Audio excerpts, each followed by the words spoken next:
Great Expectations by Charles Dickens. Chapter 31. On our arrival in Denmark, we found the king and queen of that country elevated in 2 armchairs on a kitchen table, holding a court. The whole of the Danish nobility were in attendance, consisting of a noble boy in the wash-leather boots of a gigantic ancestor, a venerable peer with a dirty face, who seemed to have risen from the people late in life, and the Danish chivalry with a comb in its hair and a pair of white silk legs, and presenting on the whole a feminine appearance. My gifted townsman stood gloomily apart, with folded arms, and I could have wished that his curls and forehead had been more probable. Several curious little circumstances transpired as the action proceeded. The late king of the country not only appeared to have been troubled with a cough at the time of his decease, but to have taken it with him to the tomb, and to have brought it back. The royal phantom also carried a ghostly manuscript round its truncheon, to which it had the appearance of occasionally referring, and that, too, with an air of anxiety and a tendency to lose the place of reference which were suggestive of a state of mortality. It was this, I conceive, which led to the shade's being advised by the gallery to turn over, a recommendation which it took extremely ill. It was likewise to be noted of this majestic spirit, that whereas it always appeared with an air of having been out a long time and walked an immense distance, it perceptibly came from a closely contiguous wall. This occasioned its terrors to be received derisively. The Queen of Denmark, a very buxom lady, though no doubt historically brazen, was considered by the public to have too much brass about her, her chin being attached to her diadem by a broad band of that metal, as if she had a gorgeous toothache, her waist being encircled by another, and each of her arms by another, so that she was openly mentioned as the kettle-drum. The noble boy in the ancestral boots was inconsistent, representing himself, as it were in one breath, as an able seaman, a strolling actor, a grave-digger, a clergyman, and a person of the utmost importance at a court fencing match, on the authority of whose practised eye and nice discrimination the finest strokes were judged. This gradually led to a want of toleration for him, and even, on his being detected in holy orders and declining to perform the funeral service, to the general indignation taking the form of nuts. Lastly, Ophelia was a prey to such slow musical madness that when, in course of time, she had taken off her white muslin scarf, folded it up, and buried it, a sulky man who had been long cooling his impatient nose against an iron bar in the front row of the gallery growled, "Now the baby's put to bed, let's have supper," which, to say the least of it, was out of keeping. Upon my unfortunate townsman all these incidents accumulated with playful effect. Whenever that undecided prince had to ask a question or state a doubt, the public helped him out with it. As, for example, on the question whether 'twas nobler in the mind to suffer, some roared yes, and some no, and some inclining to both opinions said, "Toss up for it," and quite a debating society arose.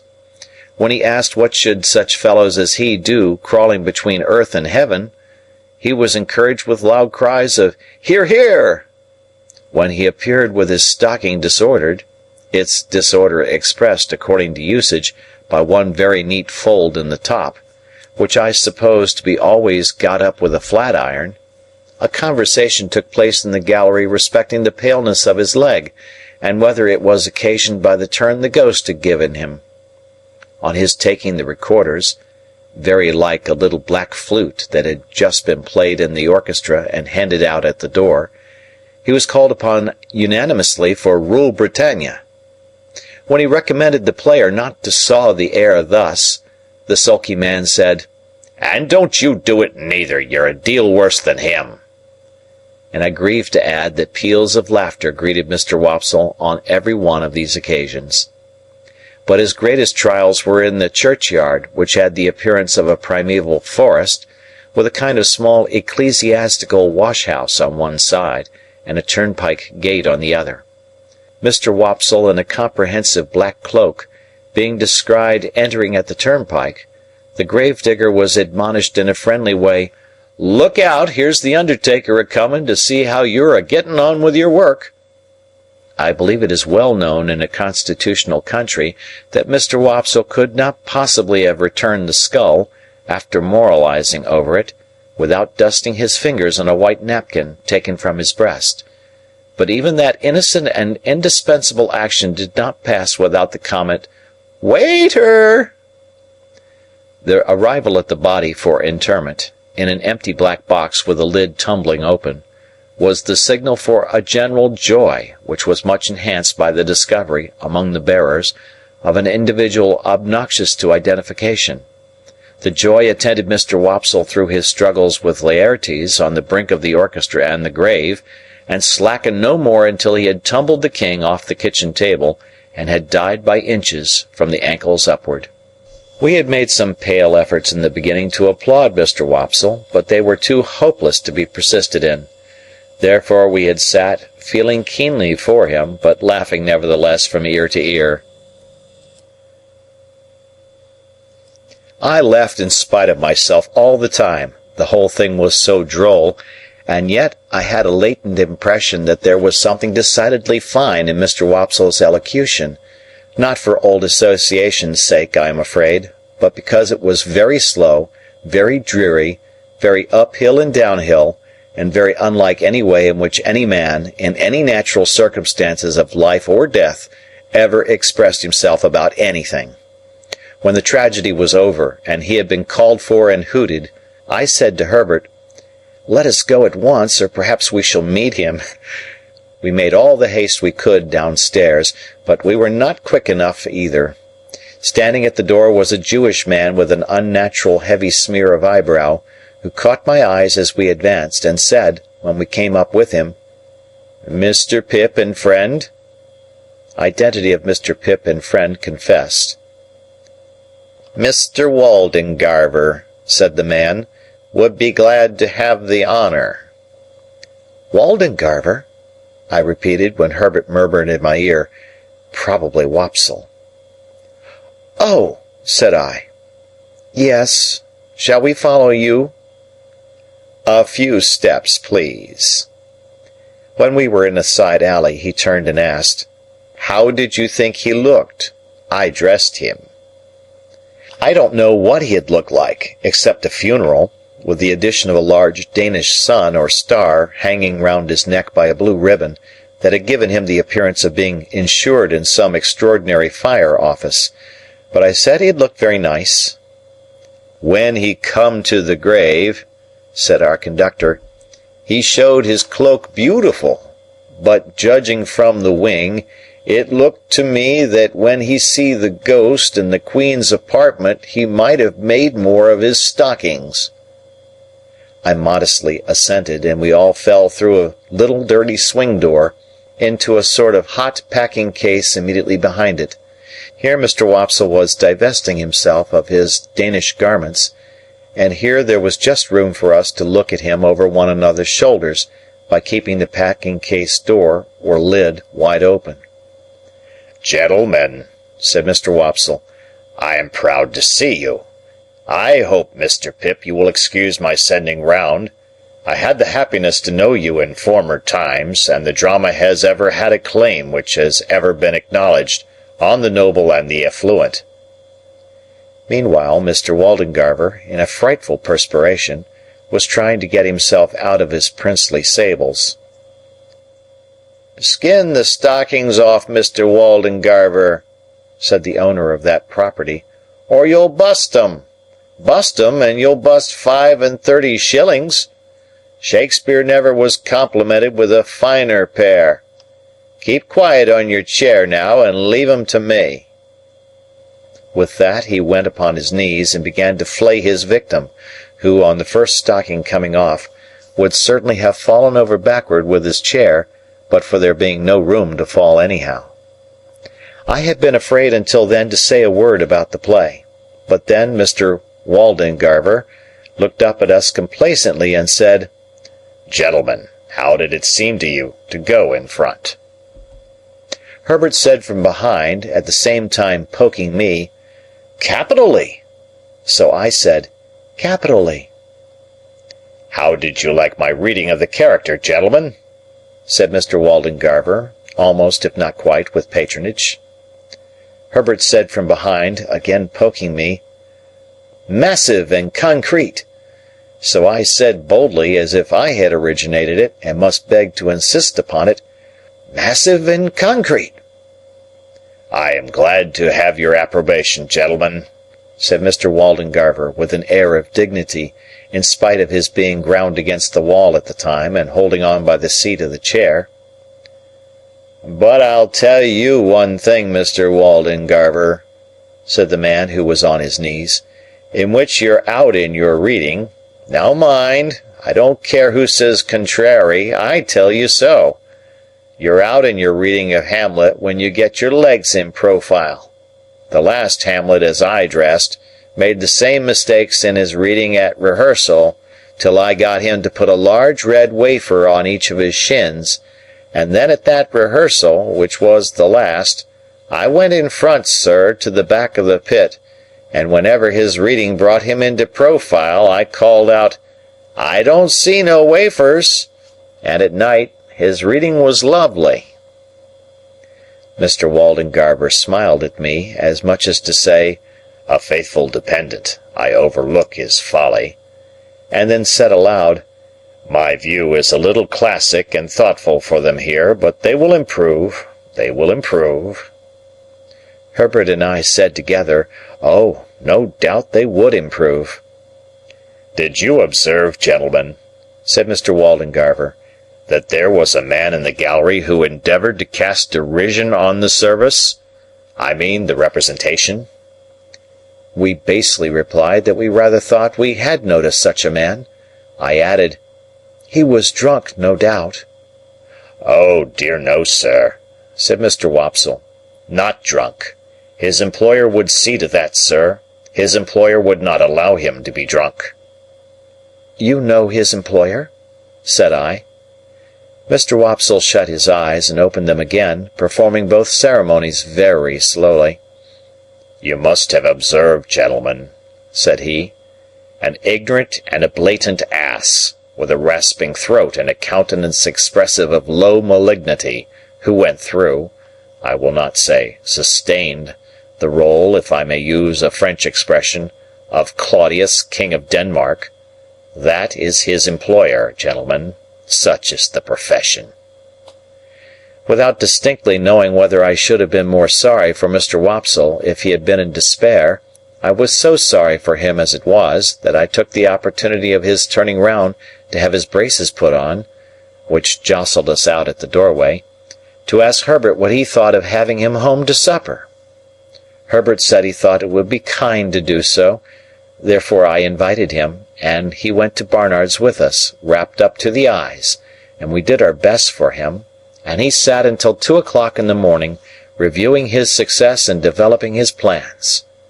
I forget in detail what they were, but I have a general recollection that he was to begin with reviving the drama, and to end with crushing it, inasmuch as his decease would leave it utterly bereft and without a chance or hope. Miserably I went to bed after all, and miserably thought of Estella, and miserably dreamed that my expectations were all cancelled, and that I had to give my hand in marriage to Herbert's Clara, or play Hamlet to Miss Havisham's ghost, before 20,000 people, without knowing 20 words of it.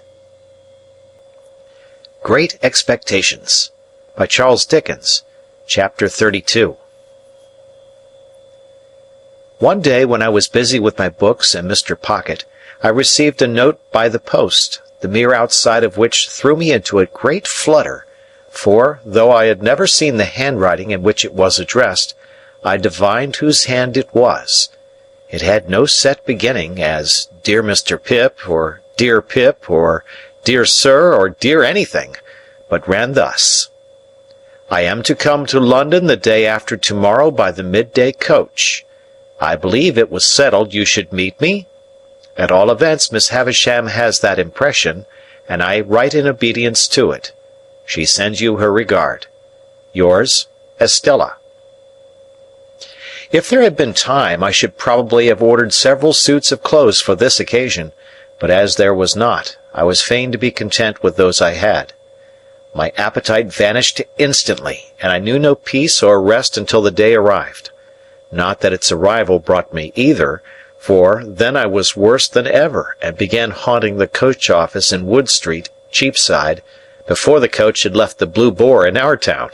For all that I knew this perfectly well, I still felt as if it were not safe to let the coach office be out of my sight longer than 5 minutes at a time, and in this condition of unreason I had performed the first half-hour of a watch of 4 or 5 hours, when Wemmick ran against me. "Hallo, Mr. Pip," said he. "How do you do? I should hardly have thought this was your beat." I explained that I was waiting to meet somebody who was coming up by coach, and I inquired after the castle and the aged. "Both flourishing, thank'ee," said Wemmick, "and particularly the aged. He's in wonderful feather. He'll be 82 next birthday. I have a notion of firing 82 times, if the neighbourhood shouldn't complain, and that cannon of mine should prove equal to the pressure. However, this is not London talk. Where do you think I am going to?" "To the office," said I, for he was tending in that direction. "Next thing to it," returned Wemmick. "I am going to Newgate. We are in a banker's parcel case just at present, and I have been down the road taking a squint at the scene of action, and therefore must have a word or two with our client." "Did your client commit the robbery?" I asked. "Bless your soul and body, no," answered Wemmick very dryly. "But he is accused of it. So might you or I be. "Either of us might be accused of it, you know." "Only neither of us is," I remarked. "Yah," said Wemmick, touching me on the breast with his forefinger. "You're a deep one, Mr. Pip.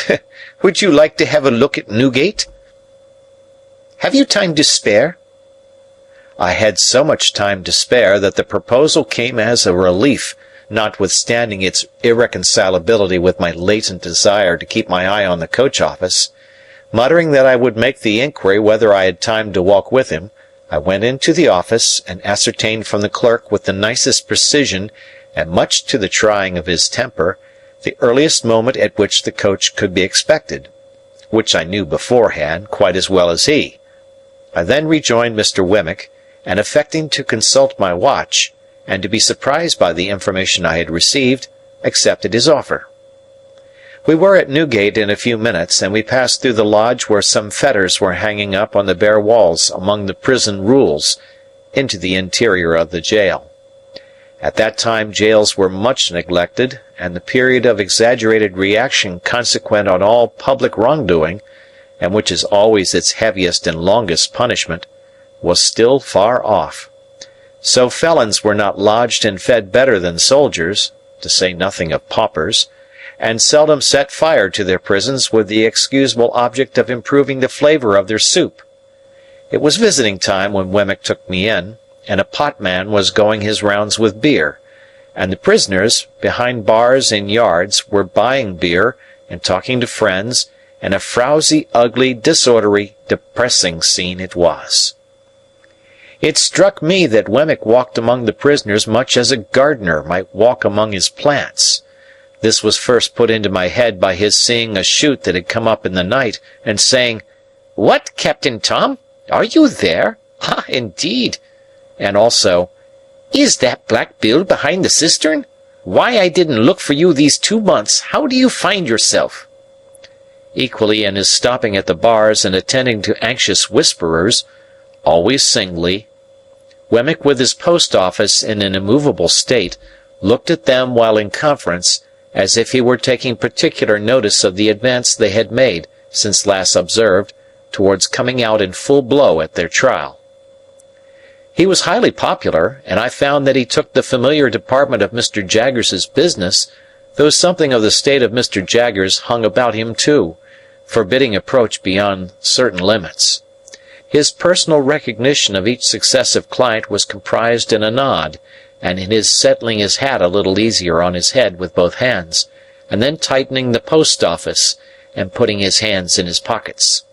In one or two instances there was a difficulty respecting the raising of fees, and then Mr. Wemmick, backing as far as possible from the insufficient money produced, said, "It's no use, my boy. I'm only a subordinate. I can't take it.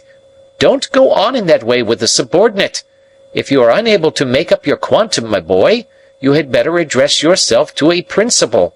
There are plenty of principals in the profession, you know, and what is not worth the while of one may be worth the while of another. That's my recommendation to you, speaking as a subordinate. Don't try on useless measures. Why should you? Now, who's next?" Thus we walked through Wemmick's greenhouse until he turned to me and said, "Notice the man I shall shake hands with." I should have done so without the preparation, as he had shaken hands with no one yet. Almost as soon as he had spoken, a portly, upright man, whom I can see now as I write, in a well-worn, olive-colored frock-coat, with a peculiar pallor overspreading the red in his complexion, and eyes that went wandering about when he tried to fix them, came up to a corner of the bars and put his hand to his hat, which had a greasy and fatty surface like cold broth, with a half-serious and half-jocose military salute. "Colonel, to you," said Wemmick. "How are you, Colonel?" "All right, Mr. Wemmick." "Everything was done that could be done, but the evidence was too strong for us, Colonel." "Yes, it was too strong, sir, but I don't care." "No, no," said Wemmick coolly. "You don't care." Then turning to me, "Served His Majesty, this man. Was a soldier in the line and bought his discharge." I said, "Indeed?" And the man's eyes looked at me, and then looked over my head, and then looked all around me, and then he drew his hand across his lips and laughed. "I think I shall be out of this on Monday, sir," he said to Wemmick. "Perhaps," returned my friend, "but there's no knowing." "I am glad to have the chance of bidding you good-bye, Mr. Wemmick," said the man, stretching out his hand between two bars. "Thank ye," said Wemmick, shaking hands with him. "Same to you, Colonel."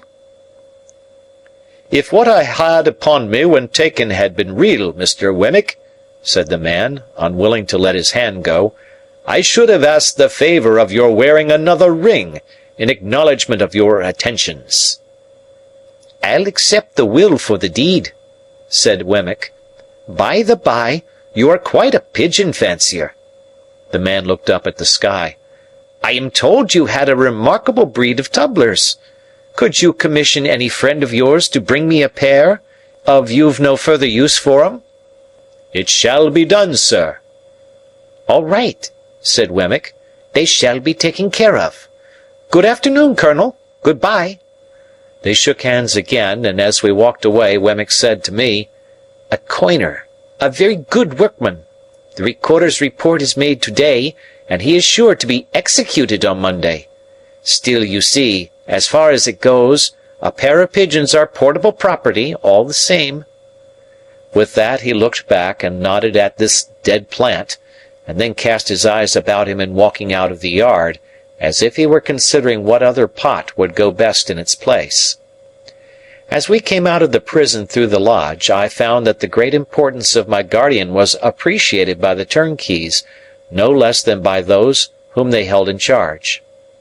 "Well, Mr. Wemmick," said the turnkey who kept us between the two studded and spiked lodge gates, and who carefully locked one before he unlocked the other, "what's Mr. Jaggers going to do with that waterside murder? Is he going to make it manslaughter, or what's he going to make of it?" "Why don't you ask him?" returned Wemmick. "Oh, yes, I dare say," said the turnkey. "Now that's the way with them up here, Mr. Pip," remarked Wemmick, turning to me with his post-office elongated. "They don't mind what they ask of me, the subordinate, but you'll never catch 'em asking any questions of my principal." "Is this young gentleman one of the prentices or articled ones of your office?"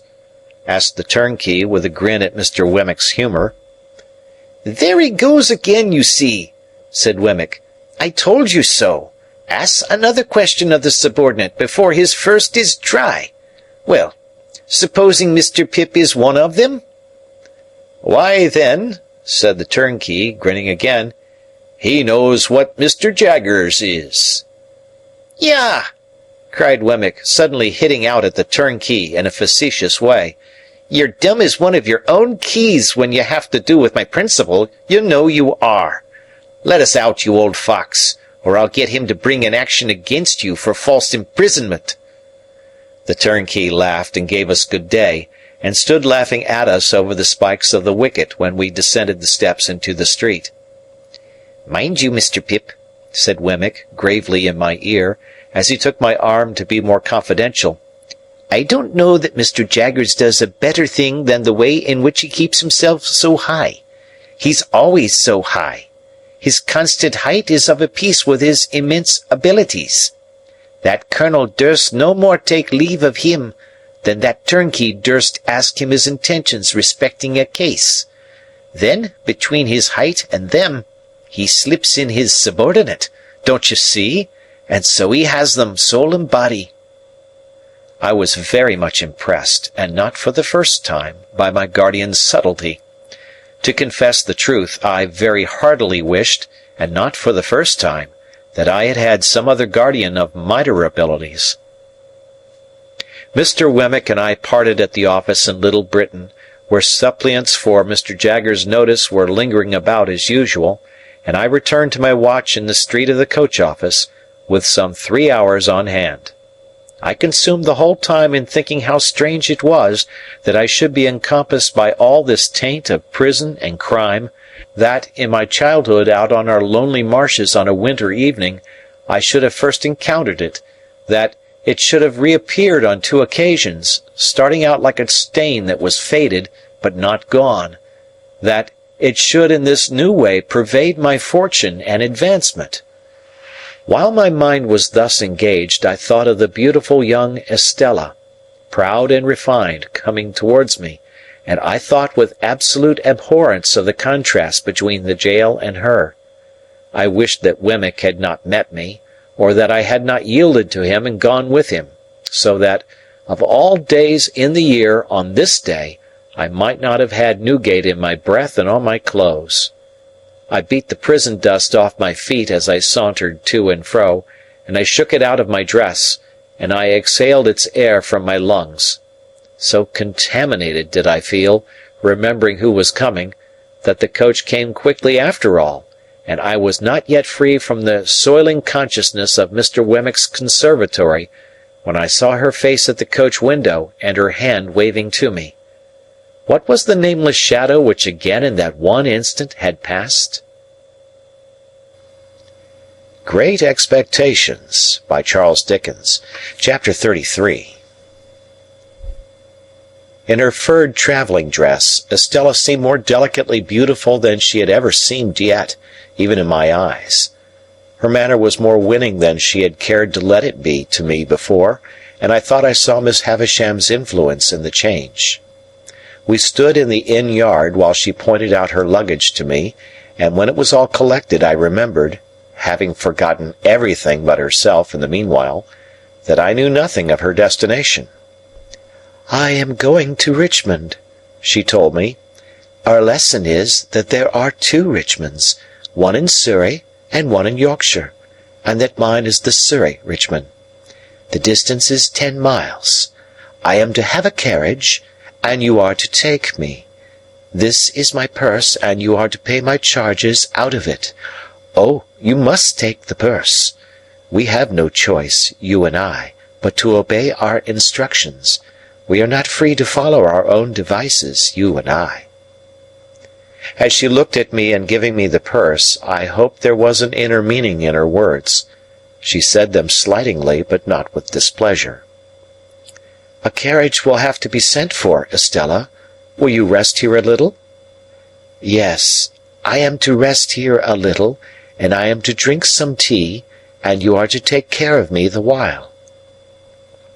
She drew her arm through mine, as if it must be done, and I requested a waiter who had been staring at the coach like a man who had never seen such a thing in his life to show us a private sitting room. Upon that he pulled out a napkin as if it were a magic clue without which he couldn't find the way upstairs, and led us to the black hole of the establishment, fitted up with a diminishing mirror, quite a superfluous article considering the hole's proportions, an anchovy sauce cruet, and somebody's pattens. On my objecting to this retreat, he took us into another room with a dinner table for 30, and in the grate a scorched leaf of a copybook under a bushel of coal dust. Having looked at this extinct conflagration and shaken his head, he took my order, which, proving to be merely "some tea for the lady," sent him out of the room in a very low state of mind. I was, and I am, sensible that the air of this chamber, in its strong combination of stable with soup stock, might have led one to infer that the coaching department was not doing well, and that the enterprising proprietor was boiling down the horses for the refreshment department. Yet the room was all in all to me, Estella being in it. I thought that with her I could have been happy there for life. I was not at all happy there at the time, observe, and I knew it well. "Where are you going to at Richmond?" I asked Estella.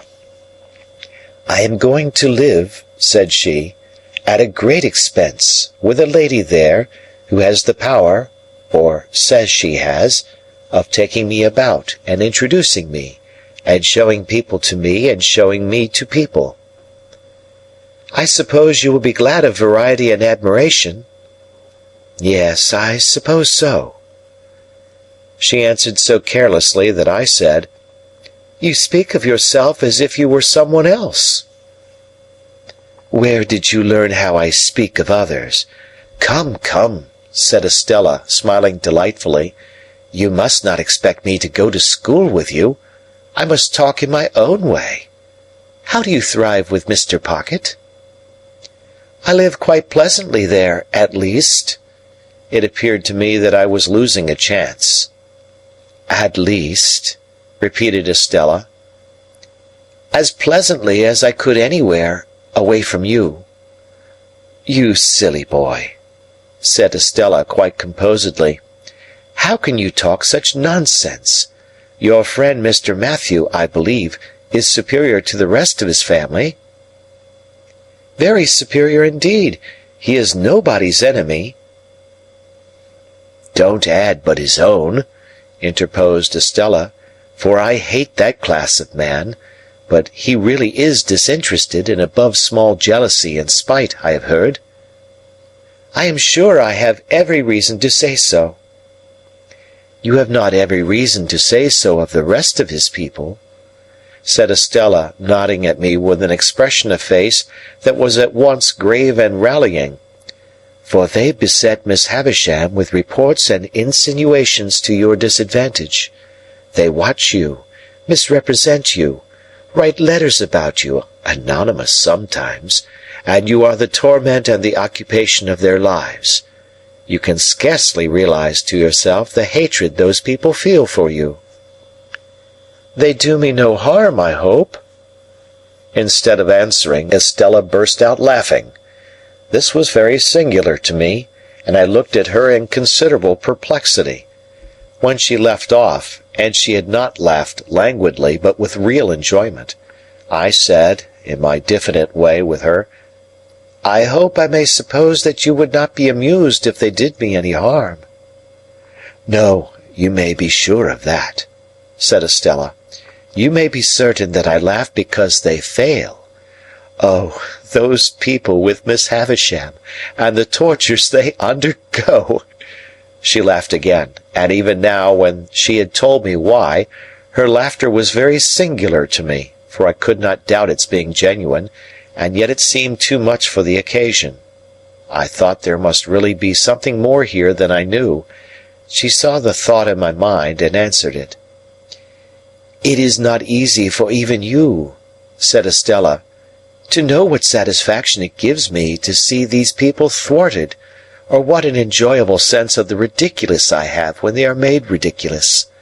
For you were not brought up in that strange house from a mere baby. I was.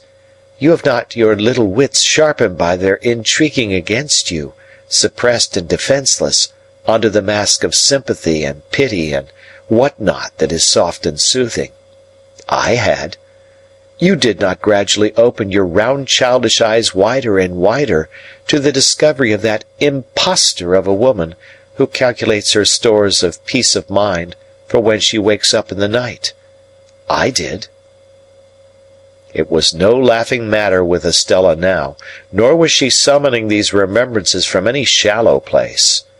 I would not have been the cause of that look of hers for all my expectations in a heap. 2 things I can tell you, said Estella. First, notwithstanding the proverb that constant dropping will wear away a stone, you may set your mind at rest that these people never will, never would, in 100 years, impair your ground with Miss Havisham in any particular, great or small.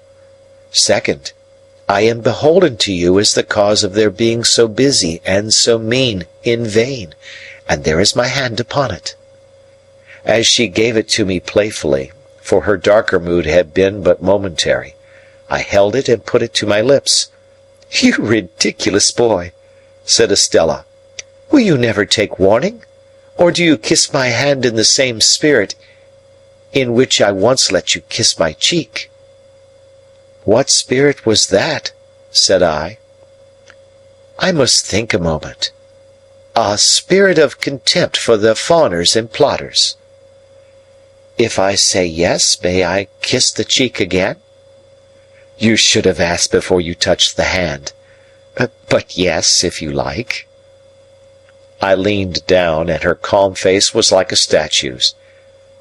Now, said Estella, gliding away the instant I touched her cheek, you are to take care that I have some tea, and you are to take me to Richmond. Her reverting to this tone as if our association were forced upon us, and we were mere puppets, gave me pain. But everything in our intercourse did give me pain. Whatever her tone with me happened to be, I could put no trust in it, and build no hope on it, and yet I went on against trust and against hope.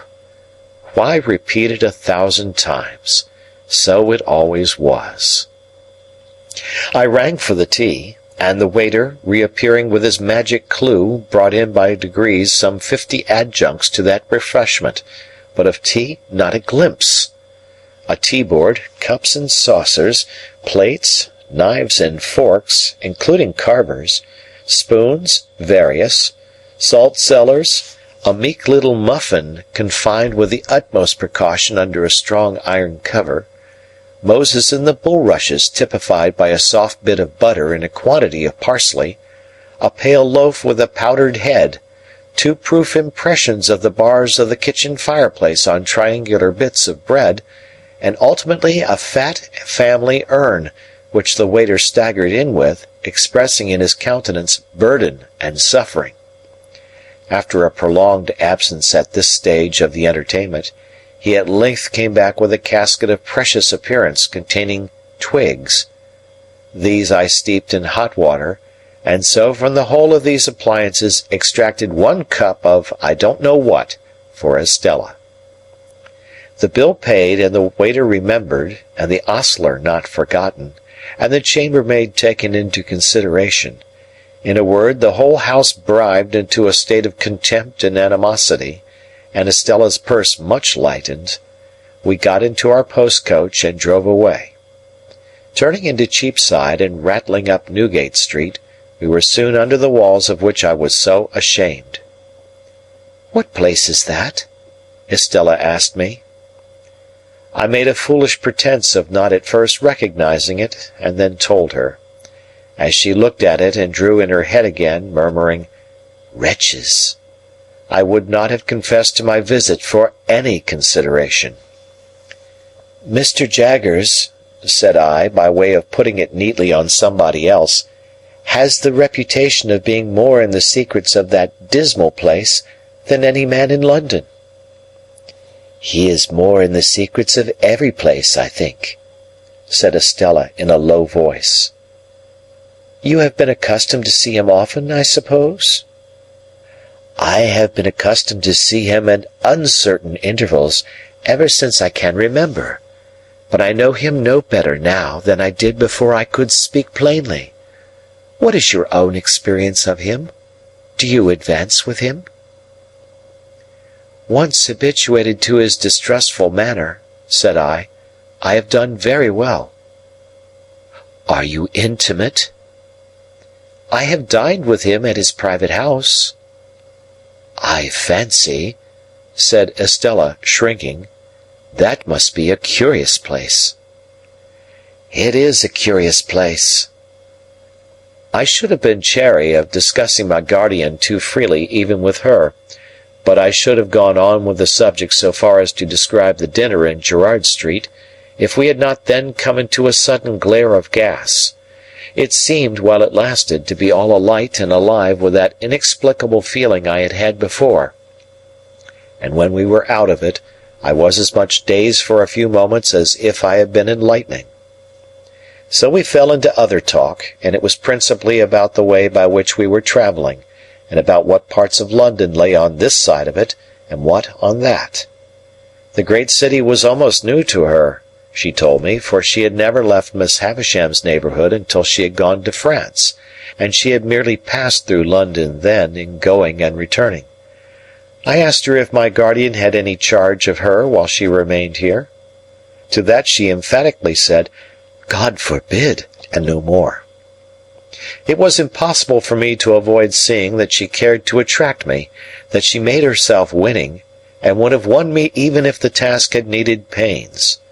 Yet this made me none the happier, for even if she had not taken that tone of our being disposed of by others, I should have felt that she held my heart in her hand because she wilfully chose to do it, and not because it would have wrung any tenderness in her to crush it and throw it away. When we passed through Hammersmith, I showed her where Mr. Matthew Pocket lived, and said it was no great way from Richmond, and that I hoped I should see her sometimes. "Oh, yes, you are to see me. You are to come when you think proper. You are to be mentioned to the family. Indeed, you are already mentioned." I inquired was it a large household she was going to be a member of. "No, there are only two, mother and daughter. The mother is a lady of some station, though not averse to increasing her income." "I wonder Miss Havisham could part with you again so soon." "It is a part of Miss Havisham's plans for me, Pip," said Estella, with a sigh, as if she were tired. "I am to write to her constantly, and see her regularly and report how I go on, I and the jewels, for they are nearly all mine now." It was the first time she had ever called me by my name. Of course she did so purposely, and I knew that I should treasure it up. We came to Richmond all too soon, and our destination there was a house by the green, a staid old house, where hoops and powder in patches, embroidered coats, rolled stockings, ruffles and swords, had had their court days many a time. Some ancient trees before the house were still cut into fashions as formal and unnatural as the hoops and wigs and stiff skirts, but their own allotted places in the great procession of the dead were not far off, and they would soon drop into them and go the silent way of the rest. A bell with an old voice, which I dare say in its time had often said to the house, "Here is the green farthingale, here is the diamond-hilted sword, here are the shoes with red heels and the blue solitaire," sounded gravely in the moonlight, and two cherry-coloured maids came fluttering out to receive Estella. The doorway soon absorbed her boxes, and she gave me her hand and a smile, and said good night, and was absorbed likewise. And still I stood looking at the house, thinking how happy I should be if I lived there with her, and knowing that I never was happy with her, but always miserable. I got into the carriage to be taken back to Hammersmith, and I got in with a bad heartache, and I got out with a worse heartache. At our own door, I found little Jane Pocket coming home from a little party escorted by her little lover, and I envied her little lover in spite of his being subject to Flopson. Mr. Pocket was out lecturing, for he was a most delightful lecturer on domestic economy, and his treatises on the management of children and servants were considered the very best textbooks on those themes. But Mrs. Pocket was at home, and was in a little difficulty on account of the baby's having been accommodated with a needle case to keep him quiet during the unaccountable absence, with a relative in the Foot Guards, of Millers. And more needles were missing than it could be regarded as quite wholesome for a patient of such tender years either to apply externally or to take as a tonic. Mr. Pocket being justly celebrated for giving most excellent practical advice, and for having a clear and sound perception of things and a highly judicious mind, I had some notion in my heartache of begging him to accept my confidence. But happening to look up at Mrs. Pocket as she sat reading her book of dignities, after prescribing bed as a sovereign remedy for baby, I thought, well, no, I wouldn't. Great Expectations, by Charles Dickens, Chapter 34. As I had grown accustomed to my expectations, I had insensibly begun to notice their effect upon myself and those around me. Their influence on my own character I disguised from my recognition as much as possible, but I knew very well that it was not all good. I lived in a state of chronic uneasiness respecting my behavior to Joe. My conscience was not by any means comfortable about Biddy. When I woke up in the night, like Camilla, I used to think, with a weariness on my spirits, that I should have been happier and better if I had never seen Miss Havisham's face, and had risen to manhood content to be partners with Joe in the honest old forge. Many a time of an evening, when I sat alone looking at the fire, I thought, after all, there was no fire like the forge fire and the kitchen fire at home. Yet Estella was so inseparable from all my restlessness and disquiet of mind that I really fell into confusion as to the limits of my own part in its production. That is to say, supposing I had had no expectations, and yet had had Estella to think of, I could not make out to my satisfaction that I should have done much better.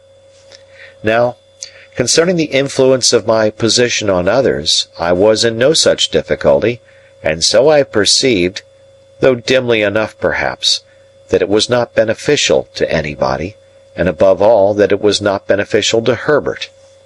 My lavish habits led his easy nature into expenses that he could not afford, corrupted the simplicity of his life, and disturbed his peace with anxieties and regrets. I was not at all remorseful for having unwittingly set those other branches of the Pocket family to the poor arts they practised, because such littlenesses were their natural bent, and would have been evoked by anybody else, if I had left them slumbering. But Herbert's was a very different case, and it often caused me a twinge to think that I had done him evil service in crowding his sparsely furnished chambers with incongruous upholstery work, and placing the canary-breasted avenger at his disposal.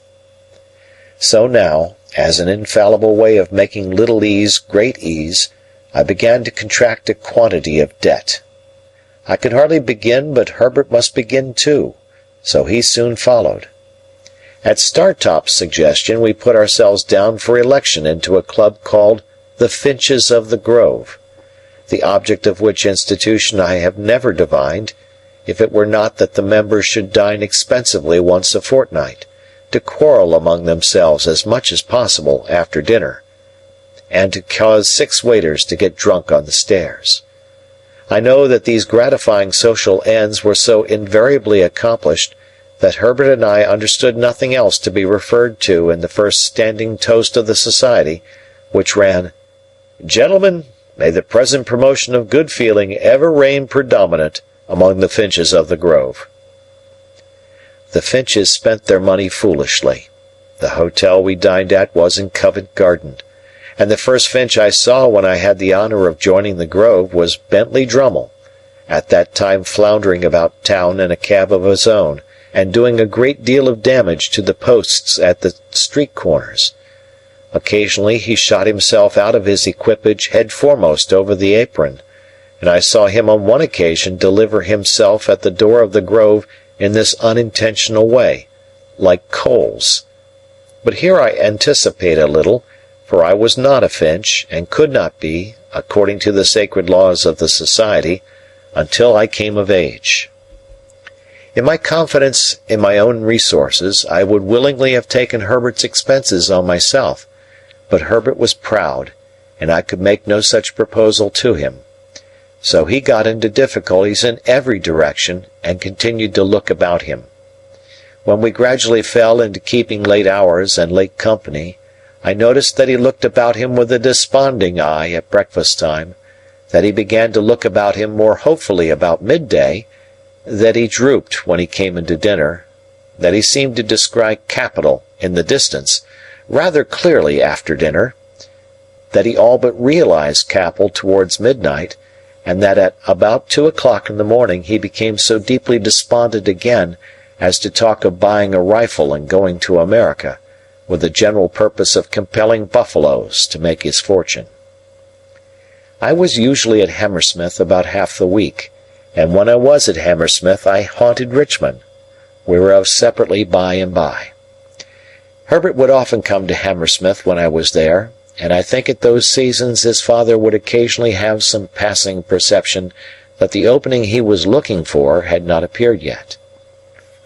But in the general tumbling up of the family, his tumbling out in life somewhere was a thing to transact itself somehow. In the meantime Mr. Pocket grew grayer and tried oftener to lift himself out of his perplexities by the hair. While Mrs. Pocket tripped up the family with her footstool, read her book of dignities, lost her pocket-handkerchief, told us about her grandpapa, and taught the young idea how to shoot by shooting it into bed whenever it attracted her notice.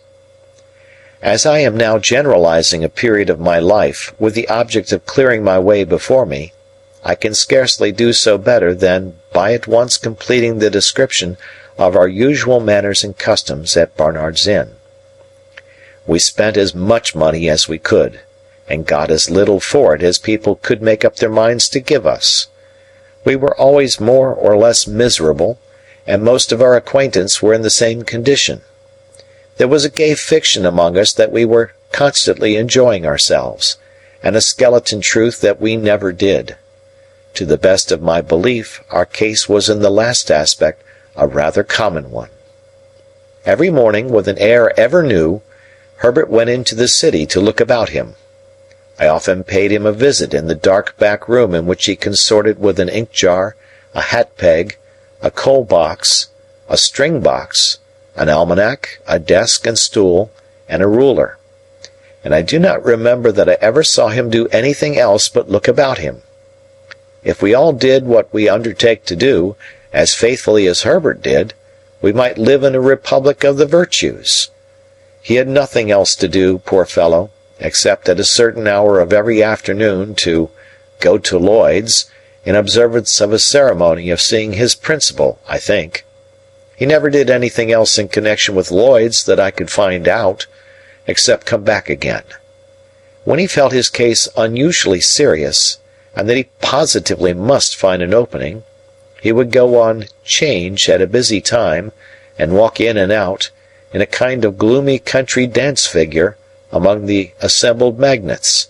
For, said Herbert to me, coming home to dinner on one of those special occasions, I find the truth to be, Handel, that an opening won't come to one, but one must go to it. So I have been. If we had been less attached to one another, I think we must have hated one another regularly every morning. I detested the Chambers beyond expression at that period of repentance, and could not endure the sight of the Avenger's livery, which had a more expensive and a less remunerative appearance then than at any other time in the 24 hours.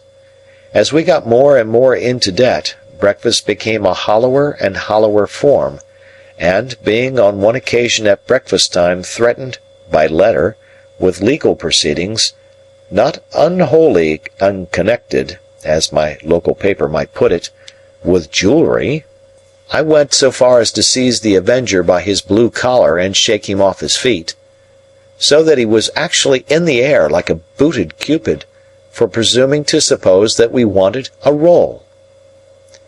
At certain times, meaning at uncertain times, for they depended on our humor, I would say to Herbert, as if it were a remarkable discovery, "My dear Herbert, we are getting on badly."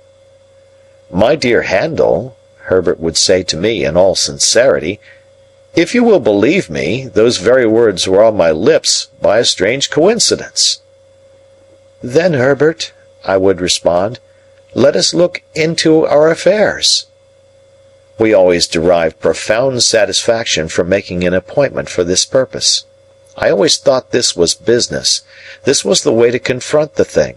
This was the way to take the foe by the throat. And I know Herbert thought so too. We ordered something rather special for dinner, with a bottle of something similarly out of the common way, in order that our minds might be fortified for the occasion, and we might come well up to the mark.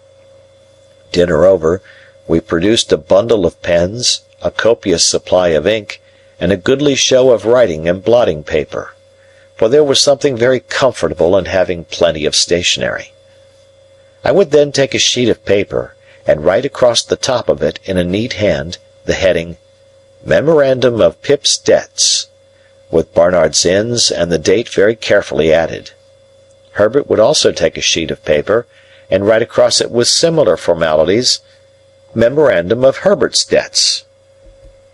Each of us would then refer to a confused heap of papers at his side, which had been thrown into drawers, worn into holes in pockets, half burnt in lighting candles, stuck for weeks into the looking-glass, and otherwise damaged. The sound of our pens going refreshed us exceedingly, insomuch that I sometimes found it difficult to distinguish between this edifying business proceeding and actually paying the money. In point of meritorious character, the two things seemed about equal. When we had written a little while, I would ask Herbert how we got on. Herbert probably would have been scratching his head in a most rueful manner at the sight of his accumulating figures. "They are mounting up, Handel," Herbert would say. "Upon my life, they are mounting up." "Be firm, Herbert," I would retort, plying my own pen with great assiduity. "Look the thing in the face. Look into your affairs. Stare them out of countenance." "So I would, Handel, only they are staring me out of countenance." However, my determined manner would have its effect, and Herbert would fall to work again. After a time he would give up once more, on the plea that he had not got Cobb's bill, or Lobb's, or Nobb's, as the case might be. "Then, Herbert, estimate. Estimate it in round numbers, and put it down." "What a fellow of resource you are!" my friend would reply, with admiration. "Really, your business powers are very remarkable." I thought so too. I established with myself on these occasions the reputation of a first-rate man of business, prompt, decisive, energetic, clear, cool-headed. When I had got all my responsibilities down upon my list, I compared each with a bill and ticked it off. My self-approval when I ticked an entry was quite a luxurious sensation. When I had no more ticks to make, I folded all my bills up uniformly, docketed each on the back, and tied the whole into a symmetrical bundle. Then I did the same for Herbert, who modestly said he had not my administrative genius, and felt that I had brought his affairs into a focus for him. My business habits had one other bright feature, which I called leaving a margin. For example, supposing Herbert's debts to be £164 4 and twopence, I would say, "Leave a margin, and put them down at 200. Or, supposing my own to be 4 times as much, I would leave a margin, and put them down at 700. I had the highest opinion of the wisdom of this same margin, but I am bound to acknowledge that on looking back, I deem it to have been an expensive device. For we always ran into new debt immediately, to the full extent of the margin, and sometimes, in the sense of freedom and solvency it imparted, got pretty far on into another margin. But there was a calm, a rest, a virtuous hush, consequent on these examinations of our affairs that gave me, for the time, an admirable opinion of myself. Soothed by my exertions, my method, and Herbert's compliments, I would sit with his symmetrical bundle and my own on the table before me among the stationery, and feel like a bank of some sort, rather than a private individual. We shut our outer door on these solemn occasions, in order that we might not be interrupted. I had fallen into my serene state one evening, when we heard a letter drop through the slit in the said door, and fall on the ground. "It's for you, Handel," said Herbert, going out and coming back with it, "and I hope there's nothing the matter." This was an allusion to its heavy black seal and border. The letter was signed Trabb and Company, and its contents were simply that I was an honoured sir, and that they begged to inform me that Mrs. J. Gargery had departed this life on Monday last at 20 minutes past 6 in the evening, and that my attendance was requested at the interment on Monday next at 3 o'clock in the afternoon. Great Expectations by Charles Dickens, Chapter 35. It was the first time that a grave had opened in my road of life, and the gap it made in the smooth ground was wonderful. The figure of my sister in her chair by the kitchen fire haunted me night and day. That the place could possibly be without her was something my mind seemed unable to compass, and whereas she had seldom or never been in my thoughts of late, I had now the strangest ideas that she was coming towards me in the street, or that she would presently knock at the door. In my rooms, too, with which she had never been at all associated, there was at once the blankness of death, and a perpetual suggestion of the sound of her voice, or the turn of her face or figure, as if she were still alive and I had been often there. Whatever my fortunes might have been, I could scarcely have recalled my sister with much tenderness, but I suppose there is a shock of regret which may exist without much tenderness. Under its influence, and perhaps to make up for the want of the softer feeling, I was seized with a violent indignation against the assailant from whom she had suffered so much, and I felt that on sufficient proof I could have revengefully pursued Orlick, or anyone else, to the last extremity. Having written to Joe to offer him consolation, and to assure him that I would come to the funeral, I passed the intermediate days in the curious state of mind I have glanced at. I went down early in the morning, and alighted at the Blue Boar in good time to walk over to the forge. It was fine summer weather again, and, as I walked along, the times when I was a little helpless creature, and my sister did not spare me, vividly returned. But they returned with a gentle tone upon them that softened even the edge of Tickler. For now the very breath of the beans and clover whispered to my heart that the day must come when it would be well for my memory that others walking in the sunshine should be softened as they thought of me. At last I came within sight of the house, and saw that Trabb and Company had put in a funereal execution and taken possession. Two dismally absurd persons, each ostentatiously exhibiting a crutch done up in a black bandage, as if that instrument could possibly communicate any comfort to anybody, were posted at the front door, and in one of them I recognized a post-boy discharged from the Boar for turning a young couple into a saw-pit on their bridal morning, in consequence of intoxication rendering it necessary for him to ride his horse clasped round the neck with both arms. All the children of the village, and most of the women, were admiring these sable warders and the closed windows of the house and forge, and as I came up, one of the two warders, the post-boy, knocked at the door, implying that I was far too much exhausted by grief to have strength remaining to knock for myself. Another sable warder, a carpenter who had once eaten 2 geese for a wager, opened the door, and showed me into the best parlour. Here Mr. Trabb had taken unto himself the best table, and had got all the leaves up, and was holding a kind of black bazaar, with the aid of a quantity of black pins. At the moment of my arrival he had just finished putting somebody's hat into black long-clothes, like an African baby, so he held out his hand for mine. But I, misled by the action and confused by the occasion, shook hands with him with every testimony of warm affection. Poor dear Joe, entangled in a little black cloak tied in a large bow under his chin, was seated apart at the upper end of the room, where, as chief mourner, he had evidently been stationed by Trabb. When I bent down and said to him, "Dear Joe, how are you?" he said, "Pip, old chap, you knowed her when she was a fine figure of a—" and clasped my hand and said no more.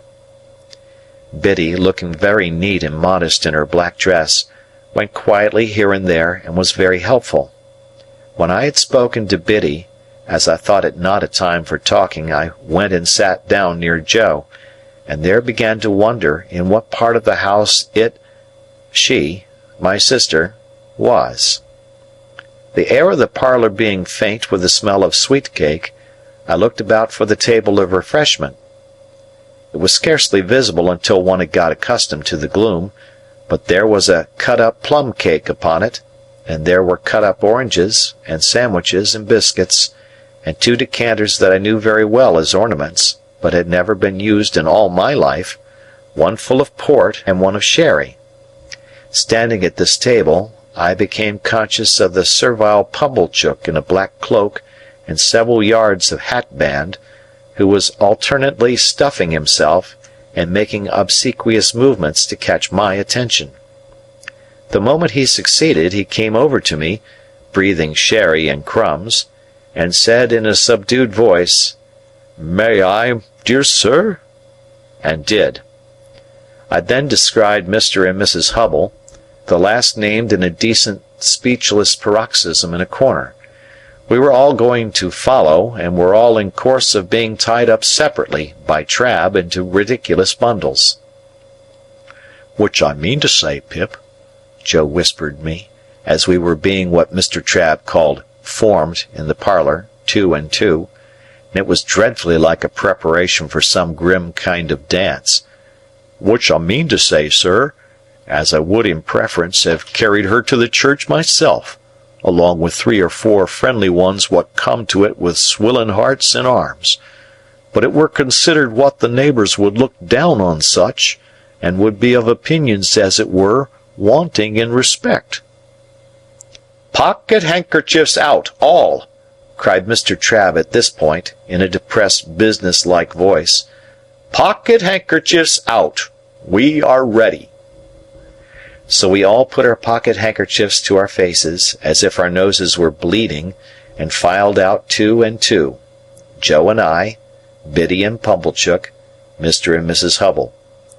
The remains of my poor sister had been brought round by the kitchen door, and, it being a point of undertaking ceremony that the 6 bearers must be stifled and blinded under a horrible black velvet housing with a white border, the whole looked like a blind monster with 12 human legs, shuffling and blundering along, under the guidance of 2 keepers, the post-boy and his comrade. The neighbourhood, however, highly approved of these arrangements, and we were much admired as we went through the village, the more youthful and vigorous part of the community making dashes now and then to cut us off, and lying in wait to intercept us at points of vantage. At such times the more exuberant among them called out in an excited manner on our emergence round some corner of expectancy, "Here they come! Here they are!" and we were all but cheered. In this progress I was much annoyed by the abject Pumblechook, who, being behind me, persisted all the way as a delicate attention in arranging my streaming hatband and smoothing my cloak. My thoughts were further distracted by the excessive pride of Mr. and Mrs. Hubble, who were surpassingly conceited and vainglorious in being members of so distinguished a procession. And now the range of marshes lay clear before us, with the sails of the ships on the river growing out of it, and we went into the churchyard, close to the graves of my unknown parents, Philip Pirrip, late of this parish, and also Georgiana, wife of the above. And there my sister was laid quietly in the earth, while the larks sang high above it, and the light wind strewed it with beautiful shadows of clouds and trees. Of the conduct of the worldly-minded Pumblechook while this was doing, I desire to say no more than it was all addressed to me, and that even when those noble passages were read which remind humanity how it brought nothing into the world and can take nothing out, and how it fleeth like a shadow and never continueth long in one stay, I heard him cough a reservation of the case of a young gentleman who came unexpectedly into large property. When we got back, he had the hardihood to tell me that he wished my sister could have known I had done her so much honor, and to hint that she would have considered it reasonably purchased at the price of her death. After that, he drank all the rest of the sherry, and Mr. Hubble drank the port, and the two talked, which I have since observed to be customary in such cases, as if they were of quite another race from the deceased, and were notoriously immortal. Finally, he went away with Mr. and Mrs. Hubble, to make an evening of it, I felt sure, and to tell the Jolly Bargeman that he was the founder of my fortunes and my earliest benefactor. When they were all gone, and when Trabb and his men, but not his boy, I looked for him, had crammed their mummery into bags, and were gone too, the house felt wholesomer. Soon afterwards, Biddy, Joe, and I had a cold dinner together, but we dined in the best parlour, not in the old kitchen, and Joe was so exceedingly particular what he did with his knife and fork and the salt cellar and what not, that there was great restraint upon us. But after dinner, when I made him take his pipe, and when I had loitered with him about the forge, and when we sat down together on the great block of stone outside it, we got on better. I noticed that after the funeral Joe changed his clothes so far as to make a compromise between his Sunday dress and working dress, in which the dear fellow looked natural and like the man he was. He was very much pleased by my asking if I might sleep in my own little room, and I was pleased too, for I felt that I had done rather a great thing in making the request. When the shadows of evening were closing in, I took an opportunity of getting into the garden with Biddy for a little talk. "Biddy," said I think you might have written to me about these sad matters." "Do you, Mr. Pip?" said Biddy. "I should have written if I had thought that." "Don't suppose that I mean to be unkind, Biddy, when I say I consider that you ought to have thought that." "Do you, Mr. Pip?" She was so quiet, and had such an orderly, good, and pretty way with her, that I did not like the thought of making her cry again. After looking a little at her downcast eyes as she walked beside me, I gave up that point. "I suppose it will be difficult for you to remain here now, Biddy dear?" "Oh, I can't do so, Mr. Pip," said Biddy, in a tone of regret but still of quiet conviction. "I have been speaking to Mrs. Hubble, and I am going to her tomorrow. I hope we shall be able to take some care of Mr. Gargery together until he settles down." "How are you going to live, Biddy? If you want any How am I going to live?" repeated Biddy, striking in with a momentary flush upon her face. "I'll tell you, Mr. Pip. I am going to try to get the place of mistress in the new school nearly finished here. I can be well recommended by all the neighbours, and I hope I can be industrious and patient, and teach myself while I teach others.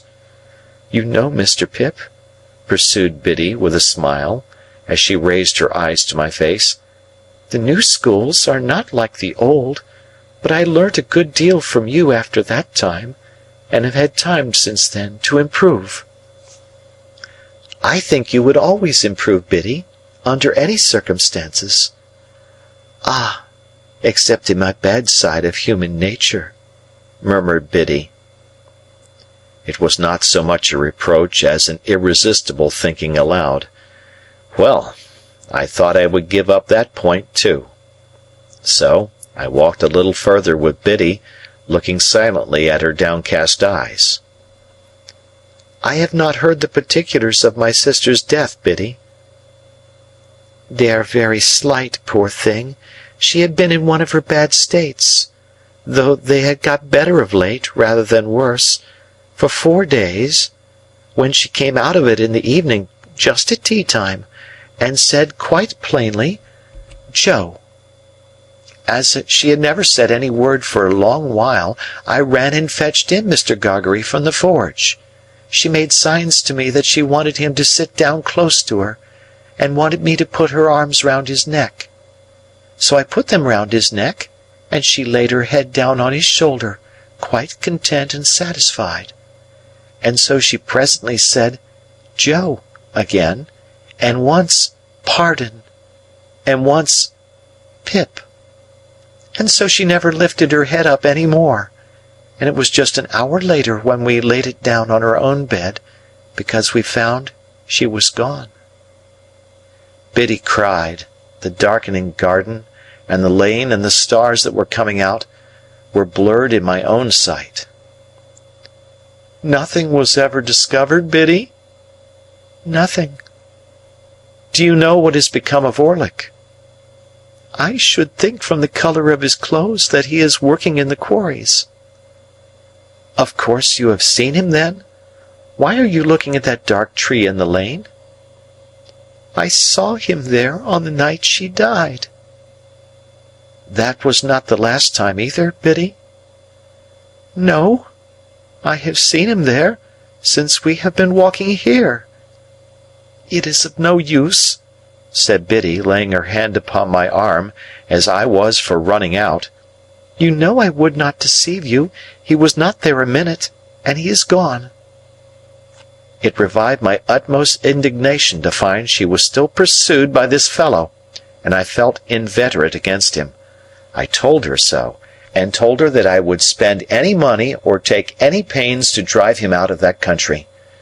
By degrees she led me into more temperate talk, and she told me how Joe loved me, and how Joe never complained of anything.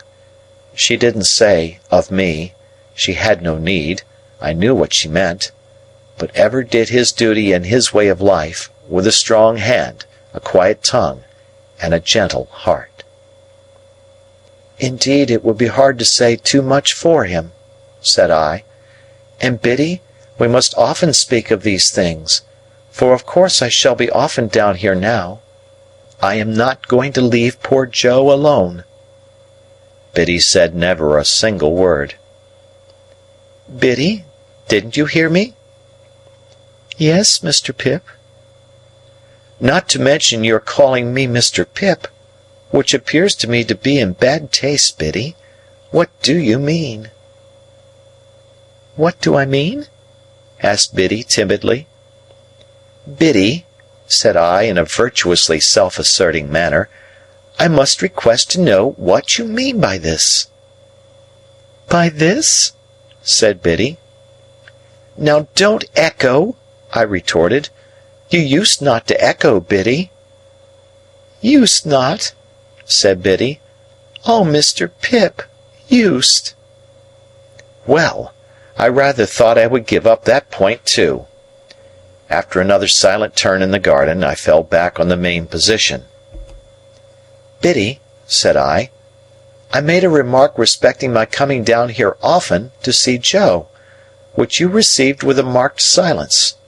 Have the goodness, Biddy, to tell me why."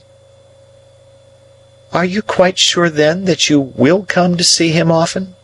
asked Biddy, stopping in the narrow garden walk, and looking at me under the stars with a clear and honest eye. "Oh, dear me," said I, as if I found myself compelled to give up Biddy in despair. "This really is a very bad side of human nature. Don't say any more, if you please, Biddy. This shocks me very much." For which cogent reason I kept Biddy at a distance during supper, and when I went up to my own old little room, took as stately a leave of her as I could, in my murmuring soul, deemed reconcilable with the churchyard and the event of the day. As often as I was restless in the night, and that was every quarter of an hour, I reflected what an unkindness, what an injury, what an injustice Biddy had done me. Early in the morning I was to go. Early in the morning I was out, and looking in, unseen, at one of the wooden windows of the forge.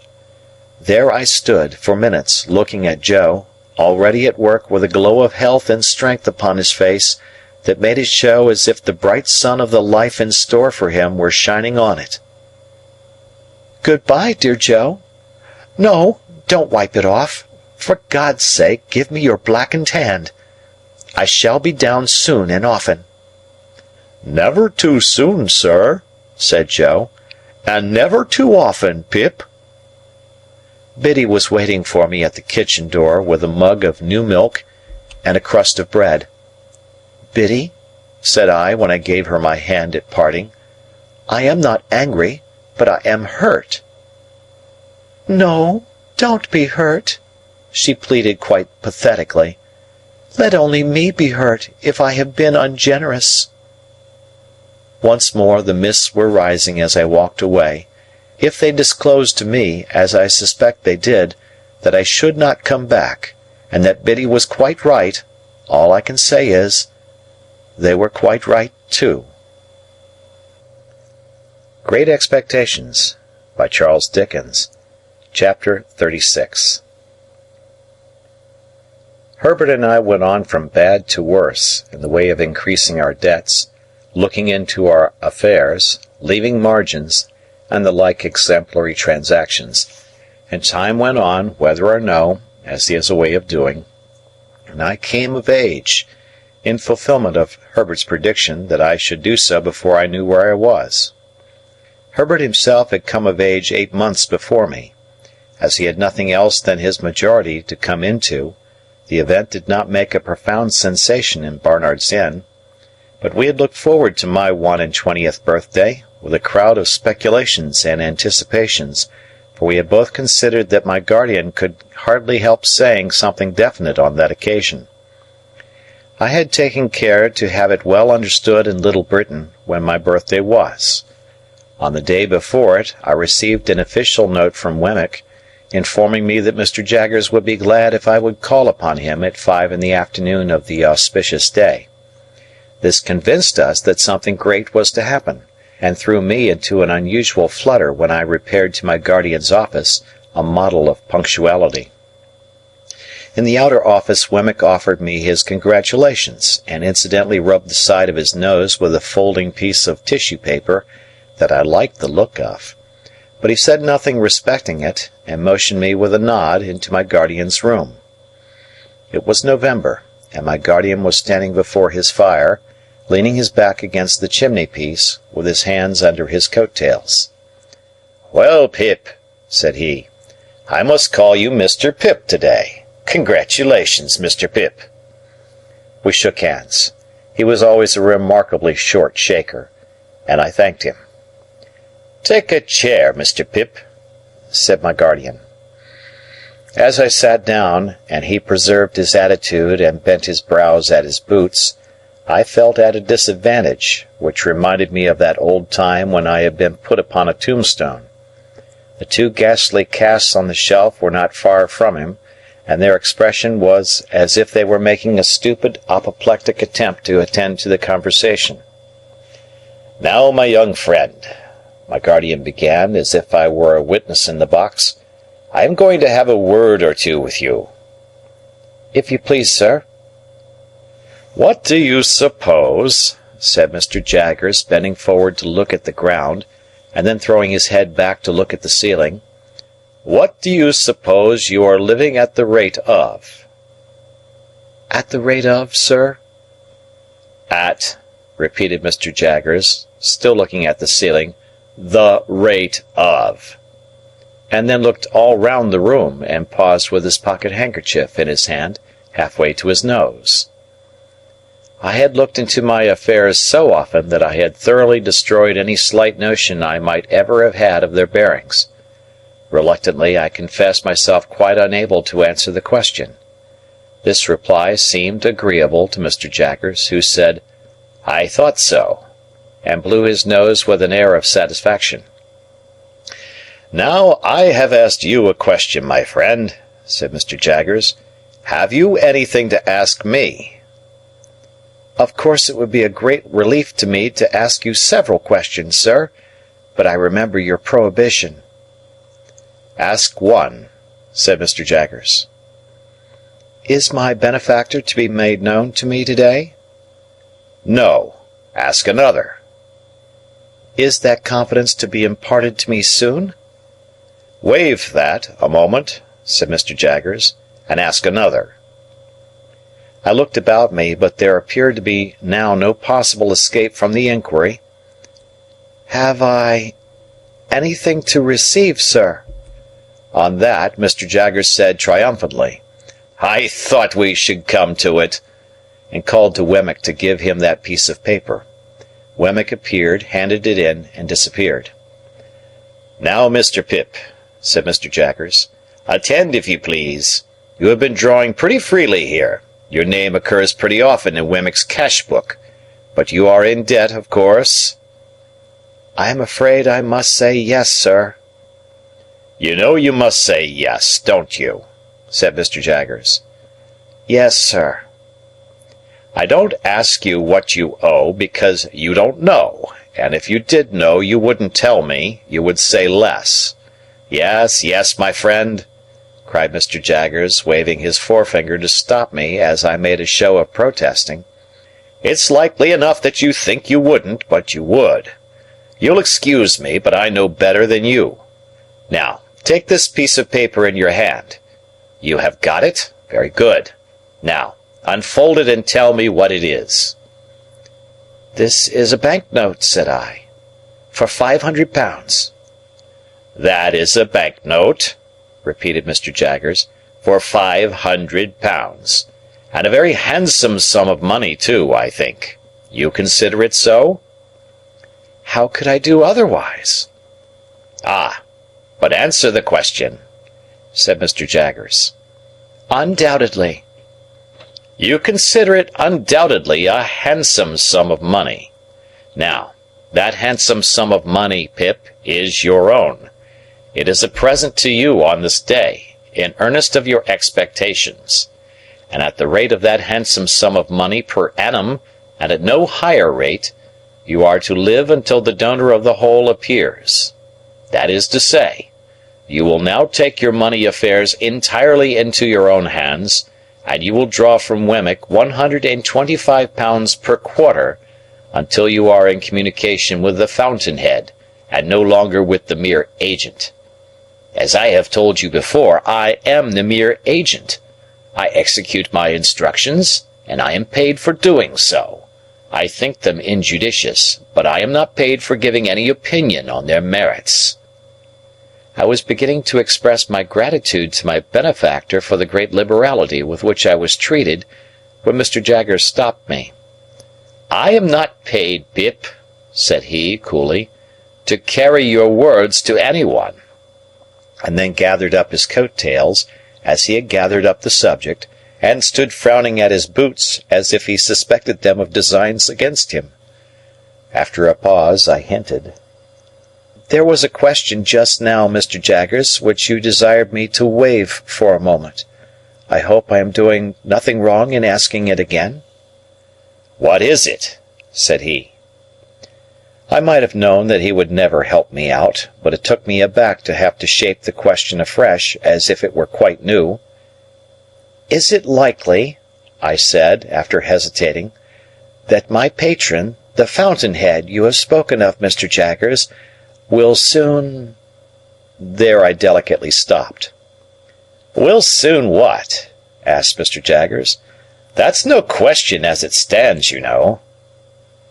"Will soon come to London," said I, after casting about for a precise form of words, "or summon me anywhere else?" "Now here," replied Mr. Jaggers, fixing me for the first time with his dark, deep-set eyes, "we must revert to the evening when we first encountered one another in your village. What did I tell you then, Pip?" "You told me, Mr. Jaggers, that it might be years hence when that person appeared." "Just so," said Mr. Jaggers. "That's my answer." As we looked full at one another, I felt my breath come quicker in my strong desire to get something out of him. And as I felt that it came quicker, and as I felt that he saw that it came quicker, I felt that I had less chance than ever of getting anything out of him. "Do you suppose it will still be years hence, Mr. Jaggers?" Mr. Jaggers shook his head, not in negativing the question, but in altogether negativing the motion that he could anyhow be got to answer it. And the two horrible casts of the twitch faces looked, when my eyes strayed up to them, as if they had come to a crisis in their suspended attention and were going to sneeze. "Come," said Mr. Jaggers, warming the backs of his legs with the backs of his warmed hands. "I'll be plain with you, my friend Pip. That's a question I must not be asked. You'll understand that better when I tell you it's a question that might compromise me. Come, I'll go a little further with you. I'll say something more." He bent down so low to frown at his boots that he was able to rub the calves of his legs in the pause he made. "When that person discloses," said Mr. Jaggers, straightening himself, "you and that person will settle your own affairs. When that person discloses, my part in this business will cease and determine. When that person discloses, it will not be necessary for me to know anything about it. And that's all I have got to say." We looked at one another until I withdrew my eyes and looked thoughtfully at the floor. From this last speech I derived the notion that Miss Havisham, for some reason or no reason, had not taken him into her confidence as to her designing me for Estella, that he resented this and felt a jealousy about it, or that he really did object to that scheme and would have nothing to do with it. When I raised my eyes again, I found that he had been shrewdly looking at me all the time, and was doing so still. "If that is all you have to say, sir," I remarked, "there can be nothing left for me to say." He nodded assent, and pulled out his thief-dreaded watch, and asked me where I was going to dine. I replied, at my own chambers with Herbert. As a necessary sequence, I asked him if he would favour us with his company, and he promptly accepted the invitation. But he insisted on walking home with me, in order that I might make no extra preparation for him. And first he had a letter or two to write, and, of course, had his hands to wash. So I said I would go into the outer office and talk to Wemmick. The fact was, that when the £500 had come into my pocket, a thought had come into my head which had been often there before, and it appeared to me that Wemmick was a good person to advise with concerning such thought. He had already locked up his safe, and made preparations for going home. He had left his desk, brought out his 2 greasy office candlesticks, and stood them in line with the snuffers on a slab near the door, ready to be extinguished. He had raked his fire low, put his hat and greatcoat ready, and was beating himself all over the chest with his safe key as an athletic exercise after business. "Mr. Wemmick," said I want to ask your opinion. I am very desirous to serve a friend." Wemmick tightened his post-office and shook his head, as if his opinion were dead against any fatal weakness of that sort. "This friend," I pursued, "is trying to get on in commercial life, but has no money, and finds it difficult and disheartening to make a beginning. Now I want somehow to help him to a beginning." "With money down?" said Wemmick, in a tone drier than any sawdust. "With some money down," I replied, for an uneasy remembrance shot across me of that symmetrical bundle of papers at home. "With some money down, and perhaps some anticipation of my expectations." "Mr. Pip," said Wemmick, "I should like just to run over with you on my fingers, if you please, the name of the various bridges up as high as Chelsea Reach. Let's see.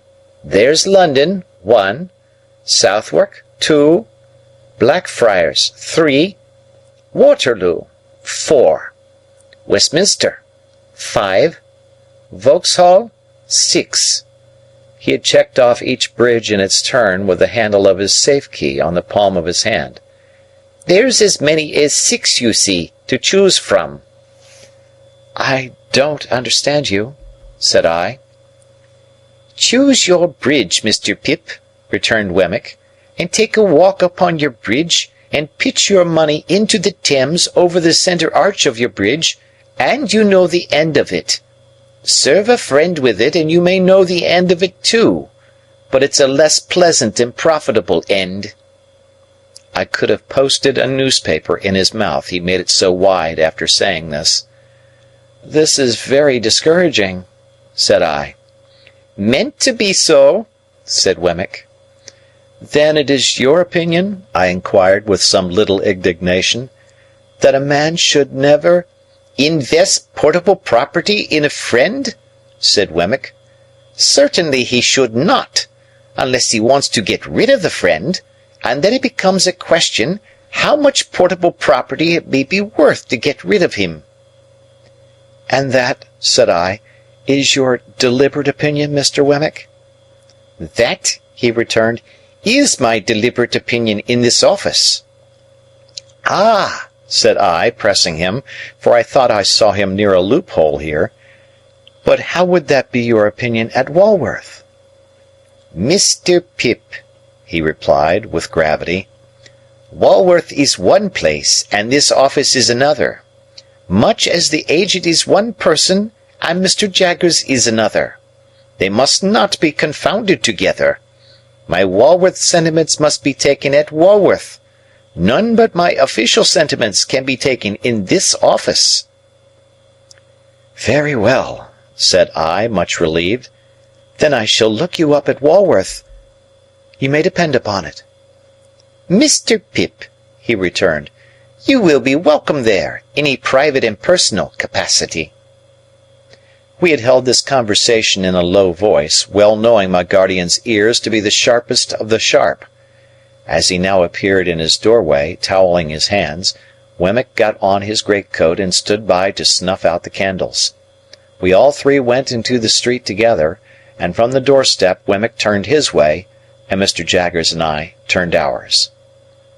I could not help wishing more than once that evening that Mr. Jaggers had an Aged in Gerrard Street, or a Stinger, or a something, or a somebody, to unbend his brows a little.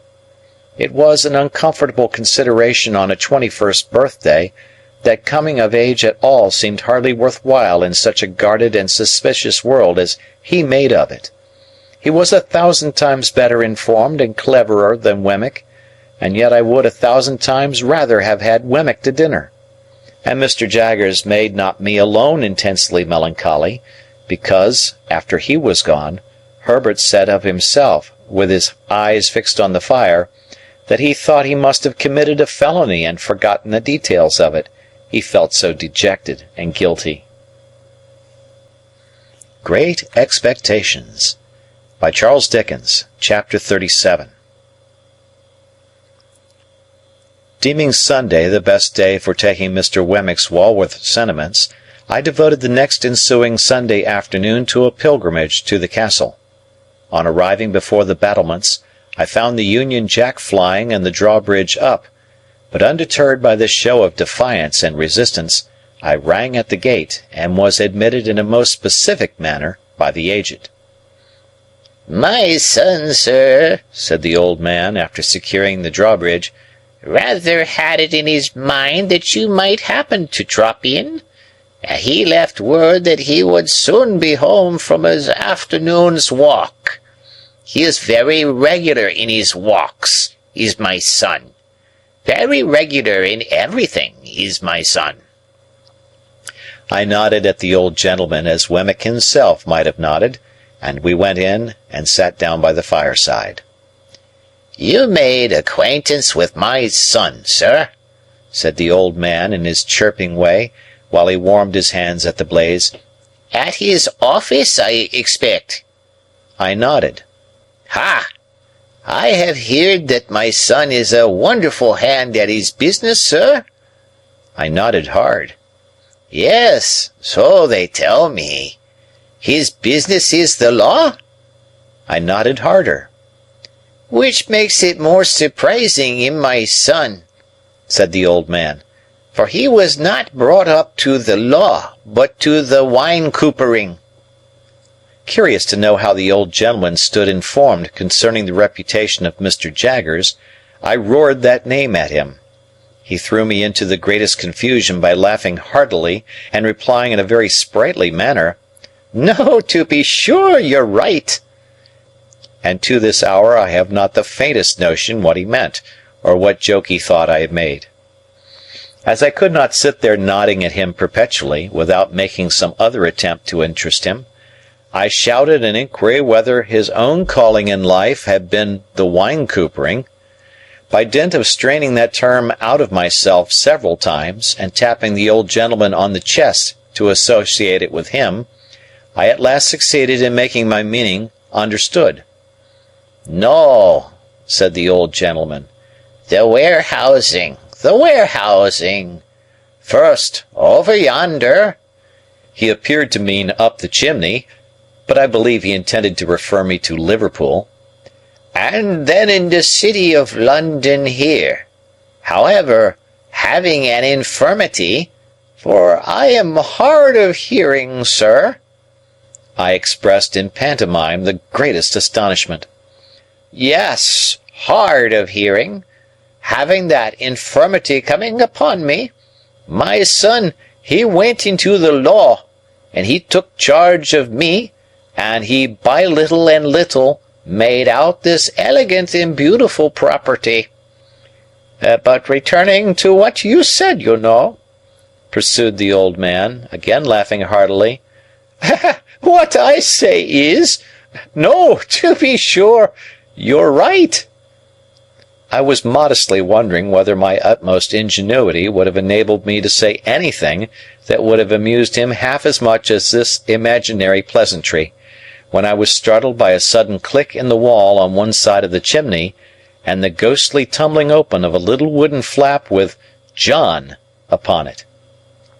The old man, following my eyes, cried with great triumph, "My son's come home!"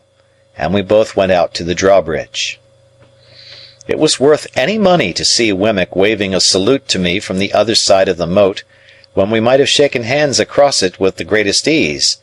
The Aged was so delighted to work the drawbridge that I made no offer to assist him, but stood quiet until Wemmick had come across, and had presented me to Miss Skiffins, a lady by whom he was acquainted. Miss Skiffins was of a wooden appearance, and was, like her escort, in the post-office branch of the service. She might have been some 2 or 3 years younger than Wemmick, and I judged her to stand possessed of portable property.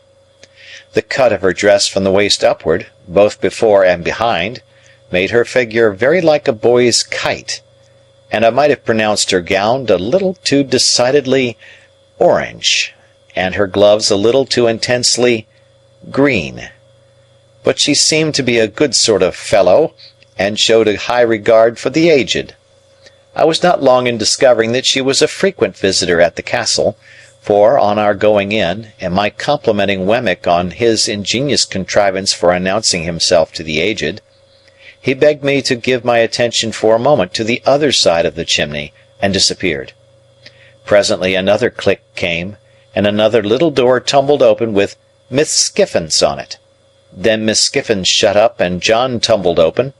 Then Miss Skiffins and John both tumbled open together, and finally shut up together. On Wemmick's return from working these mechanical appliances, I expressed the great admiration with which I regarded them, and he said, "Well, you know, they're both pleasant and useful to the Aged. And by George, sir, it's a thing worth mentioning, that of all the people who come to this gate, the secret of those pools is only known to the Aged, Miss Skiffins, and me." "And Mr. Wemmick made them," added Miss Skiffins, "with his own hands, out of his own head." While Miss Skiffins was taking off her bonnet, she retained her green gloves during the evening as an outward and visible sign that there was company, Wemmick invited me to take a walk with him round the property, and see how the island looked in winter-time. Thinking that he did this to give me an opportunity of taking his Walworth sentiments, I seized the opportunity as soon as we were out of the castle. Having thought of the matter with care, I approached my subject as if I had never hinted at it before. I informed Wemmick that I was anxious in behalf of Herbert Pocket, and I told him how we had first met, and how we had fought. I glanced at Herbert's home, and at his character, and at his having no means but such as he was dependent on his father for, those uncertain and unpunctual. I alluded to the advantages I had derived in my first rawness and ignorance from his society, and I confessed that I feared I had but ill repaid them, and that he might have done better without me and my expectations. Keeping Miss Havisham in the background at a great distance, I still hinted at the possibility of my having competed with him in his prospects, and at the certainty of his possessing a generous soul, and being far above any mean distrusts, retaliations, or designs.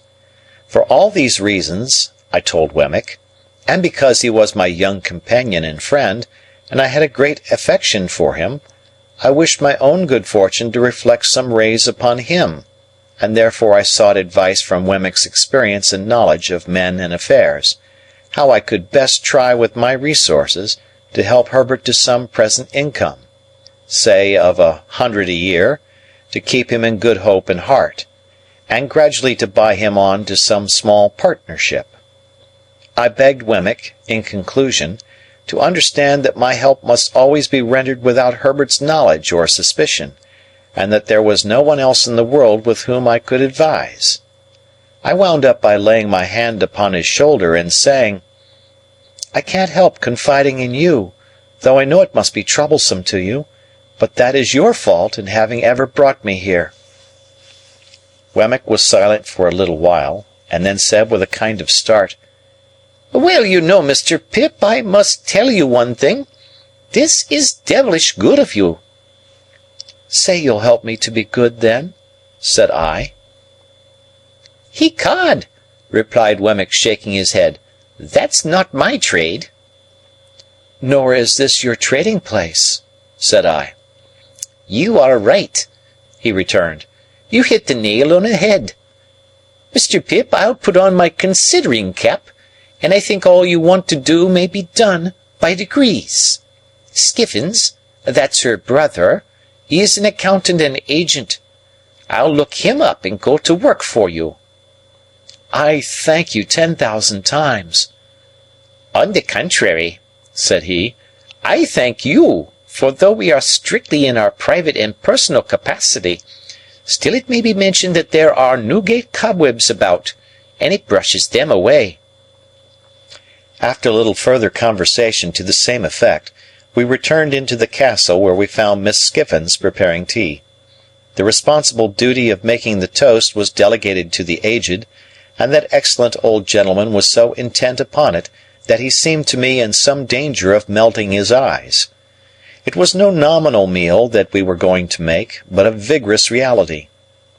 The aged prepared such a haystack of buttered toast that I could scarcely see him over it, as it simmered on an iron stand hooked on to the top bar, while Miss Skiffins brewed such a jorum of tea that the pig in the back premises became strongly excited, and repeatedly expressed his desires to participate in the entertainment. The flag had been struck, and the gun had been fired, at the right moment of time, and I felt as snugly cut off from the rest of Walworth as if the moat were 30 feet wide by as many deep. Nothing disturbed the tranquillity of the castle but the occasional tumbling open of John and Miss Skiffins, which little doors were a prey to some spasmodic infirmity that made me sympathetically uncomfortable until I got used to it. I inferred from the methodical nature of Miss Skiffins' arrangements that she made tea there every Sunday night, and I rather suspected that a classic brooch she wore, representing the profile of an undesirable female with a very straight nose and a very new moon, was a piece of portable property that had been given her by Wemmick. We ate the whole of the toast, and drank tea in proportion, and it was delightful to see how warm and greasy we all got after it. The aged especially might have passed for some clean old chief of a savage tribe just oiled. After a short pause of repose, Miss Skiffins, in the absence of the little servant who, it seemed, retired to the bosom of her family on Sunday afternoons, washed up the tea things in a trifling ladylike amateur manner that compromised none of us. Then she put on her gloves again, and we drew round the fire, and Wemmick said, "Now, aged parrot, tip us the paper." Wemmick explained to me while the aged got his spectacles out that this was according to custom, and that it gave the old gentleman infinite satisfaction to read the news aloud. "I won't offer an apology," said Wemmick, "for he isn't capable of many pleasures. Are you, aged P?" "All right, John, all right," returned the old man, seeing himself spoken to. "Only tip him a nod every now and then when he looks off his paper," said Wemmick, "and he'll be as happy as a king. We are all attention, aged one." "All right, John, all right," returned the cheerful old man, so busy and so pleased that it really was quite charming. The aged's reading reminded me of the classes at Mr. Wopsle's great-aunt's, with a pleasanter peculiarity that it seemed to come through a keyhole. As he wanted the candles close to him, and as he was always on the verge of putting either his head or the newspaper into them, he required as much watching as a powder-mill. But Wemmick was equally untiring and gentle in his vigilance, and the aged read on, quite unconscious of his many rescues. Whenever he looked at us, we all expressed the greatest interest and amazement, and nodded until he resumed again. As Wemmick and Miss Skiffins sat side by side, and as I sat in a shadowy corner, I observed a slow and gradual elongation of Mr. Wemmick's mouth, powerfully suggestive of his slowly and gradually stealing his arm round Miss Skiffins' waist. In course of time I saw his hand appear on the other side of Miss Skiffins, but at that moment Miss Skiffins neatly stopped him with the green glove, unwound his arm again as if it were an article of dress, and with the greatest deliberation laid it on the table before her.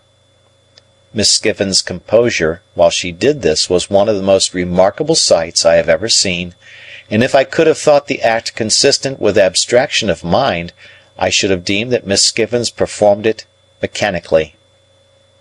By and by I noticed Wemmick's arm beginning to disappear again, and gradually fading out of view. Shortly afterwards his mouth began to widen again. After an interval of suspense on my part that was quite enthralling and almost painful, I saw his hand appear on the other side of Miss Skiffins. Instantly Miss Skiffins stopped it with the neatness of a placid boxer, took off that girdle or cestus as before, and laid it on the table. Taking the table to represent the path of virtue, I am justified in stating that during the whole time of the aged's reading, Wemmick's arm was straying from the path of virtue and being recalled to it by Miss Skiffins.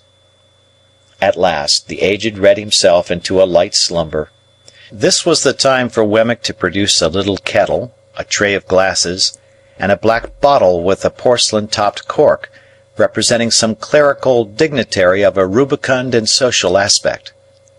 With the aid of these appliances we all had something warm to drink, including the aged, who was soon awake again. Miss Skiffins mixed, and I observed that she and Wemmick drank out of one glass. Of course I knew better than to offer to see Miss Skiffins home, and, under the circumstances, I thought I had best go first, which I did, taking a cordial leave of the aged, and having passed a pleasant evening. Before a week was out, I received a note from Wemmick, dated Walworth, stating that he hoped he had made some advance in that matter appertaining to our private and personal capacities, and that he would be glad if I could come and see him again upon it. So I went out to Walworth again, and yet again, and yet again, and I saw him by appointment in the city several times, but never held any communication with him on the subject in or near Little Britain. The upshot was, that we found a worthy young merchant or shipping broker, not long established in business, who wanted intelligent help, and who wanted capital, and who in due course of time and receipt would want a partner. Between him and me, secret articles were signed of which Herbert was the subject, and I paid him half of my £500 down, and engaged for sundry other payments, some to fall due at certain dates out of my income, some contingent on my coming into my property. Miss Skiffin's brother conducted the negotiation.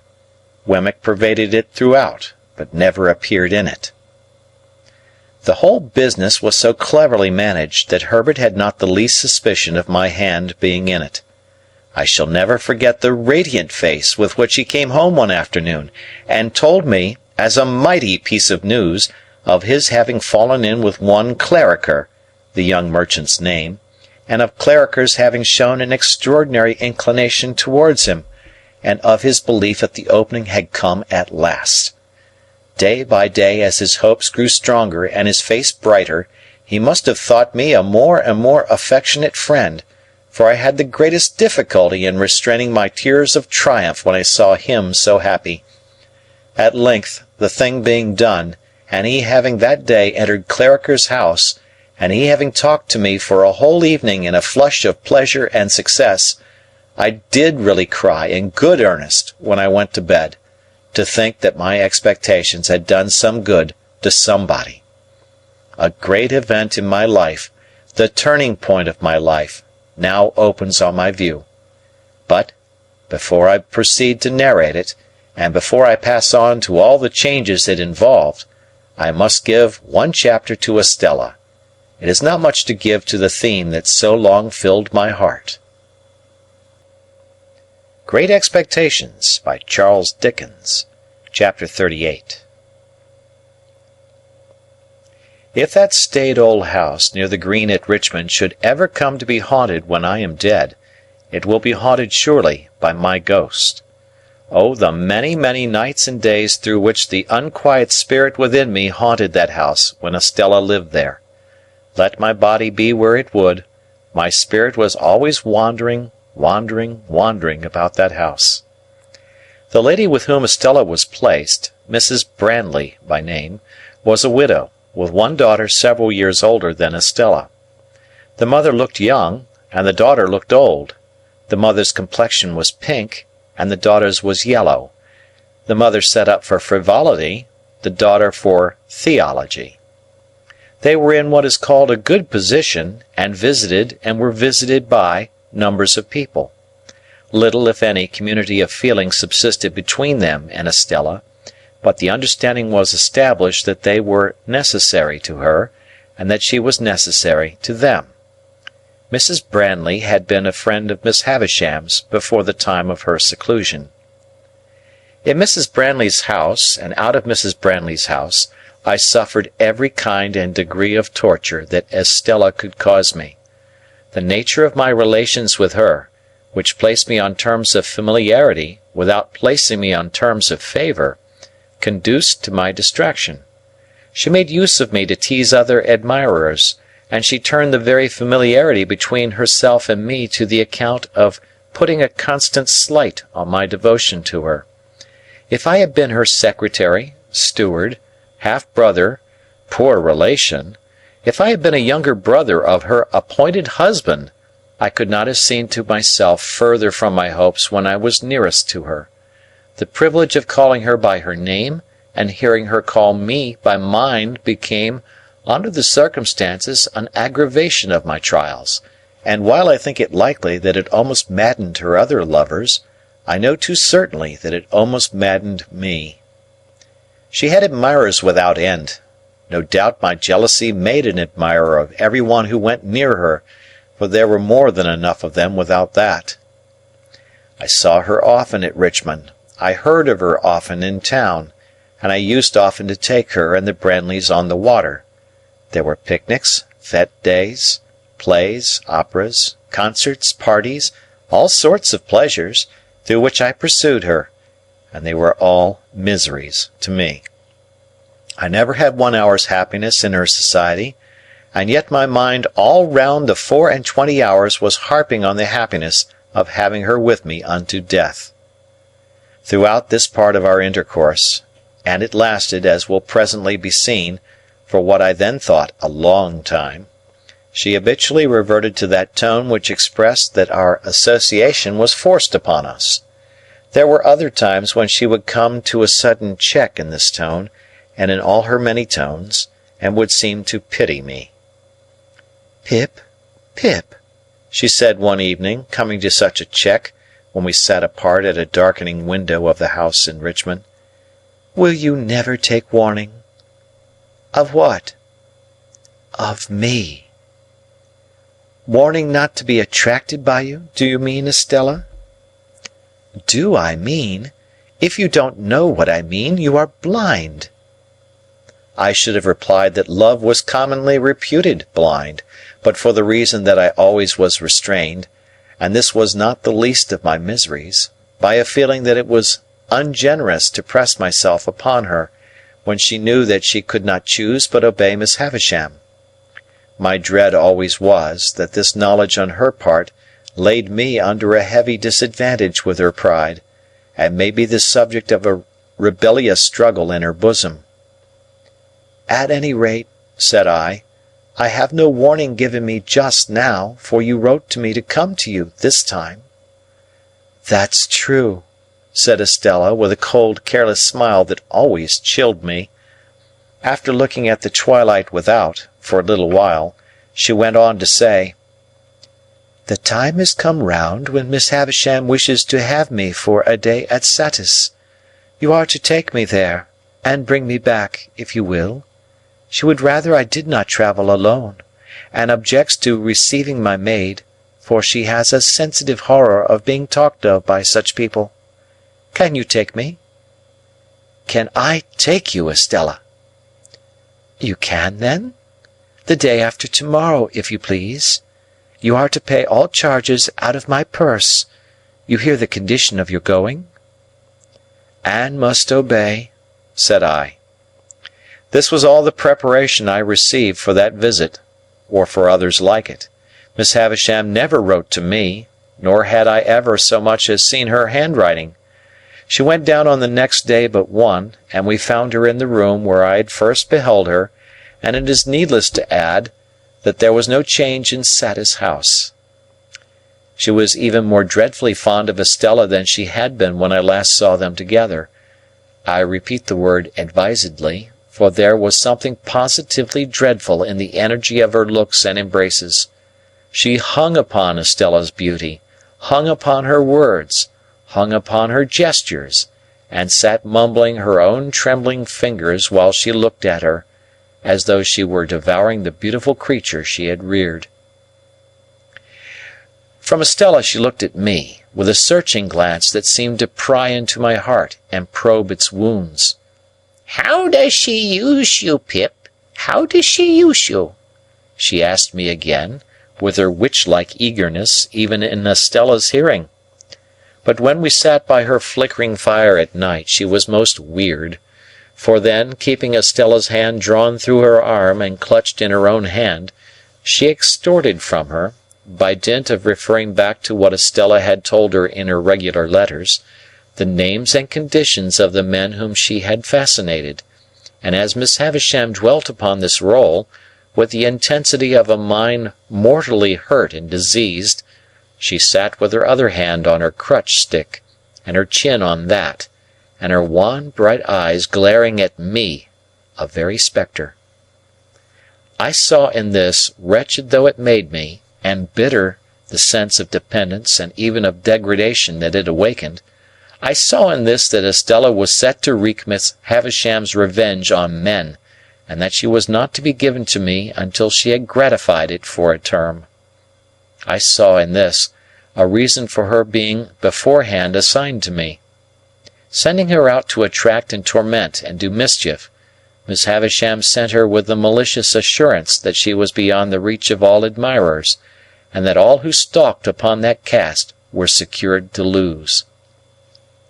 I saw in this that I, too, was tormented by a perversion of ingenuity, even while the prize was reserved for me. I saw in this the reason for my being staved off so long, and the reason for my late guardian's declining to commit himself to the formal knowledge of such a scheme. In a word, I saw in this Miss Havisham as I had her then and there before my eyes, and always had her before my eyes, and I saw in this the distinct shadow of the darkened and unhealthy house in which her life was hidden from the sun.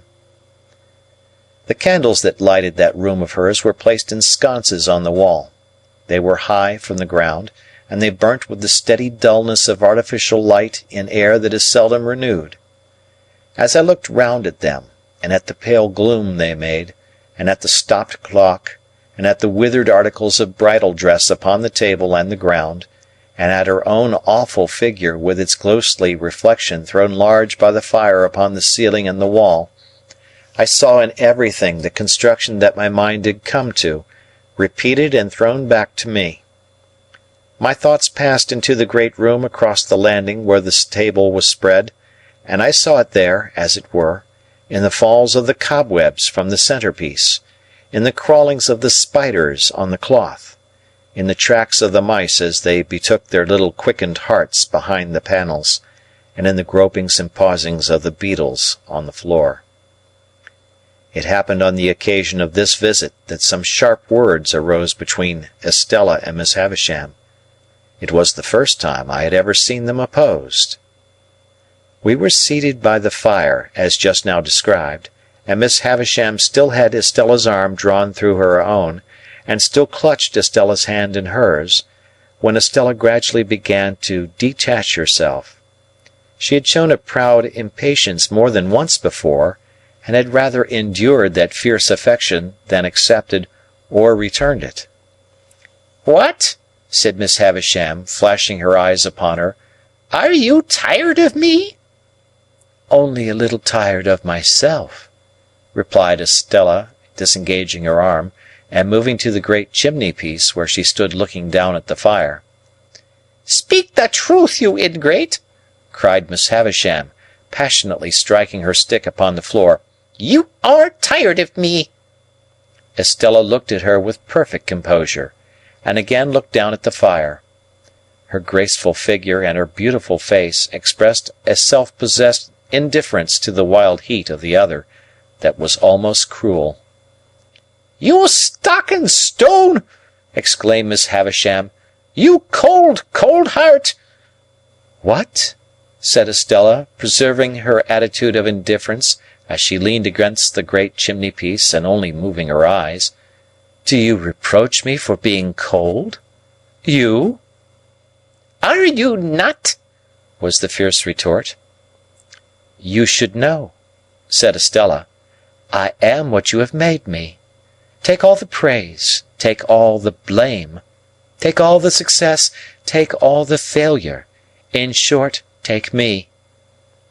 "Oh, look at her! Look at her!" cried Miss Havisham bitterly. "Look at her so hard and thankless, on the hearth where she was reared, where I took her into this wretched breast when it was first bleeding from its stabs, and where I have lavished years of tenderness upon her."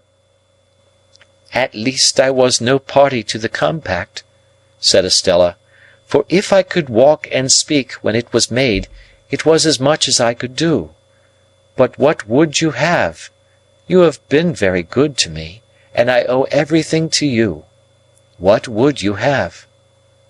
"Love," replied the other. "You have it." "I have not," said Miss Havisham. "Mother by adoption," retorted Estella, never departing from the easy grace of her attitude, never raising her voice as the other did, never yielding either to anger or tenderness. "Mother by adoption, I have said that I owe everything to you. All I possess is freely yours.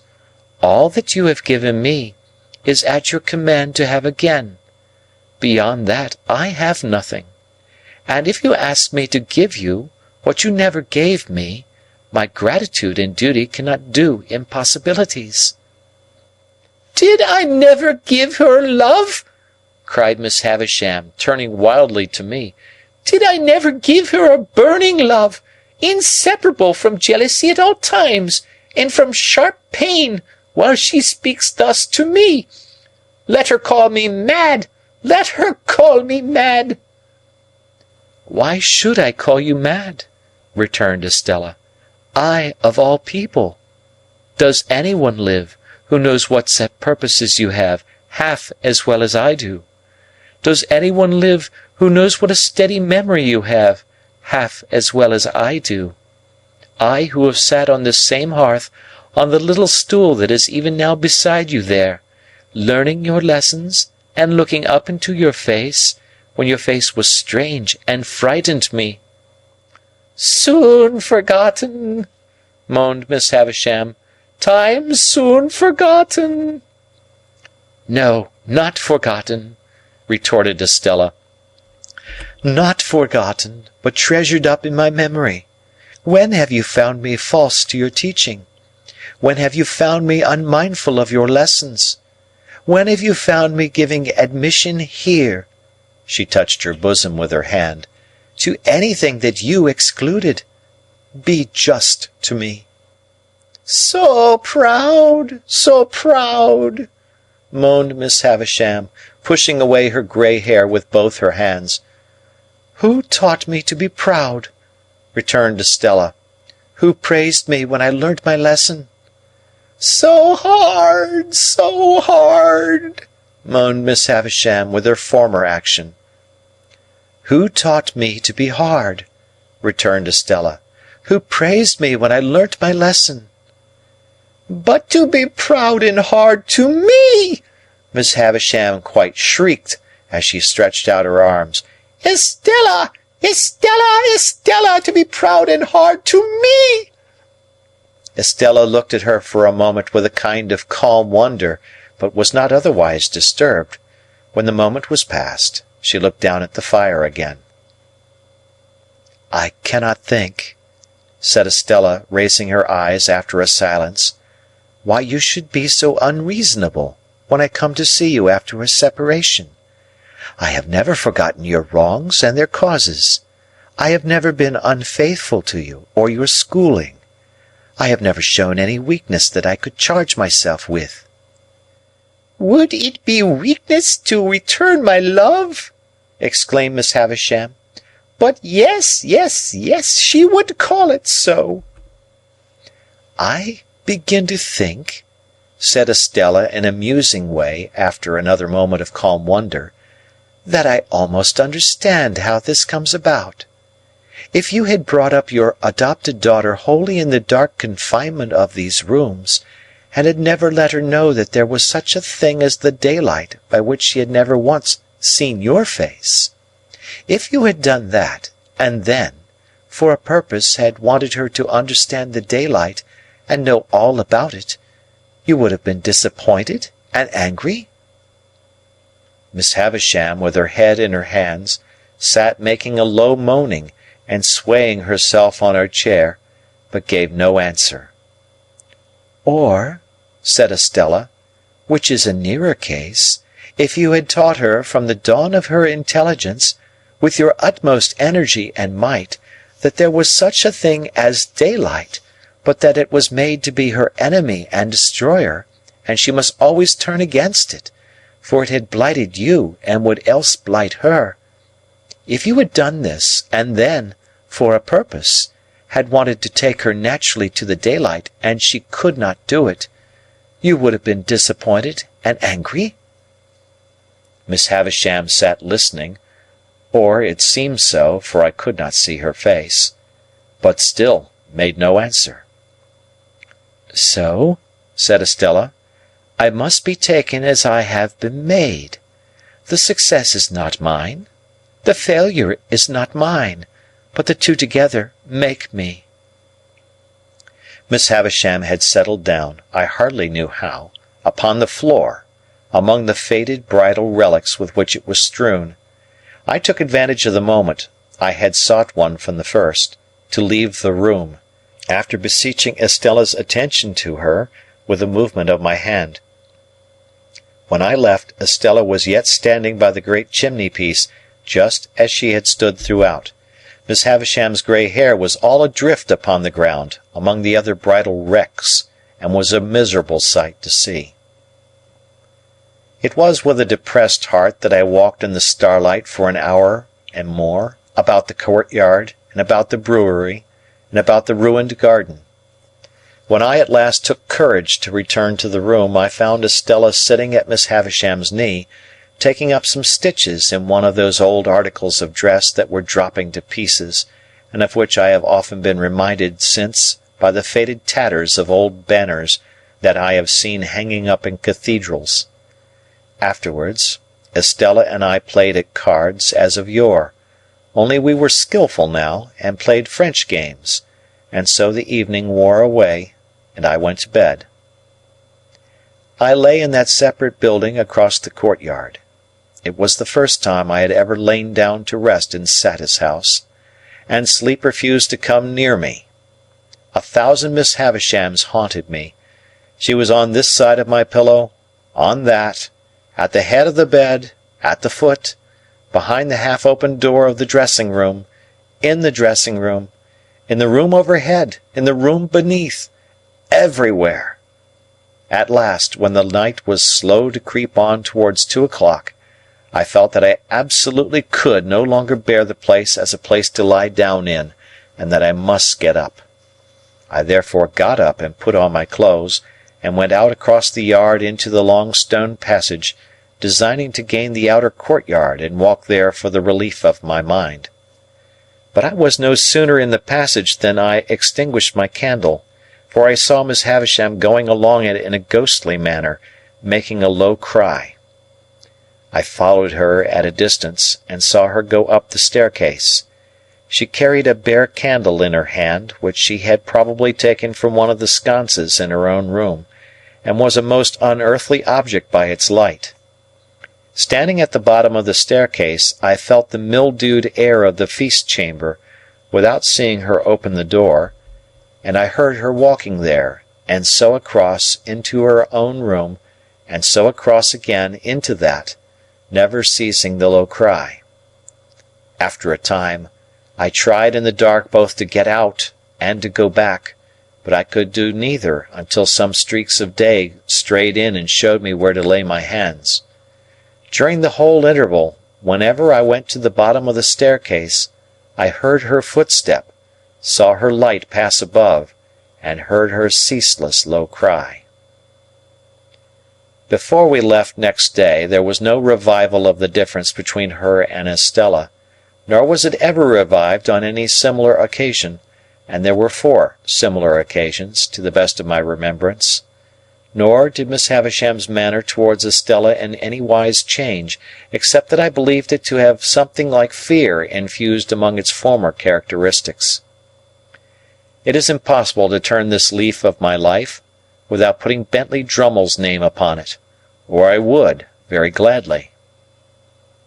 On a certain occasion when the Finches were assembled in force, and when good feeling was being promoted in the usual manner, by nobody's agreeing with anybody else, the presiding Finch called the grove to order, forasmuch as Mr. Drummle had not yet toasted a lady, which, according to the solemn constitution of the society, it was the brute's turn to do that day. I thought I saw him leer in an ugly way at me while the decanters were going round, but as there was no love lost between us, that might easily be.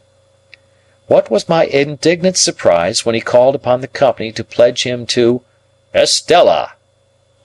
"Estella who?" said I. "Never you mind," retorted Drummle. "Estella of where?" said I. "You are bound to say of where," which he was, as a Finch. "Of Richmond, gentlemen," said Drummle, putting me out of the question, "and a peerless beauty." Much he knew about peerless beauties, a mean, miserable idiot, I whispered Herbert. "I know that lady," said Herbert across the table, when the toast had been honoured. "Do you?" said Drummle. "And so do I," I added, with a scarlet face. "Do you?" said Drummle. "O Lord!" This was the only retort, except glass or crockery, that the heavy creature was capable of making, but I became as highly incensed by it as if it had been barbed with wit, and I immediately rose in my place, and said that I could not but regard it as being like the Honourable Finch's impudence to come down to that grove, We always talked about coming down to that grove, as a neat parliamentary turn of expression. Down to that grove, proposing a lady of whom he knew nothing. Mr. Drummle, upon this, starting up, demanded what I meant by that, whereupon I made him the extreme reply that I believed he knew where I was to be found. Whether it was possible in a Christian country to get on without blood, after this, was a question on which the Finches were divided. The debate upon it grew so lively indeed that at least 6 more honourable members told 6 more, during the discussion, that they believed they knew where they were to be found. However, it was decided at last, the grove being a court of honour, that if Mr. Drummle would bring never so slight a certificate from the lady, importing that he had the honour of her acquaintance, Mr. Pip must express his regret, as a gentleman and a Finch, for having been betrayed into a warmth which. Next day was appointed for the production, lest our honour should take cold from delay, and next day Drummle appeared with a polite little avowal in Estella's hand that she had had the honour of dancing with him several times. This left me no course but to regret that I had been betrayed into a warmth which, and on the whole to repudiate as untenable the idea that I was to be found anywhere.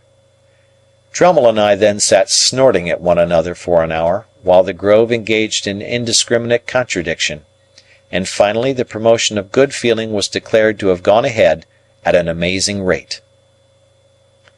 I tell this lightly, but it was no light thing to me, for I cannot adequately express what pain it gave me to think that Estella should show any favour to a contemptible, clumsy, sulky booby so very far below the average.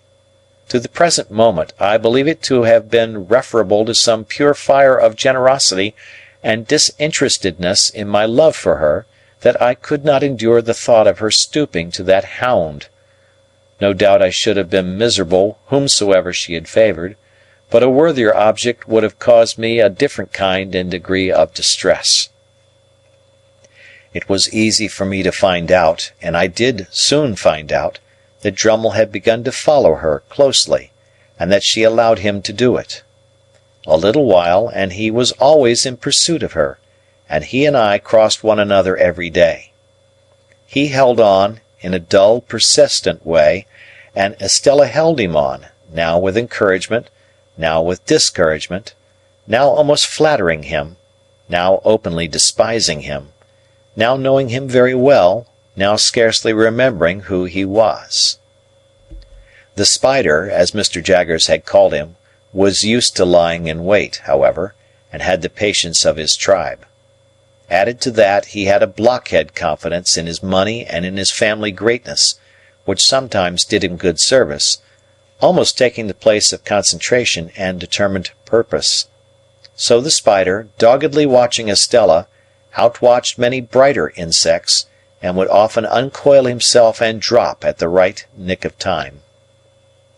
At a certain assembly ball at Richmond (there used to be assembly balls at most places then), where Estella had outshone all other beauties, this blundering Drummle so hung about her, and with so much toleration on her part, that I resolved to speak to her concerning him. I took the next opportunity, which was when she was waiting for Mrs. Blandley to take her home, and was sitting apart among some flowers, ready to go. I was with her, for I almost always accompanied them to and from such places. "Are you tired, Estella?" "Rather, Pip." "You should be." "Say rather, I should not be, for I have my letter to Satis House to write, before I go to sleep." "Recounting to-night's triumph?" said I. "Surely a very poor one, Estella." "What do you mean? I didn't know there had been any." "Estella," said I, "do look at that fellow in the corner yonder, who is looking over here at us." "Why should I look at him?" returned Estella, with her eyes on me instead. "What is there in that fellow in the corner yonder, to use your words, that I need look at?" "Indeed, that is the very question I want to ask you," said I, "for he has been hovering about you all night." Moths and all sorts of ugly creatures, replied Estella, with a glance towards him, hover about a lighted candle. Can the candle help it? No, I returned, but cannot the Estella help it? Well, said she, laughing after a moment, perhaps. Yes, anything you like. But Estella, do hear me speak. It makes me wretched that you should encourage a man so generally despised as Drummle. You know he is despised. Well, said she. You know he is as ungainly within as without, a deficient, ill-tempered, lowering, stupid fellow. Well, said she. You know he has nothing to recommend him but money, and a ridiculous roll of addle-headed predecessors, now don't you? Well, said she again, and each time she said it she opened her lovely eyes the wider. To overcome the difficulty of getting past that monosyllable, I took it from her, and said, repeating it with emphasis, Well, then, that is why it makes me wretched. Now, if I could have believed that she favoured Drummle with any idea of making me, wretched, I would have been in better heart about it, but in that habitual way of hers, she put me so entirely out of the question that I could believe nothing of the kind. Pip, said Estella, casting her glance over the room, don't be foolish about its effect on you. It may have its effect on others, and may be meant to have. It's not worth discussing. Yes, it is, said I, because I cannot bear that people should say she throws away her graces and attractions on a mere boor, the lowest in the crowd. I can bear it, said Estella. Oh, don't be so proud, Estella, and so inflexible. Calls me proud and inflexible in this breath, said Estella, opening her hands, and in his last breath reproached me for stooping to a boor. There is no doubt you do, said I, something hurriedly, for I have seen you give him looks and smiles this very night, such as you never give to me. Do you want me, then, said Estella, turning suddenly with a fixed and serious, if not angry look, to deceive and entrap you? Do you deceive and entrap him, Estella? Yes, and many others, all of them but you. Here is Mrs. Brandley. I'll say no more. And now that I have given the one chapter to the theme that so filled my heart, and so often made it ache and ache again, I pass on unhindered to the event that had impended over me longer yet, the event that had begun to be prepared for, before I knew that the world held Estella, and in the days when her baby intelligence was receiving its first distortions from Miss Havisham's wasting hands. In the Eastern story, the heavy slab that was to fall on the bed of state in the flush of conquest was slowly wrought out of the quarry. The tunnel for the rope to hold it in its place was slowly carried through the leagues of rock. The slab was slowly raised and fitted in the roof. The rope was rove to it, and slowly taken through the miles of hollow to the great iron ring. All being made ready with much labour, and the hour come, the Sultan was aroused in the dead of night, and the sharpened axe that was to sever the rope from the great iron ring was put into his hand, and he struck with it, and the rope parted and rushed away, and the ceiling fell. So, in my case, all the work, near and afar, that tended to the end, had been accomplished, and in an instant the blow was struck, and the roof of my stronghold dropped upon me. Great Expectations by Charles Dickens, Chapter 39. I was 23 years of age. Not another word had I heard to enlighten me on the subject of my expectations, and my 23rd birthday was a week gone. We had left Barnard's Inn more than a year, and lived in the Temple. Our chambers were in Garden Court, down by the river. Mr. Pocket and I had for some time parted company as to our original relations, though we continued on the best terms, notwithstanding my inability to settle to anything, which I hope arose out of the restless and incomplete tenure on which I held my means. I had a taste for reading, and read regularly so many hours a day. That matter of Herbert's was still progressing, and everything with me was as I have brought it down to the close of the last preceding chapter. Business had taken Herbert on a journey to Marseille. I was alone, and had a dull sense of being alone. Dispirited and anxious, long hoping that tomorrow or next week would clear my way, and long disappointed, I sadly missed the cheerful face and ready response of my friend. It was wretched weather, stormy and wet, and mud, deep in all the streets. Day after day, a vast heavy veil had been driving over London from the east, and it drove still, as if in the east there were an eternity of cloud and wind. So furious had been the gusts, that high buildings in town had had the lead stripped off their roofs, and in the country trees had been torn up, and sails of windmills carried away, and gloomy accounts had come in from the coast of shipwreck and death. Violent blasts of rain had accompanied these rages of wind, and the day just closed as I sat down to read had been the worst of all. Alterations have been made in that part of the temple since that time, and it has not now so lonely a character as it had then, nor is it so exposed to the river. We lived at the top of the last house, and the wind rushing up the river shook the house that night like discharges of cannon or breakings of a sea.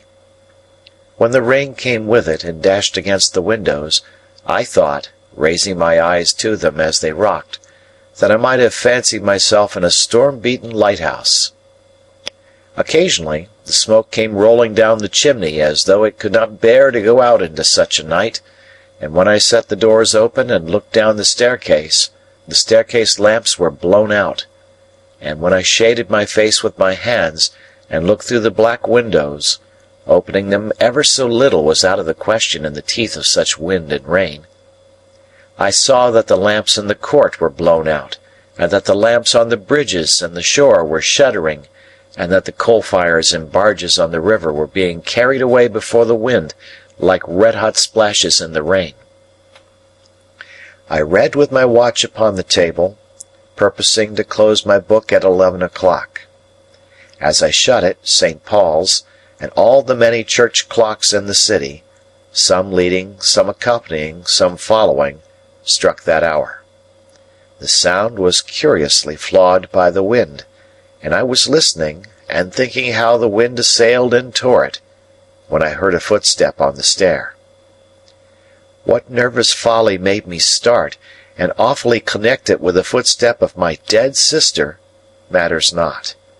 It was past in a moment, and I listened again and heard the footsteps stumble in coming on. Remembering then that the staircase lights were blown out, I took up my reading lamp and went out to the stair-head. Whoever was below had stopped on seeing my lamp, for all was quiet. "There is someone down there, is there not?" I called out, looking down. "Yes," said a voice from the darkness beneath. "What floor do you want?" "The top, Mr. Pip." "That is my name. There's nothing the matter?" "Nothing the matter," returned the voice, and the man came on. I stood with my lamp held out over the stair rail, and he came slowly within its light. It was a shaded lamp to shine upon a book, and its circle of light was very contracted, so that he was in it for a mere instant, and then out of it.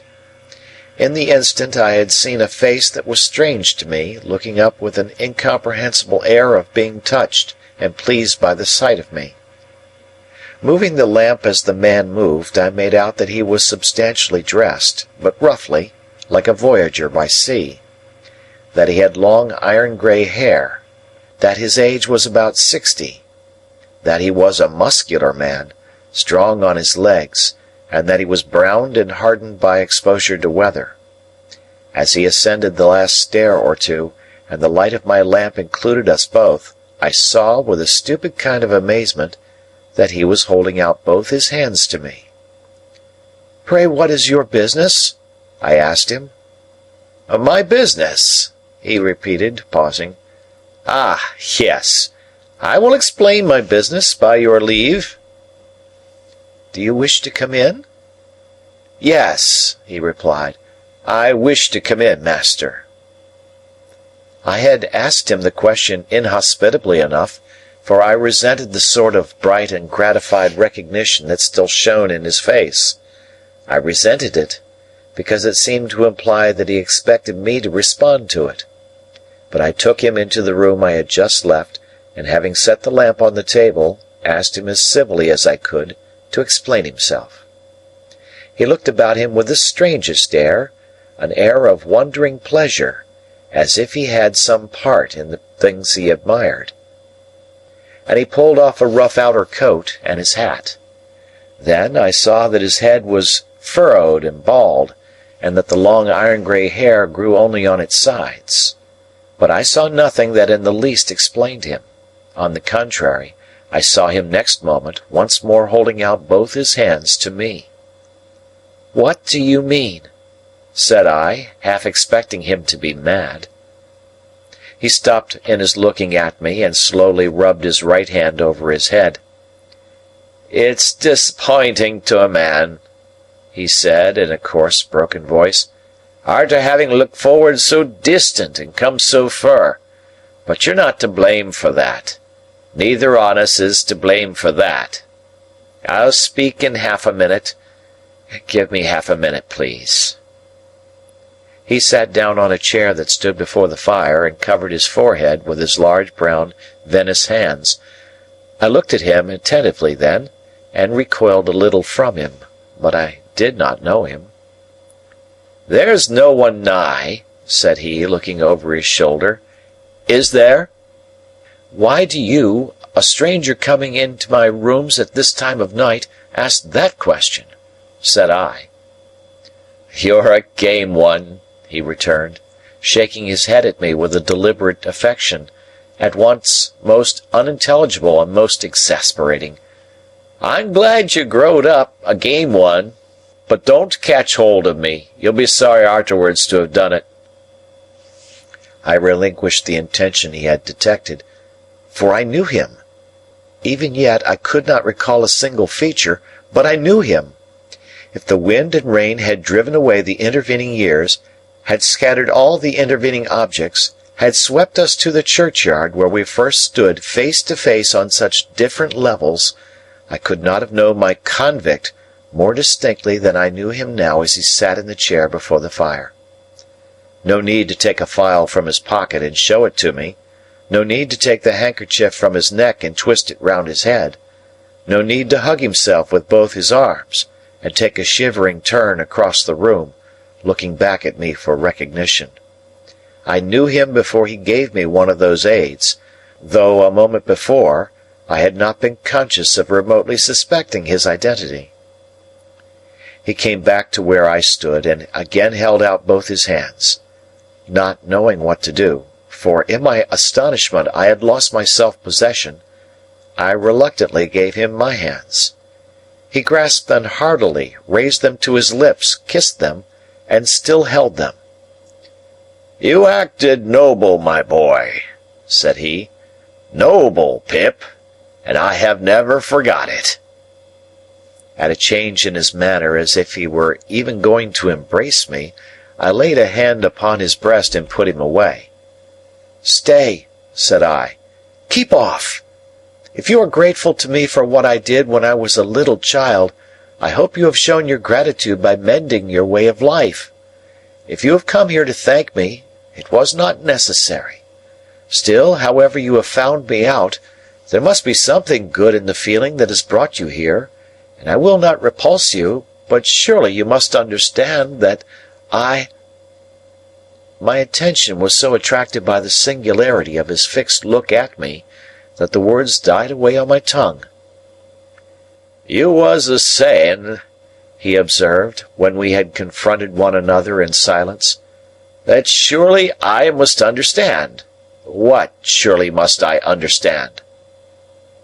"That I cannot wish to renew that chance intercourse with you of long ago, under these different circumstances. I am glad to believe you have repented and recovered yourself. I am glad to tell you so. I am glad that, thinking I deserve to be thanked, you have come to thank me. But our ways are different ways, none the less. You are wet and you look weary. Will you drink something before you go?" He had replaced his neckerchief loosely and had stood, keenly observant of me, biting a long end of it. "I think," he answered, still with the end at his mouth and still observant of me, "that I will drink, I thank you, afore I go." There was a tray ready on a side table. I brought it to the table near the fire and asked him what he would have. He touched one of the bottles without looking at it or speaking, and I made him some hot rum and water.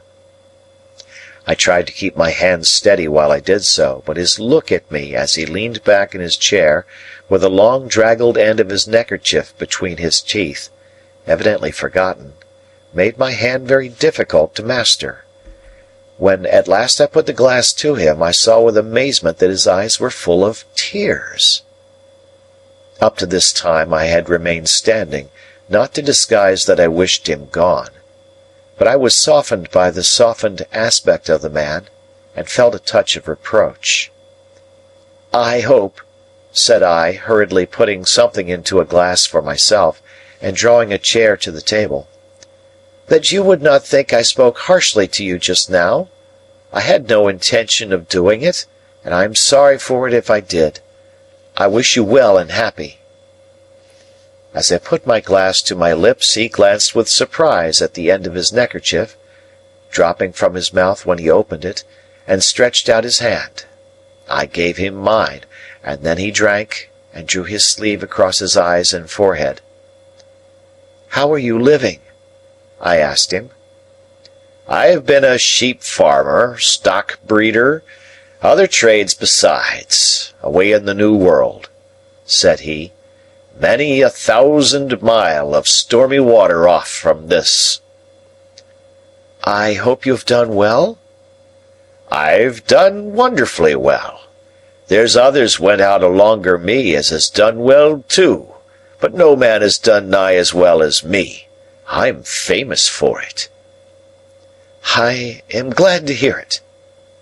"I hope to hear you say so, my dear boy." Without stopping to try to understand those words or the tone in which they were spoken, I turned off to a point that had just come into my mind.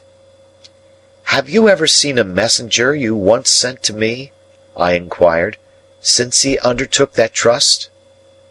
"Never set eyes upon him. I warn't likely to it." "He came faithfully, and he brought me the 2 one-pound notes. I was a poor boy then, as you know, and to a poor boy they were a little fortune. But, like you, I have done well since, and you must let me pay them back. You can put them to some other poor boy's use." I took out my purse. He watched me as I laid my purse upon the table and opened it, and he watched me as I separated 2 one-pound notes from its contents. They were clean and new, and I spread them out and handed them over to him. Still watching me, he laid them one upon the other, folded them longwise, gave them a twist, set fire to them at the lamp, and dropped the ashes into the tray. "May I make so bold," he said then, with a smile that was like a frown, and with a frown that was like a smile, "as ask you how you have done well, since you and me was out on them lone shiverin' marshes?" "How?" "Ha!" He emptied his glass, got up, and stood at the side of the fire, with his heavy brown hand on the mantel-shelf. He put a foot up to the bars to dry and warm it, and the wet boot began to steam. But he neither looked at it nor at the fire, but steadily looked at me. It was only now that I began to tremble. When my lips had parted and had shaped some words that were without sound, I forced myself to tell him, though I could not do it distinctly, that I had been chosen to succeed to some property. "Might a mere varmint ask what property?" said he. I faltered. "I don't know." "Might a mere varmint ask whose property?" said he. I faltered again. "I don't know." "Could I make a guess, I wonder," said the convict, "at your income since you come of age? As to the first figure now. 5?"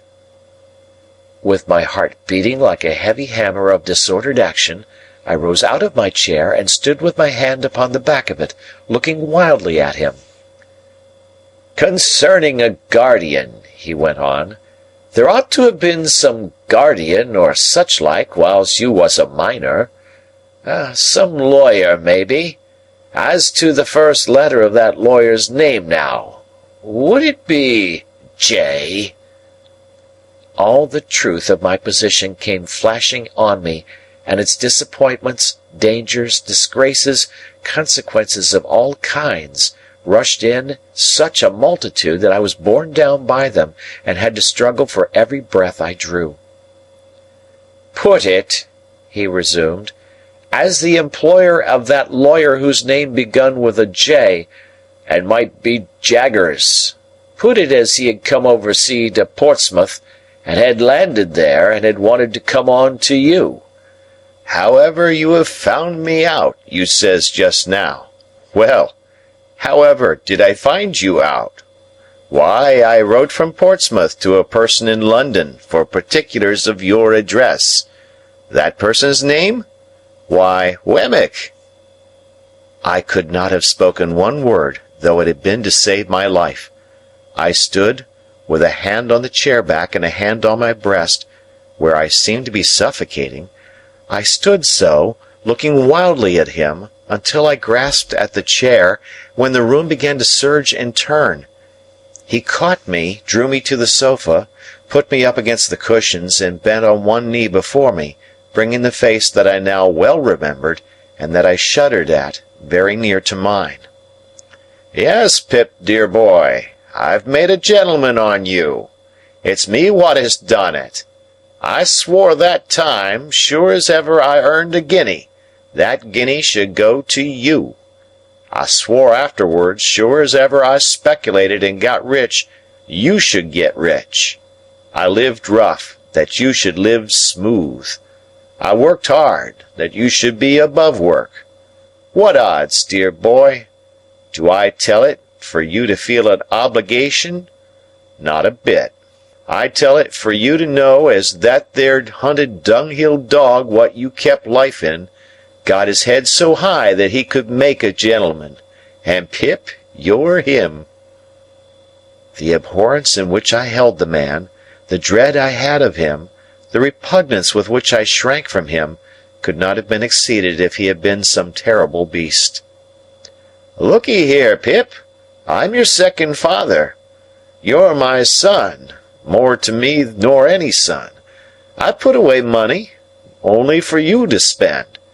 When I was a hired-out shepherd in a solitary hut, not seeing no faces but faces of sheep till I half forgot what men's and women's faces was like, I seen yourn. I drops my knife many a time in that hut when I was a-eatin' my dinner or my supper, and I says, 'Here's the boy again, looking at me whiles I eats and drinks.' I see you there a many times, as plain as ever I see you on them misty marshes. 'Lord strike me dead,' I says each time, and I goes out in the air to say it under the open heavens. But what, if I gets liberty and money, I'll make that boy a gentleman. And I done it. Why, look at you, dear boy. Look at these here lodgin's o' yourn, fit for a lord. A lord! Ha! You shall show money with lords for wagers, and beat 'em." In his heat and triumph, and in his knowledge that I had been nearly fainting, he did not remark on my reception of all this. It was the one grain of relief I had. "Look'ee here," he went on, taking my watch out of my pocket and turning towards him a ring on my finger, while I recoiled from his touch as if he had been a snake. "A golden and a beauty! That's a gentleman's, I hope. A diamond all set round with rubies. That's a gentleman's, I hope. Look at your linen, fine and beautiful. Look at your clothes, better ain't to be got. And your books, too," turning his eyes round the room, "mounting up on their shelves by hundreds. And you read 'em, don't you? I see you've been a-reading of 'em when I come in. Ha, ha, ha! You shall read 'em to me, dear boy. And if they're in foreign languages what I don't understand, I shall be just as proud as if I did." Again he took both my hands and put them to his lips, while my blood ran cold within me. "Don't you mind talking, Pip," said he, after again drawing his sleeve over his eyes and forehead, as the click came in his throat which I well remembered, and he was all the more horrible to me that he was so much in earnest. "You can't do better nor keep quiet, dear boy. You ain't looked slowly forward to this as I have. You wasn't prepared for this as I was. But didn't you never think it might be me?" "Oh, no, no, no," I returned. "Never, never." "Well, you see it was me, and single-handed. Never a soul in it but my own self and Mr. Jaggers." "Was there no one else?" I asked. "No," said he, with a glance of surprise. "Who else should there be? And, dear boy, how good-looking you have growed. There's bright eyes somewheres, eh? Isn't there bright eyes somewheres, what you love the thoughts on? Oh, Estella, Estella. They shall be yourn, dear boy, if money can buy 'em. Not that gentleman like you, so well set up as you, can't win 'em off of his own game, but money shall back you. Let me finish what I was a-telling you, dear boy. From that there hut, and that there hiring out, I got money left me by my master, which died and had been the same as me, and got my liberty and went for myself. In every single thing I went for you. Lord strike a blight upon it, I says, whatever it was I went for, if it ain't for him. It all prospered wonderful. As I give you to understand just now, I'm famous for it. It was the money left me, and the gains of the first few year what I sent home to Mr. Jaggers, all for you, when he first come after you, agreeable to my letter. Oh, that he had never come, that he had left me at the forge, far from contented, yet, by comparison, happy. And then, dear boy, it was a recompense to me, looky here, to know in secret that I was making a gentleman. The blood horses of them colonists might fling up the dust over me as I was walking. What do I say?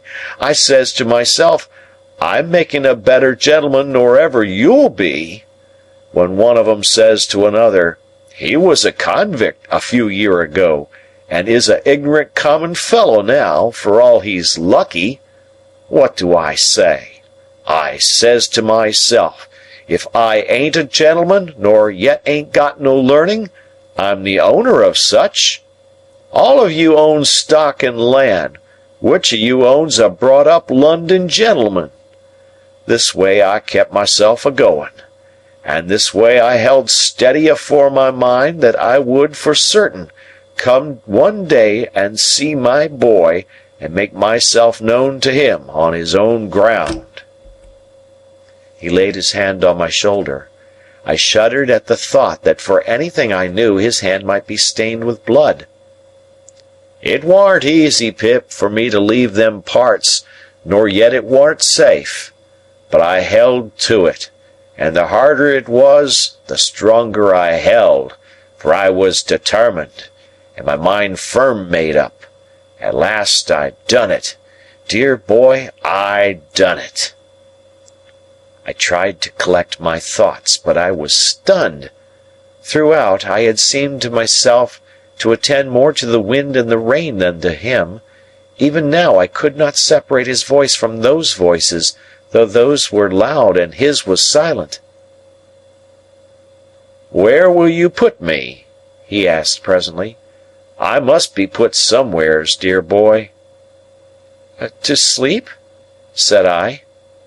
"Yes, and to sleep long and sound," he answered, "for I've been sea-tossed and sea-washed, months and months." "My friend and companion," said I, rising from the sofa, "is absent. You must have his room." "He won't come back tomorrow, will he?" "No," said I, answering almost mechanically, in spite of my utmost efforts, "not tomorrow." "Because, looky here, dear boy," he said, dropping his voice and laying a long finger on my breast in an impressive manner, "caution is necessary." "How do you mean, caution?" "By God, it's death." "What's death?" "I was sent for life. It's death to come back. There's been overmuch coming back of late years, and I should of a certainty be hanged if took." Nothing was needed but this. The wretched man, after loading wretched me with his gold and silver chains for years, had risked his life to come to me, and I held it there in my keeping. If I had loved him instead of abhorring him, if I had been attracted to him by the strongest admiration and affection, instead of shrinking from him with the strongest repugnance, it could have been no worse. On the contrary, it would have been better, for his preservation would then have naturally and tenderly addressed my heart. My first care was to close the shutters, so that no light might be seen from without, and then to close and make fast the doors. While I did so, he stood at the table drinking rum and eating biscuit, and when I saw him thus engaged, I saw my convict on the marshes at his meal again.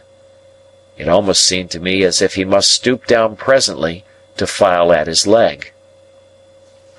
When I had gone into Herbert's room and had shut off any other communication between it and the staircase than through the room in which our conversation had been held, I asked him if he would go to bed. He said yes, but asked me for some of my gentleman's linen to put on in the morning. I brought it out and laid it ready for him, and my blood again ran cold when he again took me by both hands to give me good night. I got away from him, without knowing how I did it, and mended the fire in the room where we had been together, and sat down by it, afraid to go to bed. For an hour or more I remained too stunned to think, and it was not until I began to think that I began fully to know how wrecked I was, and how the ship in which I had sailed was gone to pieces. Miss Havisham's intentions towards me, all a mere dream. Estella not designed for me. I only suffered in Satis House as a convenience, a sting for the greedy relations, a model with a mechanical heart to practice on when no other practice was at hand. Those were the first smarts I had. But sharpest and deepest pain of all, it was for the convict, guilty of I knew not what crimes, and liable to be taken out of those rooms where I sat thinking and hanged at the Old Bailey door, that I had deserted Joe. I would not have gone back to Joe now. I would not have gone back to Biddy now, for any consideration, simply, I suppose, because my sense of my own worthless conduct to them was greater than every consideration.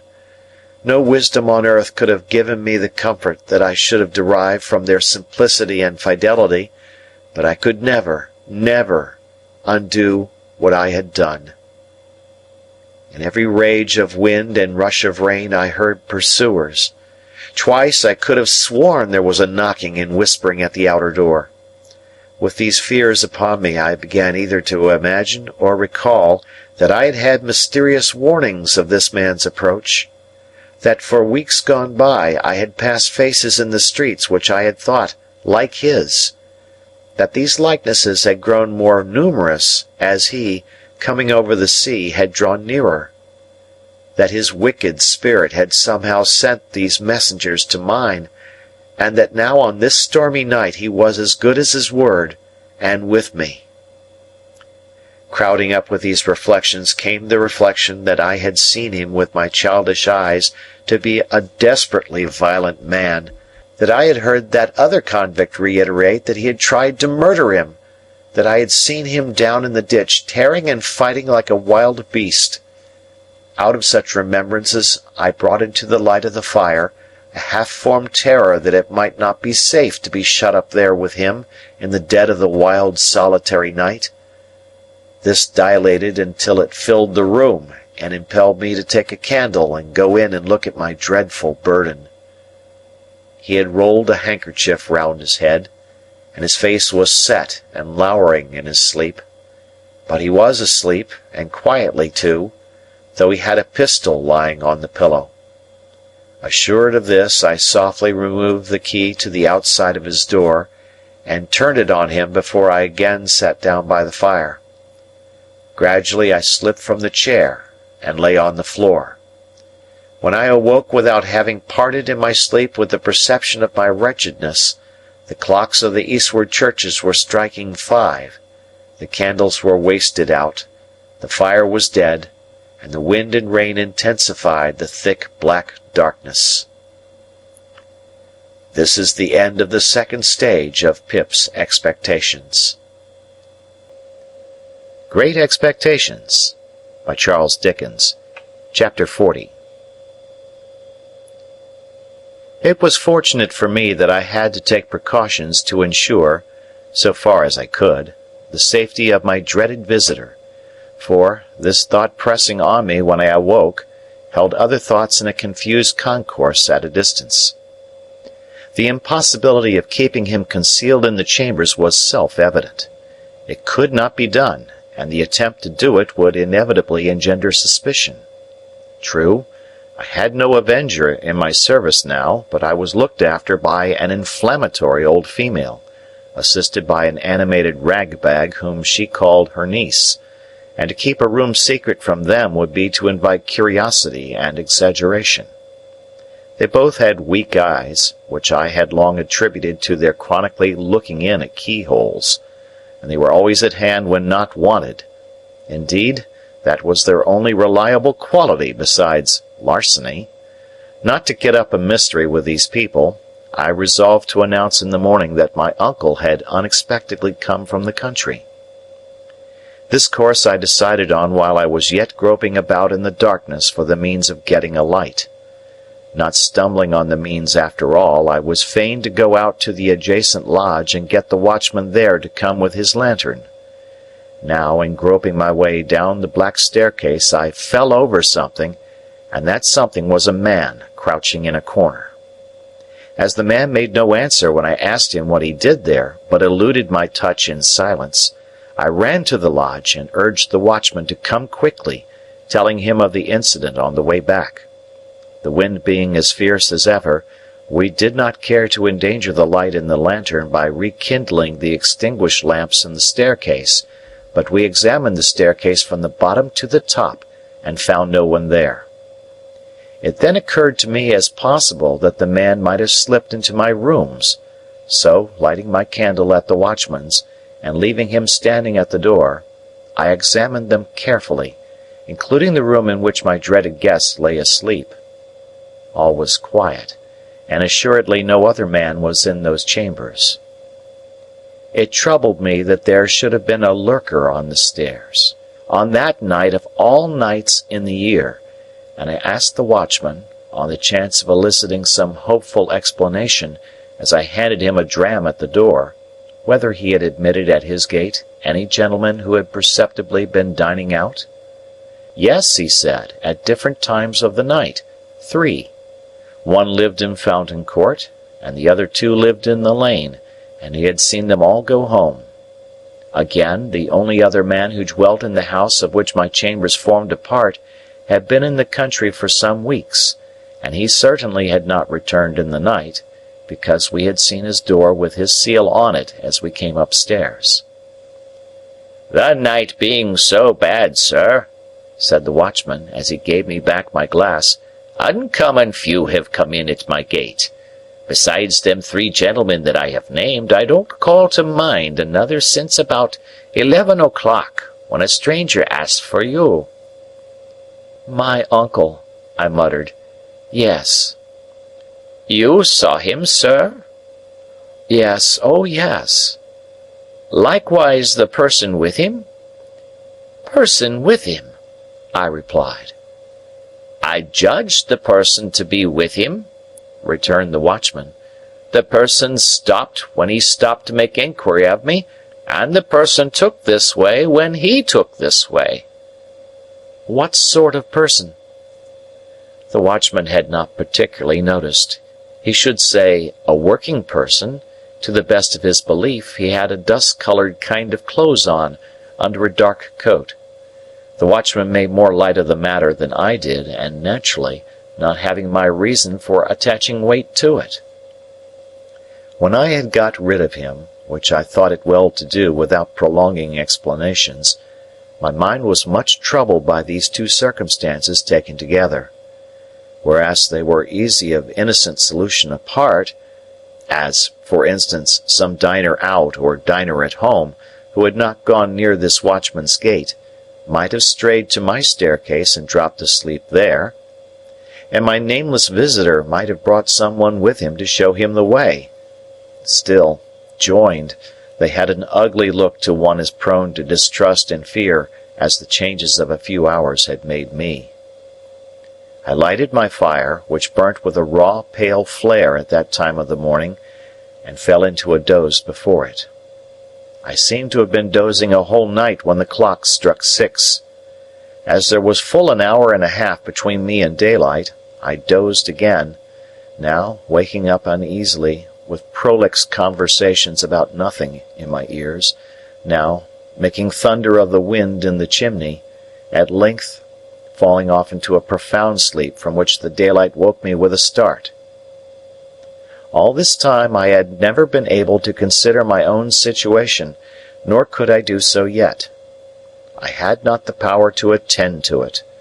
I was greatly dejected and distressed, but in an incoherent wholesale sort of way. As to forming any plan for the future, I could as soon have formed an elephant. When I opened the shutters and looked out at the wet, wild morning, all of a leaden hue, when I walked from room to room, when I sat down again shivering before the fire, waiting for my laundress to appear, I thought how miserable I was, but hardly knew why, or how long I had been so, or on what day of the week I made the reflection, or even who I was that made it. At last the old woman and the niece came in, the latter with a head not easily distinguishable from her dusty broom, and testified surprise at sight of me and the fire. To whom I imparted how my uncle had come in the night and was then asleep, and how the breakfast preparations were to be modified accordingly. Then I washed and dressed while they knocked the furniture about and made a dust, and so, in a sort of dream or sleep-waking, I found myself sitting by the fire again, waiting for him to come to breakfast. By and by his door opened and he came out. I could not bring myself to bear the sight of him, and I thought he had a worse look by daylight. "I do not even know," said I, speaking low as he took his seat at the table, "by what name to call you. I have given out that you are my uncle." "That's it, dear boy. Call me Uncle." "You assume some name, I suppose, on board ship?" "Yes, dear boy. I took the name of Provis." "Do you mean to keep that name?" "Why, yes, dear boy. It's as good as another, unless you'd like another." "What is your real name?" I asked him in a whisper. "Magwitch," he answered in the same tone, "christened Abel." "What were you brought up to be?" "A varmint, dear boy." He answered quite seriously, and used the word as if it denoted some profession. When you came into the temple last night," said I, pausing to wonder whether that could really have been last night, which seemed so long ago. "Yes, dear boy." "When you came in at the gate and asked the watchman the way here, had you anyone with you?" "With me? No, dear boy." "But there was someone there?" "I didn't take particular notice," he said dubiously, "not knowing the ways of the place, but I think there was a person, too, come in alonger me." "Are you known in London?" "I hope not," said he, giving his neck a jerk with his forefinger that made me turn hot and sick.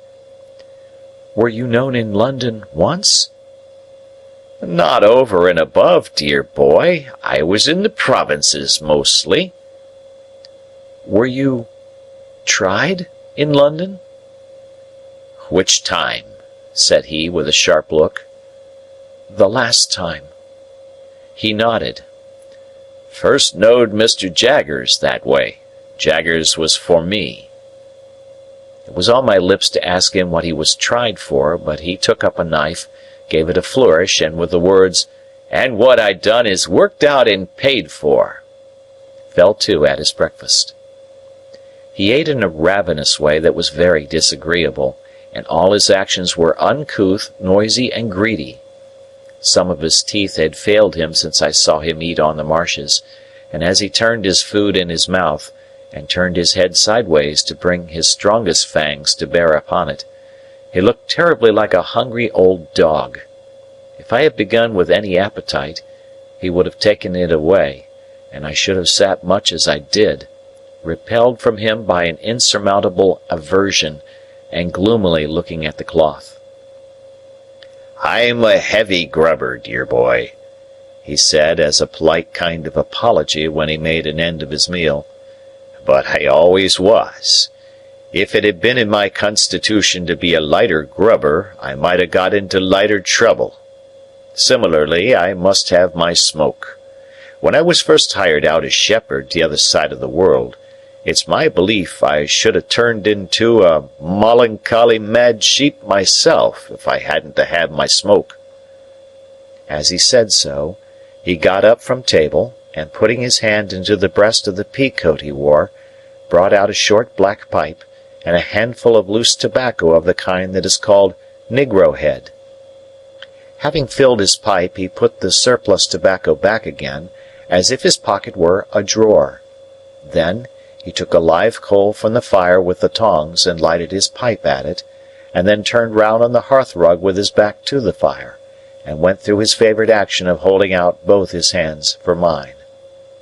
"Hand this," said he, dandling my hands up and down in his, as he puffed at his pipe. "And this is the gentleman what I made. The real, genuine one. It does me good fur to look at you, Pip. All I stipulate is to stand by and look at you, dear boy." I released my hands as soon as I could, and found that I was beginning slowly to settle down to the contemplation of my condition. What I was chained to, and how heavily, became intelligible to me, as I heard his hoarse voice, and sat looking up at his furrowed bald head with its iron-grey hair at the sides. "I mustn't see my gentleman a-footing it in the mire of the streets. There mustn't be no mud on his boots. My gentleman must have horses, Pip. Horses to ride, and horses to drive, and horses for his servant to ride and drive as well. Shall colonists have their horses? And blood 'uns, if you please, good Lord. And not my London gentlemen? No, no. We'll show 'em another pair of shoes than that, Pip, won't us?" He took out of his pocket a great thick pocket-book, bursting with papers, and tossed it on the table. "There's something worth spending in that there book, dear boy. It's yourn. All I've got ain't mine, it's yourn. Don't you be afeard on it. There's more where that come from. I've come to the old country for to see my gentleman spend his money like a gentleman. That'll be my pleasure. My pleasure'll be for to see him do it. And blast you all," he wound up, looking round the room and snapping his fingers once with a loud snap. "Blast you every one, from the judge in his wig to the colonist a-stirring up the dust. I'll show a better gentleman than the whole kit on you put together." "Stop!" said I, almost in a frenzy of fear and dislike. "I want to speak to you. I want to know what is to be done. I want to know how you are to be kept out of danger, how long you are going to stay, what projects you have." "Looky here, Pip," said he, laying his hand on my arm in a suddenly altered and subdued manner. "First of all, looky here. I forgot myself half a minute ago. What I said was low. That's what it was, low. Looky here, Pip. Look over it. I ain't a-going to be low." "First," I resumed, half groaning, "what precautions can be taken against your being recognized and seized?" "No, dear boy," he said in the same tone as before, "that don't go first. Lowness goes first. I ain't took so many year to make a gentleman, not without knowing what's due to him. Looky here, Pip. I was low. That's what I was, low. Look over it, dear boy." Some sense of the grimly ludicrous moved me to a fretful laugh as I replied, "I have looked over it. In heaven's name, don't harp upon it." "Yes, but looky here," he persisted. "Dear boy, I ain't come so fur, not fur to be low. Now, go on, dear boy. You was a-sayin'." "How are you to be guarded from the danger you have incurred?" "Well, dear boy, the danger ain't so great. Without I was informed again, the danger ain't so much to signify. There's Jaggers, and there's Wemmick, and there's you. Who else is there to inform?" "Is there no chance person who might identify you in the street?" said I. "Well," he returned, "there ain't many, nor yet I don't intend to advertise myself in the newspaper by the name of A.M. come back from Botany Bay, and years have rolled away, and who's to gain by it? Still, look'ee here, Pip. If the danger had been 50 times as great, I should have come to see you, mind you, just the same." "And how long do you remain?" "How long?" said he, taking his black pipe from his mouth and dropping his jaw as he stared at me. "I'm not a-going back. I've come for good." "Where are you to live?" said I. "What is to be done with you? Where will you be safe?" "Dear boy," he returned, "there's disguising wigs can be bought for money, and there's hair powder and spectacles and black clothes, shorts and what not. Others has done it safe afore, and what others has done afore others can do again. As to the where and how of living, dear boy, give me your own opinions on it." "You take it smoothly now," said I, "but you were very serious last night when you swore it was death." "And so I swore it is death," said he, putting his pipe back in his mouth, "and death by the rope, in the open street not fur from this, and it's serious that you should fully understand it to be so. What then, when that's once done? Here I am. To go back now would be as bad as to stand ground. Worse. Besides, Pip, I'm here, because I've meant it by you, years and years. As to what I dare, I'm an old bird now, as has dared all manner of traps since first he was fledged, and I'm not afeard to perch upon a scarecrow. If there's death hid inside of it, there is, and let him come out, and I'll face him, and then I'll believe in him and not afore. And now let me have a look at my gentleman again." Once more he took me by both hands and surveyed me with an air of admiring proprietorship, smoking with great complacency all the while. It appeared to me that I could do no better than secure him some quiet lodging hard by, of which he might take possession when Herbert returned, whom I expected in 2 or 3 days. That the secret must be confided to Herbert as a matter of unavoidable necessity, even if I could have put the immense relief I should derive from sharing it with him out of the question, was plain to me. What it was by no means so plain to Mr. Provis, I resolved to call him by that name, who reserved his consent to Herbert's participation until he should have seen him and formed a favourable judgment of his physiognomy. "And even then, dear boy," said he, pulling a greasy little clasped black Testament out of his pocket, "we'll have him on his oath."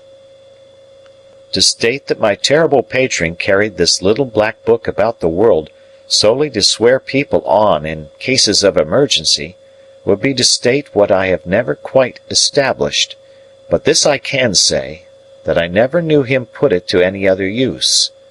The book itself had the appearance of having been stolen from some court of justice, and perhaps his knowledge of its antecedents, combined with his own experience in that wise, gave him a reliance on its powers as a sort of legal spell or charm.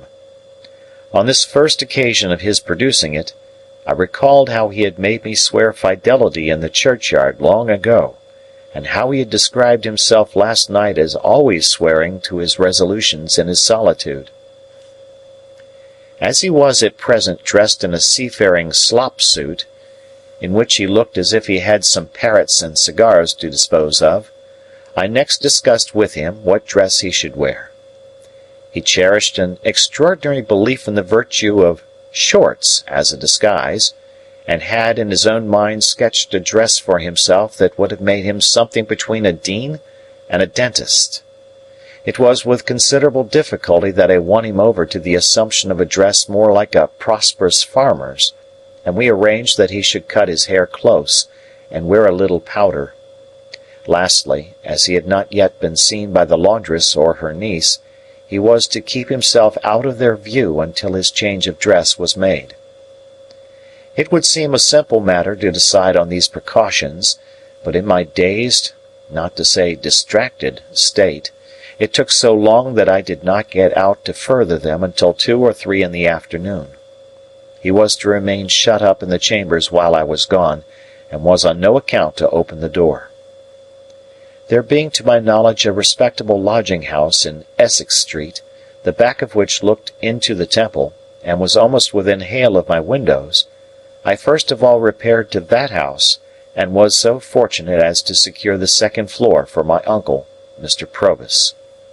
I then went from shop to shop, making such purchases as were necessary to the change in his appearance.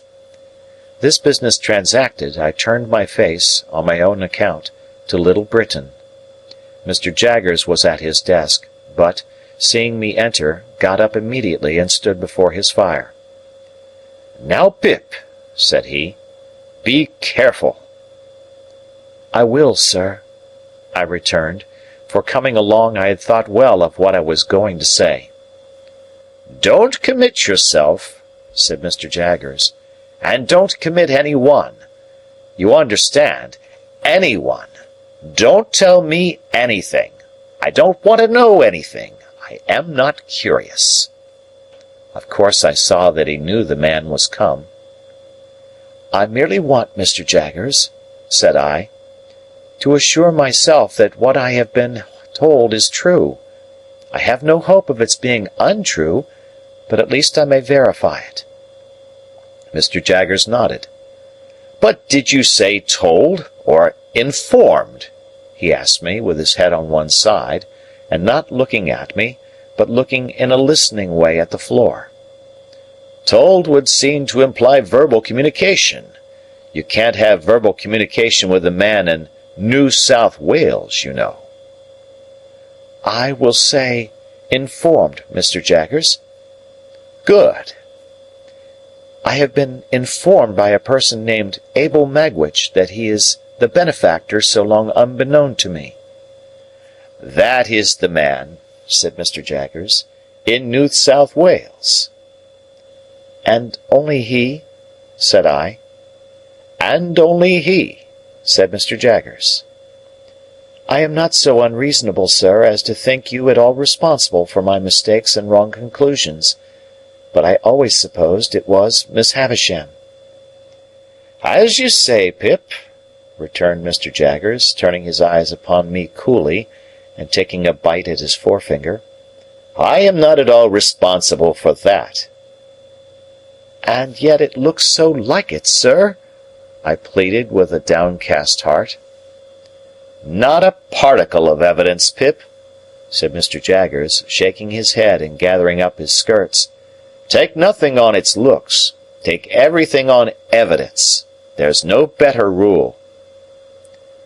I have no more to say, said I, with a sigh, after standing silent for a little while. I have verified my information, and there's an end. And Magwitch, in New South Wales, having at last disclosed himself, said Mr. Jaggers, you will comprehend, Pip, how rigidly throughout my communication with you I have always adhered to the strict line of fact. There has never been the least departure from the strict line of fact. You are quite aware of that? Quite, sir.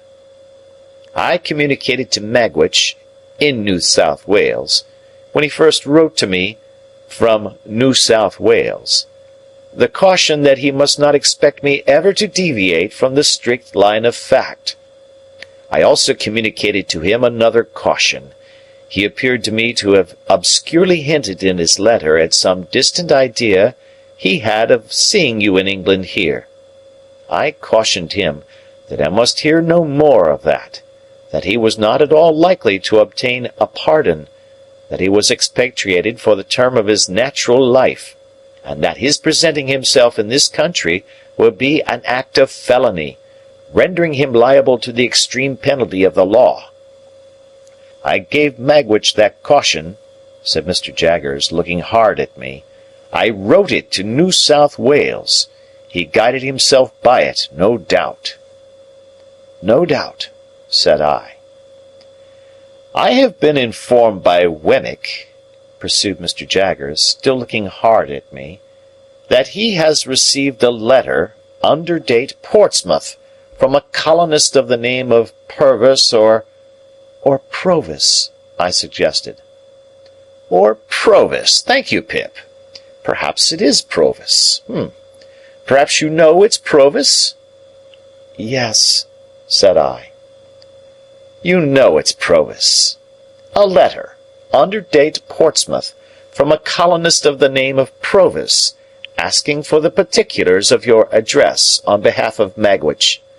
Wemmick sent him the particulars, I understand, by return of post. Probably it is through Provis that you have received the explanation of Magwitch in New South Wales? It came through Provis, I replied. Good day, Pip, said Mr. Jaggers, offering his hand. Glad to have seen you.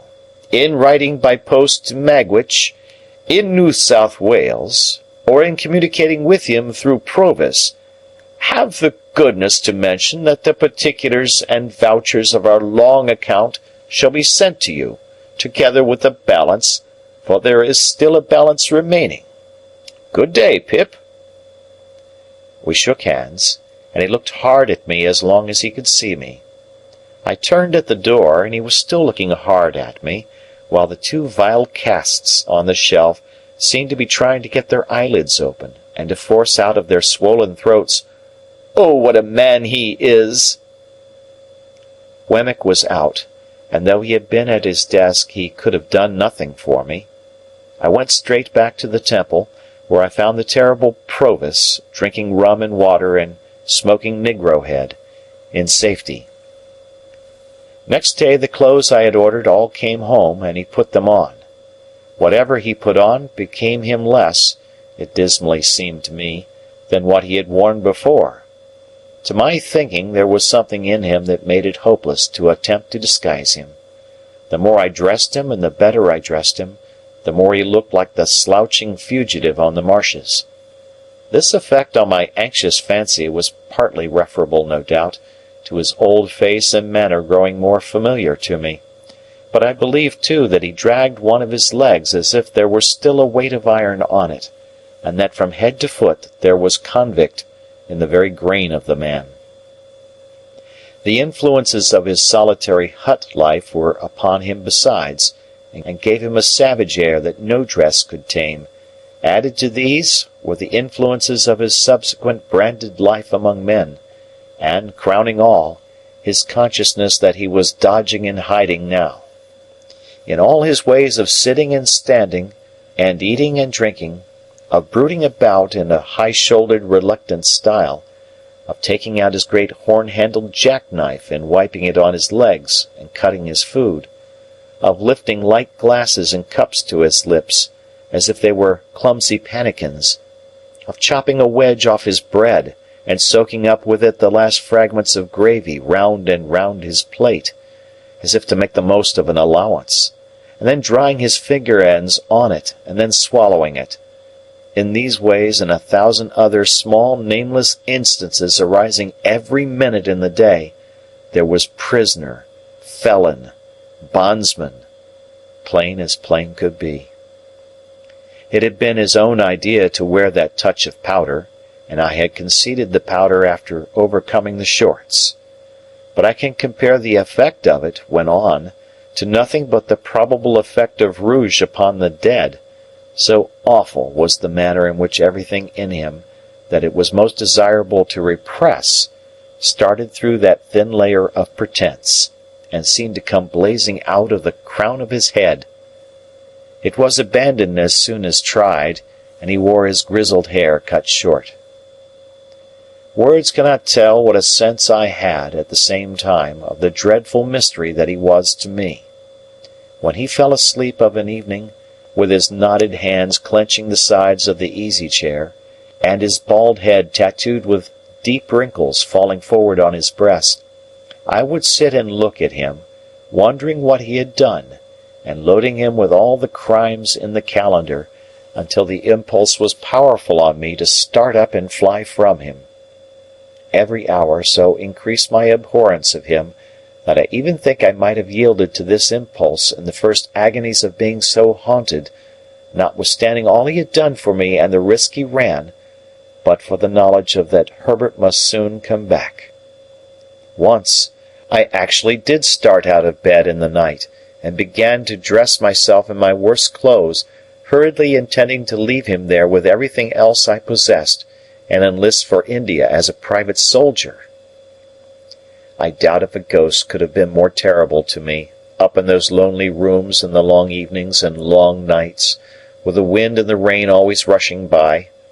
A ghost could not have been taken and hanged on my account, and the consideration that he could be, and the dread that he would be, were no small addition to my horrors. When he was not asleep, or playing a complicated kind of patience with a ragged pack of cards of his own, a game that I never saw before or since, and in which he recorded his winnings by sticking his jackknife into the table. When he was not engaged in either of these pursuits, he would ask me to read to him. "Foreign language, dear boy." While I complied, he, not comprehending a single word, would stand before the fire surveying me with the air of an exhibitor, and I would see him, between the fingers of the hand with which I shaded my face, appealing in dumb show to the furniture to take note of my proficiency. The imaginary student pursued by the misshapen creature he had impiously made was not more wretched than I, pursued by the creature who had made me, and recoiling from him with a stronger repulsion, the more he admired me, and the fonder he was of me. This is written of, I am sensible, as if it had lasted a year. It lasted about 5 days. Expecting Herbert all the time, I dared not go out, except when I took Provis for an airing after dark. At length, one evening when dinner was over and I had dropped into a slumber quite worn out, for my nights had been agitated and my rest broken by fearful dreams, I was roused by the welcome footstep on the staircase. Provis, who had been asleep too, staggered up at the noise I made, and in an instant I saw his jackknife shining in his hand. Quiet! It's Herbert," I said, and Herbert came bursting in with the airy freshness of 600 miles of France upon him. "Handel, my dear fellow, how are you? And again, how are you? And again, how are you? I seem to have been gone a 12-month. Why, so I must have been, for you have grown quite thin and pale. Handel, my... Hello! I beg your pardon." He was stopped in his running on and in his shaking hands with me by seeing Provis. Provis, regarding him with a fixed attention, was slowly putting up his jackknife and groping in another pocket for something else. "Herbert, my dear friend," said I, shutting the double doors, while Herbert stood staring and wondering, "something very strange has happened. This is a visitor of mine." "It's all right, dear boy," said Provis, coming forward with his little clasped black book, and then addressing himself to Herbert. "Take it in your right hand. Lord strike you dead on the spot, if ever you split in any way somever. Kiss it." "Do so, as he wishes it," I said to Herbert. So Herbert, looking at me with a friendly uneasiness and amazement, complied, and Provis immediately shaking hands with him said, "Now you're on your oath, you know, and never believe me on mine if Pip shan't make a gentleman on you." Great Expectations by Charles Dickens, Chapter 41. In vain should I attempt to describe the astonishment and disquiet of Herbert when he and I and Provis sat down before the fire and I recounted the whole of the secret. Enough that I saw my own feelings reflected in Herbert's face, and not least among them my repugnance towards the man who had done so much for me. What would alone have set a division between that man and us, if there had been no other dividing circumstance, was his triumph in my story. Saving his troublesome sense of having been low on one occasion since his return, on which point he began to hold forth to Herbert, the moment my revelation was finished, he had no perception of the possibility of my finding any fault with my good fortune. His boast that he had made me a gentleman, and that he had come to see me support the character on his ample resources, was made for me quite as much as for himself, and that it was a highly agreeable boast to both of us, and that we must both be very proud of it, was a conclusion quite established in his own mind. "Though lookee here, Pip's comrade," he said to Herbert, after having discoursed for some time, "I know very well that once, since I come back, for half a minute, I've been low. I said to Pip, I knowed as I had been low. But don't you fret yourself on that score. I ain't made Pip a gentleman, and Pip ain't a-going to make you a gentleman, not for me not to know what's due to you both. Dear boy, and Pip's comrade, you two may count upon me always having a genteel muzzle on. Muzzled I have been since that half a minute when I was betrayed into lowness. Muzzled I am at the present time. Muzzled I ever will be." Herbert said, "Certainly," but looked as if there were no specific consolation in this, and remained perplexed and dismayed. We were anxious for the time when he would go to his lodging and leave us together, but he was evidently jealous of leaving us together, and sat late. It was midnight before I took him round to Essex Street, and saw him safely in at his own dark door. When it closed upon him, I experienced the first moment of relief I had known since the night of his arrival. Never quite free from an uneasy remembrance of the man on the stairs, I had always looked about me in taking my guest out after dark, and in bringing him back, and I looked about me now. Difficult as it is in a large city to avoid the suspicion of being watched, when the mind is conscious of danger in that regard, I could not persuade myself that any of the people within sight cared about my movements. The few who were passing passed on their several ways, and the street was empty when I turned back into the temple.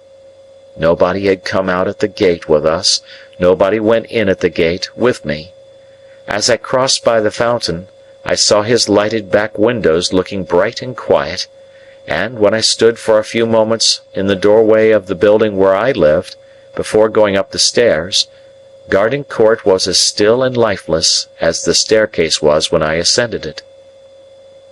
Herbert received me with open arms, and I had never felt before so blessedly what it is to have a friend.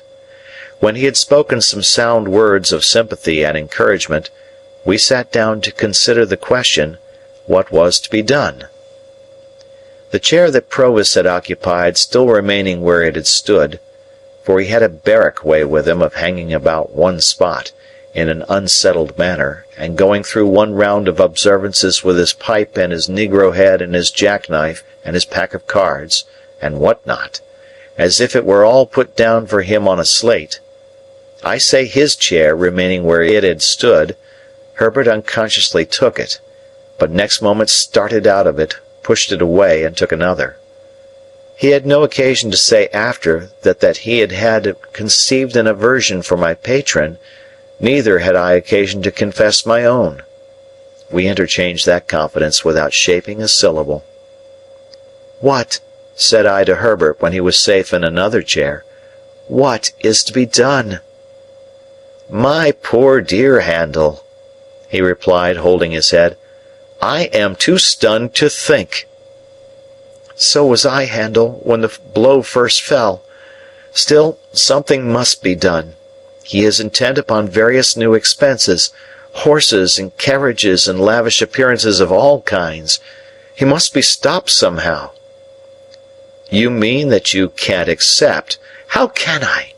I interposed as Herbert paused. "Think of him! Look at him!" An involuntary shudder passed over both of us.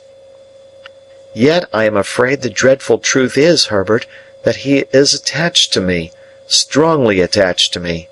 Was there ever such a fate?" "My poor dear Handel," Herbert repeated. "Then," said I, "after all, stopping short here, never taking another penny from him, think what I owe him already. Then again I am heavily in debt, very heavily for me, who have now no expectations, and I have been bred to no calling, and I am fit for nothing." "Well, well, well," Herbert remonstrated, "don't say fit for nothing." "What am I fit for? I know only one thing that I am fit for, and that is to go for a soldier. And I might have gone, my dear Herbert, but for the prospect of taking counsel with your friendship and affection." Of course I broke down there. And of course Herbert, beyond seizing a warm grip of my hand, pretended not to know it. "Anyhow, my dear Handel," said he presently, "soldiering won't do. If you were to renounce this patronage and these favours, I suppose you would do so with some faint hope of one day repaying what you have already had. Not very strong, that hope, if you went soldiering. Besides, it's absurd. You would be infinitely better in Clarriker's house, small as it is. I am working up towards a partnership, you know." Poor fellow! He little suspected with whose money. "But there is another question," said Herbert. "This is an ignorant, determined man who has long had one fixed idea.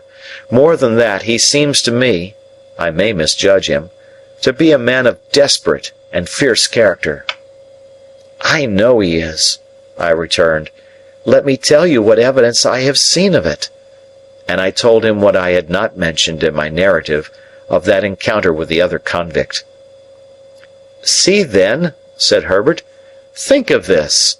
He comes here at the peril of his life for the realization of his fixed idea. In the moment of realization, after all his toil and waiting, you cut the ground from under his feet, destroy his idea, and make his gains worthless to him. Do you see nothing that he might do under the disappointment?" "I have seen it, Herbert, and dreamed of it, ever since the fatal night of his arrival. Nothing has been in my thoughts so distinctly as his putting himself in the way of being taken." "Then you may rely upon it," said Herbert, "that there would be great danger of his doing it. That is his power over you as long as he remains in England, and that would be his reckless course if you forsook him." I was so struck by the horror of this idea, which had weighed upon me from the first, and the working out of which would make me regard myself, in some sort, as his murderer, that I could not rest in my chair, but began pacing to and fro. I said to Herbert, meanwhile, that even if Provis were recognized and taken, in spite of himself, I should be wretched as the cause, however innocently. Yes, even though I was so wretched in having him at large and near me, and even though I would far rather have worked at the forge all the days of my life than I would ever have come to this. But there was no staving off the question, what was to be done? "The first and the main thing to be done," said Herbert, "is to get him out of England. You will have to go with him, and then he might be induced to go." "But get him where I will, could I prevent his coming back?"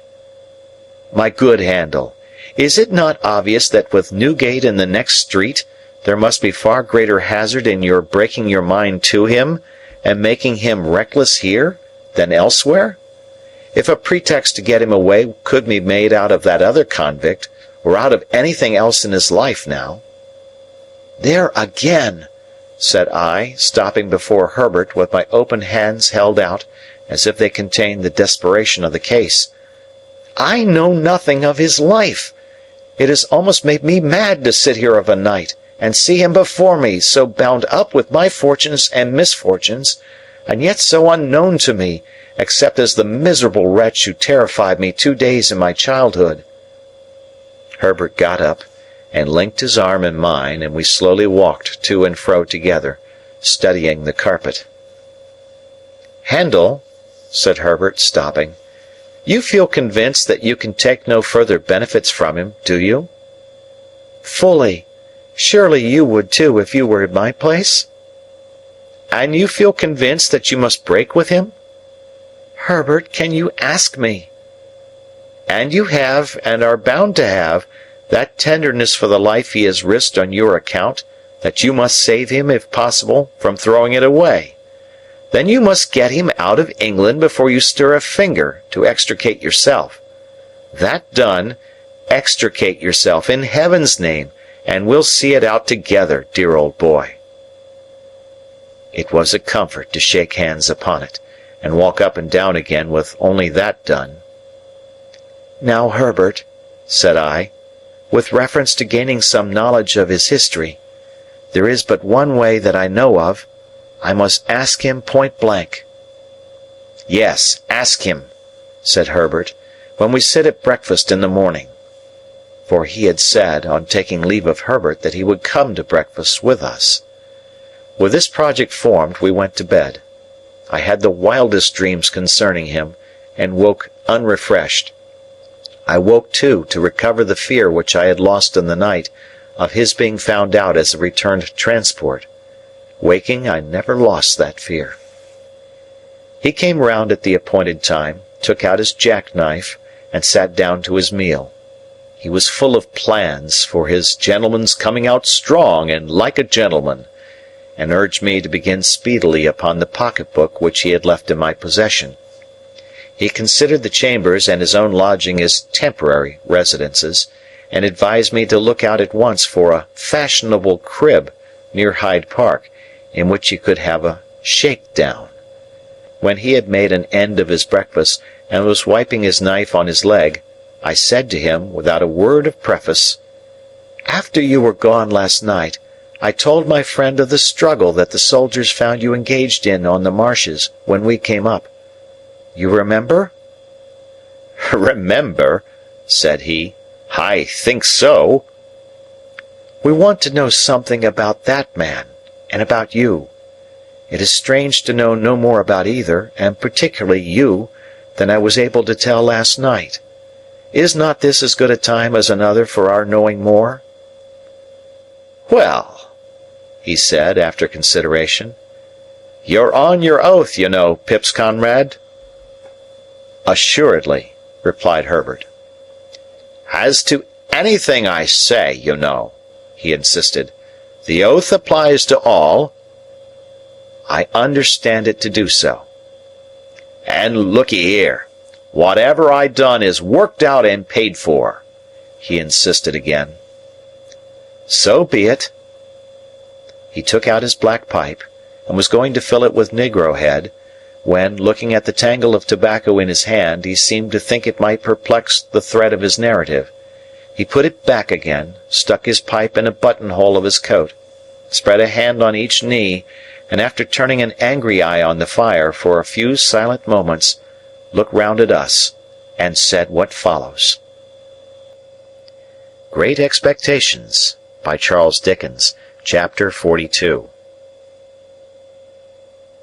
Dear boy, and Pip's comrade, I am not a-going for to tell you my life like a song, or a storybook, but to give it to you short and handy, I'll put it once into a mouthful of English.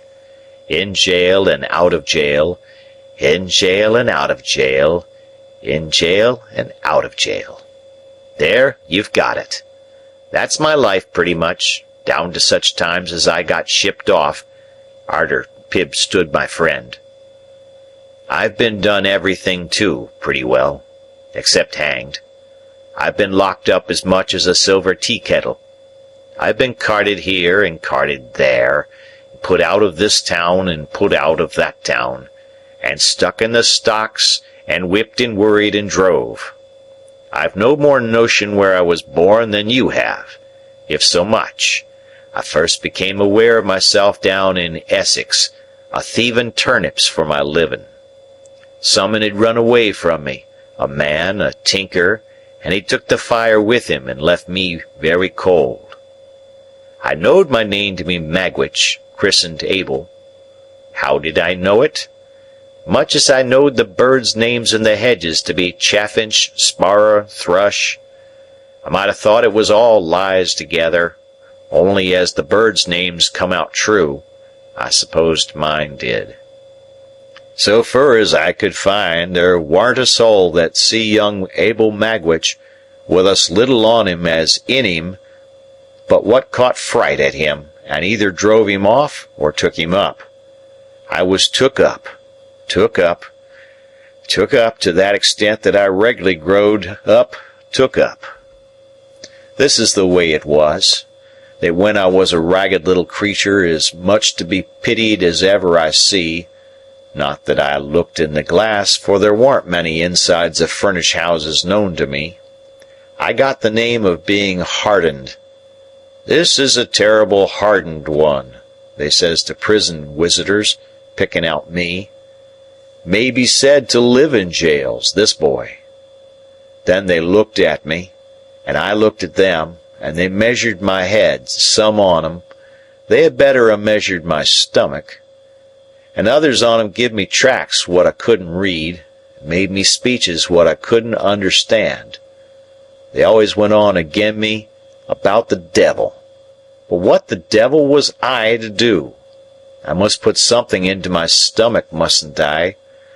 Howsomever, I'm a-getting low, and I know what's due. Dear boy and Pip's comrade, don't you be afeard of me being low. Tramping, begging, thieving, working sometimes when I could, though that warn't as often as you may think, till you put the question whether you would have been over ready to give me work yourselves.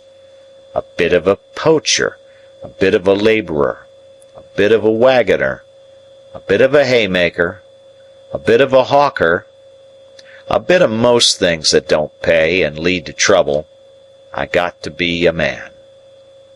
A deserting soldier in a traveller's rest, what lay hid up to the chin under a load of taters, learnt me to read, and a travelling giant what signed his name at a penny a time, learnt me to write. I warn't locked up as often now as formerly, but I wore out my good share of key metal still. At Epsom races, a matter of over 20 years ago, I got acquainted with a man whose skull I'd crack with this poker like the claw of a lobster if I got it on this hob. His right name was Compeyson, and that's the man, dear boy, what you see me a-poundin' in the ditch, according to what you truly told your comrade arter I was gone last night. He's set up for a gentleman, this Compeyson, and he'd been to a public boarding school and had learning. He was a smooth one to talk, and was a dab at the way of gentlefolks. He was good-looking, too. It was the night afore the great race, when I found him on the heath, in a booth that I'd knowed on.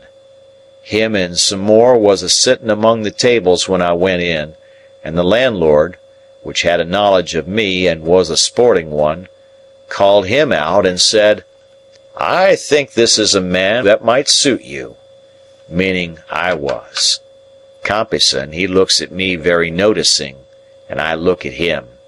He has a watch and a chain and a ring and a breastpin and a handsome suit of clothes.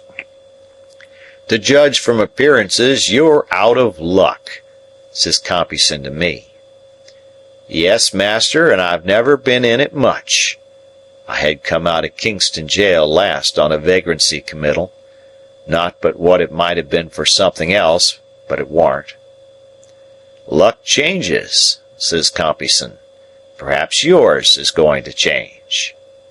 I says, "I hope it may be so, there's room." "What can you do?" says Compeyson. "Eat and drink," I says, "if you'll find the materials." Compeyson laughed, looked at me again very noticin', give me 5 shillings, and appointed me for next night, same place.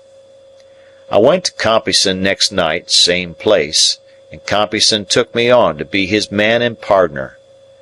And what was Compeyson's business in which we was to go pardners? Compeyson's business was the swindlin', handwriting forgin', stolen banknote passin', and such like. All sorts of traps as Compeyson could set with his head, and keep his own legs out of and get the profits from, and let another man in for, was Compeyson's business. He'd no more heart than an iron file. He was as cold as death, and he had the head of the devil aforementioned. There was another in with Compeyson, as was called Arthur, not as being so christened, but as a surname. He was in a decline, and was a shadow to look at. Him and Compeyson had been in a bad thing with a rich lady some years afore, and they'd made a pot of money by it. But Compeyson betted and gamed, and he'd have run through the king's taxes. So Arthur was a-dyin', and a-dyin' poor, and with the horrors on him, and Compeyson's wife, which Compeyson kicked mostly, was a-having pity on him when she could, and Compeyson was having pity on nothin' and nobody. I might have took warning by Arthur, but I didn't, and I won't pretend I was partickler, for where'd be the good on it, dear boy and comrade? So I begun with Compeyson, and a poor tool I was in his hands.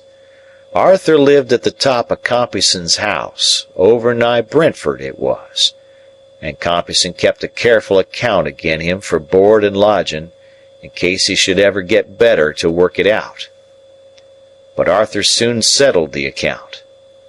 The second or third time as ever I see him, he come a-tearin' down into Compeyson's parlor late at night, in only a flannel gown, with his hair all in a sweat, and he says to Compeyson's wife, "Sally, she really is upstairs alonger me now, and I can't get rid of her.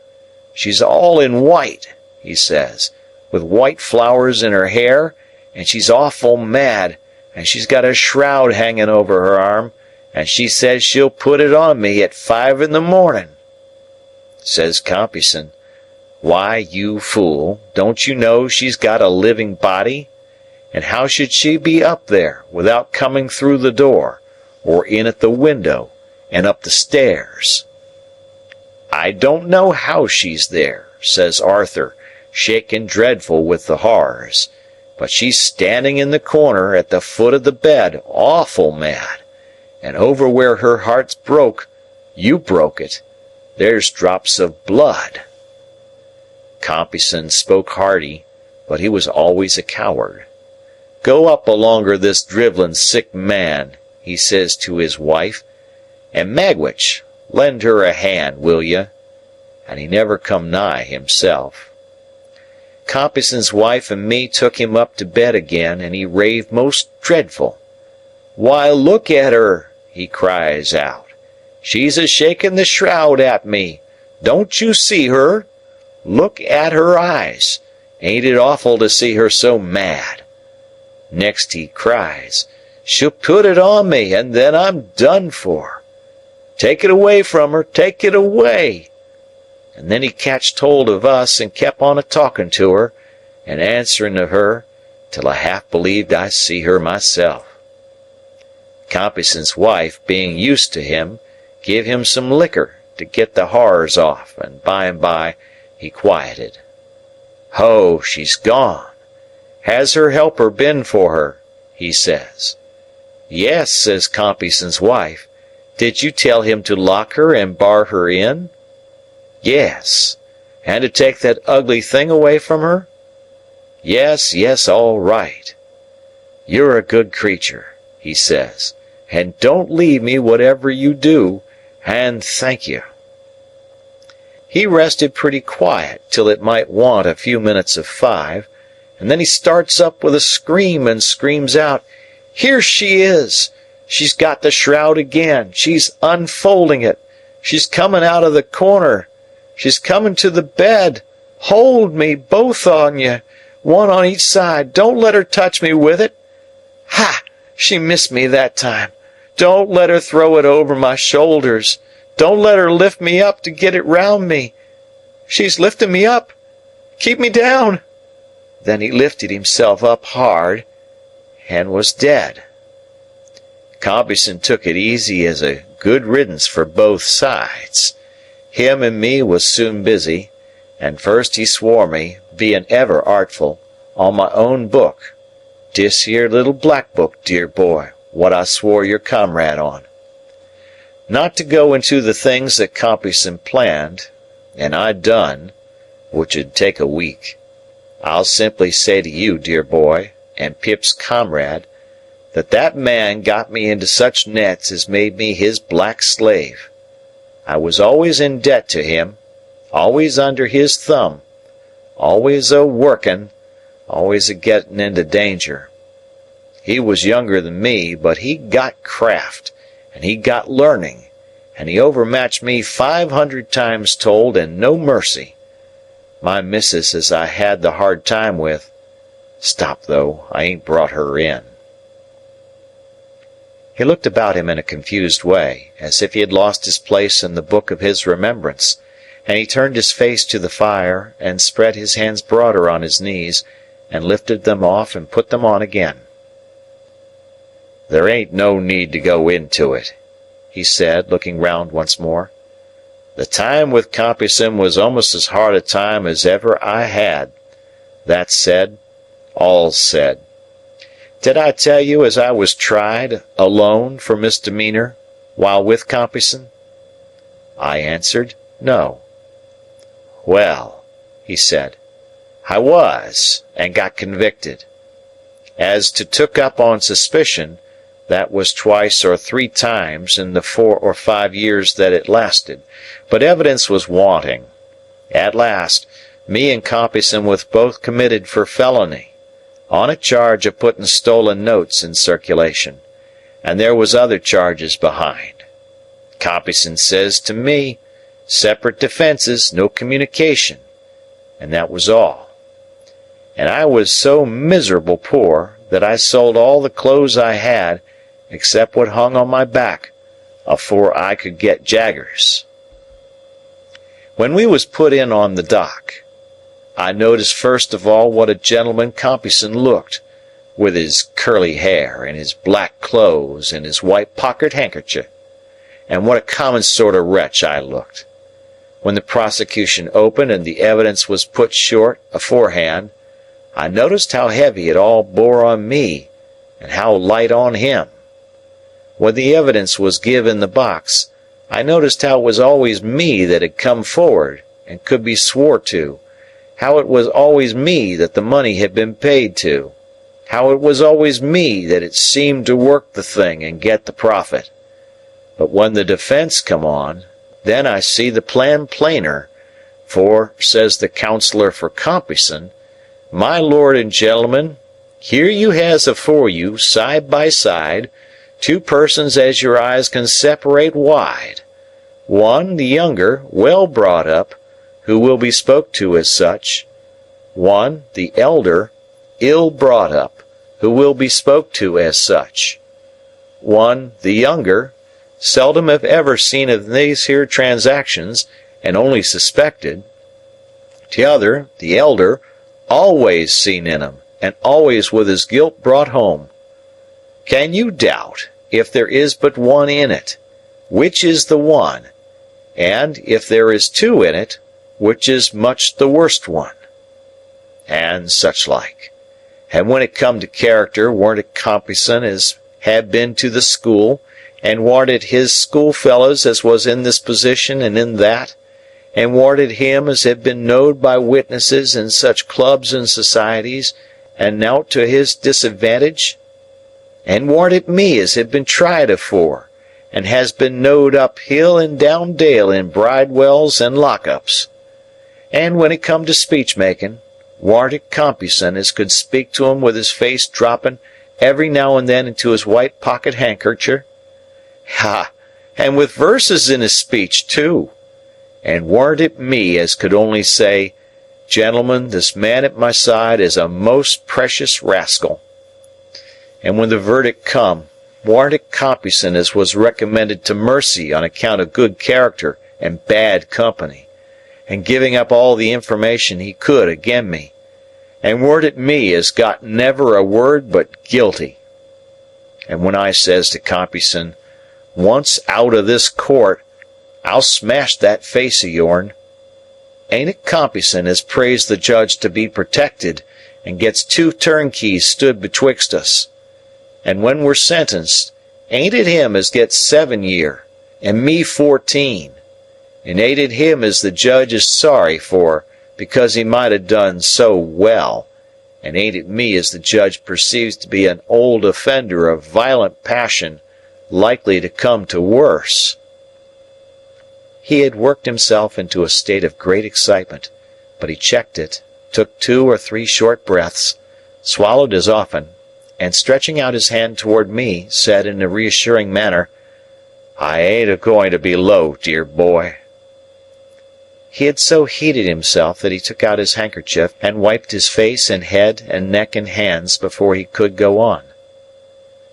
I had said to Compeyson that I'd smash that face of his, and I swore Lord smash mine to do it. We was in the same prison ship, but I couldn't get at him for long, though I tried. At last I come behind him and hit him on the cheek to turn him round and get a smashing one at him, when I was seen and seized. The black hole of that ship warn't a strong one, to a judge of black holes that could swim and dive. I escaped to the shore, and I was a-hiding among the graves there, envying them as was in 'em and all over, when I first seen my boy. He regarded me with a look of affection that made him almost abhorrent to me again, though I had felt great pity for him. By my boy, I was give to understand as Compeyson was out on them marshes too. Upon my soul, I half believe he escaped in his terror, to get quit of me, not knowing it was me as had got ashore. I hunted him down. I smashed his face. And now, says I, as the worst thing I can do, caring nothing for myself, I'll drag you back. And I'd have swum off, towing him by the hair, if it had come to that, and I'd have got him aboard without the soldiers. Of course, he'd much the best of it to the last. His character was so good. He had escaped when he had made half wild by me and my murderous intentions, and his punishment was light. I was put in irons, brought to trial again, and sent for life. I didn't stop for life, dear boy, and Pip's comrade, being here. He wiped himself again, as he had done before, and then slowly took his tangle of tobacco from his pocket, and plucked his pipe from its buttonhole, and slowly filled it, and began to smoke. "Is he dead?" I asked after a silence. "Is who dead, dear boy?" "Compeyson."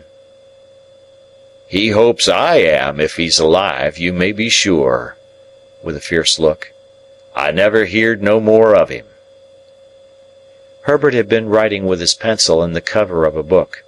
He softly pushed the book over to me, as Provis stood smoking with his eyes on the fire, and I read in it: "Young Havisham's name was Arthur. Compeyson is the man who professed to be Miss Havisham's lover." I shut the book, and nodded slightly to Herbert, and put the book by, but we neither of us said anything, and both looked at Provis as he stood smoking by the fire. Great Expectations by Charles Dickens. Chapter 43. Why should I pause to ask how much of my shrinking from Provis might be traced to Estella? Why should I loiter on my road, to compare the state of mind in which I had tried to rid myself of the stain of the prison before meeting her at the coach office, with the state of mind in which I now reflected on the abyss between Estella in her pride and beauty and the returned transport whom I harboured? The road would be none the smoother for it, the end would be none the better for it. He would not be helped, nor I extenuated. A new fear had been engendered in my mind by his narrative, or rather his narrative had given form and purpose to the fear that was already there. If Compeyson were alive and should discover his return, I could hardly doubt the consequence. That Compeyson stood in mortal fear of him, neither of the two could know much better than I, and that any such man as that man had been described to be would hesitate to release himself for good from a dreaded enemy by the safe means of becoming an informer, was scarcely to be imagined. Never had I breathed, and never would I breathe, or so I resolved, a word of Estella to Provis. But I said to Herbert that, before I could go abroad, I must see both Estella and Miss Havisham. This was when we were left alone on the night of the day when Provis told us his story. I resolved to go out to Richmond next day, and I went. On my presenting myself at Mrs. Brandley's, Estella's maid was called to tell that Estella had gone into the country. Where? To Satis House, as usual. Not as usual, I said, for she had never yet gone there without me. When was she coming back? There was an air of reservation in the answer which increased my perplexity, and the answer was, that her maid believed she was only coming back at all for a little while. I could make nothing of this, except that it was meant that I should make nothing of it, and I went home again in complete discomfiture. Another night consultation with Herbert after Provis was gone home (I always took him home, and always looked well about me) led us to the conclusion that nothing should be said about going abroad until I came back from Miss Havisham's. In the meantime, Herbert and I were to consider separately what it would be best to say, whether we should devise any pretence of being afraid that he was under suspicious observation, or whether I, who had never yet been abroad, should propose an expedition. We both knew that I had but to propose anything and he would consent. We agreed that his remaining many days in his present hazard was not to be thought of. Next day I had the meanness to feign that I was under a binding promise to go down to Joe, but I was capable of almost any meanness towards Joe or his name. Provis was to be strictly careful while I was gone, and Herbert was to take the charge of him that I had taken. I was to be absent only one night, and on my return the gratification of his impatience for my starting as a gentleman on a greater scale was to be begun. It occurred to me then, and as I afterwards found to Herbert also, that he might be best got away across the water on that pretence, as to make purchases or the like. Having thus cleared the way for my expedition to Miss Havisham's, I set off by the early morning coach before it was yet light, and was out on the open country road when the day came creeping on, halting and whimpering and shivering, and wrapped in patches of cloud and rags of mist, like a beggar. When we drove up to the Blue Boar after a drizzly ride, whom should I see come out under the gateway, toothpick in hand, to look at the coach, but Bentley Drummle. As he pretended not to see me, I pretended not to see him. It was a very lame pretense on both sides, the lamer because we both went into the coffee-room, where he had just finished his breakfast, and where I ordered mine. It was poisonous to me to see him in the town, for I very well knew why he had come there. Pretending to read a smeary newspaper long out of date, which had nothing half so legible in its local news as the foreign matter of coffee, pickles, fish sauces, gravy, melted butter, and wine with which it was sprinkled all over, as if it had taken the measles in a highly irregular form, I sat at my table while he stood before the fire. By degrees it became an enormous injury to me that he stood before the fire. And I got up, determined to have my share of it. I had to put my hand behind his legs for the poker when I went up to the fireplace to stir the fire, but still pretended not to know him. "Is this a cut?" said Mr. Drummle. "Oh," said I, poker in hand. "It's you, is it? How do you do? I was wondering who it was who kept the fire off."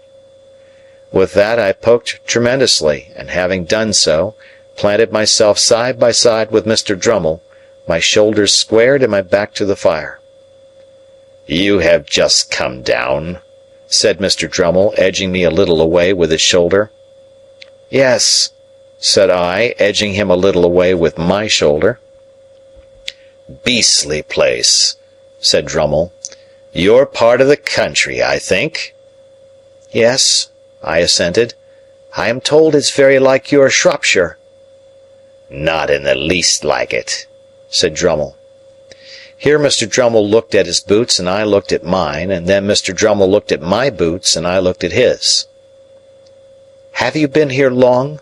I asked, determined not to yield an inch of the fire. "Long enough to be tired of it," returned Drummle, pretending to yawn, but equally determined. "Do you stay here long?" "Can't say," answered Mr. Drummle. "Do you?" "Can't say," said I. I felt here, through a tingle in my blood, that if Mr. Drummle's shoulder had claimed another hair's breadth of room, I should have jerked him into the window; equally, that if my own shoulder had urged a similar claim, Mr. Drummle would have jerked me into the nearest box. He whistled a little. So did I.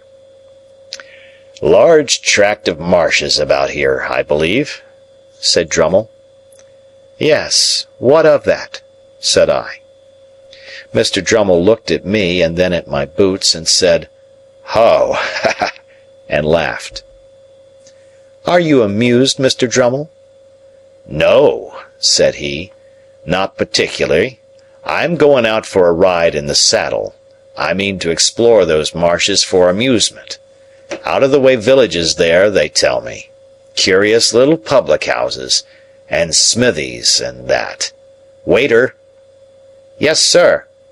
"Is that horse of mine ready?" "Brought round to the door, sir." "I say. Look here, you sir. The lady won't ride today, the weather won't do." "Very good, sir." "And I don't dine because I'm going to dine at the lady's." "Very good, sir."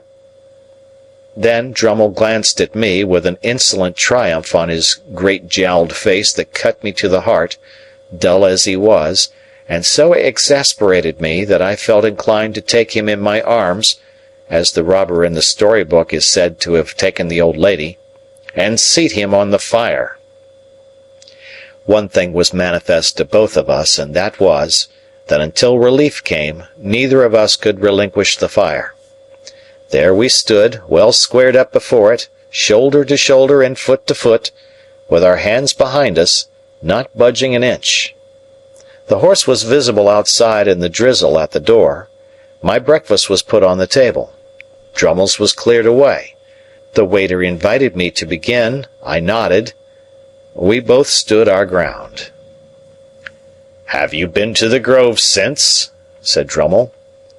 "No," said I. I had quite enough of the Finches the last time I was there." "Was that when we had a difference of opinion?" "Yes," I replied very shortly. Come. They let you off easily enough," sneered Drummle. "You shouldn't have lost your temper." "Mr. Drummle," said I, "you are not competent to give advice on that subject. When I lose my temper, not that I admit having done so on that occasion, I don't throw glasses." "I do," said Drummle. After glancing at him once or twice, in an increased state of smouldering ferocity, I said, "Mr. Drummle, I did not seek this conversation, and I don't think it an agreeable one." "I am sure it's not," said he, superciliously over his shoulder. "I don't think anything about it." "And therefore," I went on, "with your leave I will suggest that we hold no kind of communication in future." "Quite my opinion," said Drummle, "and what I should have suggested myself, or done, more likely, without suggesting. But don't lose your temper. Have you lost enough without that?" "What do you mean, sir?" "Waiter," said Drummle, by way of answering me. The waiter reappeared. "Look here, you sir. You quite understand that the young lady don't ride today, and that I dine at the young lady's?" "Quite so, sir." When the waiter had felt my fast-cooling teapot with the palm of his hand, and had looked imploringly at me, and had gone out, Drummle, careful not to move the shoulder next me, took a cigar from his pocket and bit the end off, but showed no sign of stirring. Choking and boiling as I was, I felt that we could not go a word further without introducing Estella's name, which I could not endure to hear him utter, and therefore I looked stonily at the opposite wall, as if there were no one present, and forced myself to silence. How long we might have remained in this ridiculous position it is impossible to say, but for the incursion of 3 thriving farmers, laid on by the waiter, I think, who came into the coffee-room unbuttoning their greatcoats and rubbing their hands, and before whom, as they charged at the fire, we were obliged to give way. I saw him through the window, seizing his horse's mane and mounting in his blundering, brutal manner, and sidling and backing away. I thought he was gone, when he came back, asking for a light for the cigar in his mouth, which he had forgotten. A man in a dust-colored dress appeared with what was wanted. I could not have said from where, whether from the inn-yard or the street or where not. And as Drummle leaned down from the saddle and lighted his cigar and laughed, with a jerk of his head towards the coffee-room windows, the slouching shoulders and ragged hair of this man whose back was toward me reminded me of Orlick. Too heavily out of sorts to care much at the time whether it were he or no, or after all to touch the breakfast, I washed the weather and the journey from my face and hands, and went out to the memorable old house that it would have been so much the better for me never to have entered, never to have seen. Great Expectations by Charles Dickens, Chapter 44.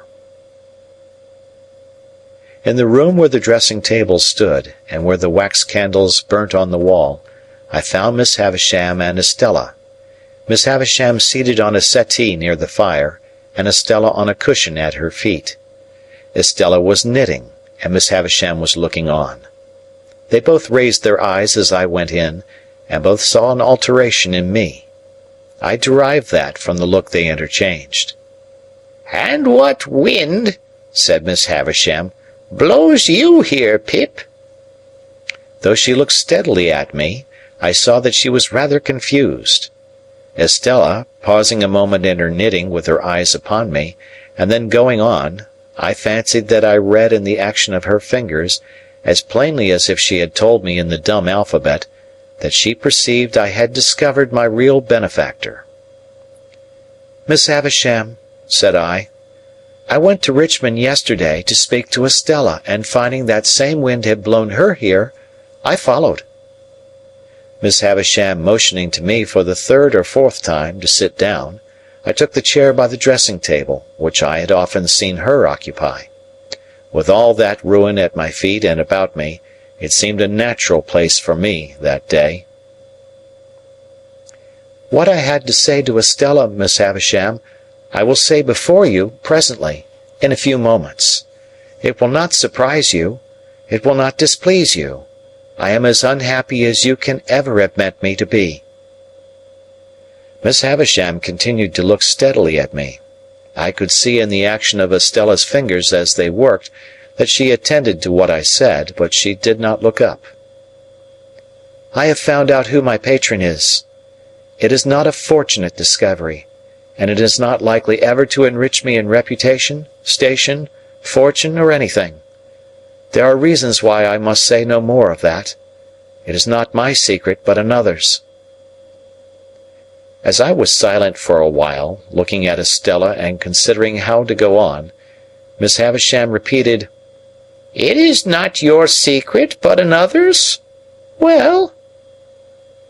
When you first caused me to be brought here, Miss Havisham, when I belonged to the village over yonder that I wish I had never left, I suppose I did really come here, as any other chance boy might have come, as a kind of servant to gratify a want or a whim, and to be paid for it? "Ay, Pip," replied Miss Havisham, steadily nodding her head. "You did." "And that Mr. Jaggers—" "Mr. Jaggers," said Miss Havisham, taking me up in a firm tone, "had nothing to do with it, and knew nothing of it. His being my lawyer, and his being the lawyer of your patron, is a coincidence. He holds the same relation towards numbers of people, and it might easily arise. Be that as it may, it did arise, and was not brought about by anyone." Anyone might have seen in her haggard face that there was no suppression or evasion so far. "But when I fell into the mistake I have so long remained in, at least you led me on?" said I. "Yes," she returned, again nodding steadily. "I let you go on." "Was that kind?" "Who am I?" cried Miss Havisham, striking her stick upon the floor and flashing into wrath so suddenly that Estella glanced up at her in surprise. "Who am I, for God's sake, that I should be kind?" It was a weak complaint to have made, and I had not meant to make it. I told her so as she sat brooding after this outburst. "Well, well, well," she said. "What else?" "I was liberally paid for my old attendance here," I said, to soothe her, "in being apprenticed, and I have asked these questions only for my own information.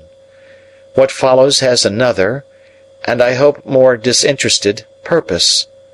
In humoring my mistake, Miss Havisham, you punished, practised on, perhaps you will supply whatever term expresses your intention, without offence, your self-seeking relations?" "I did. Why, they would have it so. So would you.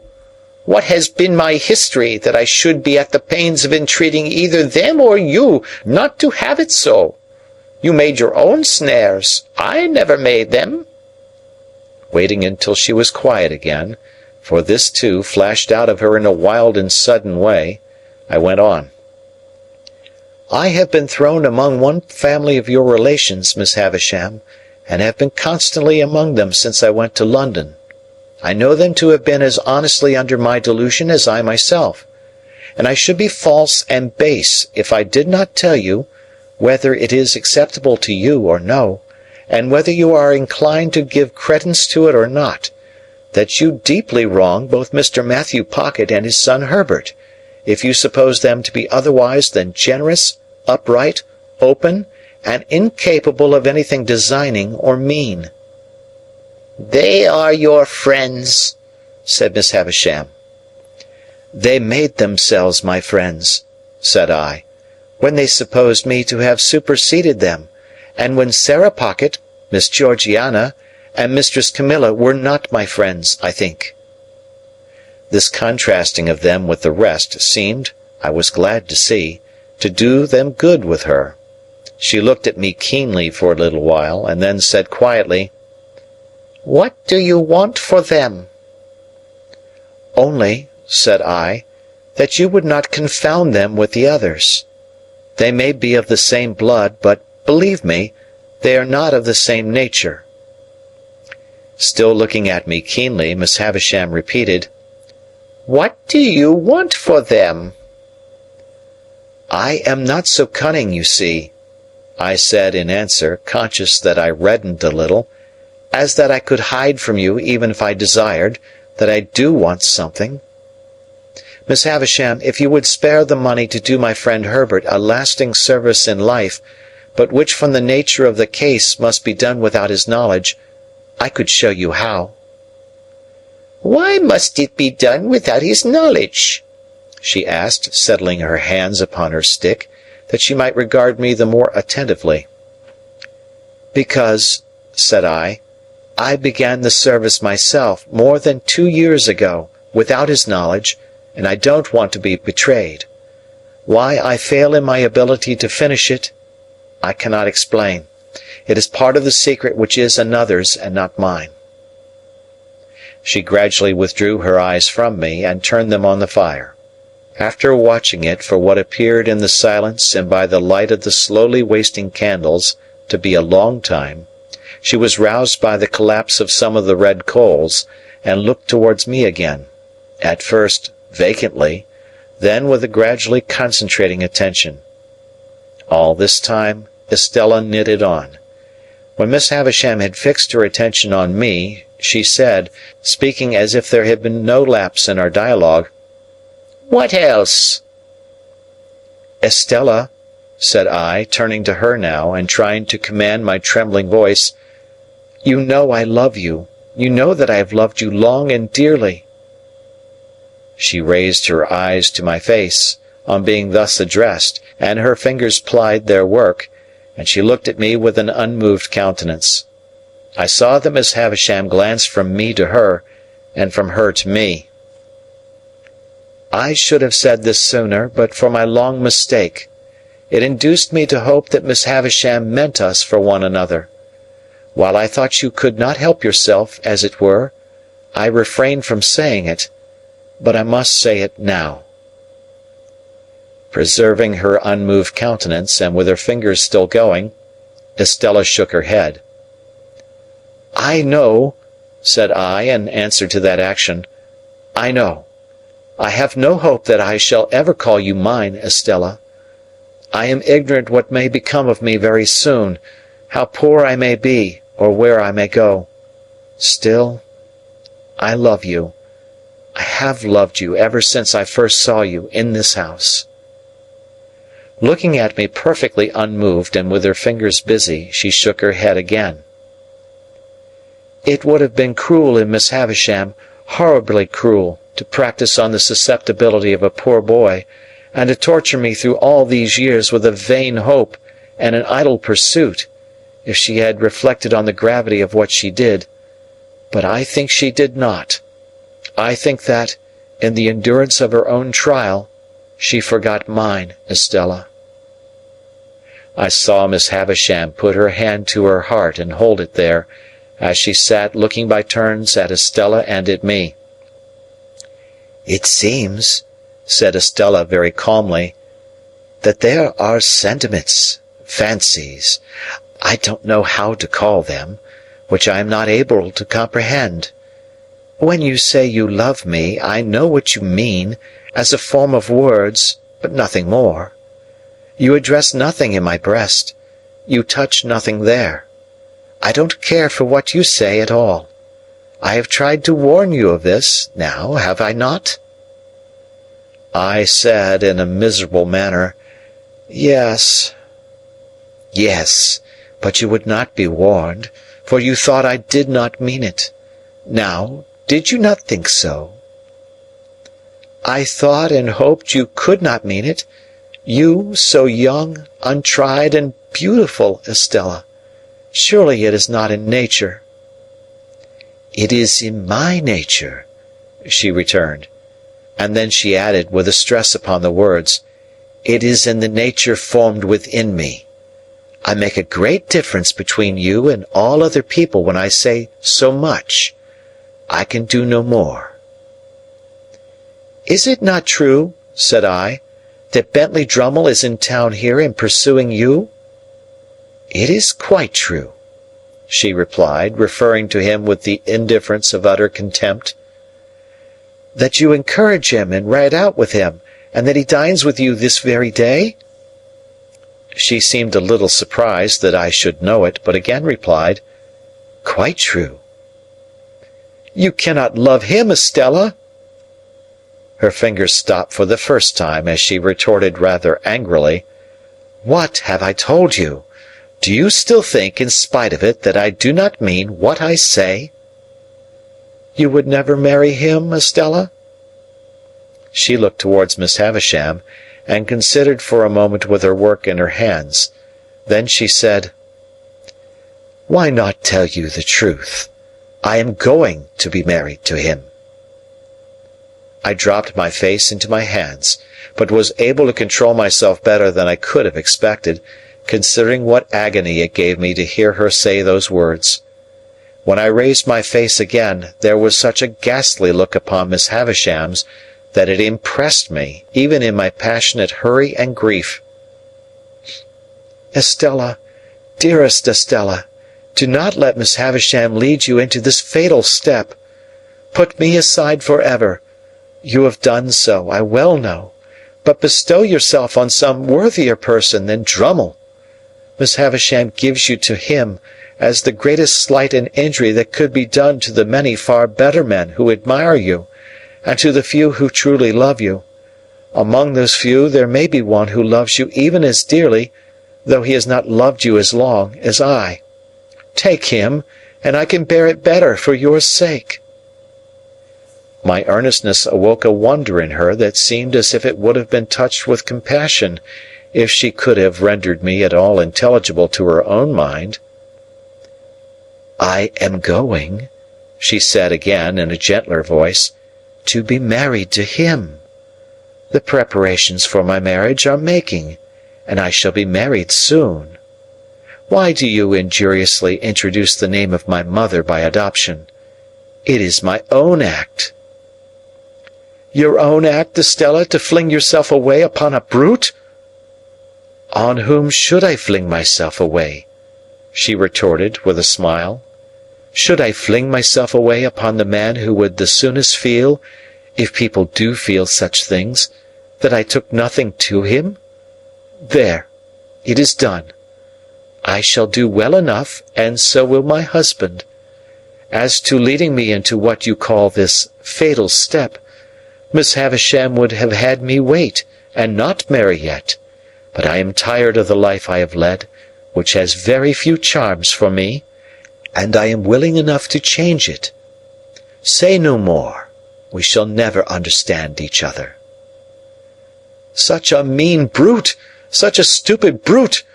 I urged in despair.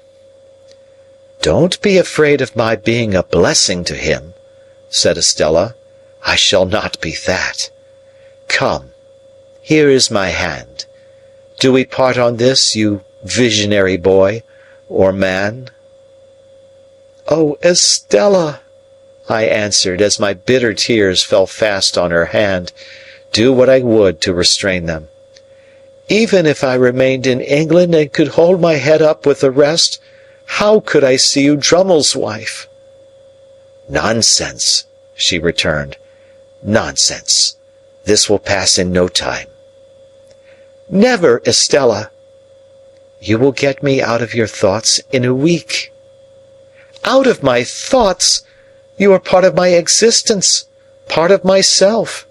You have been in every line I have ever read since I first came here, the rough common boy whose poor heart you wounded even then.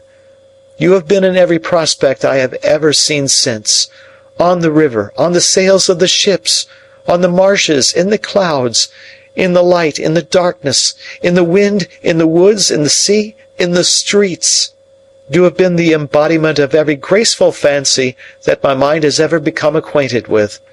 The stones of which the strongest London buildings are made are not more real, or more impossible to be displaced by your hands, than your presence and influence have been to me, there and everywhere, and will be. Estella, to the last hour of my life you cannot choose but remain part of my character, part of the little good in me, part of the evil. But in this separation I associate you only with the good, and I will faithfully hold you to that always, for you must have done me far more good than harm. Let me feel now what sharp distress I may. Oh, God bless you. God forgive you. In what ecstasy of unhappiness I got these broken words out of myself, I don't know. The rhapsody welled up within me, like blood from an inward wound, and gushed out. I held her hand to my lips some lingering moments, and so I left her.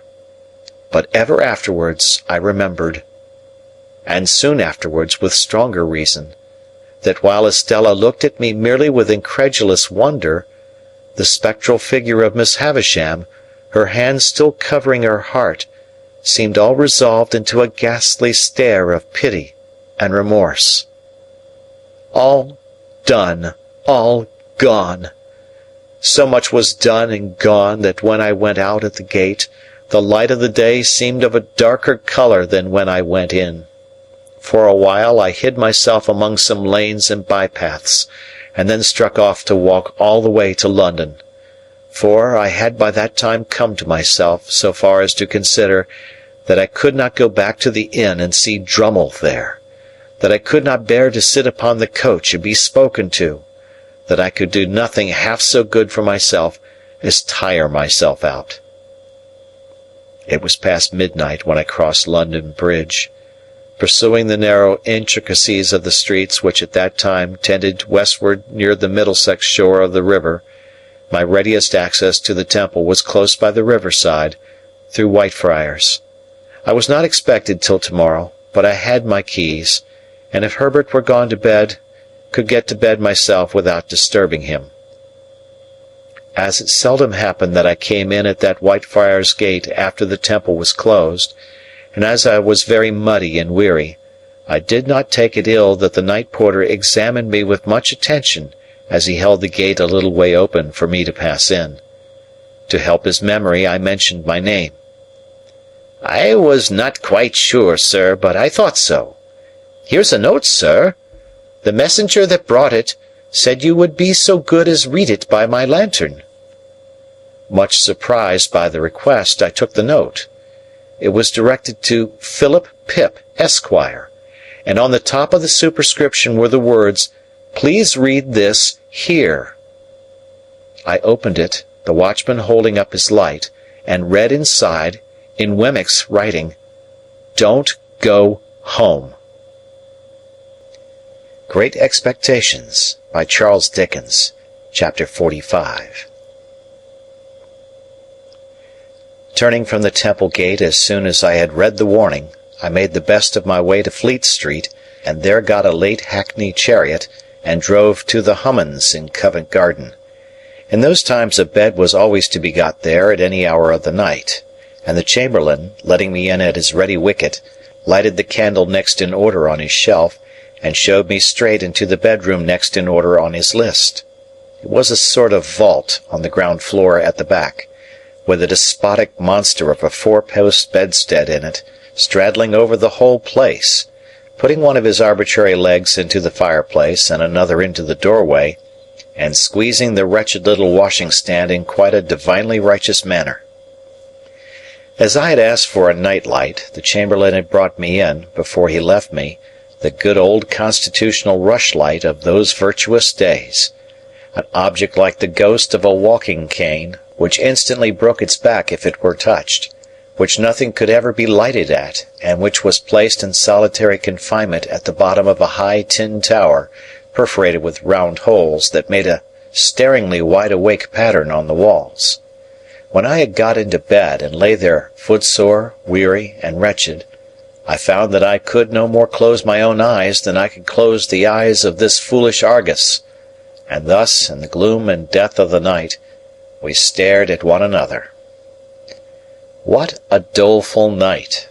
How anxious, how dismal, How long? There was an inhospitable smell in the room, of cold soot and hot dust, and, as I looked up into the corners of the tester over my head, I thought what a number of blue-bottle flies from the butcher's, and earwigs from the market, and grubs from the country, must be holding on up there, lying by for next summer. This led me to speculate whether any of them ever tumbled down, and then I fancied that I felt light falls on my face, a disagreeable turn of thought, suggesting other and more objectionable approaches up my back. When I had lain awake a little while, these extraordinary voices with which silence teems began to make themselves audible. The closet whispered, the fireplace sighed, the little washing-stand ticked, and one guitar string played occasionally in the chest of drawers. At about the same time, the eyes on the wall acquired a new expression, and in every one of those staring rounds I saw written, "Don't go home." Whatever night fancies and night noises crowded on me, they never warded off this "Don't go home." It plated itself into whatever I thought of, as a bodily pain would have done. Not long before, I had read in the newspapers how a gentleman unknown had come to the Hummins in the night, and had gone to bed, and had destroyed himself, and had been found in the morning weltering in blood. It came into my head that he must have occupied this very vault of mine, and I got out of bed to assure myself that there were no red marks about, then opened the door to look out into the passages, and cheer myself with the companionship of a distant light, near which I knew the chamberlain to be dozing. But all this time, why I was not to go home, and what had happened at home, and when I should go home, and whether Provis was safe at home, were questions occupying my mind so busily that one might have supposed there could be no more room in it for any other theme. Even when I thought of Estella and how we had parted that day for ever, and when I recalled all the circumstances of our parting, and all her looks and tones, and the action of her fingers while she knitted, even then I was pursuing, here and there and everywhere, the caution, "Don't go home." When at last I dozed, in sheer exhaustion of mind and body, it became a vast shadowy verb which I had to conjugate. Imperative mood, present tense. Do not thou go home. Let him not go home. Let us not go home. Do not ye or you go home. Let not them go home. Then, potentially, I may not and I cannot go home, and I might not, could not, would not, and should not go home, until I felt that I was going distracted, and rolled over on the pillow, and looked at the staring rounds upon the wall again. I had left directions that I was to be called at 7, for it was plain that I must see Wemmick before seeing anyone else, and equally plain that this was a case in which his Walworth sentiments only could be taken. It was a relief to get out of the room where the night had been so miserable, and I needed no second knocking at the door to startle me from my uneasy bed.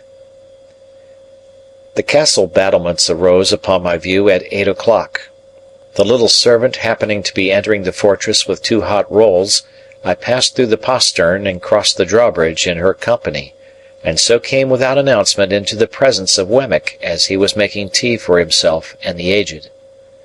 An open door afforded a perspective view of the aged in bed. "Hello, Mr. Pip," said Wemmick. "You did come home, then?" "Yes," I returned, "but I didn't go home." "That's all right," said he, rubbing his hands. "I left a note for you at each of the temple gates, on the chance. Which gate did you come to?" I told him. "I'll go round to the others in the course of the day and destroy the notes," said Wemmick. "It's a good rule never to leave documentary evidence if you can help it, because you don't know when it may be put in. I'm going to take a liberty with you. Would you mind toasting this sausage for the aged P?" I said I should be delighted to do it. "Then you can go about your work, Mary Ann," said Wemmick to the little servant. "Which leaves us to ourselves, don't you see, Mr. Pip?" he added, winking, as she disappeared. I thanked him for his friendship and caution, and our discourse proceeded in a low tone, while I toasted the Aged's sausage, and he buttered the crumb of the Aged's roll. "Now, Mr. Pip, you know," said Wemmick, "you and I understand one another. We are in our private and personal capacities, and we have been engaged in a confidential transaction before today. Official sentiments are one thing. We are extra-official." I cordially assented. I was so very nervous that I had already lighted the Aged's sausage like a torch, and been obliged to blow it out. "I accidentally heard, yesterday morning," said Wemmick, "being in a certain place where I once took you. Even between you and me, it's as well not to mention names when avoidable." "Much better not," said I. "I understand you." "I heard there by chance yesterday morning," said Wemmick, "that a certain person not altogether of uncolonial pursuits, and not unpossessed of portable property, I don't know who it may really be, we won't name this person." "Not necessary," said I. "Had made some little stir in a certain part of the world where a good many people go, not always in gratification of their own inclinations, and not quite irrespective of the government expense." In watching his face, I made quite a firework of the Aged's sausage, and greatly discomposed both my own attention and Wemmick's, for which I apologized. "By disappearing from such place, and being no more heard of thereabouts. From which," said Wemmick, "conjectures had been raised and theories formed. I also heard that you at your chambers in Garden Court, Temple, had been watched, and might be watched again." "By whom?" said I. "I wouldn't go into that," said Wemmick evasively.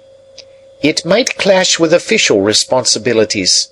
I heard it, as I have in my time heard other curious things in the same place. I don't tell it you on information received. I heard it." He took the toasting fork and sausage from me as he spoke, and set forth the Aged's breakfast neatly on a little tray.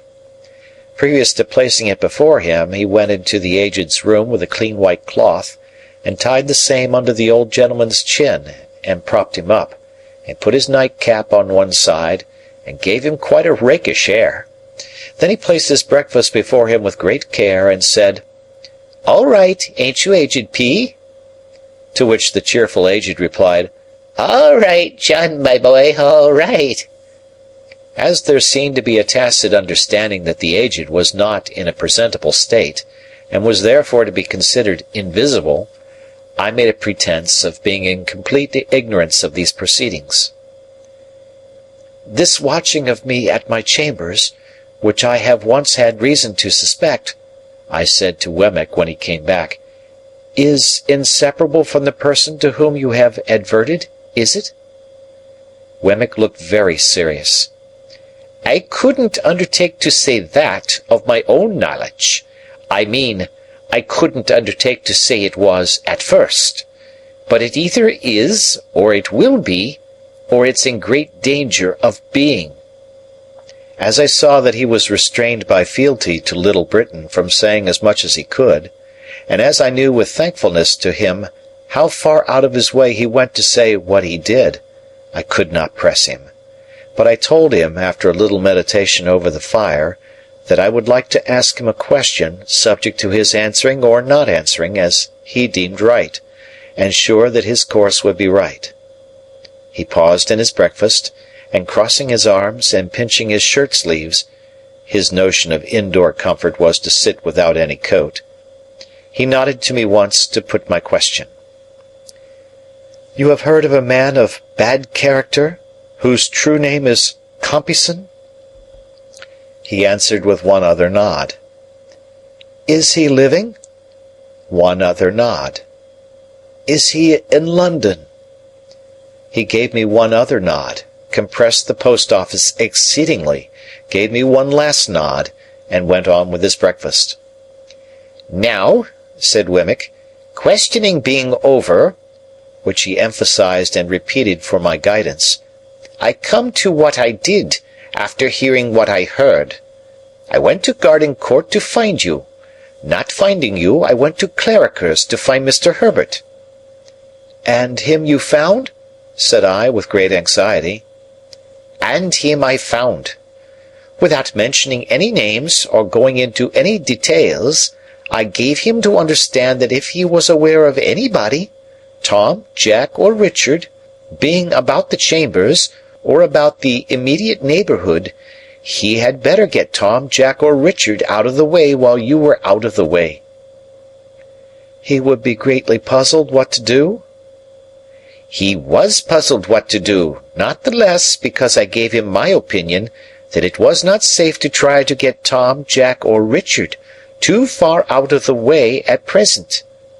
Mr. Pip, I'll tell you something. Under existing circumstances there is no place like a great city when you are once in it. Don't break cover too soon. Lie close. Wait till things slacken before you try the open, even for foreign air." I thanked him for his valuable advice, and asked him what Herbert had done. "Mr. Herbert," said Wemmick, "after being all of a heap for half an hour, struck out a plan. He motioned to me as a secret that he is courting a young lady who has, as no doubt you are aware, a bedridden pa, which pa, having been in the purser line of life, lies abed in a bow window where he can see the ships sail up and down the river. You are acquainted with the young lady, most probably?" "Not personally," said I. The truth was that she had objected to me as an expensive companion who did Herbert no good, and that, when Herbert had first proposed to present me to her, she had received the proposal with such very moderate warmth that Herbert had felt himself obliged to confine the state of the case to me, with a view to the lapse of a little time before I made her acquaintance. When I had begun to advance Herbert's prospects by stealth, I had been able to bear this with cheerful philosophy. He and his affianced, for their part, had naturally not been very anxious to introduce a third person into their interviews, and thus, although I was assured that I had risen in Clara's esteem, and though the young lady and I had long regularly interchanged messages and remembrances by Herbert, I had never seen her. However, I did not trouble Wemmick with these particulars. "The house with the bow window," said Wemmick, "being by the river-side, down the pool there between Limehouse and Greenwich, and being kept, it seems, by a very respectable widow who has a furnished upper floor to let. Mr. Herbert put it to me. What did I think of that as a temporary tenement for Tom, Jack, or Richard? Now, I thought very well of it for 3 reasons I'll give you. That is to say, firstly, it's altogether out of all your beats, and is well away from the usual heap of streets great and small. Secondly, without going near it yourself, you could always hear of the safety of Tom, Jack, or Richard through Mr. Herbert. Thirdly, after a while, and when it might be prudent, if you should want to slip Tom, Jack, or Richard on board a foreign packet-boat, there he is, ready." Much comforted by these considerations, I thanked Wemmick again and again, and begged him to proceed. "Well, sir, Mr. Herbert threw himself into the business with a will, and by 9 o'clock last night he housed Tom, Jack, or Richard, whichever it may be, you and I don't want to know, quite successfully. At the old lodgings it was understood that he was summoned to Dover, and in fact he was taken down the Dover road and cornered out of it. Now, another great advantage of all this is, that it was done without you, and when, if any one was concerning himself about your movements, you must be known to be ever so many miles off and quite otherwise engaged. This diverts suspicion and confuses it, and for the same reason I recommended that, even if you came back last night, you should not go home. It brings in more confusion, and you want confusion." Wemmick, having finished his breakfast, here looked at his watch and began to get his coat on. "And now, Mr. Pip," said he, with his hands still in the sleeves, I have probably done the most I can do, but if I can ever do more, from a Walworth point of view, and in a strictly private and personal capacity, I shall be glad to do it. Here's the address. There can be no harm in your going here tonight, and seeing for yourself that all is well with Tom, Jack, or Richard, before you go home, which is another reason for your not going home last night. But, after you have gone home, don't go back here. You are very welcome, I am sure, Mr. Pip. His hands were now out of his sleeves, and I was shaking them. And let me finally impress one important point upon you. He laid his hands upon my shoulders, and added in a solemn whisper, Avail yourself of this evening to lay hold of his portable property. You don't know what may happen to him. Don't let anything happen to the portable property. Quite despairing of making my mind clear to Wemmick on this point, I forbore to try.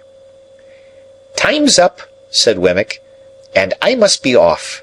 If you had nothing more pressing to do than to keep here till dark, that's what I should advise.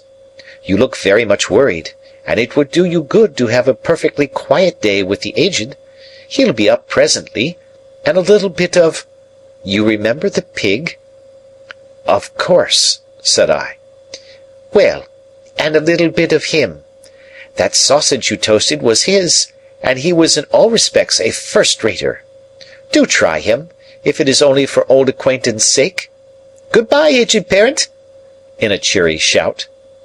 All right, John, all right, my boy, piped the old man from within.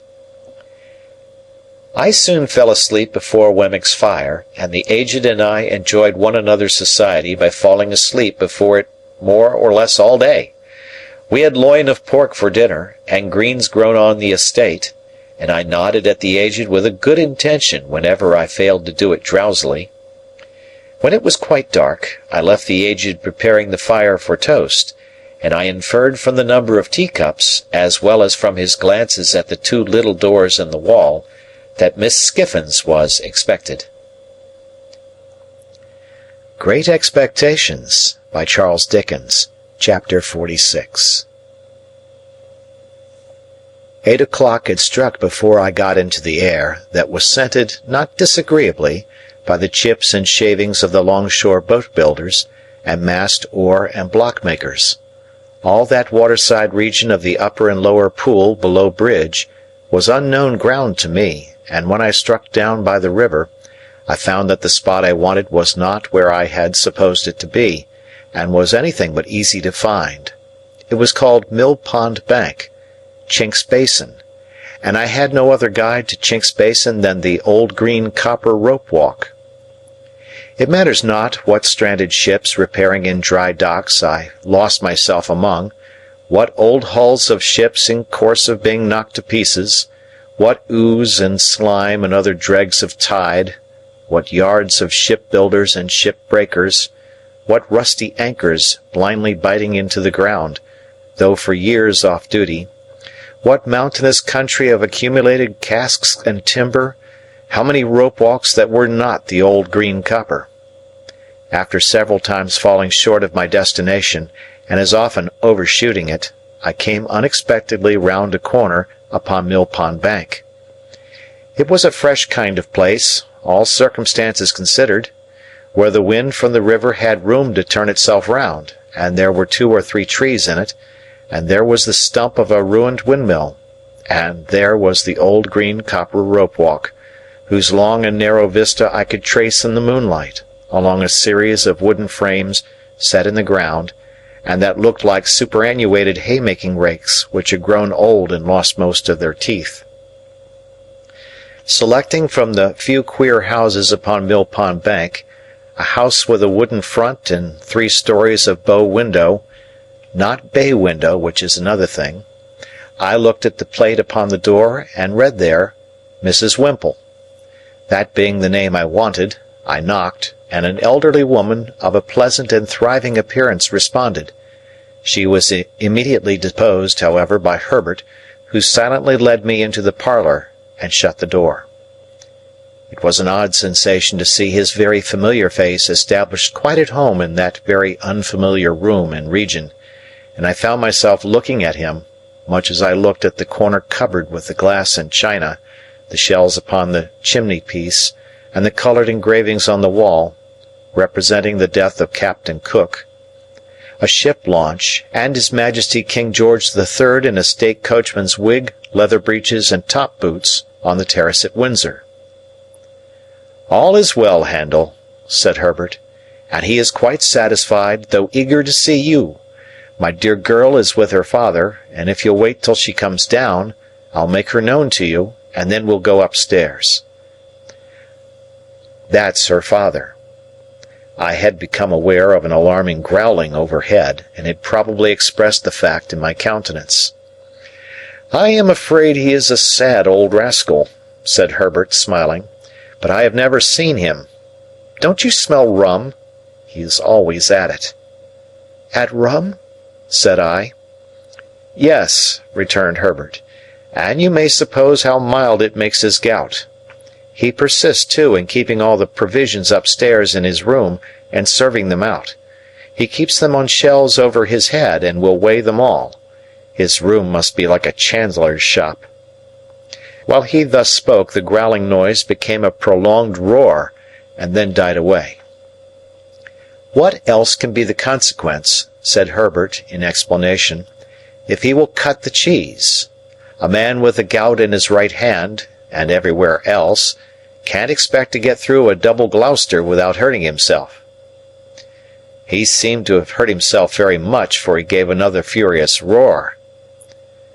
"To have Provis for an upper lodger is quite a godsend to Mrs. Whimple," said Herbert, "for of course people in general won't stand that noise. A curious place, Handel, isn't it?" It was a curious place indeed, but remarkably well kept and clean. "Mrs. Whimple," said Herbert when I told him so, "is the best of housewives, and I really do not know what my Clara would do without her motherly help. For Clara has no mother of her own, Handel, and no relation in the world but old Gruffin Grim." "Surely that's not his name, Herbert?" No, said Herbert. "That's my name for him. His name is Mr. Barley. But what a blessing it is for the son of my father and mother to love a girl who has no relations, and who can never bother herself or anybody else about her family." Herbert had told me on former occasions, and now reminded me, that he first knew Miss Clara Barley when she was completing her education at an establishment at Hammersmith, and that on her being recalled home to nurse her father, he and she had confided their affection to the motherly Mrs. Whimple, by whom it had been fostered and regulated with equal kindness and discretion ever since. It was understood that nothing of a tender nature could possibly be confided to old Barley, by reason of his being totally unequal to the consideration of any subject more psychological than gout, rum, and purser's stores. As we were thus conversing in a low tone, while old Barley's sustained growl vibrated in the beam that crossed the ceiling, the room door opened, and a very pretty, slight, dark-haired girl of 20 or so came in with a basket in her hand, whom Herbert tenderly relieved of the basket and presented, blushing, as Clara. She really was a most charming girl, and might have passed for a captive fairy, whom that truculent ogre, old Barley, had pressed into his service. "Look here," said Herbert, showing me the basket, with a compassionate and tender smile, after we had talked a little. "Here's poor Clara's supper, served out every night. Here's her allowance of bread, and here's her slice of cheese, and here's her rum, which I drink. This is Mr. Barley's breakfast for tomorrow, served out to be cooked. 2 mutton chops, 3 potatoes, some split peas, a little flour, 2 ounces of butter, a pinch of salt, and all this black pepper. It's stewed up together and taken hot, and it's a nice thing for the gout, I should think." There was something so natural and winning in Clara's resigned way of looking at these stores in detail, as Herbert pointed them out, and something so confiding, loving, and innocent in her modest manner of yielding herself to Herbert's embracing arm, and something so gentle in her, so much needing protection on Mill Pond Bank, by Chink's Basin, and the old green copper rope walk, with old Barley growling in the beam, that I would not have undone the engagement between her and Herbert for all the money in the pocketbook I had never opened. I was looking at her with pleasure and admiration when suddenly the growl swelled into a roar again, and a frightful bumping noise was heard above, as if a giant with a wooden leg was trying to bore it through the ceiling to come at us. Upon this Clara said to Herbert, "Papa wants me, darling," and ran away. "There is an unconscionable old shark for you," said Herbert. "What do you suppose he wants now, Handel?" "I don't know," said I. "Something to drink?" "That's it," cried Herbert, as if I had made a guess of extraordinary merit. "He keeps his grog ready mixed in a little tub on the table. Wait a moment, and you'll hear Clara lift him up to take some. There he goes!" Another roar, with a prolonged shake at the end. "Now," said Herbert, as it was succeeded by silence, "he's drinking." "Now," said Herbert, as the growl resounded in the beam once more, "he's down again on his back." Clara returned soon afterwards, and Herbert accompanied me upstairs to see our charge. As we passed Mr. Barley's door, he was heard hoarsely muttering within, in a strain that rose and fell like wind, the following refrain, in which I substitute good wishes for something quite the reverse: "Ahoy, bless your eyes, there's old Bill Barley. Here's old Bill Barley, bless your eyes. Here's old Bill Barley on the flat of his back, by the Lord. Lying on the flat of his back like a drifting old dead flounder. Here's your old Bill Barley, bless your eyes. Ahoy, bless ya." In this strain of consolation Herbert informed me the invisible Barley would commune with himself by the day and night together, often while it was light, having at the same time one eye at a telescope which was fitted on his bed for the convenience of sweeping the river.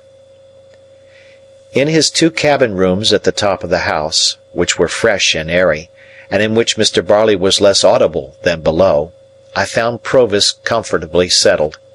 He expressed no alarm, and seemed to feel none that was worth mentioning, but it struck me that he was softened, indefinably, for I could not have said how, and could never afterwards recall how when I tried, but certainly. The opportunity that the day's rest had given me for reflection had resulted in my fully determining to say nothing to him respecting Compeyson. For anything I knew, his animosity towards the man might otherwise lead to his seeking him out and rushing on his own destruction. Therefore, when Herbert and I sat down with him by his fire, I asked him first of all whether he relied on Wemmick's judgment and sources of information. "Aye, aye, dear boy," he answered with a grave nod. "Jaggers knows." "Then I have talked with Wemmick," said I, "and have come to tell you what caution he gave me, and what advice." This I did accurately, with the reservation just mentioned, and I told him how Wemmick had heard, in Newgate Prison, whether from officers or prisoners I could not say, that he was under some suspicion, and that my chambers had been watched, how Wemmick had recommended his keeping close for a time, and my keeping away from him, and what Wemmick had said about getting him abroad. I added that of course when the time came I should go with him, or should follow close upon him, as might be safest in Wemmick's judgment. What was to follow that I did not touch upon, neither, indeed, was I at all clear or comfortable about it in my own mind, now that I saw him in that softer condition and in declared peril for my sake. As to altering my way of living by enlarging my expenses, I put it to him whether in our present unsettled and difficult circumstances it would not be simply ridiculous if it were no worse. He could not deny this, and indeed was very reasonable throughout. His coming back was a venture, he said, and he had always known it to be a venture. He would do nothing to make it a desperate venture, and he had very little fear of his safety with such good help. Herbert, who had been looking at the fire and pondering, here said that something had come into his thoughts, arising out of Wemmick's suggestion, which it might be worth while to pursue. We are both good watermen, Handel, and could take him down the river ourselves when the right time comes. No boat would then be hired for the purpose, and no boatman. That would save at least a chance of suspicion, and any chance is worth saving. Never mind the season. Don't you think it might be a good thing if you began at once to keep a boat at the temple stairs, and were in the habit of rowing up and down the river? You fall into that habit, and then who notices or minds?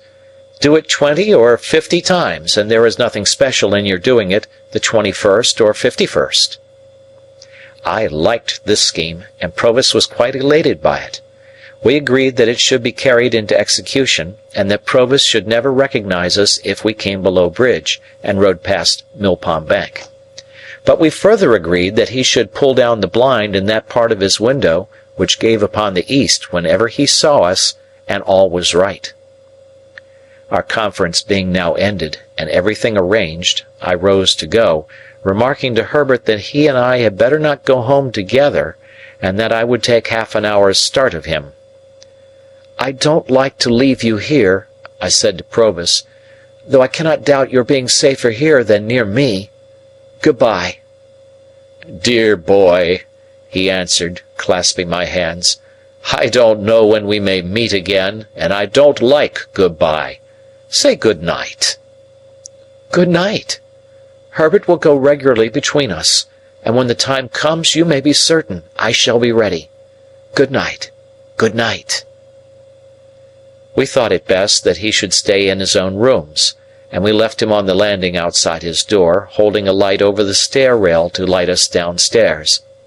Looking back at him, I thought of the first night of his return, when our positions were reversed, and when I little supposed my heart could ever be as heavy and anxious at parting from him as it was now. Old Barley was growling and swearing when we repassed his door, with no appearance of having ceased or of meaning to cease. When we got to the foot of the stairs, I asked Herbert whether he had preserved the name of Provis. He replied, "Certainly not," and that the lodger was Mr. Campbell. He also explained that the utmost known of Mr. Campbell there was, that he, Herbert, had Mr. Campbell consigned to him, and felt a strong personal interest in his being well cared for and living a secluded life. So, when we went into the parlour where Mrs. Whimple and Clara were seated at work, I said nothing of my own interest in Mr. Campbell, but kept it to myself. When I had taken leave of the pretty, gentle, dark-eyed girl, and of the motherly woman who had not outlived her honest sympathy with the little affair of true love, I felt as if the old green copper rope-walk had grown quite a different place. Old Barley might be as old as the hills, and might swear like a whole field of troopers, but there were redeeming youth and trust and hope enough in Chink's Basin to fill it to overflowing. And then I thought of Estella, and of our parting, and went home very sadly. All things were as quiet in the temple as ever I had seen them. The windows of the rooms on that side, lately occupied by Provis, were dark and still, and there was no lounger in Garden Court. I walked past the fountain twice or thrice before I descended the steps that were between me and my rooms, but I was quite alone. Herbert, coming to my bedside when he came in, for I went straight to bed, dispirited and fatigued, made the same report. Opening one of the windows after that, he looked out into the moonlight and told me that the pavement was as solemnly empty as the pavement of any cathedral at that same hour. Next day I set myself to get the boat. It was soon done, and the boat was brought round to the temple stairs, and lay where I could reach her within a minute or two. Then I began to go out as for training and practice, sometimes alone, sometimes with Herbert. I was often out in cold, rain, and sleet, but nobody took much note of me after I had been out a few times. At first I kept above Blackfriars Bridge, but as the hours of the tide changed, I took towards London Bridge. It was old London Bridge in those days, and at certain states of the tide there was a race and fall of water there which gave it a bad reputation. But I knew well enough how to shoot the bridge after seeing it done, and so began to row about among the shipping in the Pool and down to Erith. The first time I passed Mill Pond Bank, Herbert and I were pulling a pair of oars, and both in going and returning we saw the blind towards the east come down. Herbert was rarely there less frequently than 3 times in a week, and he never brought me a single word of intelligence that was at all alarming. Still, I knew that there was cause for alarm, and I could not get rid of the notion of being watched. Once received, it is a haunting idea. How many undesigning persons I suspected of watching me, it would be hard to calculate. In short, I was always full of fears for the rash man who was in hiding. Herbert had sometimes said to me that he found it pleasant to stand at one of our windows after dark, and when the tide was running down, and to think that it was flowing, with everything it bore, towards Clara. But I thought with dread that it was flowing towards Magwitch, and that any black mark on its surface might be his pursuers, going swiftly, silently, and surely to take him. Great Expectations by Charles Dickens, Chapter 47. Some weeks passed without bringing any change. We waited for Wemmick, and he made no sign. If I had never known him out of Little Britain, and had never enjoyed the privilege of being on a familiar footing at the castle, I might have doubted him. Not so for a moment, knowing him as I did. My worldly affairs began to wear a gloomy appearance, and I was pressed for money by more than one creditor. Even I myself began to know the want of money. I mean of ready money in my own pocket, and to relieve it by converting some easily spared articles of jewelry into cash. But I had quite determined that it would be a heartless fraud to take more money from my patron in the existing state of my uncertain thoughts and plans. Therefore, I had sent him the unopened pocket-book by Herbert to hold in his own keeping, and I felt a kind of satisfaction, whether it was a false kind or a true, I hardly know, in not having profited by his generosity since his revelation of himself. As the time wore on, an impression settled heavily upon me that Estella was married. Fearful of having it confirmed, though it was all but a conviction, I avoided the newspapers, and begged Herbert, to whom I had confided the circumstances of our last interview, never to speak of her to me. Why I hoarded up this last wretched little rag of the robe of hope that was rent and given to the winds, how do I know? Why did you who read this commit that not dissimilar inconsistency of your own last year, last month, last week? It was an unhappy life that I lived, and its one dominant anxiety, towering above all its other anxieties, like a high mountain above a range of mountains, never disappeared from my view. Still, no new cause for fear arose. Let me start from my bed as I would, with the terror fresh upon me that he was discovered. Let me sit listening as I would with dread for Herbert's returning step at night, lest it should be fleeter than ordinary, and winged with evil news. For all that, and much more to like purpose, the round of things went on. Condemned to inaction and a state of constant restlessness and suspense, I rowed about in my boat, and waited, as I best could. There were states of the tide when, having been down the river, I could not get back through the eddy-chafed arches and starlings of old London Bridge. Then I left my boat at a wharf near the custom-house, to be brought up afterwards to the Temple stairs.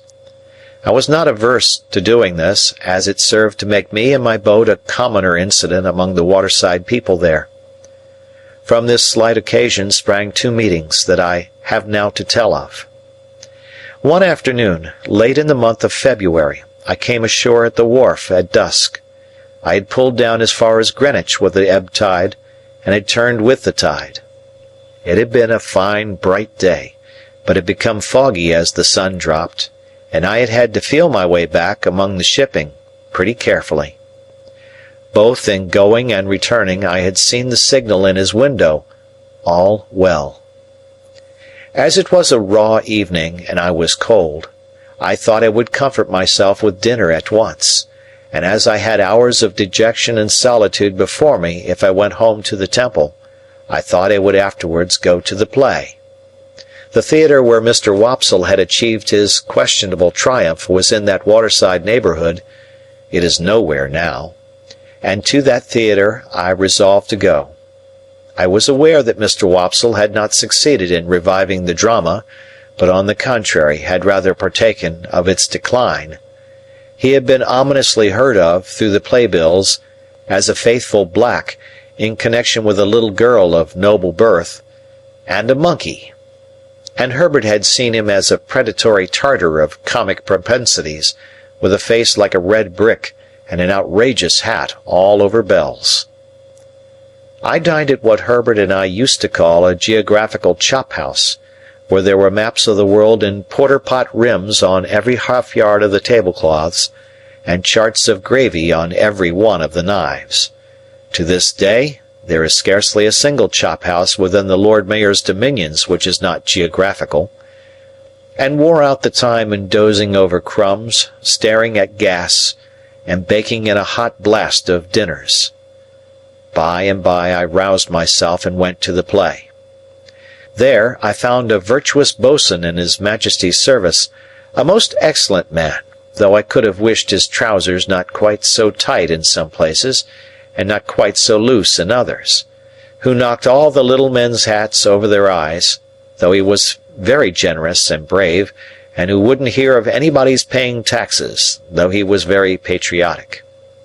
He had a bag of money in his pocket, like a pudding in the cloth, and on that property married a young person in bed furniture, with great rejoicings, the whole population of Portsmouth, 9 in number at the last census, turning out on the beach to rub their own hands and shake everybody else's, and sing "Fill, fill."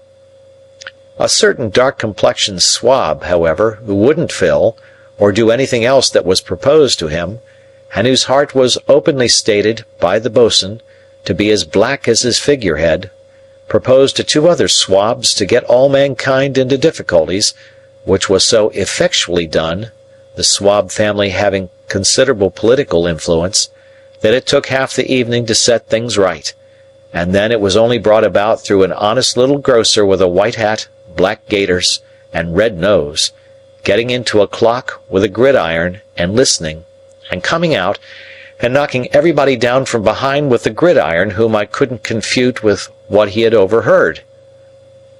This led to Mr. Wopsle's, who had never been heard of before, coming in with a star and garter on, as a plenipotentiary of great power direct from the Admiralty, to say that the swabs were all to go to prison on the spot, and that he had brought the boatswain down the Union Jack, as a slight acknowledgment of his public services. The boatswain, unmanned for the first time, respectfully dried his eyes on the Jack, and then cheering up, and addressing Mr. Wopsle as "Your Honour," solicited permission to take him by the fin. Mr. Wopsle, conceding his fin with a gracious dignity, was immediately shoved into a dusty corner, while everybody danced a hornpipe, and from that corner, surveying the public with a discontented eye, became aware of me. The second piece was the last new grand comic Christmas pantomime, in the first scene of which it pained me to suspect that I detect Mr. Wopsle with red worsted legs under a highly magnified phosphoric countenance and a shock of red curtain fringe for his hair, engaged in the manufacture of thunderbolts in a mine, and displaying great cowardice when his gigantic master came home, very hoarse, to dinner. But he presently presented himself under worthier circumstances, for, the genius of youthful love being in want of assistance, on account of the parental brutality of an ignorant farmer who opposed the chance of his daughter's heart by purposely falling upon the object, in a flour sack, out of the first-floor window, summoned a sententious enchanter, and he, coming up from the antipodes rather unsteadily, after an apparently violent journey, proved to be Mr. Wopsle in a high-crowned hat, with a necromantic work in 1 volume under his arm. The business of this enchanter on earth being principally to be talked at, sung at, butted at, danced at, and flashed at with fires of various colours, he had a good deal of time on his hands, and I observed with great surprise that he devoted it to staring in my direction as if he were lost in amazement. There was something so remarkable in the increasing glare of Mr. Wopsle's eye, and he seemed to be turning so many things over in his mind and to grow so confused that I could not make it out. I sat thinking of it long after he had ascended to the clouds in a large watch-case, and still I could not make it out. I was still thinking of it when I came out of the theatre an hour afterwards and found him waiting for me near the door. "How do you do?" said I, shaking hands with him as we turned down the street together. "I saw that you saw me." "Saw you, Mr. Pip?" he returned. "Yes, of course I saw you, but who else was there?" "Who else?" "It is the strangest thing," said Mr. Wopsle, drifting into his lost look again, "and yet I could swear to him." Becoming alarmed, I entreated Mr. Wopsle to explain his meaning. "Whether I should have noticed him at first but for your being there," said Mr. Wopsle, going on in the same lost way, "I can't be positive, yet I think I should." Involuntarily I looked round me, as I was accustomed to look round me when I went home, for these mysterious words gave me a chill. "Oh, he can't be in sight," said Mr. Wopsle. "He went out before I went off. I saw him go." Having the reason that I had for being suspicious, I even suspected this poor actor. I mistrusted a design to entrap me into some admission. Therefore I glanced at him as we walked on together, but said nothing. "I had a ridiculous fancy that he must be with you, Mr. Pip, till I saw that you were quite unconscious of him, sitting behind you there like a ghost." My former chill crept over me again, but I was resolved not to speak yet, for it was quite consistent with his words that he might be set on to induce me to connect these references with Provis. Of course, I was perfectly sure and safe that Provis had not been there. "I dare say you wonder at me, Mr. Pip. Indeed, I see you do. But it is so very strange. You will hardly believe what I am going to tell you.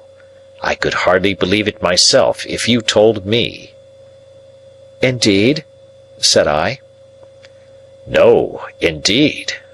Mr. Pip, you remember in old times a certain Christmas day when you were quite a child, and I dined at Gargery's, and some soldiers came to the door to get a pair of handcuffs mended?" "I remember it very well." "And you remember that there was a chase after two convicts, and that we joined in it, and that Gargery took you on his back, and that I took the lead, and you kept with me as well as you could?" "I remember it all very well." Better than he thought, except the last clause. "And you remember that we came up with the two in a ditch, and that there was a scuffle between them, and that one of them had been severely handled and much mauled about the face by the other?" "I see it all before me." "And that the soldiers lighted torches, and put the two in the centre, and that we went on to see the last of them, over the black marshes, with a torchlight shining on their faces. I am particular about that, with the torchlight shining on their faces, when there was an outer ring of dark night all about us?"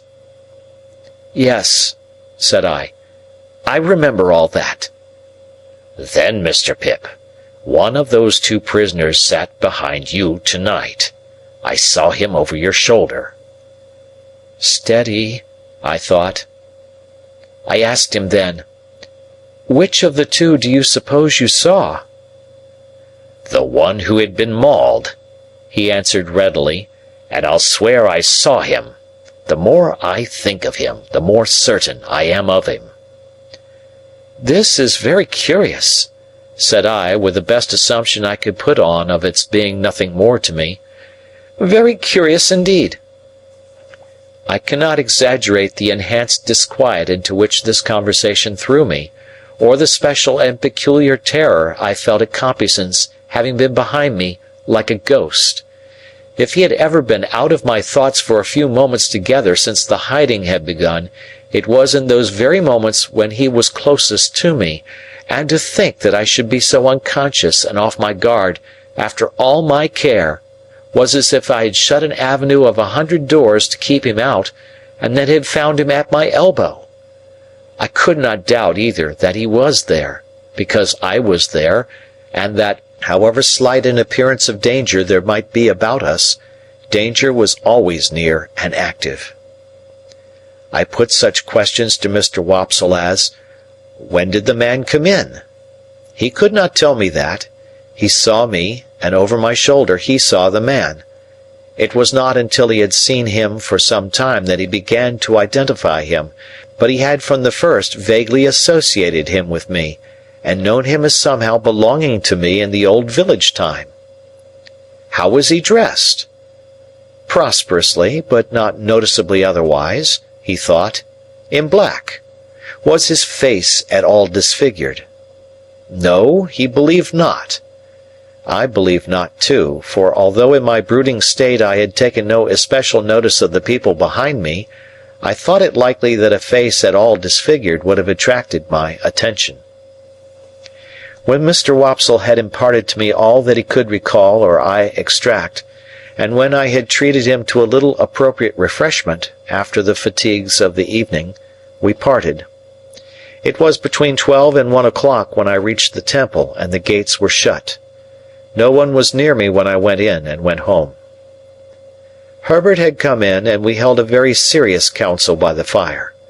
But there was nothing to be done, saving to communicate to Wemmick what I had that night found out, and to remind him that we waited for his hint. As I thought that I might compromise him if I went too often to the castle, I made this communication by letter. I wrote it before I went to bed, and went out and posted it, and again no one was near me. Herbert and I agreed that we could do nothing else but be very cautious. And we were very cautious indeed, more cautious than before, if that were possible, and I for my part never went near Chink's Basin except when I rode by, and then I only looked at Mill Pond Bank as I looked at anything else. Great Expectations by Charles Dickens. Chapter 48. The second of the two meetings referred to in the last chapter occurred about a week after the first. I had again left my boat at the wharf below bridge. The time was an hour earlier in the afternoon, and undecided where to dine, I had strolled up into Cheapside, and was strolling along it, surely the most unsettled person in all the busy concourse, when a large hand was laid upon my shoulder by someone overtaking me. It was Mr. Jaggers's hand, and he passed it through my arm. "As we are going in the same direction, Pip, we may walk together. Where are you bound for?" "For the temple, I think," said I. "Don't you know?" said Mr. Jaggers.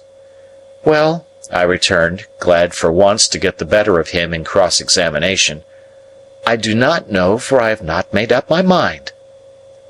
"You are going to dine?" said Mr. Jaggers. "You don't mind admitting that, I suppose?" "No," I returned, "I don't mind admitting that." "And are not engaged?" "I don't mind admitting also that I am not engaged." "Then," said Mr. Jaggers, "come and dine with me." I was going to excuse myself when he added, "Wemmick's coming." So I changed my excuse into an acceptance, the few words I had uttered serving for the beginning of either, and we went along Cheapside and slanted off to Little Britain, where the lights were springing up brilliantly in the shop windows, and the street lamp-lighters, scarcely finding ground enough to plant their ladders on in the midst of the afternoon's bustle, were skipping up and down and running in and out, opening more red eyes in the gathering fog than my rushlight tower at the Hummans had opened white eyes in the ghostly wall. At the office in Little Britain there was the usual letter-writing, hand-washing, candle-snuffing, and safe-locking that closed the business of the day. As I stood idle by Mr. Jaggers's fire, its rising and falling flame made the two casts on the shelf look as if they were playing a diabolical game of bo-peep with me, while the pair of coarse, fat office candles that dimly lighted Mr. Jaggers as he wrote in a corner were decorated with dirty winding sheets, as if in remembrance of a host of hanged clients. We went to Gerrard Street all three together in a hackney coach, and, as soon as we got there, dinner was served. Although I should not have thought of making in that place the most distant reference by so much as a look to Wemmick's Walworth sentiments, yet I should have had no objection to catching his eye now and then in a friendly way. But it was not to be done. He turned his eyes on Mr. Jaggers whenever he raised them from the table, and was as dry and distant to me as if there were twin Wemmicks, and this was the wrong one. "Did you send that note of Miss Havisham's to Mr. Pip, Wemmick?" Mr. Jaggers asked, soon after we began dinner. "No, sir," returned Wemmick. "It was going by post when you brought Mr. Pip into the office. Here it is." He handed it to his principal instead of to me. "It's a note of 2 lines, Pip," said Mr. Jaggers, handing it on, "sent up to me by Miss Havisham on account of her not being sure of your address. She tells me that she wants to see you on a little matter of business you mentioned to her. You'll go down?" "Yes," said I, casting my eyes over the note, which was exactly in those terms. "When do you think of going down?" "I have an impending engagement," said I, glancing at Wemmick, who was putting fish into the post-office, "that renders me rather uncertain of my time. At once, I think." "If Mr. Pip has the intention of going at once," said Wemmick to Mr. Jaggers, "he needn't write an answer, you know." Receiving this as an intimation that it was best not to delay, I settled that I would go tomorrow, and said so.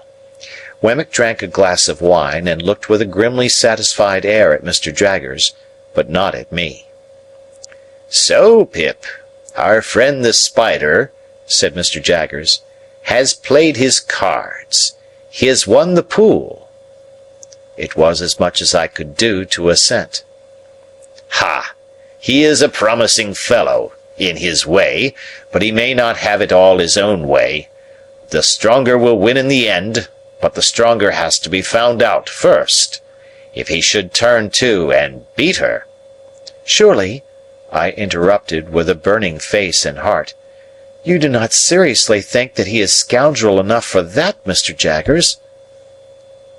"I didn't say so, Pip. I am putting a case.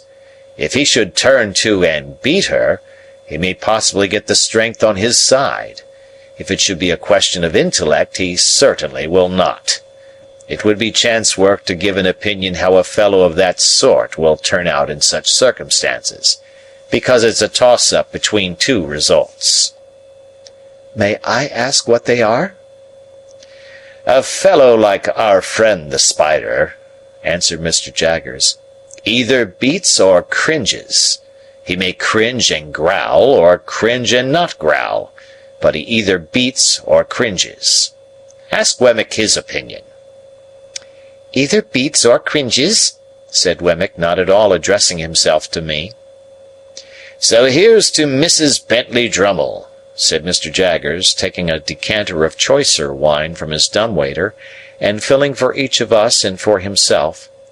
"And may the question of supremacy be settled to the lady's satisfaction. To the satisfaction of the lady and the gentleman it never will be.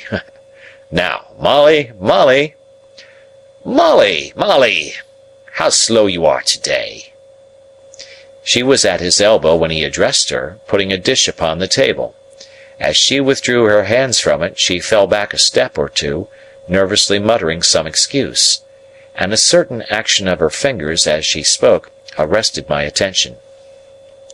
"What's the matter?" said Mr. Jaggers. "Nothing. Only the subject we were speaking of," said I, "was rather painful to me." The action of her fingers was like the action of knitting. She stood looking at her master, not understanding whether she was free to go, or whether he had more to say to her and would call her back if she did go. Her look was very intent. Surely I had seen exactly such eyes and such hands on a memorable occasion very lately. He dismissed her, and she glided out of the room. But she remained before me as plainly as if she were still there. I looked at those hands. I looked at those eyes. I looked at that flowing hair, and I compared them with other hands, other eyes, other hair that I knew of, and with what those might be after 20 years of a brutal husband and a stormy life. I looked again at those hands and eyes of the housekeeper, and thought of the inexplicable feeling that had come over me when I last walked, not alone, in the ruined garden and through the deserted brewery. I thought how the same feeling had come back when I saw a face looking at me, and a hand waving to me from a stagecoach window, and how it had come back again and had flashed about me like lightning when I had passed in a carriage, not alone, through a sudden glare of light in a dark street. I thought how one link of association had helped that identification in the theatre, and how such a link, wanting before, had been riveted for me now, when I had passed by a chance, swift from Estella's name to the fingers with their knitting action, and the attentive eyes. And I felt absolutely certain that this woman was Estella's mother. Mr. Jaggers had seen me with Estella, and was not likely to have missed the sentiments I had been at no pains to conceal. He nodded when I said the subject was painful to me, clapped me on the back, put round the wine again, and went on with his dinner.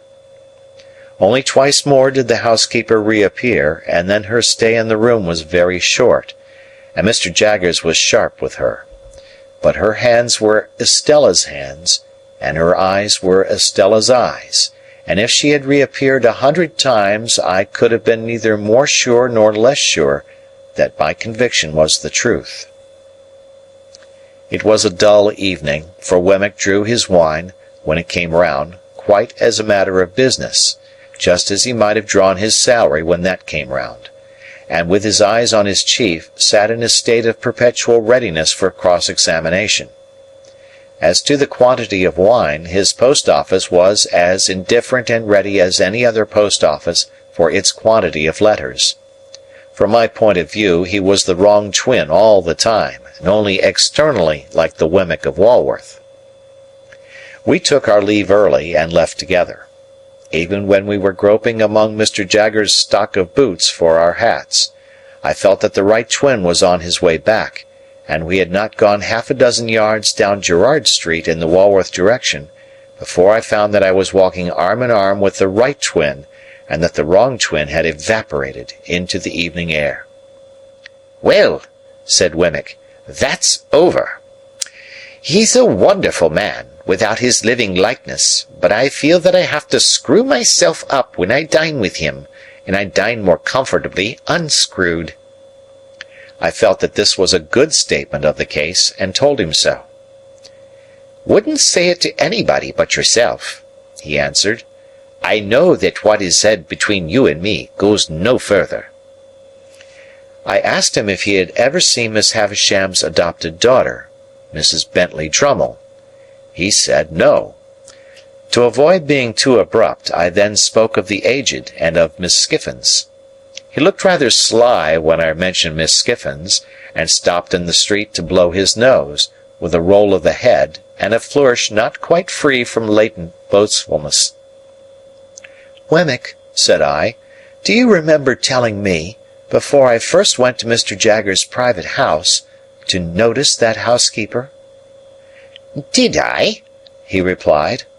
"Ah, I dare say I did. Deuce take me," he added suddenly. "I know I did. I find I am not quite unscrewed yet." "A wild beast tamed, you called her." "And what do you call her?" "The same. How did Mr. Jaggers tame her, Wemmick?" "That's his secret. She has been with him many a long year." "I wish you would tell me her story. I feel a particular interest in being acquainted with it. You know that what is said between you and me goes no further." "Well," Wemmick replied, "I don't know her story. That is, I don't know all of it, but what I do know I'll tell you. We are in our private and personal capacities, of course." "Of course." "A score or so of years ago, that woman was tried at the Old Bailey for murder, and was acquitted. She was a very handsome young woman, and I believe had some gypsy blood in her. Anyhow, it was hot enough when it was up, as you may suppose." "But she was acquitted." "Mr. Jaggers was for her," pursued Wemmick with a look full of meaning, "and worked the case in a way quite astonishing. It was a desperate case, and it was comparatively early days with him then, and he worked it to general admiration. In fact, it may almost be said to have made him. He worked it himself at the police office, day after day, for many days, contending against even a committal, and at the trial, where he couldn't work it himself, sat under counsel, and, everyone knew, put in all the salt and pepper. The murdered person was a woman a good 10 years older, very much larger, and very much stronger. It was a case of jealousy. They both led tramping lives, and this woman in Gerrard Street here had been married very young, over the broomstick, as we say, to a tramping man, and was a perfect fury in point of jealousy. The murdered woman, more a match for the man certainly in point of years, was found dead in a barn near Hounslow Heath. There had been a violent struggle, perhaps a fight. She was bruised and scratched and torn, and had been held by the throat at last and choked.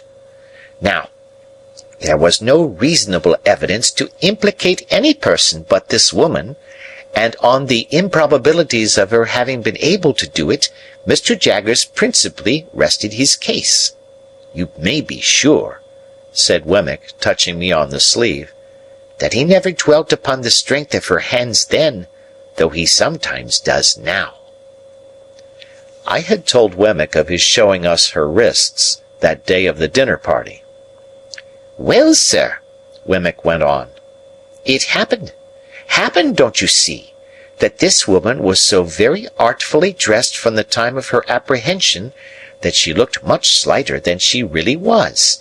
In particular, her sleeves are always remembered to have been so skilfully contrived that her arms had quite a delicate look.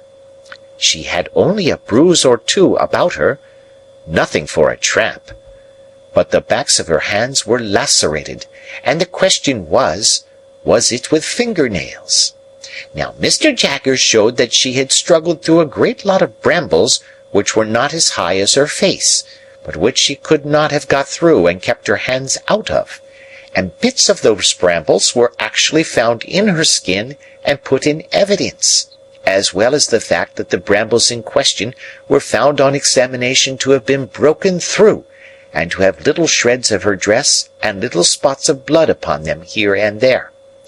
But the boldest point he made was this: it was attempted to be set up, in proof of her jealousy, that she was under strong suspicion of having, at about the time of the murder, frantically destroyed her child by this man, some 3 years old, to revenge herself upon him. Mr. Jaggers worked that in this way: "We say these are not marks of finger-nails, but marks of brambles, and we show you the brambles. You say they are marks of finger-nails, and you set up the hypothesis that she destroyed her child. You must accept all consequences of that hypothesis. For anything we know, she may have destroyed her child, and the child in clinging to her may have scratched her hands. What then? You are not trying her for the murder of her child. Why don't you? As to this case, if you will have scratches, we say that, for anything we know, you may have accounted for them, assuming for the sake of argument that you have not invented them. To sum up, sir," said Wemmick, "Mr. Jaggers was altogether too many for the jury, and they gave in." Has she been in his service ever since?" "Yes, but not only that," said Wemmick. "She went into his service immediately after her acquittal, tamed as she is now. She has since been taught one thing and another in the way of her duties, but she was tamed from the beginning." "Do you remember the sex of the child?" "Said to have been a girl." "You have nothing more to say to me tonight?" "Nothing. I got your letter and destroyed it. Nothing." We exchanged a cordial good night, and I went home with new matter for my thoughts, though with no relief from the old. Great Expectations by Charles Dickens. Chapter 49. Putting Miss Havisham's note in my pocket, that it might serve as my credentials for so soon reappearing at Satis House, in case her waywardness should lead her to express any surprise at seeing me, I went down again by the coach next day. But I alighted at the halfway house, and breakfasted there, and walked the rest of the distance, for I sought to get into the town quietly by the unfrequented ways, and to leave it in the same manner.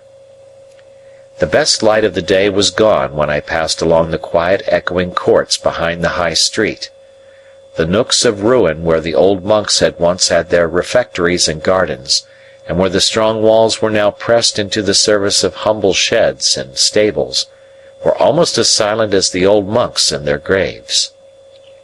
The cathedral chimes had at once a sadder and a more remote sound to me, as I hurried on avoiding observation, than they had ever had before, so the swell of the old organ was borne to my ears like funeral music, and the rooks, as they hovered about the grey tower and swung in the bare high trees of the priory garden, seemed to call to me that the place was changed and that Estella was gone out of it forever.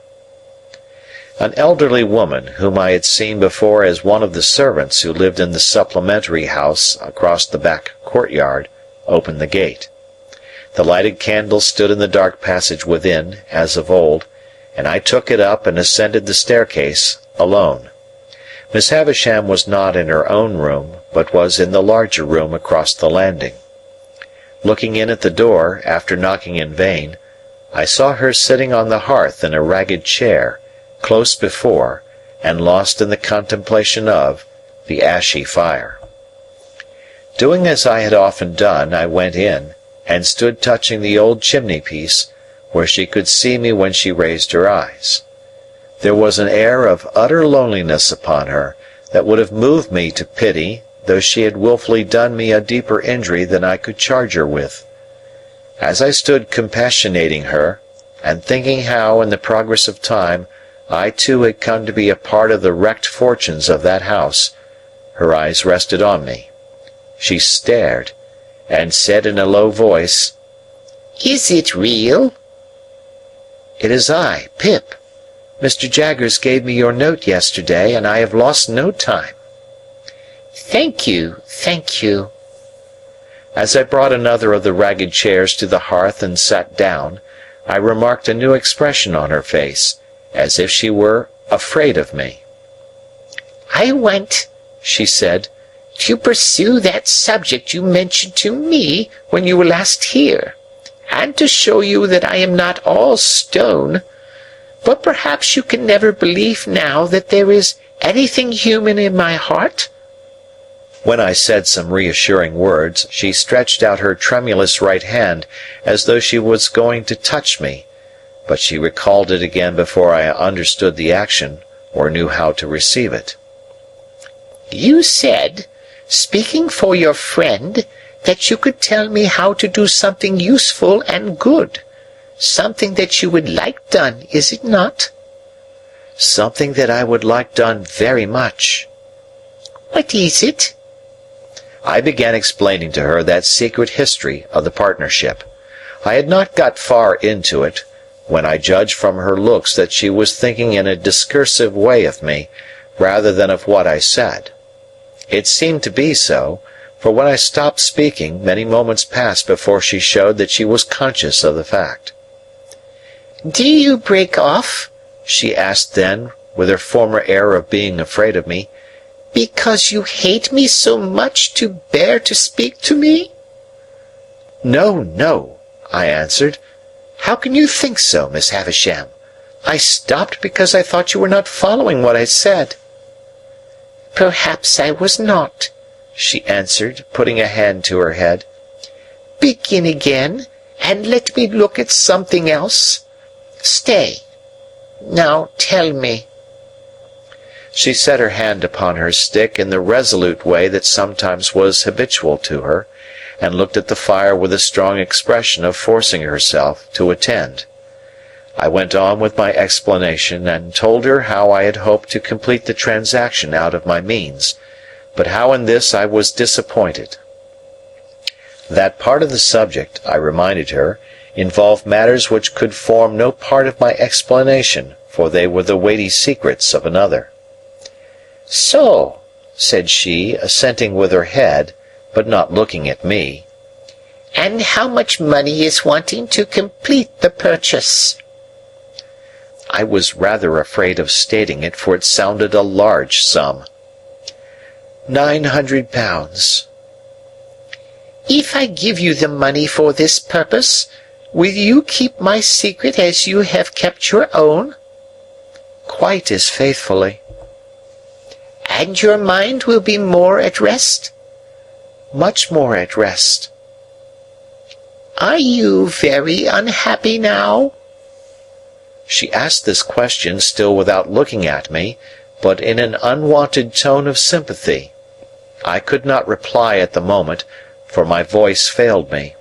She put her left arm across the head of her stick, and softly laid her forehead on it. I am far from happy, Miss Havisham, but I have other causes of disquiet than any you know of. They are the secrets I have mentioned. After a little while she raised her head and looked at the fire again. It is noble in you to tell me that you have other causes of unhappiness. Is it true? Too true. Can I only serve you, Pip, by serving your friend? Regarding that as done, is there nothing I can do for you yourself? Nothing. I thank you for the question. I thank you even more for the tone of the question. But there is nothing. She presently rose from her seat and looked about the blighted room for the means of writing. There were none there, and she took from her pocket a yellow set of ivory tablets, mounted in tarnished gold, and wrote upon them with a pencil in a case of tarnished gold that hung from her neck. You are still on friendly terms with Mr. Jaggers? Quite. I dined with him yesterday. This is an authority to him to pay you that money, to lay out at your irresponsible discretion for your friend. I keep no money here, but if you would rather Mr. Jaggers knew nothing of the matter, I will send it to you. Thank you, Miss Havisham. I have not the least objection to receiving it from him. She read me what she had written, and it was direct and clear, and evidently intended to absolve me from any suspicion of profiting by the receipt of the money. I took the tablets from her hand, and it trembled again, and it trembled more as she took off the chain to which the pencil was attached, and put it in mine. All this she did without looking at me. My name is on the first leaf. If you can ever write under my name, I forgive her, though ever so long after my broken heart is dust. Pray do it. Oh, Miss Havisham, said I can do it now. There have been sore mistakes, and my life has been a blind and thankless one, and I want forgiveness and direction far too much to be bitter with you. She turned her face to me for the first time since she had averted it, and to my amazement, I may even add to my terror, dropped on her knees at my feet, with her folded hands raised to me in the manner in which, when her poor heart was young and fresh and whole, they must often have been raised to heaven from her mother's side. To see her with her white hair and her worn face kneeling at my feet gave me a shock through all my frame. I entreated her to rise, and got my arms about her to help her up, but she only pressed that hand of mine which was nearest to her grasp, and hung her head over it, and wept. I had never seen her shed a tear before, and, in the hope that the relief might do her good, I bent over her without speaking. She was not kneeling now, but was down upon the ground. "Oh!" she cried despairingly. "What have I done? What have I done?" "If you mean, Miss Havisham, what have you done to injure me, let me answer. Very little. I should have loved her under any circumstances. Is she married?" "Yes." It was a needless question, for a new desolation in the desolate house had told me so. "What have I done? What have I done?" She wrung her hands and crushed her white hair, and returned to this cry over and over again. "What have I done?" I knew not how to answer or how to comfort her. That she had done a grievous thing in taking an impressionable child to mould into the form that her wild resentment, spurned affection, and wounded pride found vengeance in, I knew full well. But that, in shutting out the light of day, she had shut out infinitely more, that in seclusion she had secluded herself from 1,000 natural and healing influences, that her mind, brooding solitary, had grown diseased, as all minds do and must and will that reverse the appointed order of their Maker, I knew equally well. And could I look upon her without compassion, seeing her punishment in the ruin she was, in her profound unfitness for this earth on which she was placed, in the vanity of sorrow which had become a master mania, like the vanity of penitence, the vanity of remorse, the vanity of unworthiness, and other monstrous vanities that have been curses in this world? "Until you spoke to her the other day, and until I saw in you a looking-glass that showed me what I once felt myself, I did not know what I had done. What have I done? What have I done?" And so again, 20, 50 times over. What had she done? "Miss Havisham," I said, when her cry had died away, "you may dismiss me from your mind and conscience, but Estella is a different case, and if you can ever undo any scrap of what you have done amiss in keeping a part of her right nature away from her, it will be better to do that than to bemoan the past through 100 years." "Yes, yes, I know it. But, Pip, my dear—" There was an earnest womanly compassion for me in her new affection. "My dear, believe this. When she first came to me, I meant to save her from misery like my own. At first I meant no more." "Well, well," said I hope so." "But as she grew, and promised to be very beautiful, I gradually did worse, and with my praises, and with my jewels, and with my teachings, and with this figure of myself always before her, a warning to back and point my lessons, I stole her heart away and put ice in its place." "Better," I could not help saying, "to have left her a natural heart, even to be bruised or broken." With that, Miss Havisham looked distractedly at me for a while, and then burst out again. What had she done? "If you knew all my story," she pleaded, "you would have some compassion for me and a better understanding of me." "Miss Havisham," I answered as delicately as I could, "I believe I may say that I do know your story, and have known it ever since I first left this neighborhood. It has inspired me with great commiseration, and I hope I understand it and its influences. Does what has passed between us Give me any excuse for asking you a question relative to Estella? Not as she is, but as she was when she first came here?" She was seated on the ground, with her arms on the ragged chair, and her head leaning on them. She looked full at me when I said this, and replied, "Go on." "Whose child was Estella?" She shook her head. "You don't know?" She shook her head again. "But Mr. Jaggers brought her here, or sent her here?" "Brought her here." "Will you tell me how that came about?" She answered in a low whisper and with caution, "I had been shut up in these rooms a long time. I don't know how long. You know what time the clocks keep here. When I told him that I wanted a little girl to rear and love, and save from my fate.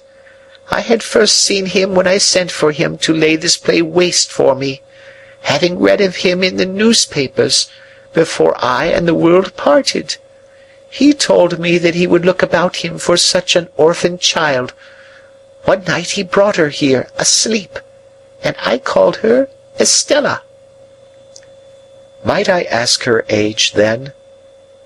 2 or 3. She herself knows nothing, but that she was left an orphan, and I adopted her." So convinced I was of that woman's being her mother, that I wanted no evidence to establish the fact in my own mind. But to any mind, I thought, the connection here was clear and straight. What more could I hope to do by prolonging the interview? I had succeeded on behalf of Herbert.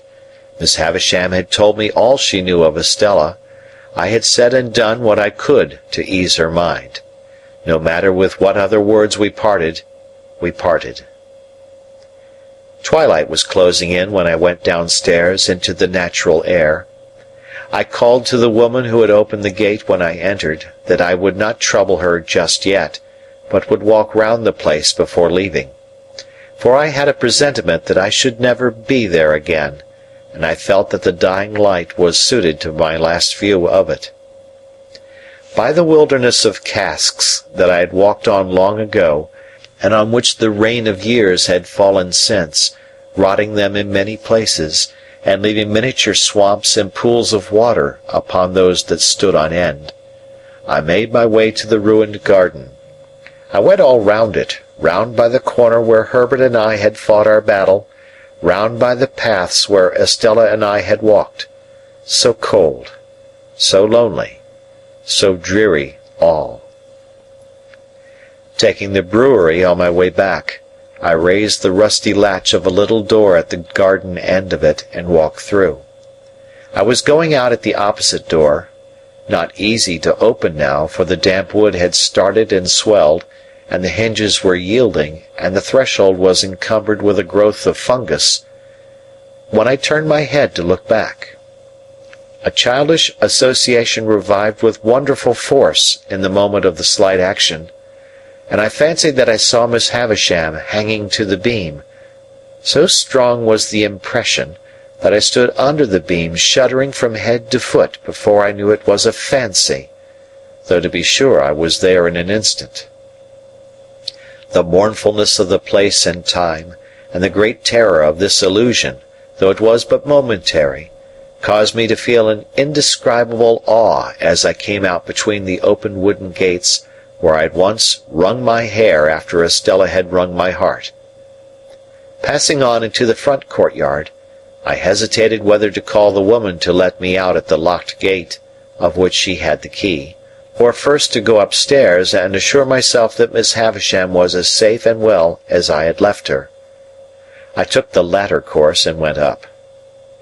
I looked into the room where I had left her, and saw her seated in the ragged chair upon the hearth, close to the fire, with her back towards me. In the moment when I was withdrawing my head to go quietly away, I saw a great flaming light spring up. In the same moment I saw her running at me, shrieking, with a whirl of fire blazing all about her, and soaring at least as many feet above her head as she was high. I had a double-caped great coat on, and over my arm another thick coat.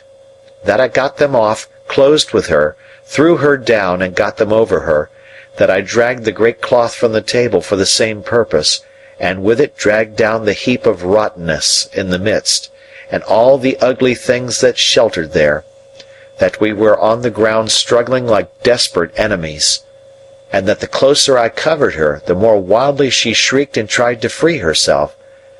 That this occurred, I knew through the result, but not through anything I felt, or thought, or knew I did. I knew nothing until I knew that we were on the floor by the great table, and that patches of tinder yet alight were floating in the smoky air, which a moment ago had been her faded bridal dress. Then I looked round and saw the disturbed beetles and spiders running away over the floor, and the servants coming in with breathless cries at the door. I still held her forcibly down with all my strength, like a prisoner who might escape, and I doubt if I even knew who she was, or why we had struggled, or that she had been in flames, or that the flames were out, until I saw the patches of tinder that had been her garments no longer alight, but falling in a black shower around us. She was insensible, and I was afraid to have her moved or even touched. Assistance was sent for, and I held her until it came, as if I unreasonably fancied, I think I did, that, if I let her go, the fire would break out again and consume her. When I got up, on the surgeon's coming to her with other aid, I was astonished to see that both my hands were burnt, for I had no knowledge of it through the sense of feeling. On examination it was pronounced that she had received serious hurts, but that they of themselves were far from hopeless. The danger lay mainly in the nervous shock. By the surgeon's directions her bed was carried into that room and laid upon the great table, which happened to be well suited to the dressing of her injuries. When I saw her again an hour afterwards, she lay indeed where I had seen her strike her stick, and had heard her say that she would lie one day. Though every vestige of her dress was burnt, as they told me, she still had something of her old ghastly bridal appearance, for they had covered her to the throat with white cotton wool, and as she lay with a white sheet loosely overlying that, the phantom air of something that had been and was changed was still upon her. I found, on questioning the servants, that Estella was in Paris, and I got a promise from the surgeon that he would write to her by the next post. Miss Havisham's family I took upon myself, intending to communicate with Mr. Matthew Pocket only, and leave him to do as he liked about informing the rest. This I did next day, through Herbert, as soon as I returned to town. There was a stage that evening, when she spoke collectedly of what had happened, though with a certain terrible vivacity. Towards midnight she began to wander in her speech, and after that it gradually set in that she said innumerable times in a low solemn voice, "What have I done?"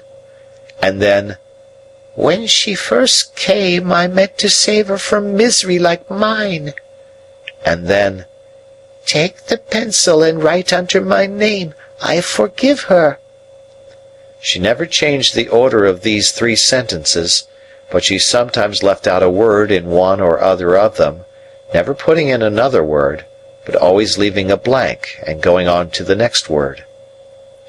As I could do no service there, and as I had, nearer home, that pressing reason for anxiety and fear which even her wanderings could not drive out of my mind, I decided, in the course of the night, that I would return by the early morning coach, walking a mile or so, and being taken up clear of the town. At about 6 o'clock of the morning, therefore, I leaned over her and touched her lips with mine, just as they said, not stopping for being touched, "Take the pencil and write under my name, I forgive her." Great Expectations by Charles Dickens, Chapter 50.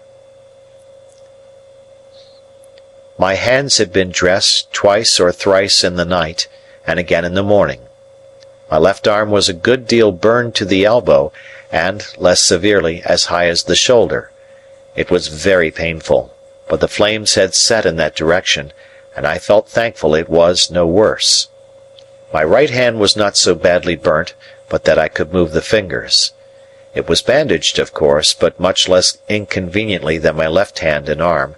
Those I carried in a sling, and I could only wear my coat like a cloak, loose over my shoulders and fastened at the neck. My hair had been caught by the fire, but not my head or face. When Herbert had been down to Hammersmith and seen his father, he came back to me at our chambers and devoted the day to attending on me. He was the kindest of nurses, and at stated times took off the bandages and steeped them in the cooling liquid that was kept ready, and put them on again with a patient tenderness that I was deeply grateful for. At first, as I lay quiet on the sofa, I found it painfully difficult, I might say impossible, to get rid of the impression of the glare of the flames, their hurry and noise, and the fierce burning smell. If I dozed for a minute, I was awakened by Miss Havisham's cries, and by her running at me with all that height of fire above her head. This pain of the mind was much harder to strive against than any bodily pain I suffered, and Herbert, seeing that, did his utmost to hold my attention engaged. Neither of us spoke of the boat, but we both thought of it. That was made apparent by our avoidance of the subject, and by our agreeing, without agreement, to make my recovery of the use of my hands a question of so many hours, not of so many weeks. My first question when I saw Herbert had been, of course, whether all was well down the river. As he replied in the affirmative, with perfect confidence and cheerfulness, we did not resume the subject until the day was wearing away. But then, as Herbert changed the bandages, more by the light of the fire than by the outer light, he went back to it spontaneously. "I sat with Provis last night, Handel, 2 good hours." "Where was Clara?" "Dear little thing," said Herbert. "She was up and down with Gruff and Grim all the evening. He was perpetually pegging at the floor the moment she left his sight. I doubt if he can hold out long, though. What with rum and pepper and rum, I should think his pegging must be nearly over." "And then you will be married, Herbert?" "How can I take care of the dear child otherwise? Lay your arm out upon the back of the sofa, my dear boy, and I'll sit down here and get the bandage off so gradually that you shall not know when it comes. I was speaking of Provis. Do you know, Handel, he improves?" "I said to you I thought he was softened when I last saw him." "So you did, and so he is. He was very communicative last night, and told me more of his life. You remember his breaking off here about some woman that he had had great trouble with. Did I hurt you?" I had started, but not under his touch. His words had given me a start. "I had forgotten that, Herbert, but I remember it now you speak of it." "Well, he went into that part of his life, and a dark, wild part it is. Shall I tell you, or would it worry you just now?" "Tell me by all means, every word." Herbert bent forward to look at me more nearly, as if my reply had been rather more hurried or more eager than he could quite account for. "Your head is cool?" he said, touching it. "Quite," said I. "Tell me what Provis said, my dear Herbert." "It seems," said Herbert, "there's a bandage off most charmingly, and now comes the cool one. Makes you shrink at first, my poor dear fellow, don't it? But it will be comfortable presently. It seems that the woman was a young woman, and a jealous woman, and a revengeful woman. Revengeful, Handel, to the last degree." "To what last degree?" "Murder. Does it strike too cold on that sensitive place?"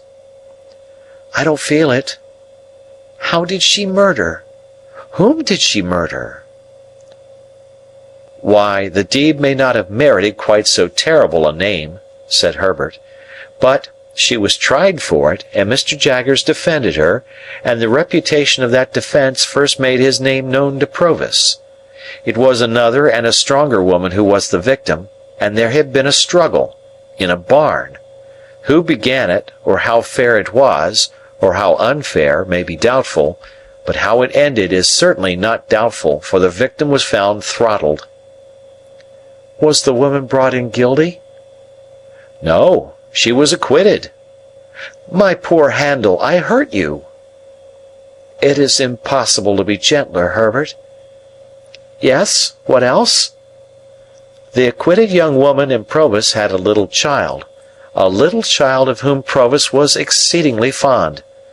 On the evening of the very night when the object of her jealousy was strangled, as I tell you, the young woman presented herself before Provis for one moment and swore that she would destroy the child, which was in her possession, and he should never see it again. Then she vanished.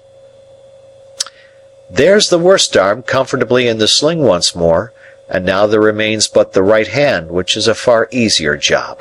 I can do it better by this light than by a stronger, for my hand is steadiest when I don't see the poor blistered patches too distinctly. You don't think your breathing is affected, my dear boy? You seem to breathe quickly. Perhaps I do, Herbert. Did the woman keep her oath? There comes the darkest part of Provis's life. She did. That is, he says she did. Oh, why, of course, my dear boy, returned Herbert in a tone of surprise, and again bending forward to get a nearer look at me. He says it all. I have no other information. No, to be sure.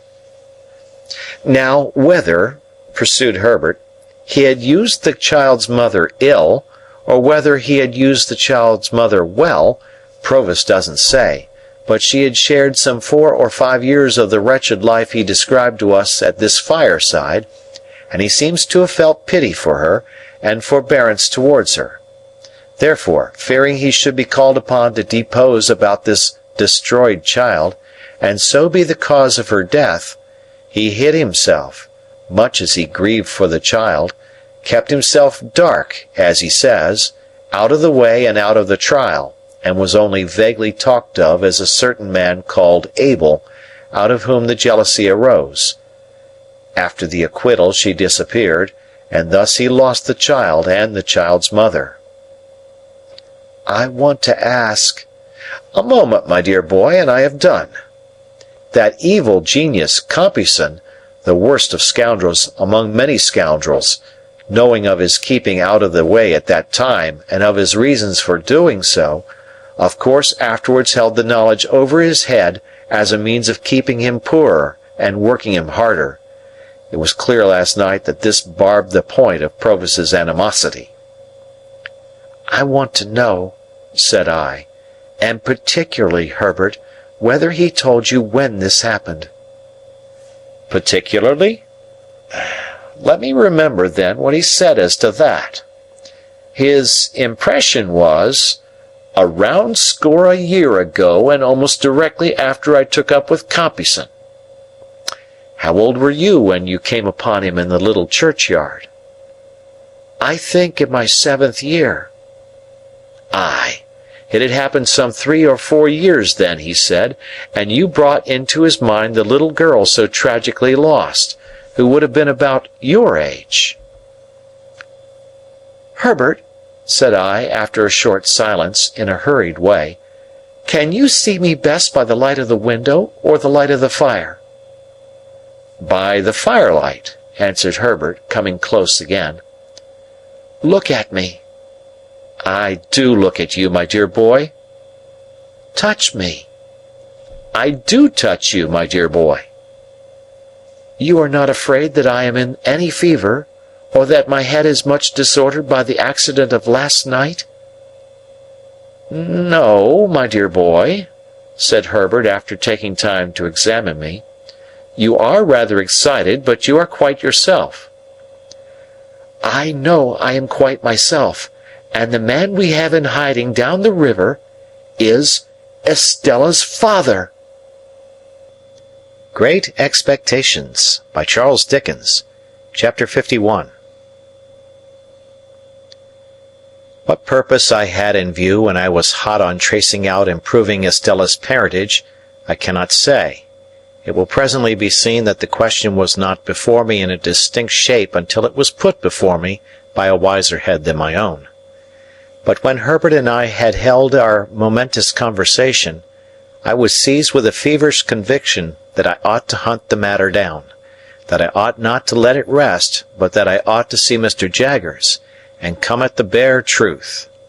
I really do not know whether I felt that I did this for Estella's sake, or whether I was glad to transfer to the man in whose preservation I was so much concerned some rays of the romantic interest that had so long surrounded me. Perhaps the latter possibility may be the nearer to the truth. Anyway, I could scarcely be withheld from going out to Gerrard Street that night. Herbert's representations that, if I did, I should probably be laid up and stricken useless, when our fugitive's safety would depend upon me, alone restrained my impatience. On the understanding, again and again reiterated, that, come what would, I was to go to Mr. Jaggers tomorrow, I at length submitted to keep quiet and to have my hurts looked after, and to stay at home. Early next morning we went out together, and at the corner of Giltspur Street by Smithfield, I left Herbert to go his way into the city, and took my way to Little Britain. There were periodical occasions when Mr. Jaggers and Wemmick went over the office accounts, and checked off the vouchers, and put all things straight. On these occasions Wemmick took his books and papers into Mr. Jaggers' room, and one of the upstairs clerks came down into the outer office. Finding such clerk on Wemmick's post that morning, I knew what was going on, but I was not sorry to have Mr. Jaggers and Wemmick together, as Wemmick would then hear for himself that I said nothing to compromise him. My appearance, with my arm bandaged and my coat loose over my shoulders, favoured my object. Although I had sent Mr. Jaggers a brief account of the accident as soon as I had arrived in town, yet I had to give him all the details now, and the speciality of the occasion caused our talk to be less dry and hard, and less strictly regulated by the rules of evidence, than it had been before. When I described the disaster, Mr. Jaggers stood, according to his wont, before the fire. Wemmick leaned back in his chair, staring at me, with his hands in the pockets of his trousers, and his pen put horizontally into the post. The two brutal casts, always inseparable in my mind from the official proceedings, seemed to be congestively considering whether they didn't smell fire at the present moment. My narrative finished, and their questions exhausted, I then produced Miss Havisham's authority to receive the £900 for Herbert. Mr. Jaggers's eyes retired a little deeper into his head when I handed him the tablets, but he presently handed them over to Wemmick, with instructions to draw the cheque for his signature. While that was in course of being done, I looked on at Wemmick as he wrote, and Mr. Jaggers, poising and swaying himself on his well-polished boots, looked on at me. "I am sorry, Pip," said he, as I put the cheque in my pocket when he had signed it, "that we do nothing for you." "Miss Havisham was good enough to ask me," I returned, "whether she could do nothing for me, and I told her no." "Everybody should know his own business," said Mr. Jaggers, and I saw Wemmick's lips form the words, "portable property." "I should not have told her no if I had been you," said Mr. Jaggers, "but every man ought to know his own business best."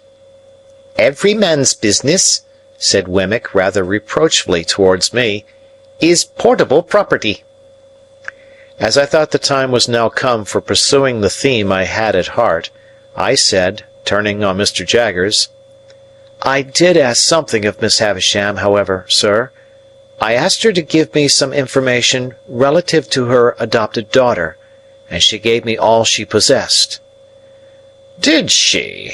said Mr. Jaggers, bending forward to look at his boots, and then straightening himself. "Ha! I don't think I should have done so if I had been Miss Havisham. But she ought to know her own business best." "I know more of the history of Miss Havisham's adopted child than Miss Havisham herself does, sir." I know her mother." Mr. Jaggers looked at me inquiringly and repeated, "Mother?" "I have seen her mother within these 3 days." "Yes," said Mr. Jaggers. "And so have you, sir. And you have seen her still more recently." "Yes," said Mr. Jaggers. "Perhaps I know more of Estella's history than even you do," said I. "I know her father, too." A certain stop that Mr. Jaggers came to in his manner, he was too self-possessed to change his manner, but he could not help its being brought to an indefinably attentive stop, assured me that he did not know who her father was. This I had strongly suspected from Provis's account, as Herbert had repeated it, of his having kept himself dark, which I pieced on to the fact that he himself was not Mr. Jaggers' client until some 4 years later, and when he could have no reason for claiming his identity. But I could not be sure of this unconsciousness on Mr. Jaggers' part before, though I was quite sure of it now. "So, you know the young lady's father, Pip?" said Mr. Jaggers. "Yes," I replied, "and his name is Provis, from New South Wales." Even Mr. Jaggers started when I said those words. It was the slightest start that could escape a man, the most carefully repressed and the sooner checked, but he did start, though he made it a part of the action of taking out his pocket handkerchief. How Wemmick received the announcement I am unable to say, for I was afraid to look at him just then, lest Mr. Jaggers' sharpness should detect that there had been some communication unknown to him between us. "And on what evidence, Pip?" asked Mr. Jaggers very coolly, as he paused with his handkerchief halfway to his nose. "Does Provis make this claim?" "He does not make it," said I, "and has never made it, and has no knowledge or belief that his daughter is in existence." For once, the powerful pocket handkerchief failed. My reply was so unexpected that Mr. Jaggers put the handkerchief back into his pocket without completing the usual performance, folded his arms, and looked with stern attention at me, though with an immovable face. Then I told him all I knew, and how I knew it, with the one reservation that I left him to infer that I knew from Miss Havisham what I in fact knew from Wemmick. I was very careful indeed as to that.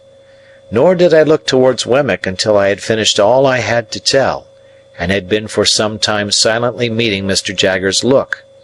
When I did at last turn my eyes in Wemmick's direction, I found that he had unposted his pen, and was intent upon the table before him. "Ha!" said Mr. Jaggers, at last, as he moved towards the papers on the table. "What item was it you were at, Wemmick, when Mr. Pip came in?" But I could not submit to be thrown off in that way, and I made a passionate, almost an indignant appeal, to him to be more frank and manly with me. I reminded him of the false hopes into which I had lapsed, the length of time they had lasted, and the discovery I had made, and I hinted at the danger that weighed upon my spirits. I represented myself as being surely worthy of some little confidence from him, in return for the confidence I had just now imparted. I said that I did not blame him, or suspect him, or mistrust him, but I wanted assurance of the truth from him. And if he asked me why I wanted it, and why I thought I had any right to it, I would tell him, little as he cared for such poor dreams, that I had loved Estella dearly and long, and that although I had lost her, and must live a bereaved life, whatever concerned her was still nearer and dearer to me than anything else in the world. And seeing that Mr. Jaggers stood quite still and silent, and apparently quite obdurate under this appeal, I turned to Wemmick and said, "Wemmick, I know you to be a man with a gentle heart. I have seen your pleasant home, and your old father, and all the innocent, cheerful, playful ways with which you refresh your business life. And I entreat you to say a word for me to Mr. Jaggers, and to represent to him that, all circumstances considered, he ought to be more open with me." I have never seen two men look more oddly at one another than Mr. Jaggers and Wemmick did after this apostrophe. At first, a misgiving crossed me that Wemmick would be instantly dismissed from his employment, but it melted as I saw Mr. Jaggers relax into something like a smile, and Wemmick became bolder. "What's all this?" said Mr. Jaggers. "You with an old father, and you with pleasant and playful ways?" "Well," returned Wemmick, "if I don't bring him here, what does it matter?" "Pip," said Mr. Jaggers, laying his hand upon my arm and smiling openly, "this man must be the most cunning impostor in all London." "Not a bit of it," returned Wemmick, growing bolder and bolder. "I think you're another." Again they exchanged their former odd looks, each apparently still distrustful that the other was taking him in. "You with a pleasant home?" said Mr. Jaggers. "Since it don't interfere with business," returned Wemmick, "let it be so. Now I look at you, sir, I shouldn't wonder if you might be planning and contriving to have a pleasant home of your own one of these days, when you're tired of all this work." Mr. Jaggers nodded his head retrospectively 2 or 3 times, and actually drew a sigh. "Pip," said he, "we won't talk about poor dreams, and you know more about such things than I, having much fresher experience of that kind. But now about this other matter. I'll put a case to you. Mind, I admit nothing." He waited for me to declare that I quite understood that he expressly said that he admitted nothing. "Now, Pip," said Mr. Jaggers, "put this case. Put the case that a woman, under such circumstances as you have mentioned, held her child concealed, and was obliged to communicate the fact to her legal adviser on his representing to her that he must know, with an eye to the latitude of his defence, how the fact stood about that child. Put the case that, at the same time he held a trust to find a child for an eccentric rich lady to adopt and bring up." "I follow you, sir." "Put the case that he lived in an atmosphere of evil, and that all he saw of children was their being generated in great numbers for certain destruction. Put the case that he often saw children solemnly tried at a criminal bar, where they were held up to be seen. Put the case that he habitually knew of their being imprisoned, whipped, transported, neglected, cast out, qualified in all ways for the hangman, and growing up to be hanged. Put the case that pretty nigh all the children he saw in his daily business life he had reason to look upon as so much spawn, to develop into the fish that were to come to his net, to be prosecuted, defended, forsworn, made orphans, bedevilled somehow." "I follow you, sir." "Put the case, Pip, that here was one pretty little child, out of the heap who could be saved, whom the father believed dead, and dared make no stir about, as to whom over the mother the legal adviser had this power. I know what you did and how you did it. You came so and so. You did such and such things to divert suspicion. I have tracked you through it all, and I tell it you all. Part with the child, unless it should be necessary to produce it to clear you, and then it shall be produced. Give the child into my hands, and I will do my best to bring you off. If you are saved, your child is saved too. If you are lost, your child is still saved. Put the case that this was done, and that the woman was cleared." "I understand you perfectly." "But that I make no admissions?" "That you make no admissions." And Wemmick repeated, "No admissions." "Put the case, Pip, that passion and the terror of death had a little shaken the woman's intellects, and that when she was set at liberty she was scared out of the ways of the world, and went to him to be sheltered. Put the case that he took her in, and that he kept down the old, wild, violent nature whenever he saw an inkling of its breaking out, by asserting his power over her in the old way. Do you comprehend the imaginary case?" "Quite." "Put the case that the child grew up and was married for money, that the mother was still living, that the father was still living, that the mother and father, unknown to one another, were dwelling within so many miles, furlongs, yards, if you like, of one another, that the secret was still a secret, except that you had got wind of it. Put that last case to yourself very carefully." "I do." "I ask Wemmick to put it to himself very carefully." And Wemmick said, "I do." "For whose sake would you reveal the secret? For the father's? I think he would not be much the better for the mother. For the mother's? I think if she had done such a deed, she would be safer where she was. For the daughter's? I think it would hardly serve her to establish her parentage for the information of her husband, and to drag her back to disgrace, after an escape of 20 years, pretty secure to last for life.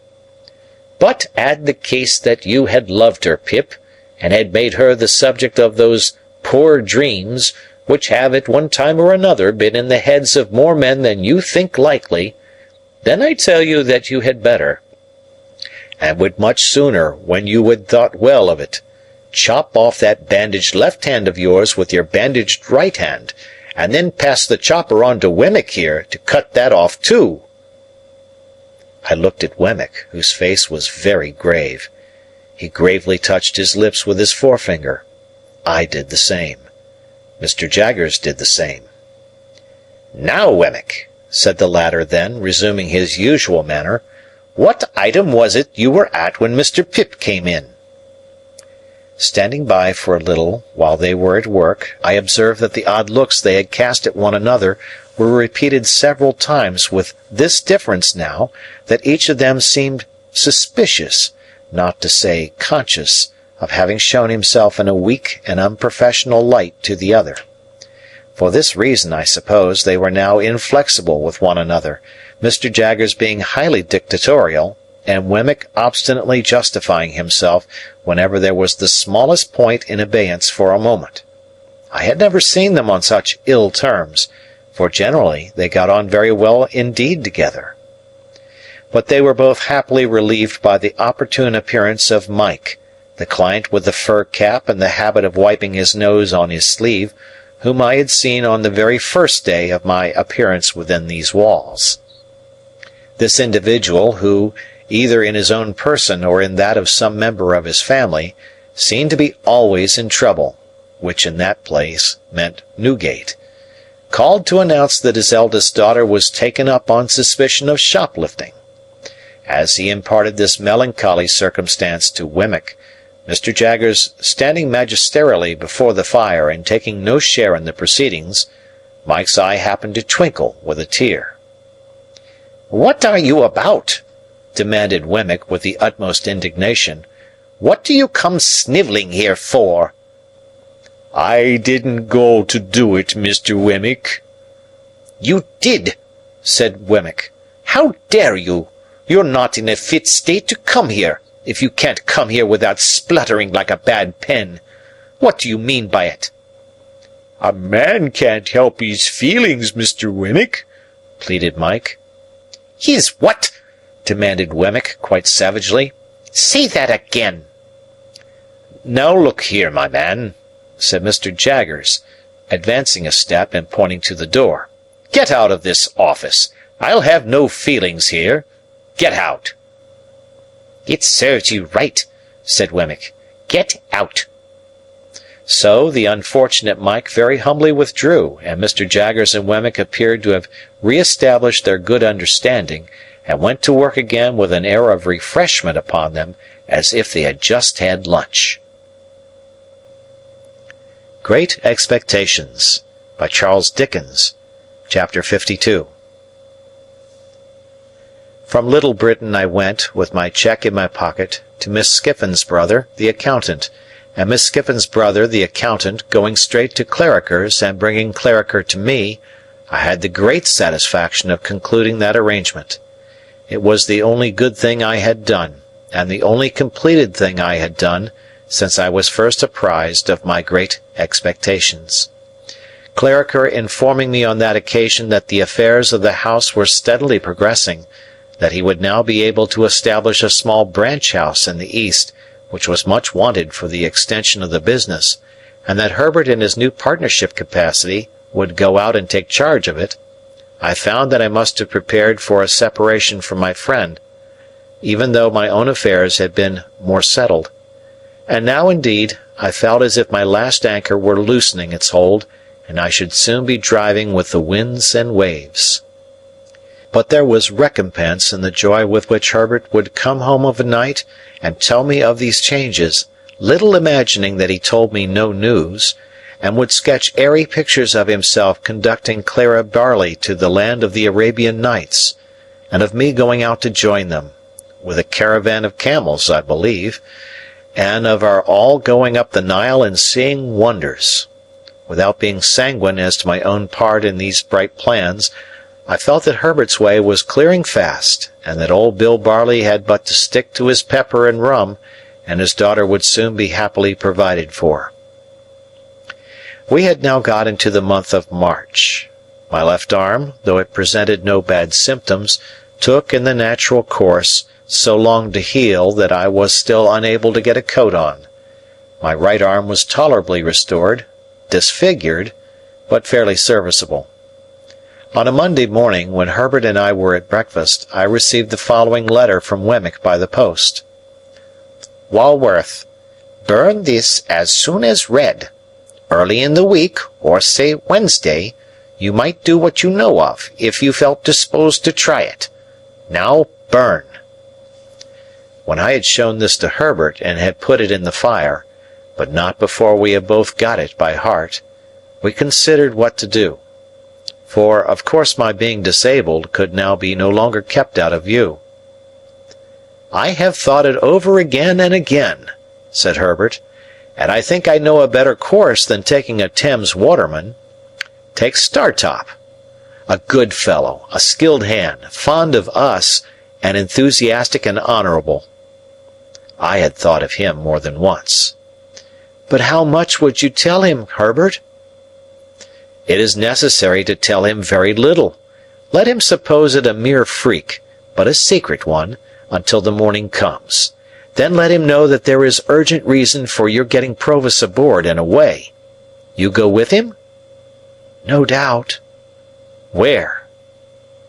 It had seemed to me, in the many anxious considerations I had given the point, almost indifferent what port we made for. Hamburg, Rotterdam, Antwerp. The place signified little, so that he was out of England. Any foreign steamer that fell in our way and would take us up would do. I had always proposed to myself to get him well down the river in the boat, certainly well beyond Gravesend, which was a critical place for search or inquiry if suspicion were afoot. As foreign steamers would leave London at about the time of high water, our plan would be to get down the river by a previous ebb tide, and lie by in some quiet spot until we could pull off to one. The time when one would be due where we lay, wherever that might be, could be calculated pretty nearly if we made inquiries beforehand. Herbert assented to all this, and we went out immediately after breakfast to pursue our investigations. We found that a steamer for Hamburg was likely to suit our purpose best, and we directed our thoughts chiefly to that vessel. But we noted down what other foreign steamers would leave London with the same tide, and we satisfied ourselves that we knew the build and colour of each. We then separated for a few hours, I to get at once such passports as were necessary, Herbert to see Startop at his lodgings. We both did what we had to do without any hindrance, and when we met again at 1 o'clock reported it done. I, for my part, was prepared with passports. Herbert had seen Startop, and he was more than ready to join. Those two should pull a pair of oars, we settled, and I would steer. Our charge would be sitter and keep quiet. As speed was not our object, we should make way enough. We arranged that Herbert should not come home to dinner before going to Mill Pond Bank that evening, that he should not go there at all tomorrow evening, Tuesday, that he should prepare Provis to come down to some stairs hard by the house on Wednesday when he saw us approach, and not sooner, that all the arrangements with him should be concluded that Monday night, and he should be communicated with no more in any way until we took him on board. These precautions well understood by both of us, I went home. On opening the outer door of our chambers with my key, I found a letter in the box, directed to me. A very dirty letter, though not ill-written. It had been delivered by hand, of course, since I left home, and its contents were these: "If you are not afraid to come to the old marshes tonight or tomorrow night at 9, and to come to the little sluice house by the lime kiln, you had better come. If you want information regarding your uncle Provis, you had much better come and tell no one, and lose no time. You must come alone. Bring this with you." I had had load enough upon my mind before the receipt of this strange letter. What to do now, I could not tell, and the worst was that I must decide quickly, or I should miss the afternoon coach, which would take me down in time for tonight. Tomorrow night I could not think of going, for it would be too close upon the time of the flight, and again, for anything I knew, the proffered information might have some important bearing on the flight itself. If I had had ample time for consideration, I believe I should still have gone. Having hardly any time for consideration, my watch showing me that the coach started within half an hour, I resolved to go. I should certainly not have gone but for the reference to my uncle Provis. That, coming on Wemmick's letter and the morning's busy preparation, turned the scale. It is so difficult to become clearly possessed of the contents of almost any letter in a violent hurry that I had to read this mysterious epistle again twice before its injunction to me to be secret got mechanically into my mind. Yielding to it in the same mechanical kind of way, I left a note in pencil for Herbert, telling him that as I should be so soon going away, I knew not for how long, I had decided to hurry down and back, to ascertain for myself how Miss Havisham was faring. I had then barely time to get my greatcoat, lock up the chambers, and make for the coach office by the short byways. If I had taken a hackney chariot and gone by the streets, I should have missed my aim. Going as I did, I caught the coach just as it came out of the yard. I was the only inside passenger, jolting away knee-deep in straw, when I came to myself. For I really had not been myself since the receipt of the letter. It had so bewildered me, ensuing on the hurry of the morning.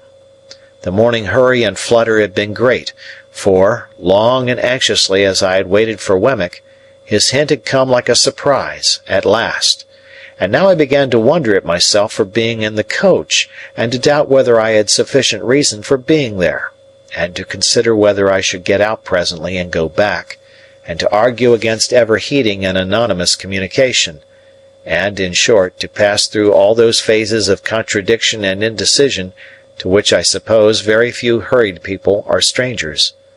Still, the reference to Provis by name mastered everything. I reasoned as I had reasoned already without knowing it, if that be reasoning. In case any harm should befall him through my not going, how could I ever forgive myself? It was dark before we got down, and the journey seemed long and dreary to me, who could see little of it inside, and who could not go outside in my disabled state. Avoiding the Blue Boar, I put up at an inn of minor reputation down the town, and ordered some dinner. While it was preparing, I went to Satis house and inquired for Miss Havisham. She was still very ill, though considered something better. My inn had once been a part of an ancient ecclesiastical house, and I dined in a little octagonal common room, like a font. As I was not able to cut my dinner, the old landlord with a shining bald head did it for me. This bringing us into conversation, he was so good as to entertain me with my own story, of course with the popular feature that Pumblechook was my earliest benefactor and the founder of my fortunes. "Do you know the young man?" said I. "Know him?" repeated the landlord. "Ever since he was, No height at all." "Does he ever come back to this neighbourhood?" "Aye, he comes back," said the landlord, "to his great friends now and again, and gives the cold shoulder to the man that made him." "What man is that?" "Him that I speak of," said the landlord, "Mr. Pumblechook." "Is he ungrateful to no one else?" "No doubt he would be if he could," returned the landlord, "but he can't. And why? Because Pumblechook done everything for him." "Does Pumblechook say so?" "Say so?" replied the landlord. "He hain't no call to say so." "But does he say so?"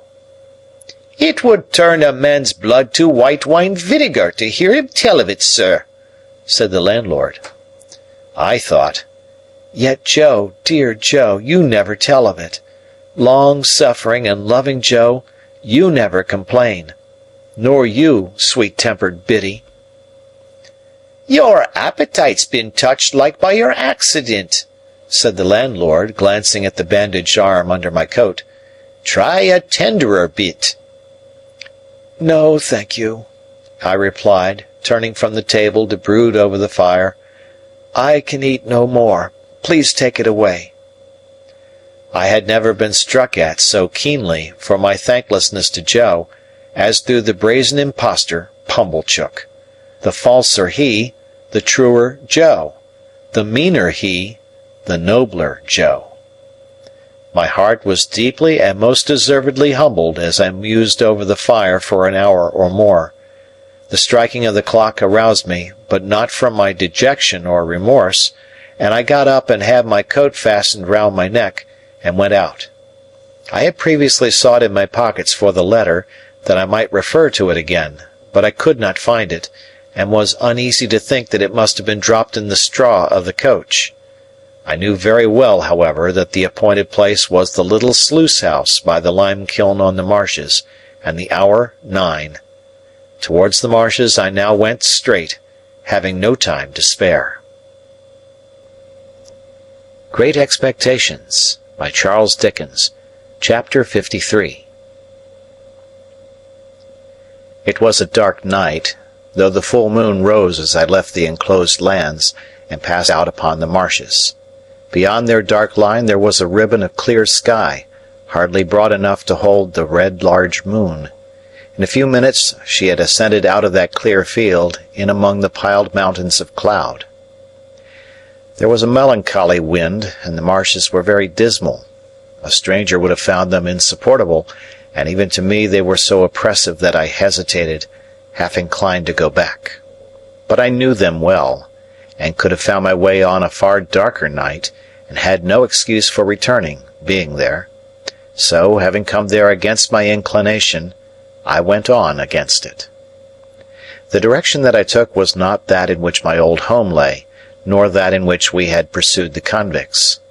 My back was turned towards the distant hulks as I walked on, and though I could see the old lights away on the spits of sand, I saw them over my shoulder.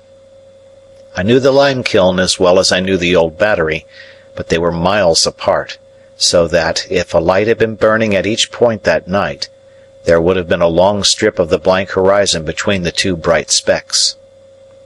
At first I had to shut some gates after me, and now and then to stand still while the cattle that were lying in the banked-up pathway arose and blundered down among the grass and reeds. But after a little while I seemed to have the whole flats to myself. It was another half-hour before I drew near to the kiln. The lime was burning with a sluggish, stifling smell, but the fires were made up and left, and no workmen were visible. Hard by was a small stone quarry. It lay directly in my way, and had been worked that day, as I saw by the tools and barrows that were lying about. Coming up again to the marsh level out of this excavation, for the rude path lay through it, I saw a light in the old sluice-house. I quickened my pace and knocked at the door with my hand. Waiting for some reply, I looked about me, noticing how the sluice was abandoned and broken, and how the house, of wood with a tiled roof, would not be proof against the weather much longer, if it were so even now. and how the mud and ooze were coated with lime, and how the choking vapor of the kiln crept in a ghostly way towards me. Still there was no answer, and I knocked again. No answer still, and I tried the latch. It rose under my hand, and the door yielded. Looking in, I saw a lighted candle on a table, a bench, and a mattress on a truckle bedstead. As there was a loft above, I called, "Is anyone here?" But no voice answered.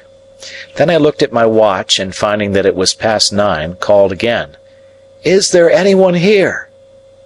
There being still no answer, I went out at the door, irresolute what to do. It was beginning to rain fast. Seeing nothing save what I had seen already, I turned back into the house and stood just within the shelter of the doorway, looking out into the night. While I was considering that someone must have been there lately and must soon be coming back, or the candle would not be burning, it came into my head to look if the wick were long. I turned round to do so, and had taken up the candle in my hand, when it was extinguished by some violent shock, and the next thing I comprehended was that I had been caught in a strong running noose, thrown over my head from behind. "Now," said a suppressed voice with an oath, "I've got you." "What is this?" I cried, struggling. "Who is it? Help! Help! Help!" Not only were my arms pulled close to my sides, but the pressure on my bad arm caused me exquisite pain. Sometimes a strong man's hand, sometimes a strong man's breast, was set against my mouth to deaden my cries, and with a hot breath always close to me, I struggled ineffectually in the dark while I was fastened tight to the wall. "And now," said the suppressed voice with another oath, "call out again, and I'll make short work of you."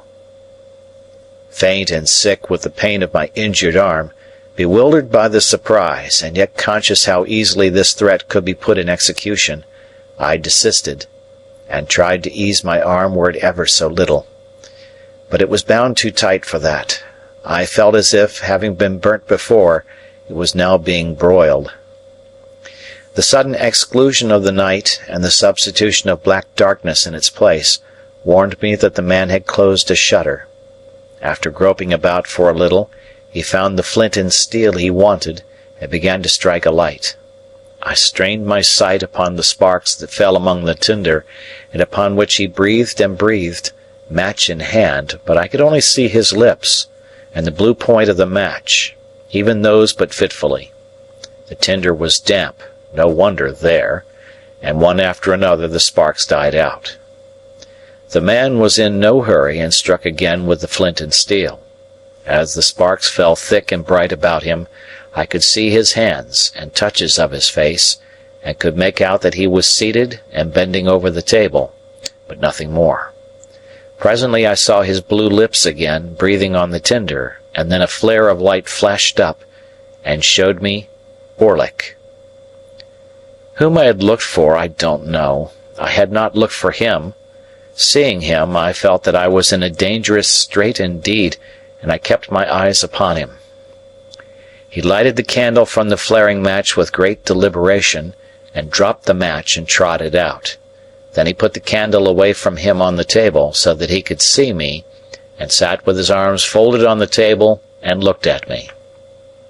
I made out that I was fastened to a stout perpendicular ladder a few inches from the wall, a fixture there, the means of ascent to the loft above. "Now," said he, when we had surveyed one another for some time, "I've got you." "Unbind me! Let me go!" "Ah," he returned, "I'll let you go. I'll let you go to the moon. I'll let you go to the stars. All in good time." "Why have you lured me here?" "Don't you know?" said he with a deadly look. "Why have you set upon me in the dark?" "Because I mean to do it all myself. One keeps a secret better than two. Oh, you enemy! You enemy!" His enjoyment of the spectacle I furnished, as he sat with his arms folded on the table, shaking his head at me and hugging himself, had a malignity in it that made me tremble. As I watched him in silence, he put his hand into the corner at his side, and took up a gun with a brass-bound stock. "Do you know this?" said he, making as if he would take aim at me. "Do you know where you saw it afore? Speak, Wolf." "Yes," I answered. "You cost me that place. You did. Speak." "What else could I do?" "You did that, and that would be enough, without more. How dared you to come betwixt me and a young woman I liked?" "When did I?" "When didn't you? It was you as always give old Orlick a bad name to her." "You gave it to yourself. You gained it for yourself. I could have done you no harm if you had done yourself none." "You're a liar, and you'll take any pains and spend any money to drive me out of this country, will you?" said he, repeating my words to Biddy in the last interview I had with her. "Now I'll tell you a piece of information. It was never so well worth your while to get me out of this country as it is tonight. Ah, if it was all your money 20 times told, to the last brass farthing." As he shook his heavy hand at me, with his mouth snarling like a tiger's, I felt that it was true. "What are you going to do to me?" "I'm a-goin'," said he, bringing his fist down upon the table with a heavy blow, and rising as the blow fell to give it greater force. "I'm a-going to have your life." He leaned forward, staring at me, slowly unclenched his hand and drew it across his mouth as if his mouth watered for me, and sat down again. "You was always in old Orlick's ways ever since you was a child. You goes out of his way this present night. He'll have no more on you. You're dead." I felt that I had come to the brink of my grave. For a moment I looked wildly round my trap for any chance of escape, but there was none. "More than that," said he, folding his arms on the table again, "I won't have a rag of you, I won't have a bone of you, left on earth. I'll put your body in the kiln. I'd carry 2 such to it on my shoulders, and, let people suppose what they may of you, they shall never know nothing."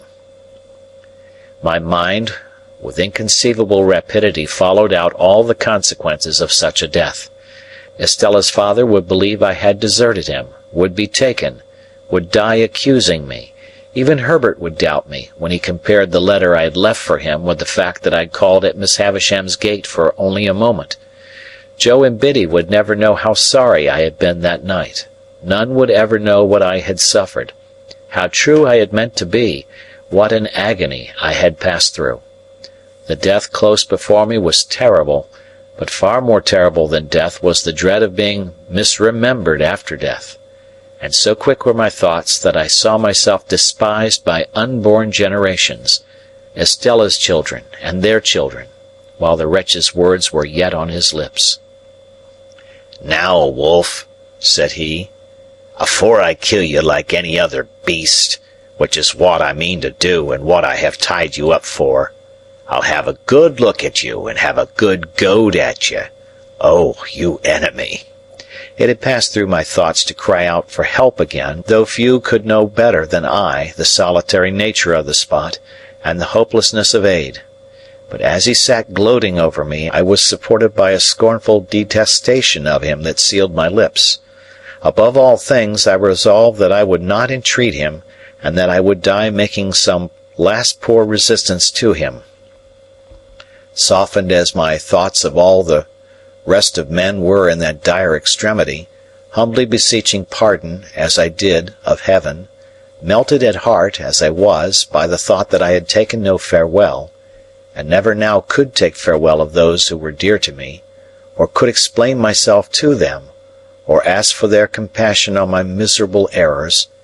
Still, if I could have killed him, even in dying, I would have done it. He had been drinking, and his eyes were red and bloodshot. Around his neck was slung a tin bottle, as I had often seen his meat and drink slung about him in other days. He brought the bottle to his lips and took a fiery drink from it, and I smelt the strong spirits that I saw flash into his face. "Wolf," said he, folding his arms again, "old Orlick's a-going to tell you somethink. It was you as did for your shrew sister." Again my mind, with its former inconceivable rapidity, had exhausted the whole subject of the attack upon my sister, her illness and her death, before his slow and hesitating speech had formed these words. "It was you, villain," said I. "I tell you it was your doing. I tell you it was done through you," he retorted, catching up the gun and making a blow with the stock at the vacant air between us. "I come upon her from behind, as I come upon you tonight. I give it her. I left her for dead, and if there had been a lime kiln as nigh her as there is now nigh you, she shouldn't have come to life again. But it warn't old Orlick as did it. It was you. You was favoured, and he was bullied and beat. Old Orlick bullied and beat, eh? Now you pays for it. You done it. Now you pays for it." He drank again, and became more ferocious. I saw by his tilting of the bottle that there was no great quantity left in it. I distinctly understood that he was working himself up with its contents to make an end of me. I knew that every drop it held was a drop of my life. I knew that when I was changed into a part of the vapour that crept towards me, but a little while before, like my own warning ghost, he would do as he had done in my sister's case, make all haste to the town, and be seen slouching about there, drinking at the alehouses.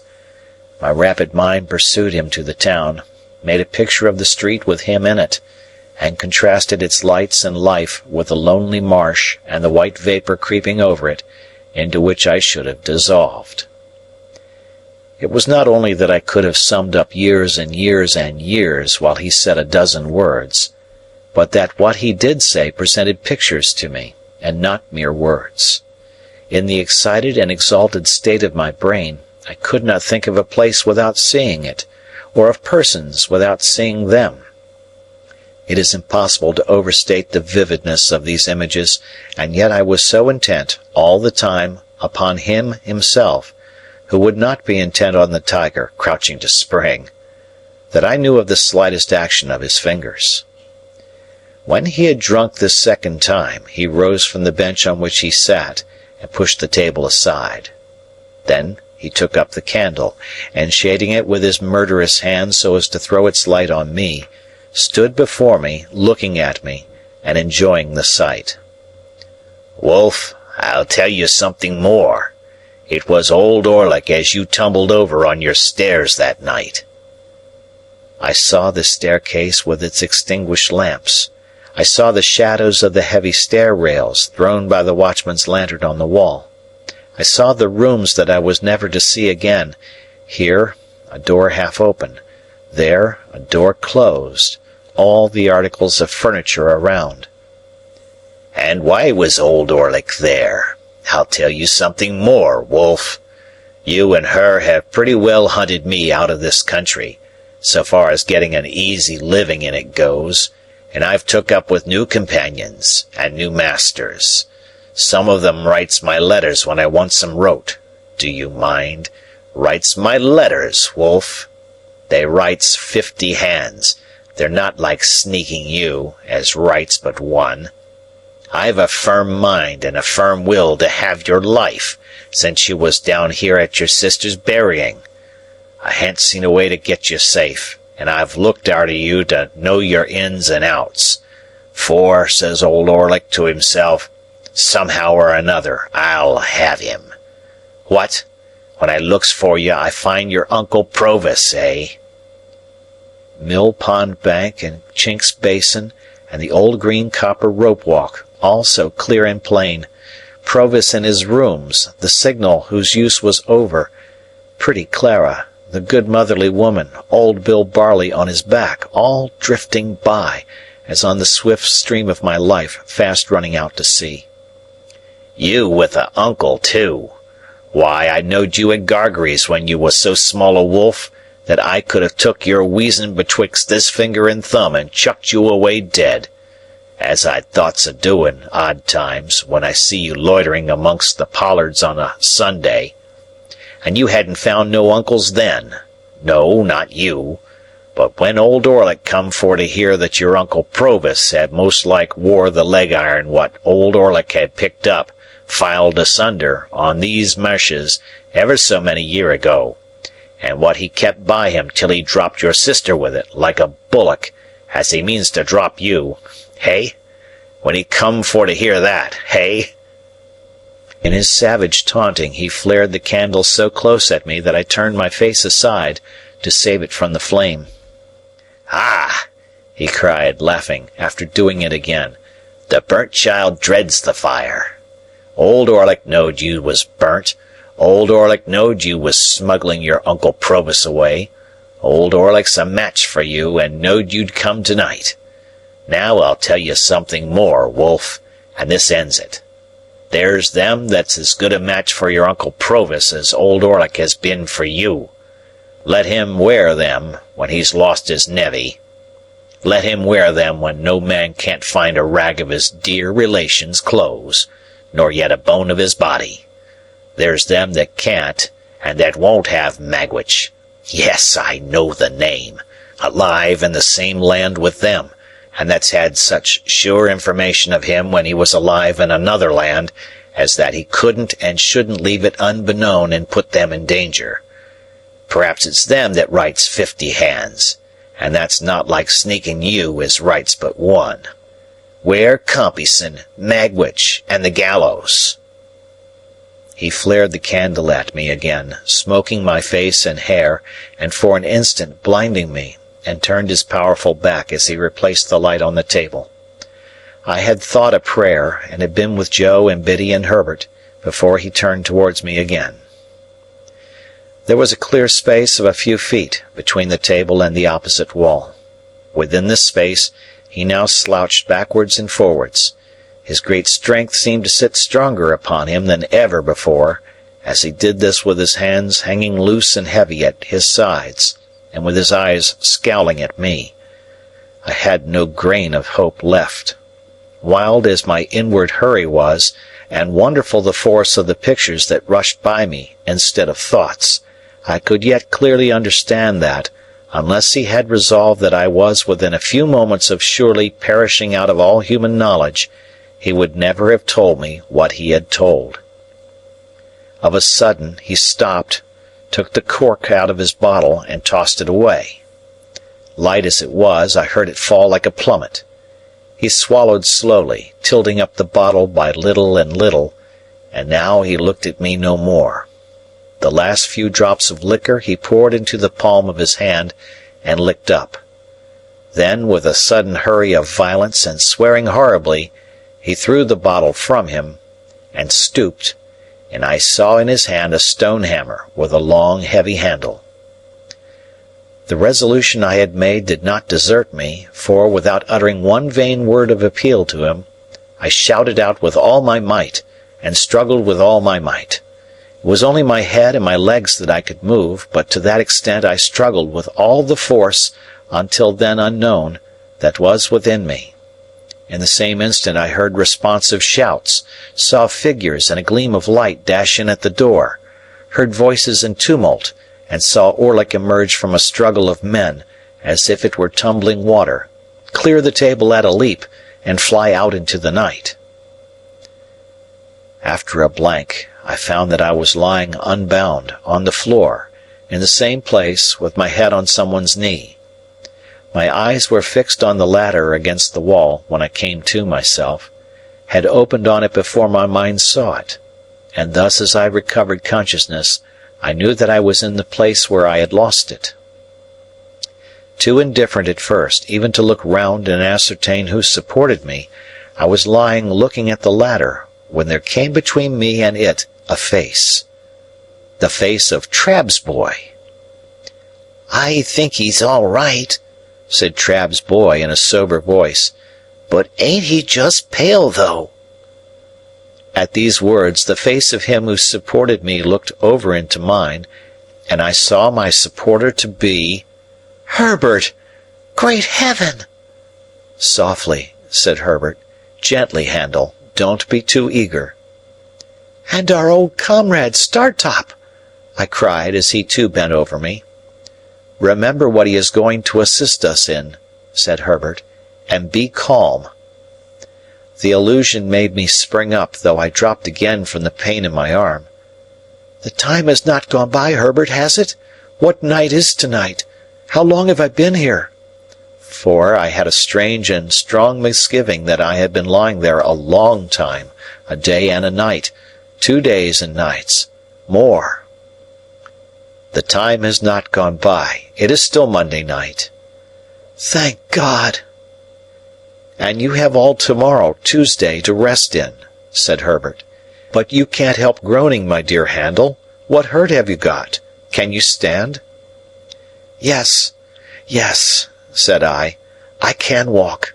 I have no hurt but in this throbbing arm." They laid it bare and did what they could. It was violently swollen and inflamed, and I could scarcely endure to have it touched.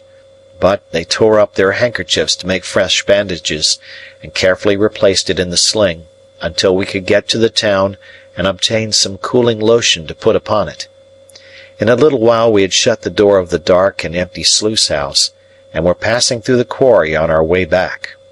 Trabb's boy, Trabb's overgrown young man now, went before us with a lantern, which was the light I had seen come in at the door. But the moon was a good 2 hours higher than when I had last seen the sky, and the night, though rainy, was much lighter. The white vapour of the kiln was passing from us as we went by, and as I had thought a prayer before, I thought a thanksgiving now. Entreating Herbert to tell me how he had come to my rescue, which at first he had flatly refused to do, but had insisted on my remaining quiet, I learnt that I had in my hurry dropped the letter, open, in our chambers, where he, coming home to bring with him Startop, whom he had met in the street on his way to me, found it very soon after I was gone. Its tone made him uneasy, and the more so because of the inconsistency between it and the hasty letter I had left for him. His uneasiness increasing, instead of subsiding, after a quarter of an hour's consideration, he set off for the coach office with Startop, who volunteered his company, to make inquiry when the next coach went down. Finding that the afternoon coach was gone, and finding that his uneasiness grew into positive alarm, as obstacles came in his way, he resolved to follow in a post-chaise. So he and Startop arrived at the Blue Boar, fully expecting there to find me, or tidings of me, but, finding neither, went on to Miss Havisham's, where they lost me. Hereupon they went back to the hotel, doubtless at about the time when I was hearing the popular local version of my own story, to refresh themselves and get someone to guide them out upon the marshes. Among the loungers under the Boar's archway happened to be Trabb's boy, true to his ancient habit of happening to be everywhere where he had no business, and Trabb's boy had seen me passing from Miss Havisham's in the direction of my dining-place. Thus Trabb's boy became their guide, and with him they went out to the sluice house, though by the town way to the marshes, which I had avoided. Now as they went along, Herbert reflected that I might, after all, have been brought there on some genuine and serviceable errand tending to Provis's safety, and bethinking himself that in that case interruption must be mischievous, left his guide and Startop on the edge of the quarry, and went on by himself, and stole round the house 2 or 3 times, endeavouring to ascertain whether all was right within. As he could hear nothing but indistinct sounds of one deep rough voice, this was while my mind was so busy, he even at last began to doubt whether I was there, when suddenly I cried out loudly, and he answered the cries, and rushed in, closely followed by the other 2. When I told Herbert what had passed within the house, he was for our immediately going before a magistrate in the town, late at night as it was, and getting out a warrant. But I had already considered that such a course, by detaining us there, or binding us to come back, might be fatal to Provis. There was no gainsaying this difficulty, and we relinquished all thoughts of pursuing Orlick at that time.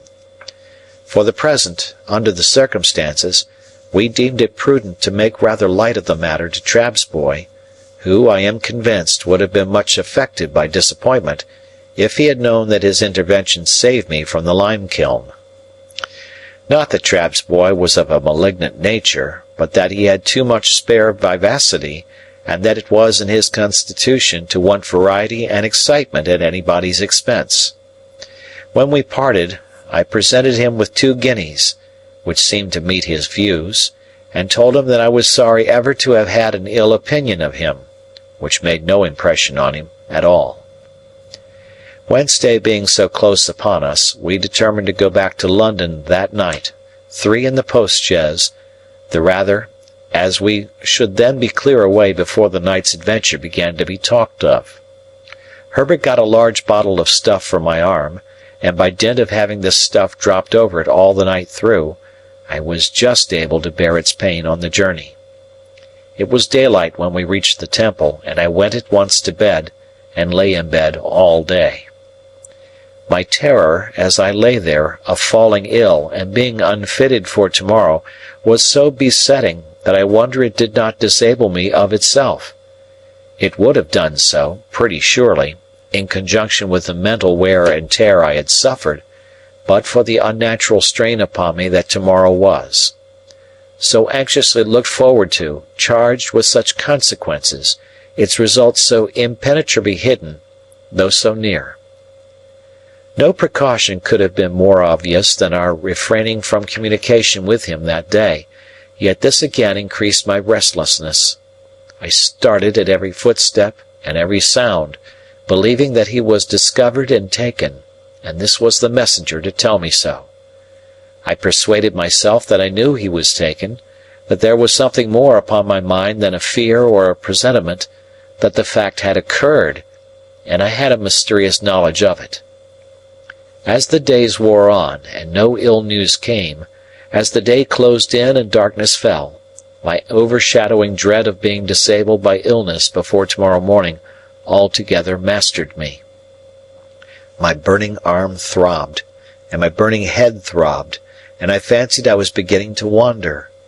I counted up to high numbers to make sure of myself, and repeated passages that I knew in prose and verse. It happened sometimes that in the mere escape of a fatigued mind, I dozed for some moments or forgot. Then I would say to myself with a start, "Now it has come, and I am turning delirious." They kept me very quiet all day, and kept my arm constantly dressed, and gave me cooling drinks. Whenever I fell asleep, I awoke with the notion I had had in the sluice-house, that a long time had elapsed, and the opportunity to save him was gone. About midnight I got out of bed and went to Herbert, with the conviction that I had been asleep for 24 hours, and that Wednesday was past. It was the last self-exhausting effort of my fretfulness, for after that I slept soundly. Wednesday morning was dawning when I looked out of window. The winking lights upon the bridges were already pale. The coming sun was like a marsh of fire on the horizon. The river, still dark and mysterious, was spanned by bridges that were turning coldly grey, with here and there at top a warm touch from the burning in the sky. As I looked along the clustered roofs, with church towers and spires shooting into the unusually clear air, the sun rose up, and a veil seemed to be drawn from the river, and millions of sparkles burst out upon its waters. From me, too, a veil seemed to be drawn, and I felt strong and well. Herbert lay asleep in his bed, and our old fellow-student lay asleep on the sofa. I could not dress myself without help, but I made up the fire, which was still burning, and got some coffee ready for them. In good time they too started up, strong and well, and we admitted the sharp morning air at the windows, and looked at the tide that was still flowing towards us. "When it turns at 9 o'clock," said Herbert cheerfully, "look out for us and stand ready, you over there at Mill Pond Bank." Great Expectations by Charles Dickens, Chapter 54. It was one of those March days when the sun shines hot and the wind blows cold, when it is summer in the light and winter in the shade. We had our pea-coats with us, and I took a bag. Of all my worldly possessions I took no more than the few necessaries that filled the bag. where I might go, what I might do, or when I might return were questions utterly unknown to me, nor did I vex my mind with them, for it was wholly set on Provis's safety. I only wondered for the passing moment, as I stopped at the door and looked back, under what altered circumstances I should next see those rooms, if ever. We loitered down to the temple stairs, and stood loitering there, as if we were not quite decided to go upon the water at all. Of course, I had taken care that the boat should be ready and everything in order. After a little show of indecision, which there were none to see but the 2 or 3 amphibious creatures belonging to our temple stairs, we went on board and cast off, Herbert in the bow, I steering. It was then about high water, 8:30. Our plan was this. The tide beginning to run down at 9, and being with us until 3, we intended still to creep on after it had turned, and row against it until dark. We should then be well in those long reaches below Gravesend, between Kent and Essex, where the river is broad and solitary, where the waterside inhabitants are very few, and where lone public-houses are scattered here and there, of which we could choose one for a resting place. There we meant to lie by all night. The steamer for Hamburg and the steamer for Rotterdam would start from London at about 9 on Thursday morning. We should know at what time to expect them according to where we were, and would hail the first, so that, if by any accident we were not taken aboard, we should have another chance. We knew the distinguishing marks of each vessel. The relief of being at last engaged in the execution of the purpose was so great to me that I felt it difficult to realize the condition in which I had been a few hours before.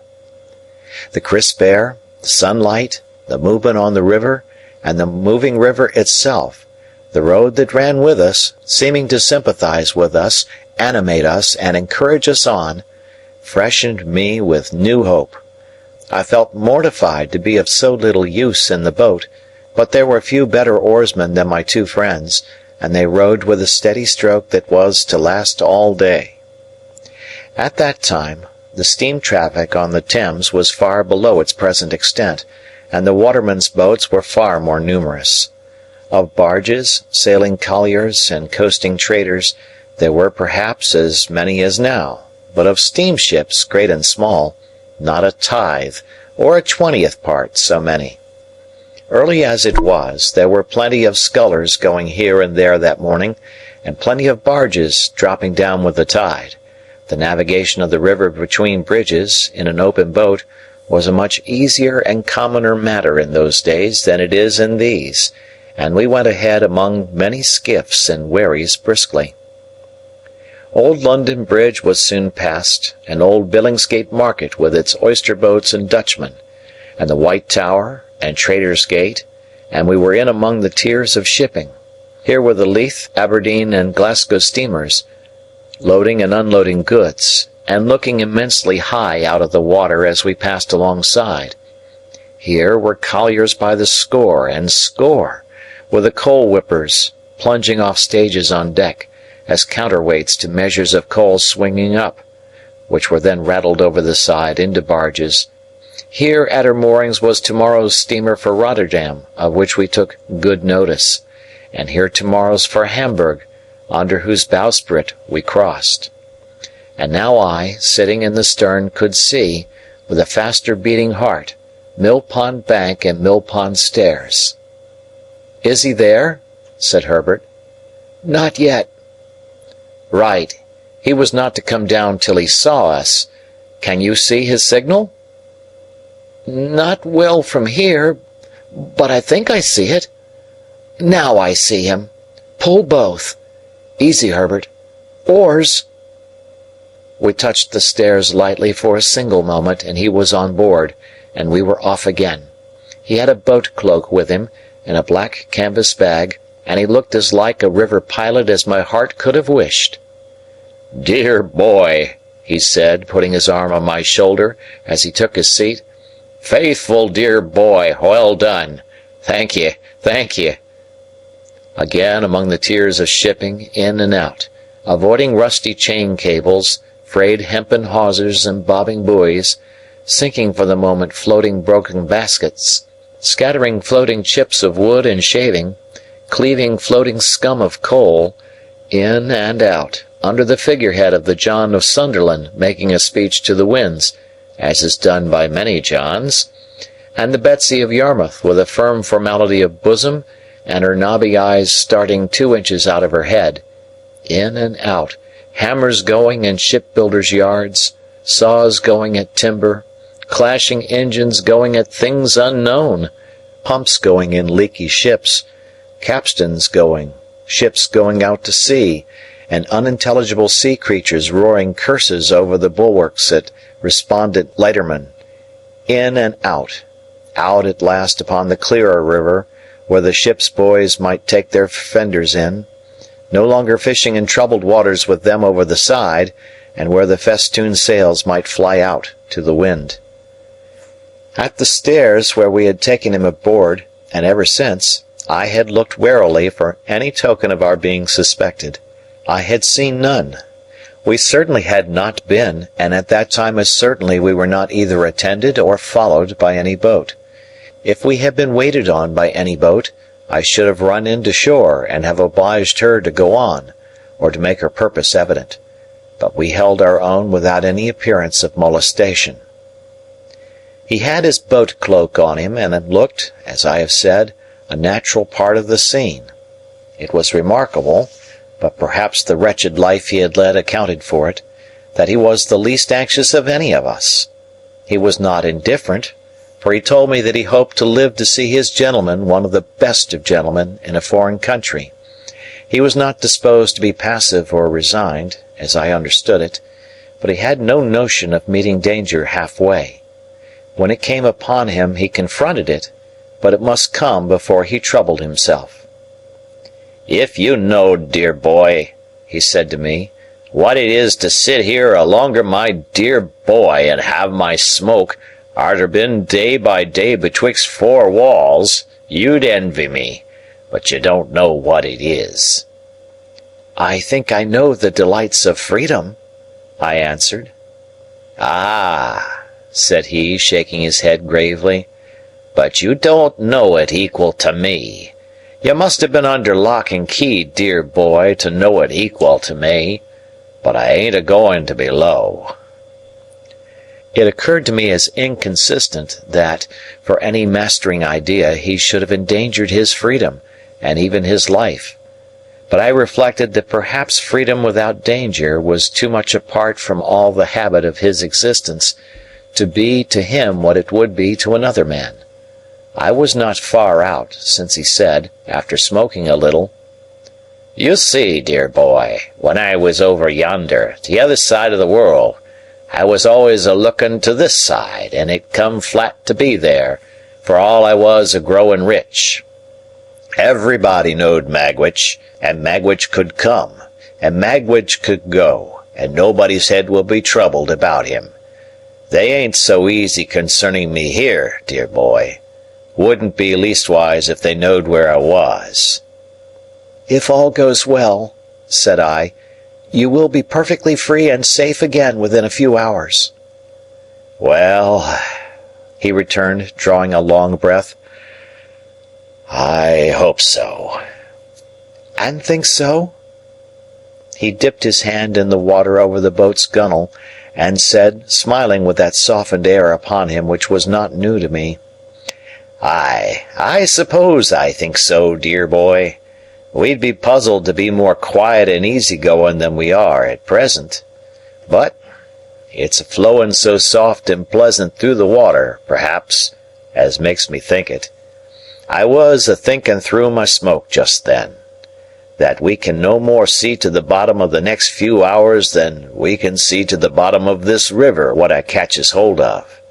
Nor yet we can't no more hold their tide than I can hold this.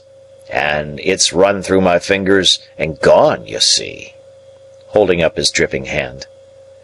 "But for your face, I should think you were a little despondent," said I. "Not a bit on it, dear boy. It comes a-flowing on so quiet, and of that there rippling at the boat's head making a sort of a Sunday tune. Maybe I'm growing a trifle old, besides." He put his pipe back in his mouth with an undisturbed expression of face, and sat as composed and contented as if we were already out of England. Yet he was as submissive to a word of advice as if he had been in constant terror, for, when we ran ashore to get some bottles of beer into the boat, and he was stepping out, I hinted that I thought he would be safest where he was, and he said, "Do you, dear boy?" and quietly sat down again. The air felt cold upon the river, but it was a bright day, and the sunshine was very cheering. The tide ran strong. I took care to lose none of it, and our steady stroke carried us on thoroughly well.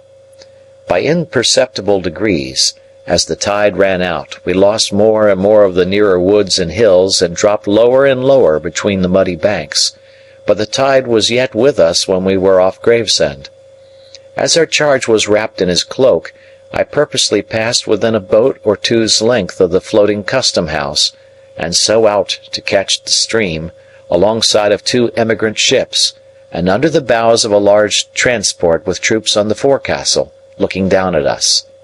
And soon the tide began to slacken and the craft lying at anchor to swing, and presently they had all swung round, and the ships that were taking advantage of the new tide to get up to the pool began to crowd upon us in a fleet, and we kept under the shore, as much out of the strength of the tide now as we could, standing carefully off from low shallows and mudbanks. Our oarsmen were so fresh, by dint of having occasionally let her drive with the tide for a minute or two, that a quarter of an hour's rest proved full as much as they wanted. We got ashore among some slippery stones while we ate and drank what we had with us, and looked about. It was like my own marsh country, flat and monotonous, and with a dim horizon, while the winding river turned and turned, and the great floating buoys upon it turned and turned, and everything else seemed stranded and still. For now the last of the fleet of ships was round the last low point we had headed, and the last green barge, straw-laden, with a brown sail, had followed, and some ballast lighters, shaped like a child's first rude imitation of a boat, lay low in the mud, and a little squat shoal lighthouse on open piles stood crippled in the mud on stilts and crutches, and slimy stakes stuck out of the mud, and slimy stones stuck out of the mud, and red landmarks and tide marks stuck out of the mud, and an old landing stage and an old roofless building slipped into the mud, and all about us was stagnation and mud. We pushed off again, and made what way we could. It was much harder work now, but Herbert and Startop persevered, and rowed and rowed and rowed until the sun went down. By that time the river had lifted us a little, so that we could see above the bank.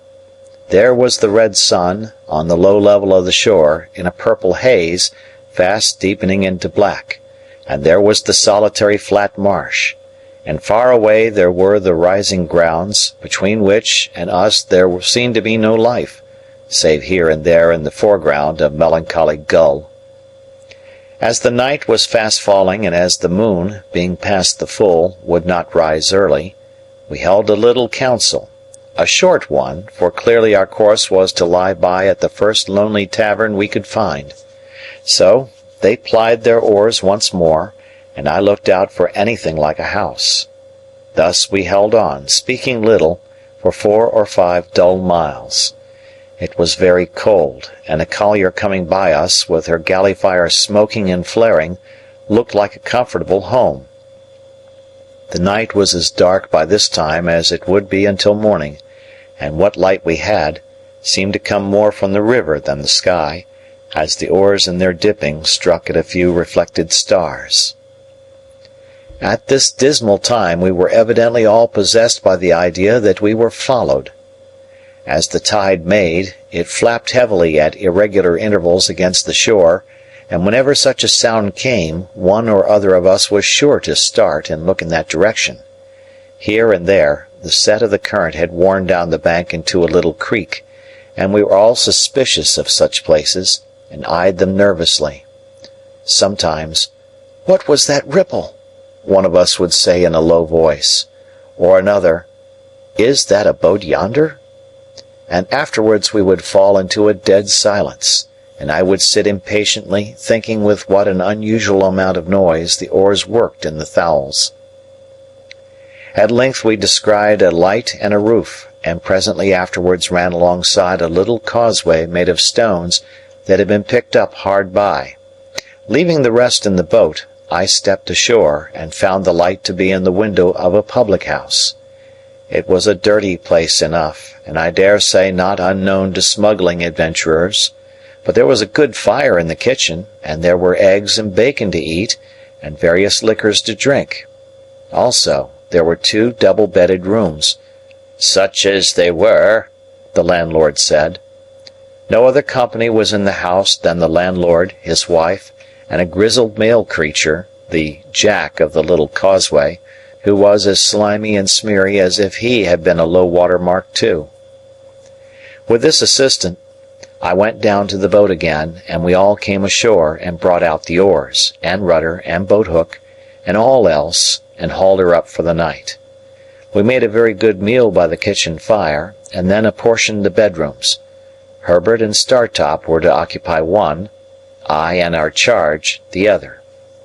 We found the air as carefully excluded from both as if air were fatal to life, and there were more dirty clothes and bandboxes under the beds than I should have thought the family possessed. But we considered ourselves well off, notwithstanding, for a more solitary place we could not have found. While we were comforting ourselves by the fire after our meal, the Jack, who was sitting in a corner and who had a bloated pair of shoes on, which he had exhibited while we were eating our eggs and bacon, as interesting relics that he had taken a few days ago from the feet of a drowned seaman wash ashore, asked me if we had seen a 4-oared galley going up with the tide. When I told him no, he said she must have gone down then, and yet she took up too when she left there. "They must have thought better on it for some reason or other," said the Jack, "and gone down." "A 4-oared galley, did you say?" said I. "A 4," said the Jack, "and 2 sitters." "Did they come ashore here?" "They put in with a stone 2-gallon jar for some beer. I'd have been glad to pison the beer myself," said the Jack, "or put some rattling physic in it." "Why?" "I know why," said the Jack. He spoke in a slushy voice, as if much mud had washed into his throat. "He thinks," said the landlord, a weakly meditative man with a pale eye, who seemed to rely greatly on his Jack, "he thinks they was what they wasn't." "I knows what I thinks," observed the Jack. "You thinks customs us, Jack?" said the landlord. "I do," said the Jack. "Then you're wrong, Jack." "Am I?" In the infinite meaning of his reply and his boundless confidence in his views, the Jack took one of his bloated shoes off, looked into it, knocked a few stones out of it on the kitchen floor, and put it on again.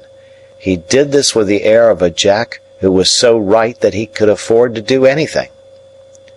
"Why, what do you make out that they done with their buttons, then, Jack?" asked the landlord, vacillating weakly.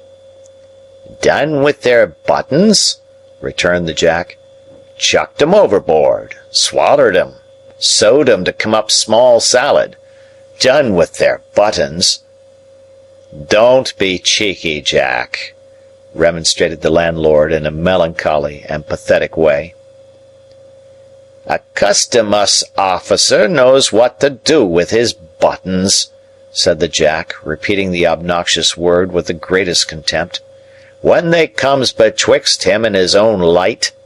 A 4 and 2 sitters don't go hanging and hovering, up with one tide and down with another, and both with and against another, without there being custom-house at the bottom of it."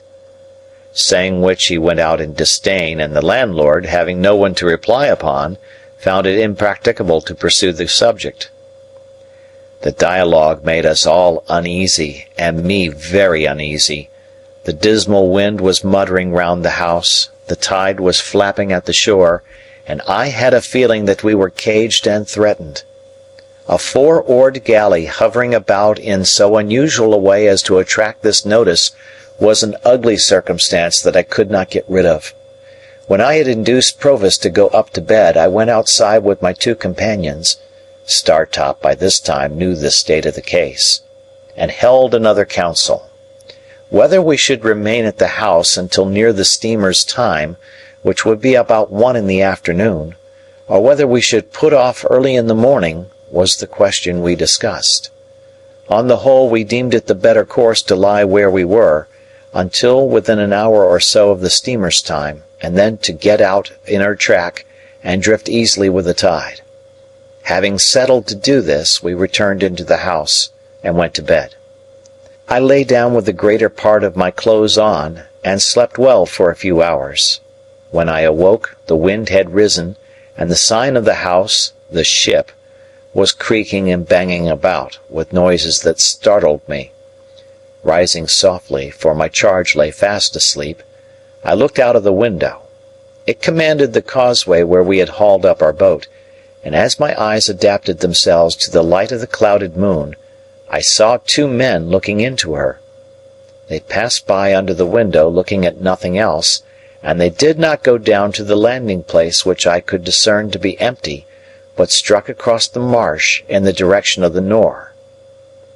My first impulse was to call up Herbert and show him the 2 men going away, but reflecting, before I got into his room, which was at the back of the house and had joined mine, that he and Startop had had a harder day than I, and were fatigued, I forbore. Going back to my window, I could see the 2 men moving over the marsh.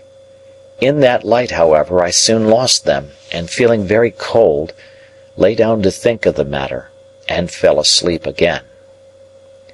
We were up early. As we walked to and fro all 4 together, before breakfast, I deemed it right to recount what I had seen. Again our charge was the least anxious of the party. It was very likely that the men belonged to the custom-house, he said quietly, and that they had no thought of us. I tried to persuade myself that it was so, as indeed it might easily be. However, I proposed that he and I should walk away together to a distant point we could see, and that the boat should take us aboard there, or as near there as might prove feasible, at about noon. This being considered a good precaution, soon after breakfast he and I set forth, without saying anything at the tavern. He smoked his pipe as we went along, and sometimes stopped to clap me on the shoulder. One would have supposed that it was I who was in danger, not he, and that he was reassuring me. We spoke very little. As we approached the point, I begged him to remain in a sheltered place while I went on to reconnoitre, for it was towards it that the men had passed in the night. He complied, and I went on alone. There was no boat off the point, nor any boat drawn up anywhere near it, nor were there any signs of the men having embarked there. But, to be sure, the tide was high, and there might have been some footprints under water. When he looked out from his shelter in the distance, and saw that I waved my hat to him to come up, he rejoined me, and there we waited, sometimes lying on the bank, wrapped in our coats, and sometimes moving about to warm ourselves, until we saw our boat coming round. We got aboard easily, and rowed out into the track of the steamer. By that time it wanted but 10 minutes of 1 o'clock, and we began to look out for her smoke. But it was 1:30 before we saw her smoke, and soon afterwards we saw behind it the smoke of another steamer. As they were coming on at full speed, we got the 2 bags ready, and took that opportunity of saying good-bye to Herbert and Startop. We had all shaken hands cordially, and neither Herbert's eyes nor mine were quite dry, when I saw a 4-oared galley shoot out from under the bank but a little way ahead of us, and row out into the same track.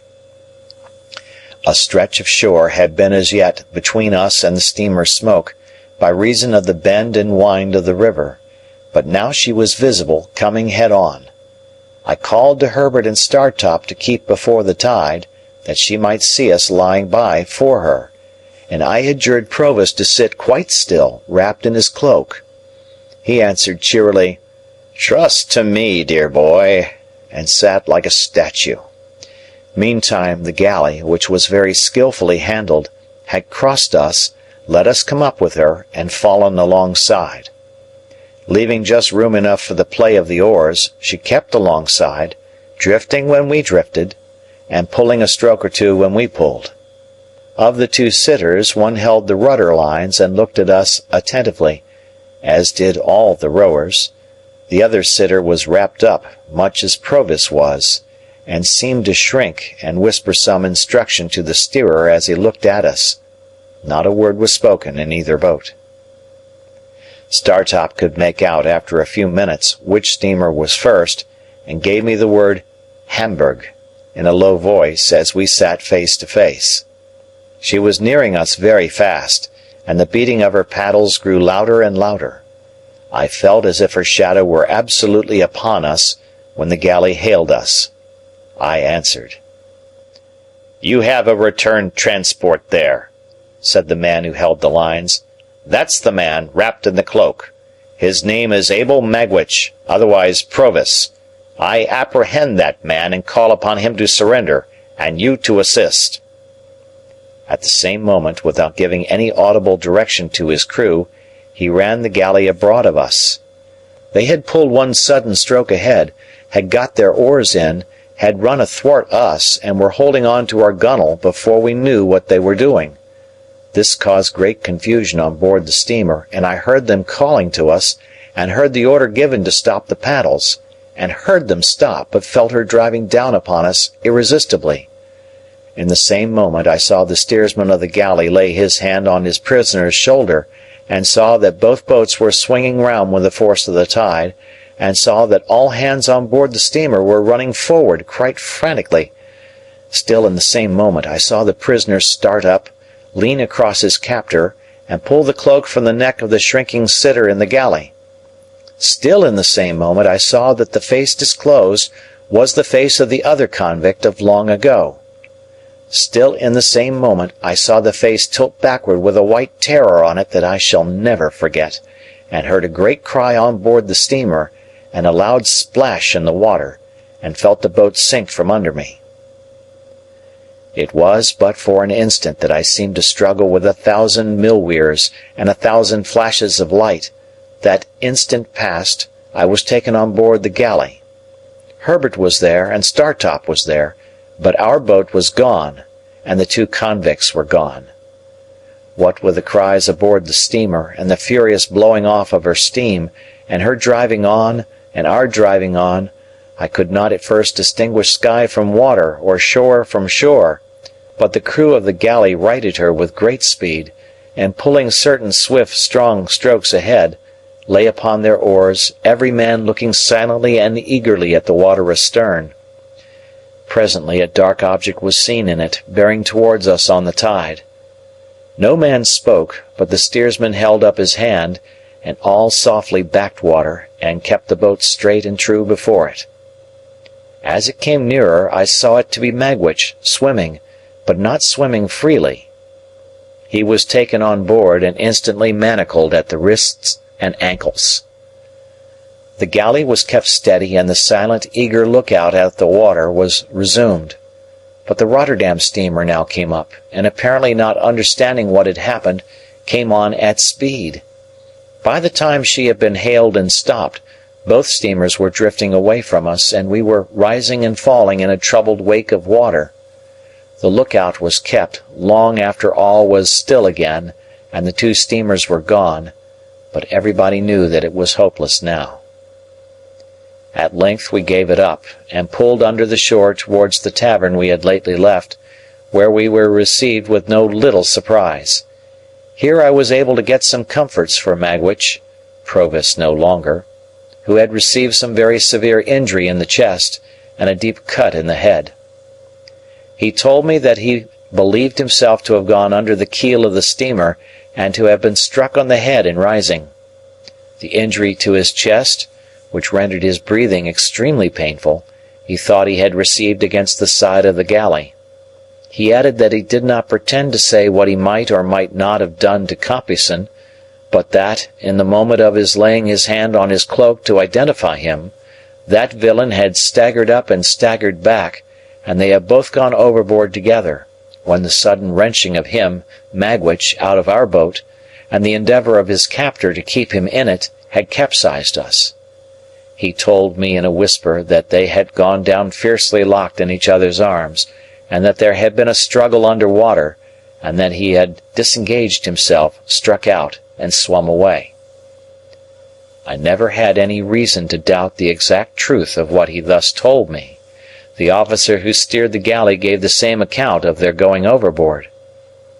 When I asked this officer's permission to change the prisoner's wet clothes by purchasing any spare garments I could get at the public-house, he gave it readily, merely observing that he must take charge of everything his prisoner had about him. So the pocket-book, which had once been in my hands, passed into the officer's. He further gave me leave to accompany the prisoner to London, but declined to accord that grace to my two friends. The Jack at the ship was instructed where the drowned man had gone down, and undertook to search for the body in the places where it was likeliest to come ashore. His interest in its recovery seemed to me to be much heightened when he heard that it had stockings on.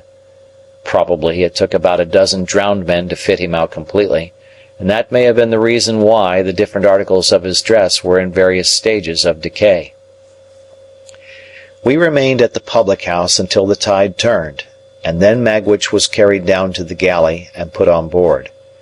Herbert and Startop were to get to London by land as soon as they could. We had a doleful parting, and when I took my place by Magwitch's side, I felt that that was my place henceforth while he lived. For now my repugnance to him had all melted away, and in the hunted, wounded, shackled creature who held my hand in his, I only saw a man who had meant to be my benefactor, and who had felt affectionately, gratefully, and generously towards me with great constancy through a series of years. I only saw in him a much better man than I had been to Joe. His breathing became more difficult and painful as the night drew on, and often he could not repress a groan.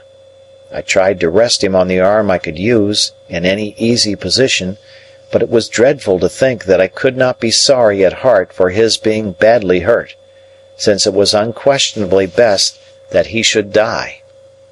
That there were, still living, people enough who were able and willing to identify him, I could not doubt. That he would be leniently treated, I could not hope.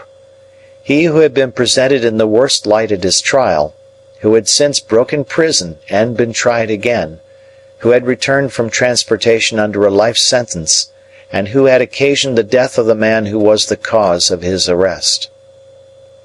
As we returned toward the setting sun we had yesterday left behind us, and as the stream of our hopes seemed all running back, I told him how grieved I was to think that he had come home for my sake. "Dear boy," he answered, "I'm quite content to take my chance. I've seen my boy, and he can be a gentleman without me." No, I had thought about that, while we had been there side by side. No, apart from any inclinations of my own, I understood Wemmick's hint now. I foresaw that, being convicted, his possessions would be forfeited to the Crown. "Look'ee here, dear boy," said he, "it's best as a gentleman should not be knowed to belong to me now. Only come to see me as if you come by chance alonger Wemmick. Sit where I can see you when I am swore to, for the last of many times, and I don't ask no more." "I will never stir from your side," said I, "when I am suffered to be near you. Please God, I will be as true to you as you have been to me."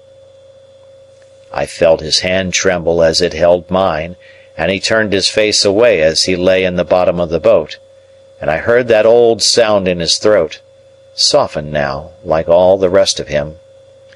It was a good thing that he had touched this point, for he had put into my mind what I might not otherwise have thought of until too late, that he need never know how his hopes of enriching me had perished.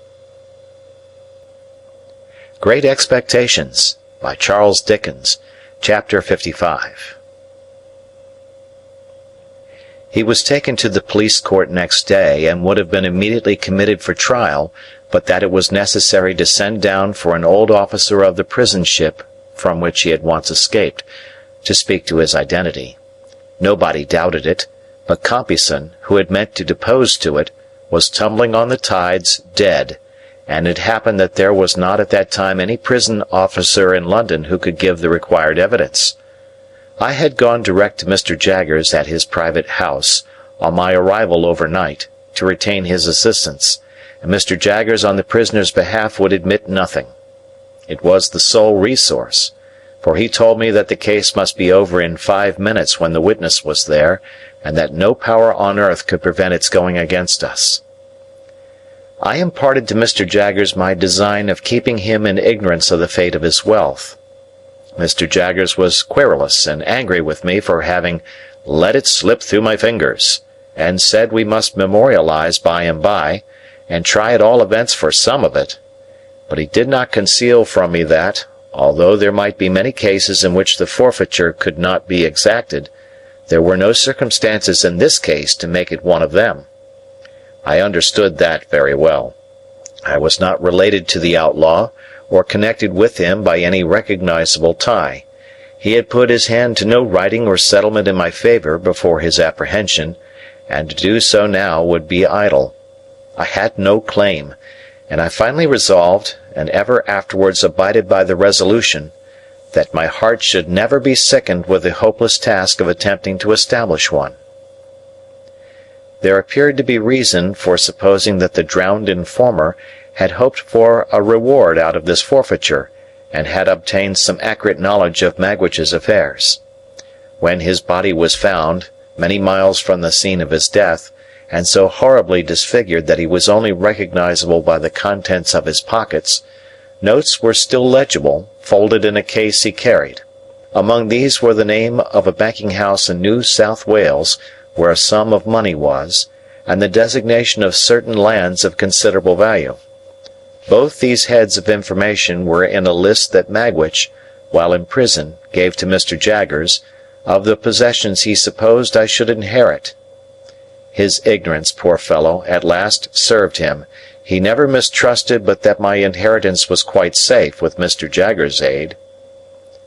After 3 days' delay, during which the Crown prosecution stood over for the production of the witness from the prison ship, the witness came and completed the easy case.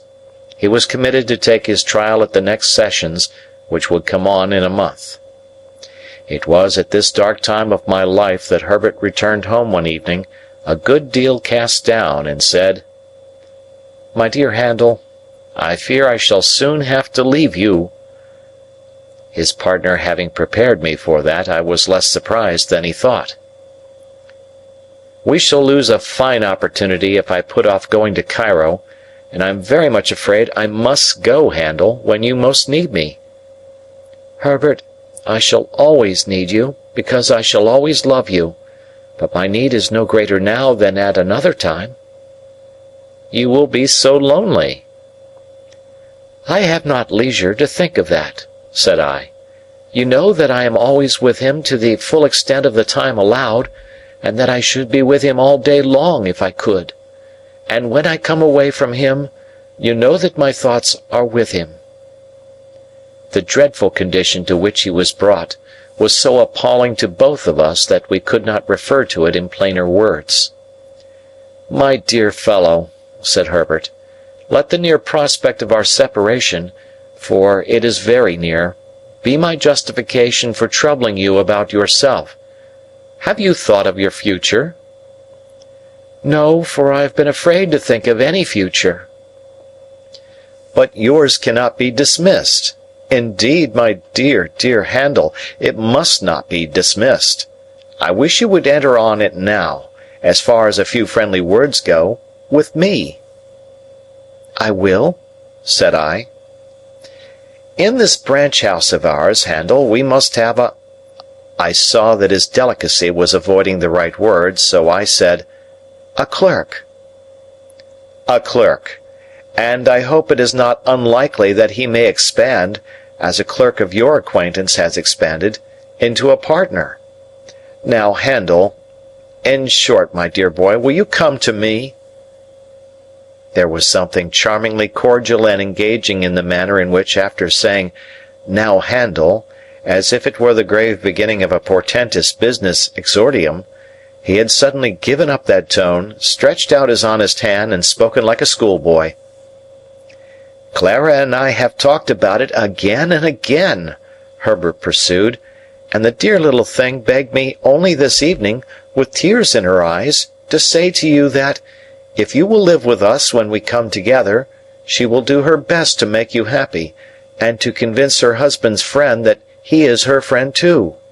We should get on so well, Handel." I thanked her heartily, and I thanked him heartily, but said I could not yet make sure of joining him as he so kindly offered. Firstly, my mind was too preoccupied to be able to take in the subject clearly. Secondly, there was a vague something lingering in my thoughts that will come out very near the end of this slight narrative. "But if you thought, Herbert, that you could, without doing any injury to your business, leave the question open for a little while—" "For any while!" cried Herbert. "6 months, a year!"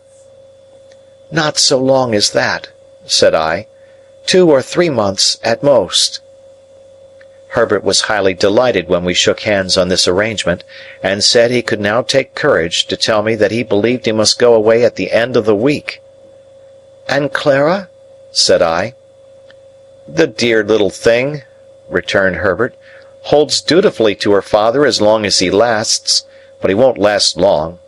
Mrs. Whimple confides to me that he is certainly going." "Not to say an unfeeling thing," said I, "he cannot do better than go." "I am afraid that must be admitted," said Herbert. "And then I shall come back for the dear little thing, and the dear little thing and I will walk quietly into the nearest church. Remember, the blessed darling comes of no family, my dear Handel, and never looked into the red book, and hasn't a notion about her grandpapa. What a fortune for the son of my mother!"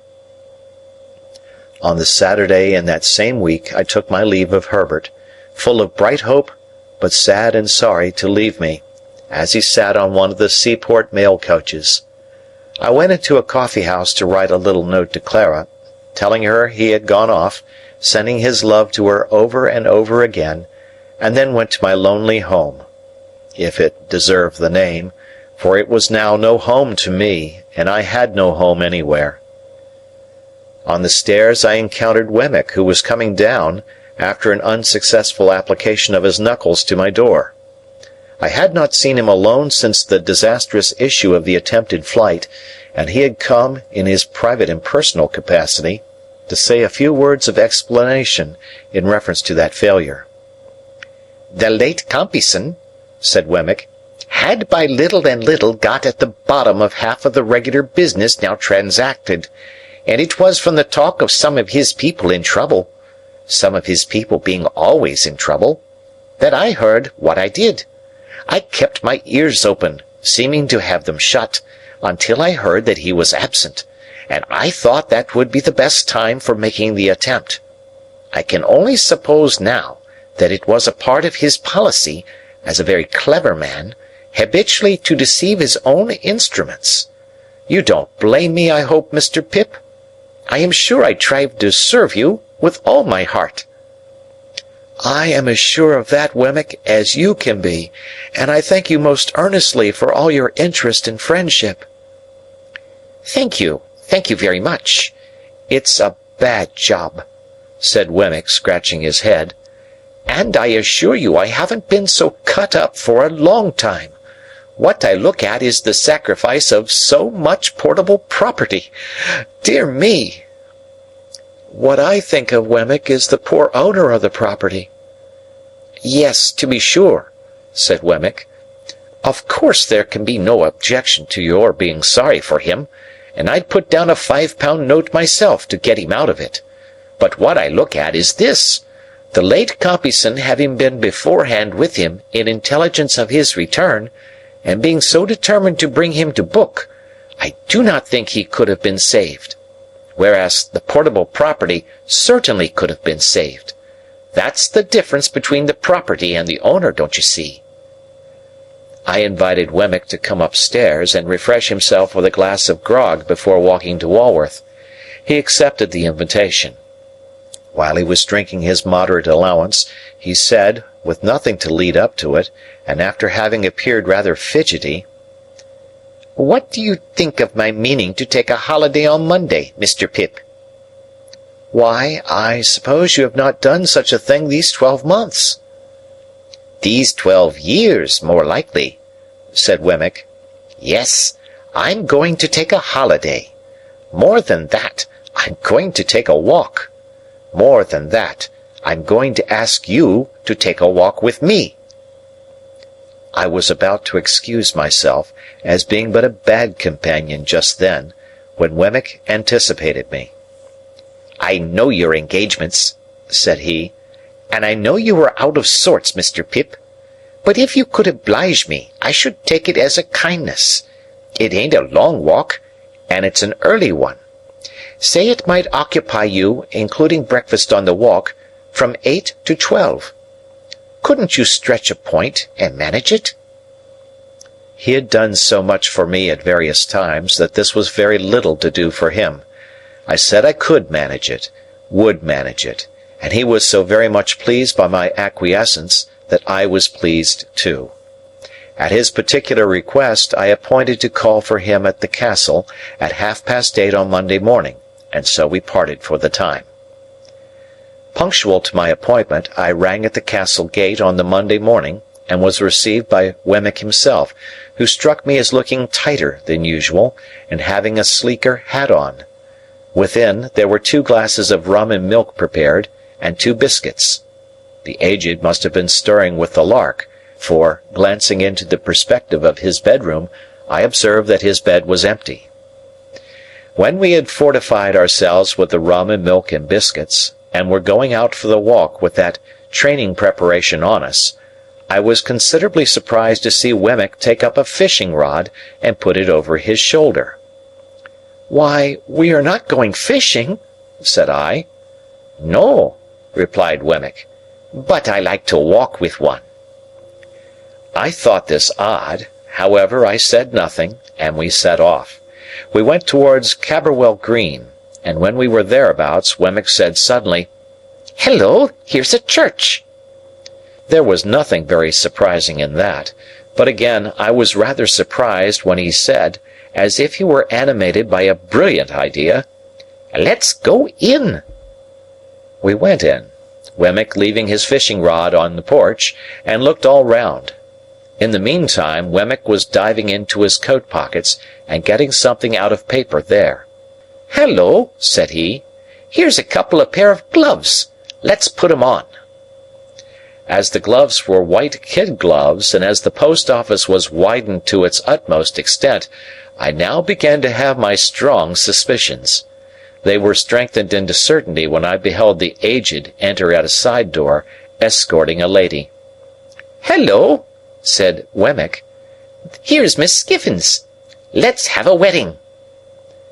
That discreet damsel was attired as usual, except that she was now engaged in substituting for her green kid gloves a pair of white. The aged was likewise occupied in preparing a similar sacrifice for the altar of Hymen. The old gentleman, however, experienced so much difficulty in getting his gloves on, that Wemmick found it necessary to put him with his back against a pillar, and then to get behind the pillar himself and pull away at them, while I, for my part, held the old gentleman round the waist, that he might present equal and safe resistance. By dint of this ingenious scheme, his gloves were got on to perfection. The clerk and clergyman then appearing, we were ranged in order at those fatal rails. True to his notion of seeming to do it all without preparation, I heard Wemmick say to himself, as he took something out of his waistcoat pocket before the service began, Hello, here's a ring." I acted in the capacity of backer, or best man, to the bridegroom, while a little limp pew-opener in a soft bonnet like a baby's made a feint of being the bosom friend of Miss Skiffins. The responsibility of giving the lady away devolved upon the aged, which led to the clergyman's being unintentionally scandalized, and it happened thus. When he said, "Who giveth this woman to be married to this man?" the old gentleman, not in the least knowing what point of the ceremony we had arrived at, stood most amiably beaming at the 10 Commandments, upon which the clergyman said again, "Who giveth this woman to be married to this man?" The old gentleman being still in a state of most estimable unconsciousness, the bridegroom cried out in his accustomed voice, "Now, aged P, you know, who giveth?" To which the aged replied with great briskness, before saying that he gave, "All right, John, all right, my boy." And the clergyman came to so gloomy a pause upon it that I had doubts for the moment whether we should get completely married that day. It was completely done, however, and when we were going out of church, Wemmick took the cover off the font, and put his white gloves in it, and put the cover on again. Mrs. Wemmick, more heedful of the future, put her white gloves in her pocket and assumed her green. "Now, Mr. Pip," said Wemmick, triumphantly shouldering the fishing-rod as we came out, "let me ask you whether anybody would suppose this to be a wedding party?" Breakfast had been ordered at a pleasant little tavern, a mile or so away upon the rising ground beyond the green, and there was a bagatelle board in the room, in case we should desire to unbend our minds after the solemnity. It was pleasant to observe that Mrs. Wemmick no longer unwound Wemmick's arm when it adapted itself to her figure, but sat in a high-backed chair against the wall, like a violoncello in its case, and submitted to be embraced as that melodious instrument might have done. We had an excellent breakfast, and when anyone declined anything on table, Wemmick said, "Provided by contract, you know. Don't be afraid of it." I drank to the new couple, drank to the aged, drank to the castle, saluted the bride at parting, and made myself as agreeable as I could. Wemmick came down to the door with me, and I again shook hands with him and wished him joy. "Thank'ee," said Wemmick, rubbing his hands. "She's such a manager of fowls, you have no idea. You shall have some eggs, and judge for yourself. I say, Mr. Pip," calling me back and speaking low, "this is altogether a Walworth sentiment, please." "I understand. Not to be mentioned in Little Britain," said I. Wemmick nodded. "After what you let out the other day, Mr. Jaggers may as well not know of it. He might think my brain was softening, or something of the kind." Great Expectations, by Charles Dickens, Chapter 56. He lay in prison very ill during the whole interval between his committal for trial and the coming round of the sessions. He had broken 2 ribs, they had wounded one of his lungs, and he breathed with great pain and difficulty, which increased daily. It was a consequence of his hurt that he spoke so low as to be scarcely audible, therefore he spoke very little. But he was ever ready to listen to me, and it became the first duty of my life to say to him, and read to him, what I knew he ought to hear. Being far too ill to remain in the common prison, he was removed, after the first day or so, into the infirmary. This gave me opportunities of being with him that I could not otherwise have had. And but for his illness he would have been put in irons, for he was regarded as a determined prison-breaker, and I know not what else. Although I saw him every day, it was for only a short time, hence the regularly recurring spaces of our separation were long enough to record on his face any slight changes that occurred in his physical state. I do not recollect that I once saw any change in it for the better.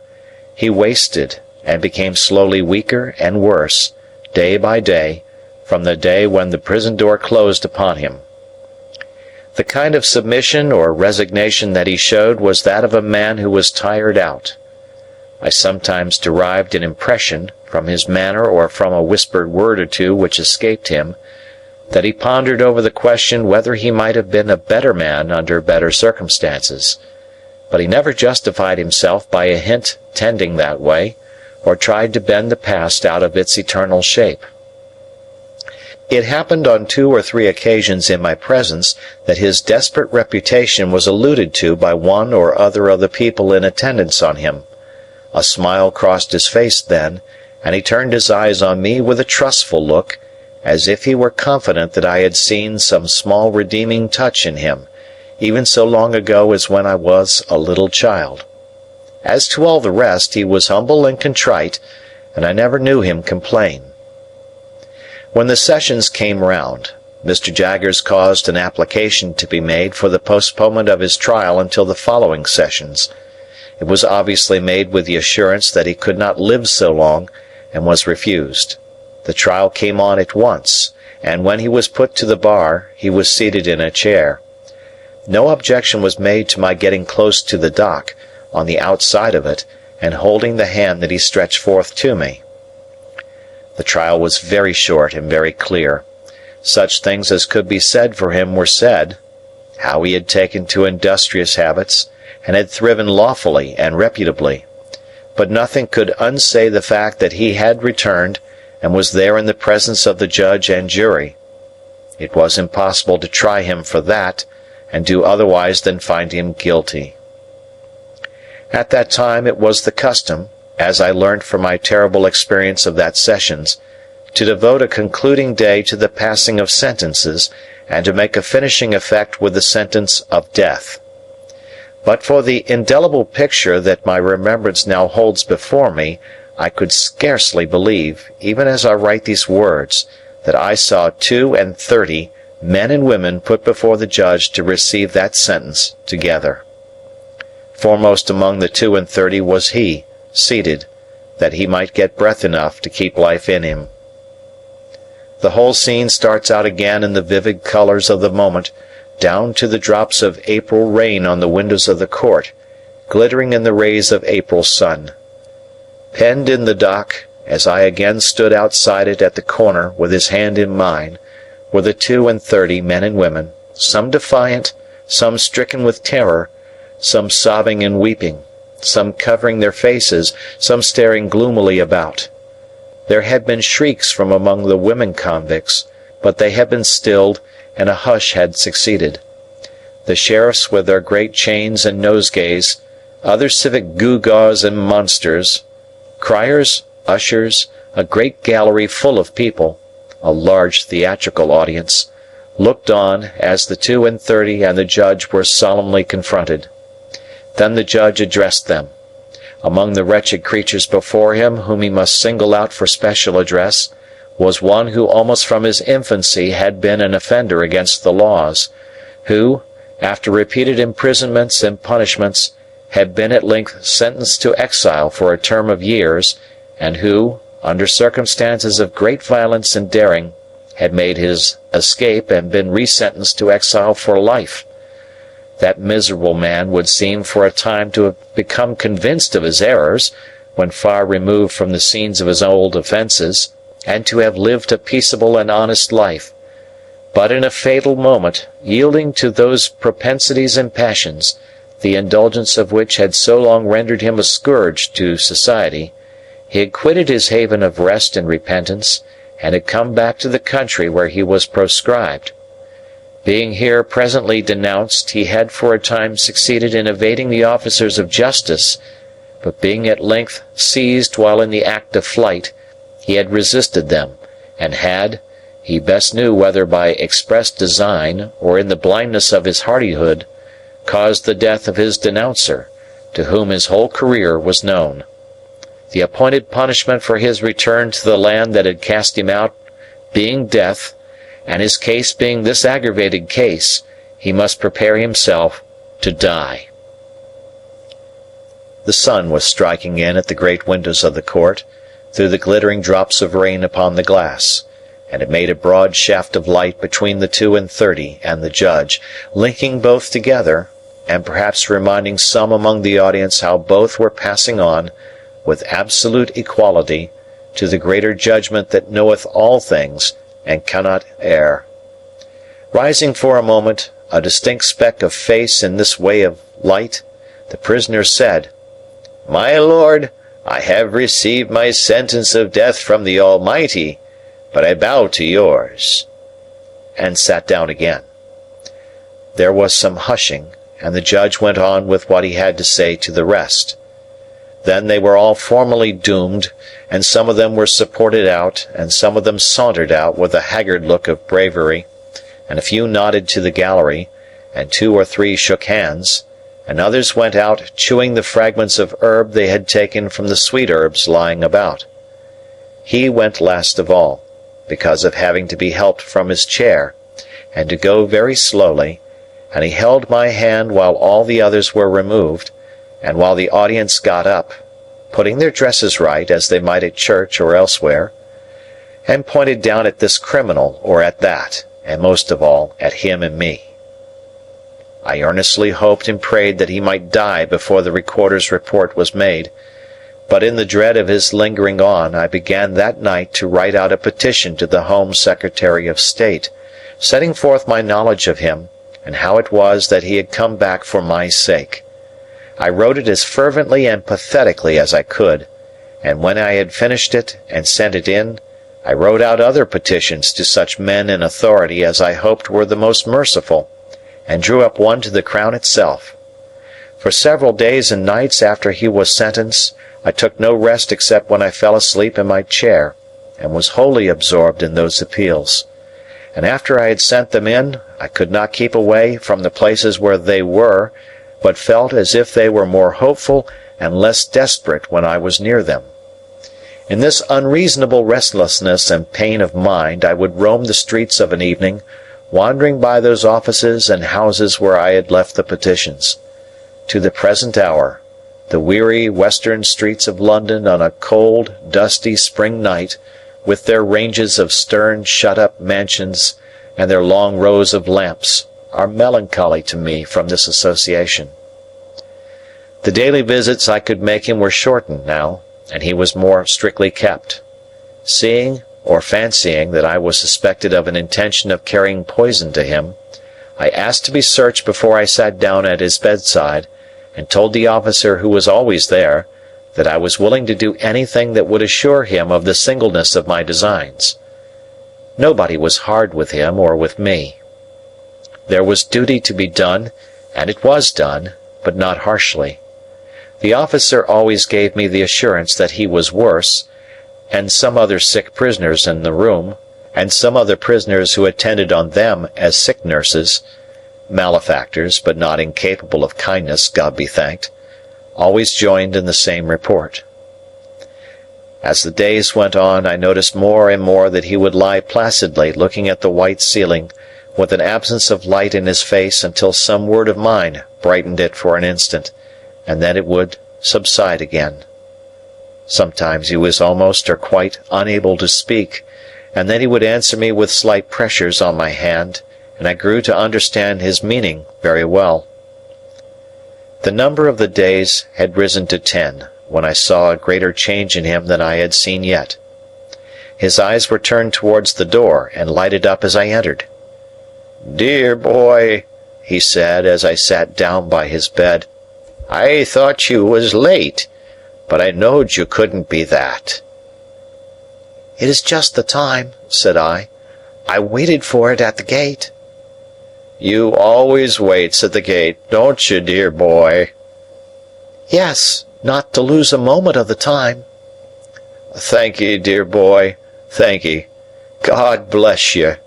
You've never deserted me, dear boy." I pressed his hand in silence, for I could not forget that I had once meant to desert him. "And what's the best of all," he said, "you've been more comfortable alonger me since I was under a dark cloud than when the sun shone. That's best of all." He lay on his back, breathing with great difficulty. Do what he would, and love me though he did, the light left his face ever and again, and a film came over the placid look at the white ceiling. "Are you in much pain today?" "I don't complain of none, dear boy." You never do complain." He had spoken his last words. He smiled, and I understood his touch to mean that he wished to lift my hand and lay it on his breast.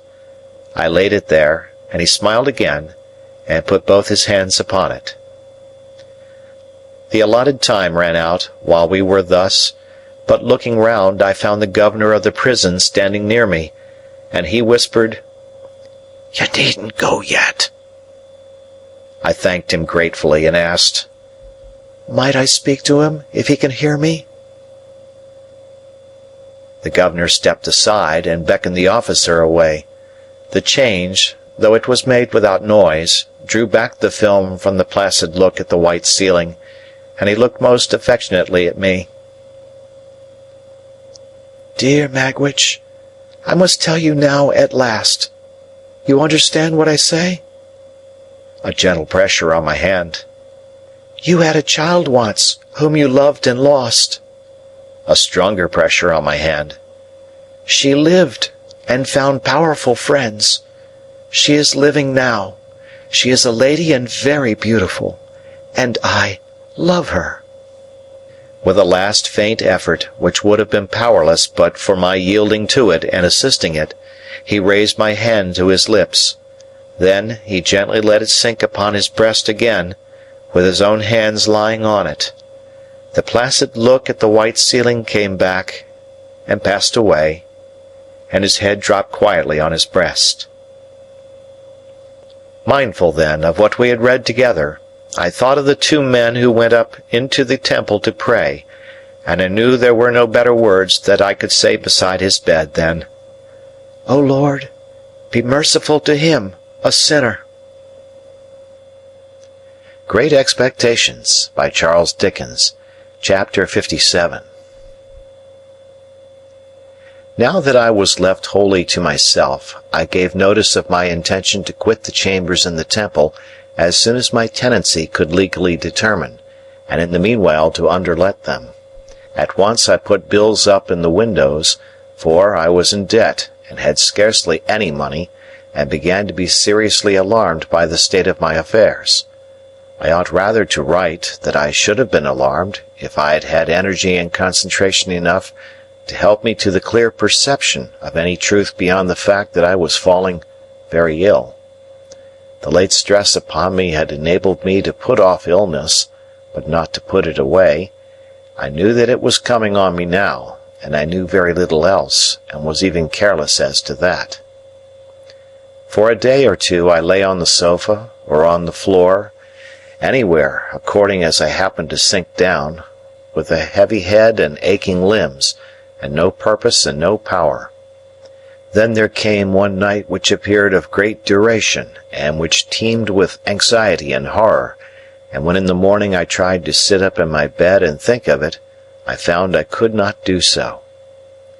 Whether I really had been down in Garden Court in the dead of the night, groping about for the boat that I supposed to be there, whether I had 2 or 3 times come to myself on the staircase with great terror, not knowing how I had got out of bed, whether I had found myself lighting the lamp, possessed by the idea that he was coming up the stairs, and that the lights were blown out, whether I had been inexpressibly harassed by the distracted talking, laughing, and groaning of someone, and had half suspected those sounds to be of my own making, whether there had been a closed iron furnace in a dark corner of the room, and a voice had called out, over and over again, that Miss Havisham was consuming within it.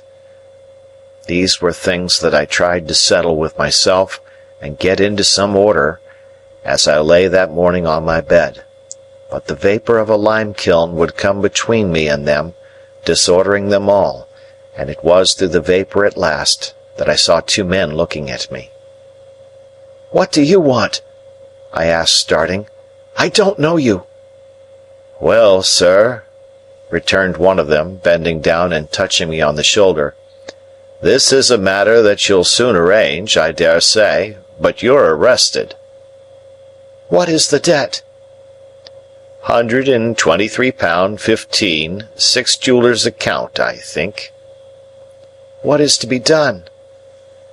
"You had better come to my house," said the man. "I keep a very nice house." I made some attempt to get up and dress myself. When I next attended to them, they were standing a little off from the bed, looking at me. I still lay there.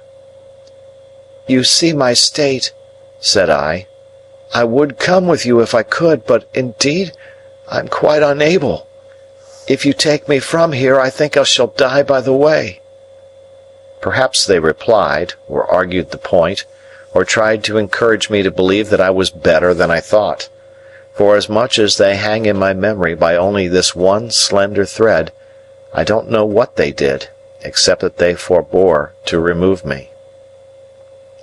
That I had a fever and was avoided, that I suffered greatly, that I often lost my reason, that the time seemed interminable, that I confounded impossible existences with my own identity, that I was a brick in the house wall, and yet entreating to be released from the giddy place where the builders had set me, that I was a steel beam of a vast engine clashing and whirling over a gulf, and yet that I implored in my own person to have the engine stopped and my part in it hammered off, that I passed through these phases of disease I know of my own remembrance, and did in some sort know at the time, that I sometimes struggled with real people in the belief that they were murderers, and that I would all at once comprehend that they meant to do me good, and would then sink exhausted in their arms, and suffer them to lay me down, I also knew at the time. But, above all, I knew that there was a constant tendency in all these people, who, when I was very ill, would present all kinds of extraordinary transformations of the human face, and would be much dilated in size. Above all, I say, I knew that there was an extraordinary tendency in all these people, sooner or later, to settle down into the likeness of Joe. After I had turned the worst point of my illness, I began to notice that while all its other features changed, this one consistent feature did not change. Whoever came about me still settled down into Joe. I opened my eyes in the night, and I saw, in the great chair at the bedside, Joe. I opened my eyes in the day, and sitting on the window-seat, smoking his pipe in the shaded open window, still I saw Joe. I asked for a cooling drink, and the dear hand that gave it me was Joe's. I sank back on my pillow after drinking, and the face that looked so hopefully and tenderly upon me was the face of Joe. At last, one day, I took courage and said, "Is it Joe?" And the dear old home voice answered, "Which it are, old chap?" "Oh, Joe, you break my heart. Don't look angry at me, Joe. Strike me, Joe. Tell me of my ingratitude. Don't be so good to me." For Joe had actually laid his head down on the pillow at my side and put his arm round my neck in his joy that I knew him.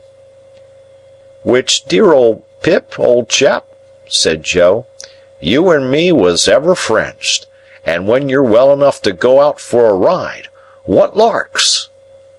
After which Joe withdrew to the window, and stood with his back towards me, wiping his eyes. And as my extreme weakness prevented me from getting up and going to him, I lay there penitently whispering, "Oh, God bless him! Oh, God bless this gentle Christian man!" Joe's eyes were red when I next found him beside me, but I was holding his hand, and we both felt happy. "How long, dear Joe?" "Which you mean to say, Pip? How long has your illness lasted, dear old chap?" "Yes, Joe." "It's the end of May, Pip. Tomorrow is the 1st of June." "And have you been here all that time, dear Joe?" "Pretty nigh, old chap. For, as I says to Biddy when the news of your being ill were brought by letter, which it were brought by the post, and being formerly single, he is now married though underpaid for a deal of walking and shoe-leather, but wealth were not an object on his part, and marriage were the great wish of his heart." "It is so delightful to hear you, Joe. but I interrupt you in what you said to Biddy." "Which it were," said Joe, "that how you might be amongst strangers, and that how you and me having been ever friends, a visit at such a moment might not prove unacceptable. And Biddy, her word were, 'Go to him without loss of time.' That," said Joe, summing up with his judicial air, "were the word of Biddy. 'Go to him,' Biddy say, 'without loss of time.' In short, I shouldn't greatly deceive you," Joe added after a little grave reflection, "if I represented to you that the word of that young woman were, 'without a minute's loss of time.'" There Joe cut himself short, and informed me that I was to be talked to in great moderation, and that I was to take a little nourishment at stated frequent times, whether I felt inclined for it or not, and that I was to submit myself to all his orders. So I kissed his hand and lay quiet, while he proceeded to indite a note to Biddy with my love in it. Evidently Biddy had taught Joe to write. As I lay in bed looking at him, it made me in my weak state cry again with pleasure to see the pride with which he set about his letter. My bedstead, divested of its curtains, had been removed, with me upon it, into the sitting-room, as the airiest and largest, and the carpet had been taken away, and the room kept always fresh and wholesome night and day. At my own writing-table, pushed into a corner and cumbered with little bottles, Joe now sat down to his great work, first choosing a pen from the pen-tray as if it were a chest of large tools, and tucking up his sleeves as if he were going to wield a crowbar or sledge-hammer. It was necessary for Joe to hold on heavily to the table with his left elbow, and to get his right leg well out behind him, before he could begin, and when he did begin he made every downstroke so slowly that it might have been 6 feet long, while at every upstroke I could hear his pen spluttering extensively. He had a curious idea that the inkstand was on the side of him where it was not, and constantly dipped his pen into space, and seemed quite satisfied with the result. Occasionally he was tripped up by some orthographical stumbling block, but on the whole he got on very well indeed, and when he had signed his name, and had removed a finishing blot from the paper to the crown of his head with his 2 forefingers, he got up and hovered about the table, trying the effect of his performance from various points of view, as it lay there, with unbounded satisfaction. Not to make Joe uneasy by talking too much, even if I had been able to talk much, I deferred asking him about Miss Havisham until next day. He shook his head when I then asked him if she had recovered. "Is she dead, Joe?" "Why, you see, old chap," said Joe in a tone of remonstrance, and by way of getting at it by degrees, "I wouldn't go so far as to say that, for that's a deal to say, but she ain't—" "Living, Joe?" "That's nigher where it is," said Joe.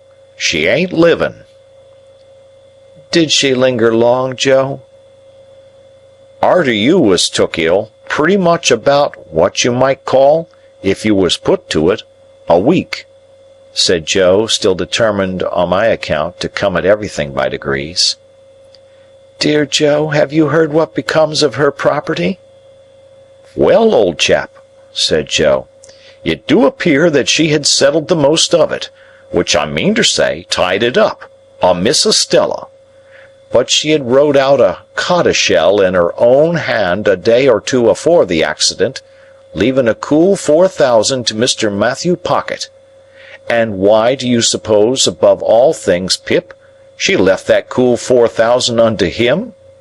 Because of Pip's account of him, the said Matthew. I am told by Biddy that ere the writing," said Joe, repeating the legal term as if it did him infinite good. "Account of him the said Matthew. And a cool 4,000, Pip." I never discovered from whom Joe derived the conventional temperature of the 4,000 pounds, but it appeared to make the sum of money more to him and he had a manifest relish in insisting on its being cool.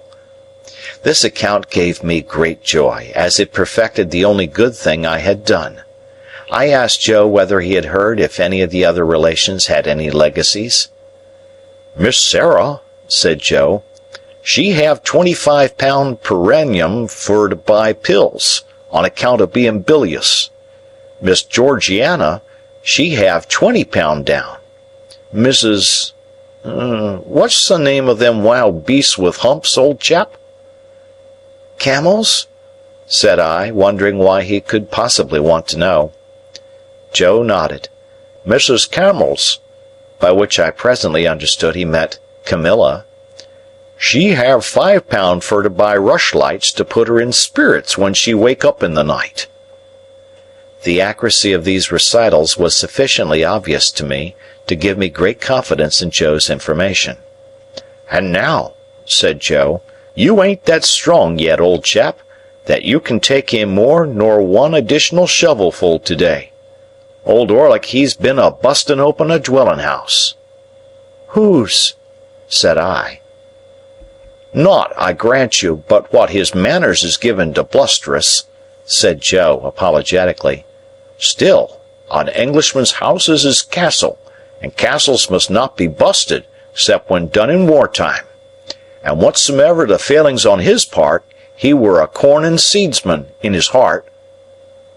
"Is it Pumblechook's house that has been broken into, then?" "That's it, Pip," said Joe.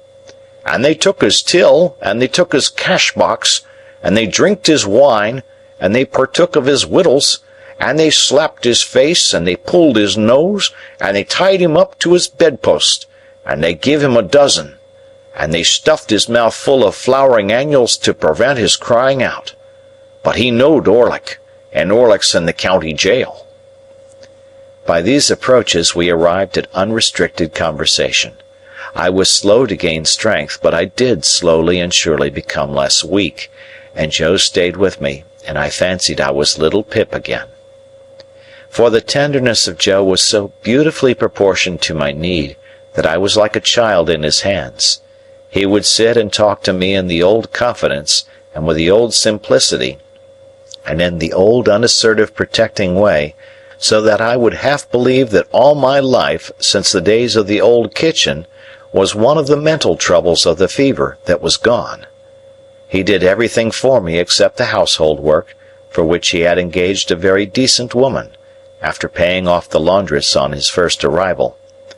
"Which I do assure you, Pip," he would often say, in explanation of that liberty, "I found her a-tapping the spare bed, like a cask of beer, and drawing off the feathers in a bucket for sale, which she would have tapped yourn next, and drawed it off with you a-layin' on it, and was then a-carrying away the coals gradually in the soup tureen and vegetable dishes, and the wine and spirits in your Wellington boots." We looked forward to the day when I should go out for a ride, as we had once looked forward to the day of my apprenticeship. And when the day came, and an open carriage was got into the lane, Joe wrapped me up, took me in his arms, carried me down to it, and put me in, as if I were still the small helpless creature to whom he had so abundantly given the wealth of his great nature. And Joe got in beside me, and we drove away together into the country, where the rich summer growth was already on the trees and on the grass, and sweet summer scents filled all the air. The day happened to be Sunday, and when I looked on the loveliness around me, and thought how it had grown and changed, and how the little wildflowers had been forming, and the voices of the birds had been strengthening, by day and by night, under the sun and under the stars, while poor I lay burning and tossing on my bed, the mere remembrance of having burned and tossed there came like a check upon my peace. But when I heard the Sunday bells and looked around a little more upon the outspread beauty, I felt that I was not nearly thankful enough, that I was too weak yet to be even that, and I laid my head on Joe's shoulder, as I had laid it long ago when he had taken me to the fair or where not, and it was too much for my young senses. More composure came to me after a while, and we talked as we used to talk, lying on the grass at the old battery. There was no change whatever in Joe. Exactly what he had been in my eyes then, he was in my eyes still, just as simply faithful and as simply right. When we got back again, and he lifted me out and carried me, so easily, across the court and up the stairs, I thought of that eventful Christmas day when he had carried me over the marshes. We had not yet made any allusion to my change of fortune, nor did I know how much of my late history he was acquainted with. I was so doubtful of myself now, and put so much trust in him, that I could not satisfy myself whether I ought to refer to it when he did not. "Have you heard, Joe?" I asked him that evening, upon further consideration, as he smoked his pipe at the window. "Who my patron was?" "I heerd," returned Joe, "as it were not Miss Havisham, old chap." "Did you hear who it was, Joe?" "Well, I heerd as it were a person what sent the person what give you the banknotes at the Jolly Bargeman, Pip." "So it was." "Astonishing," said Joe in the placidest way. "Did you hear that he was dead, Joe?" I presently asked with increasing diffidence. "Which? Him as sent the banknotes, Pip?" "Yes." "I think," said Joe, after meditating a long time, and looking rather evasively at the window-seat, "as I did hear tell that how he were something or other in a general way in that direction." "Did you hear anything of his circumstances, Joe?" "Not particular, Pip." "But if you would like to hear, Joe—" I was beginning, when Joe got up and came to my sofa. "Looky here, old chap," said Joe, bending over me. "Ever the best of friends, ain't us, Pip?" I was ashamed to answer him. "Wery good, then," said Joe, as if I had answered. "That's all right, that's agreed upon. Then why go into subjects, old chap, which as betwixt two sech must be for ever unnecessary? There's subjects enough as betwixt two sech, without unnecessary ones. Lord, to think of your poor sister and her rampages, and don't you remember Tickler?" "I do indeed, Joe." "Looky here, old chap," said Joe, "I done what I could to keep you and Tickler in asunders, but my power was not always fully equal to my inclinations. For when your poor sister had a mind to drop into you, it were not so much," said Joe in his favourite argumentative way, "that you dropped into me too, if I put myself in opposition to her, but that she dropped into you always heavier for it. I noticed that. It ain't a grab at a man's whisker, nor yet a shake or two of a man, to which your sister was quite welcome, that had put a man off from getting a little child out of punishment. But when that little child is dropped into heavier for that grab o' whisker or shaking, then that man naturally up and says to himself, 'Where is the good as you are a-doing?' 'I grant you I see the harm,' said the man, 'but I don't see the good. I call upon you, sir, therefore, to point out the good.'" "The man says?" I observed, as Joe waited for me to speak. "The man says," Joe assented. "Is he right, that man?" "Dear Joe, he is always right." "Well, old chap," said Joe, "then abide by your words. If he's always right, which in general he's more likely wrong, he's right when he says this. Supposing ever you kept any little matter to yourself when you was a little child, you kept it mostly because you knowed as J. Gargery's power to part you and Tickler in sunders were not fully equal to his inclinations. Therefore, I think no more of it as betwixt two sech, and do not let us pass remarks upon unnecessary subjects. Biddy give herself a deal of trouble with me before I left, for I am almost awful dull, as I should view it in this light, and viewing it in this light, as I should so put it, Both of which, said Joe, quite charmed with this logical arrangement, being done, now this to you a true friend say, namely, you mustn't go overdoing on it, but you must have your supper and your wine and water, and you must be put betwixt the sheets. The delicacy with which Joe dismissed this theme, and the sweet tact and kindness with which Biddy, who with her woman's wit had found me out so soon, had prepared him for it, made a deep impression on my mind. But whether Joe knew how poor I was, and how my great expectations had all dissolved, like our own marsh mists before the sun, I could not understand. Another thing in Joe that I could not understand when it first began to develop itself, but which I soon arrived at a sorrowful comprehension of, was this.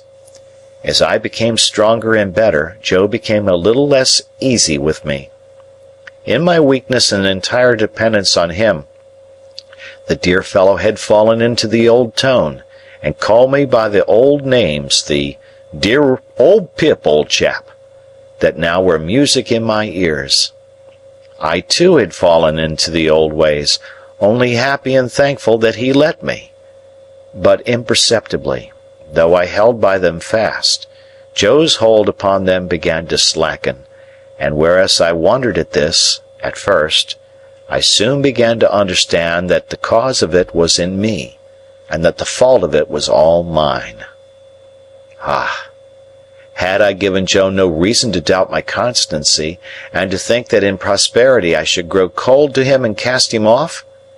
Had I given Joe's innocent heart no cause to feel instinctively that as I got stronger, his hold upon me would be weaker, and that he had better loosen it in time and let me go, before I plucked myself away?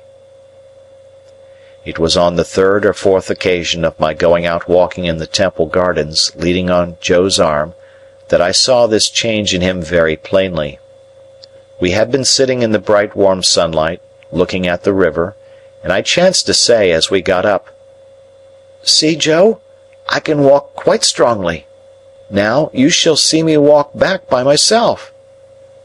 "Which do not overdo it, Pip," said Joe, "but I shall be happy for to see you able, sir." The last word grated on me, but how could I remonstrate?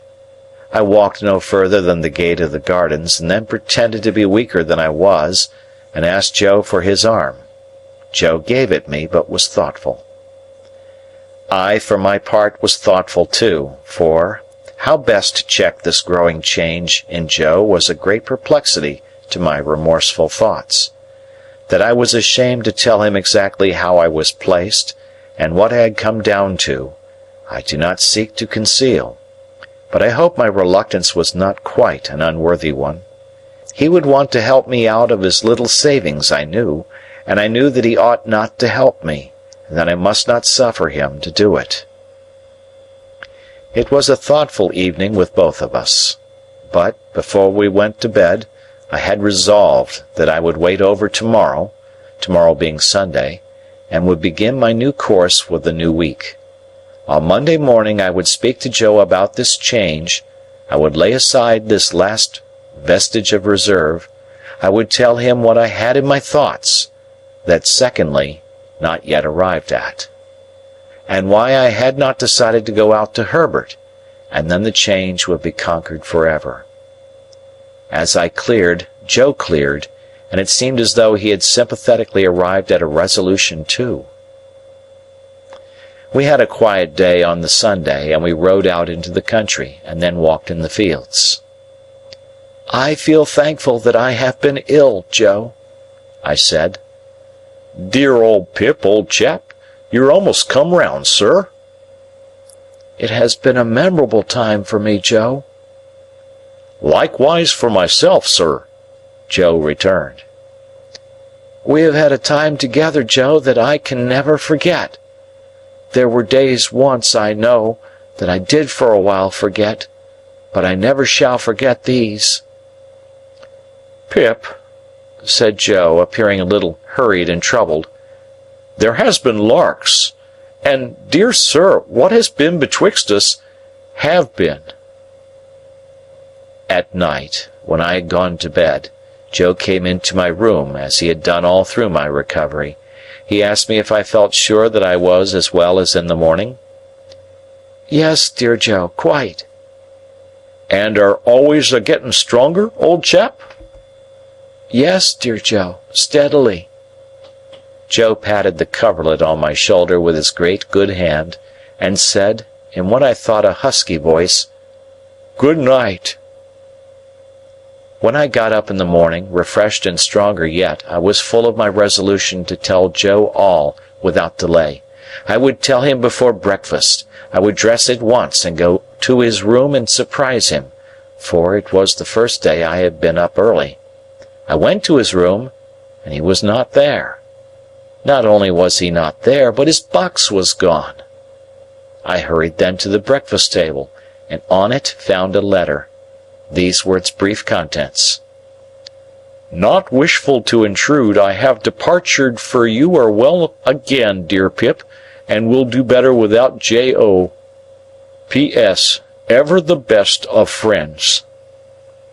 Enclosed in the letter was a receipt for the debt and costs on which I had been arrested. Down to that moment I had vainly supposed that my creditor had withdrawn, or suspended proceedings until I should be quite recovered. I had never dreamed of Joe's having paid the money, but Joe had paid it, and the receipt was in his name. What remained for me now but to follow him to the dear old forge, and there to have out my disclosure to him, and my penitent remonstrance with him, and there to relieve my mind and heart of that reserved secondly, which had begun as a vague something lingering in my thoughts, and had formed into a settled purpose. The purpose was that I would go to Biddy, that I would show her how humbled and repentant I came back, that I would tell her how I had lost all I once hoped for, that I would remind her of our old confidences in my first unhappy time. Then I would say to her, "Biddy, I think you once liked me very well, when my errant heart, even while it strayed away from you, was quieter and better with you than it ever has been since. If you can like me only half as well once more, if you can take me with all my faults and disappointments on my head, if you can receive me like a forgiven child, and indeed I am as sorry, Biddy, and have as much need of a hushing voice and a soothing hand, I hope I am a little worthier of you than I was, not much, but a little. And, Biddy, it shall rest with you to say whether I shall work at the forge with Joe, or whether I shall try for any different occupation down in this country, or whether we shall go away to a distant place where an opportunity awaits me which I set aside, when it was offered, until I knew your answer. And now, dear Biddy, if you can tell me that you will go through the world with me, you will surely make it a better world for me, and me a better man for it, and I will try hard to make it a better world for you." Such was my purpose. After 3 days more of recovery, I went down to the old place to put it in execution, and how I sped in it is all I have left to tell. Great Expectations by Charles Dickens, Chapter 58. The tidings of my high fortunes having had a heavy fall had got down to my native place and its neighborhood before I got there. I found the Blue Boar in possession of the intelligence, and I found that it made a great change in the Boar's demeanor. Whereas the Boar had cultivated my good opinion with warm assiduity when I was coming into property, the Boar was exceedingly cool on the subject now that I was going out of property. It was evening when I arrived, much fatigued by the journey I had so often made so easily. The Boar could not put me into my usual bedroom, which was engaged, probably by someone who had expectations, and could only assign me a very indifferent chamber among the pigeons and post-chaises up the yard. But I had as sound a sleep in that lodging as in the most superior accommodation the Boar could have given me, and the quality of my dreams was about the same as in the best bedroom. Early in the morning, while my breakfast was getting ready, I strolled round by Satis' house. There were printed bills on the gate and on bits of carpet hanging out of the windows, announcing a sale by auction of the household furniture and effects next week. The house itself was to be sold as old building materials and pulled down. Lot 1 was marked in whitewashed knock-kneed letters on the brewhouse, Lot 2 on that part of the main building which had been so long shut up. Other lots were marked off on other parts of the structure, and the ivy had been torn down to make room for the inscriptions, and much of it trailed low in the dust and was withered already. Stepping in for a moment at the open gate, and looking around me with the uncomfortable air of a stranger who had no business there, I saw the auctioneer's clerk walking on the casks and telling them off for the information of a catalogue compiler, pen in hand, who made a temporary desk of the wheeled chair I had so often pushed along to the tune of Old Clem. When I got back to my breakfast in the Boar's coffee room, I found Mr. Pumblechook conversing with the landlord. Mr. Pumblechook, not improved in appearance by his late nocturnal adventure, was waiting for me, and addressed me in the following terms. "Young man, I am sorry to see you brought low. But what else could be expected? What else could be expected?" As he extended his hand with a magnificently forgiving air, and as I was broken by illness and unfit to quarrel, I took it. "William," said Mr. Pumblechook to the waiter, "put a muffin on table. And has it come to this? Has it come to this?" I frowningly sat down to my breakfast. Mr. Pumblechook stood over me and poured out my tea, before I could touch the teapot, with the air of a benefactor who was resolved to be true to the last. "William," said Mr. Pumblechook, mournfully, "put the salt on. In happier times," addressing me, "I think you took sugar? And did you take milk? You did. Sugar and milk. William, bring a watercress." "Thank you," said I shortly, "but I don't eat watercresses." "You don't eat 'em," returned Mr. Pumblechook, sighing and nodding his head several times, as if he might have expected that, and as if abstinence from watercresses were consistent with my downfall. "True, the simple fruits of the earth. No, you needn't bring any, William." I went on with my breakfast, and Mr. Pumblechook continued to stand over me, staring fishily and breathing noisily, as he always did. "Little more than skin and bone," mused Mr. Pumblechook aloud. "And yet when he went from here, I may say with my blessing, and I spread afore him my humble store, like the bee, he was as plump as a peach."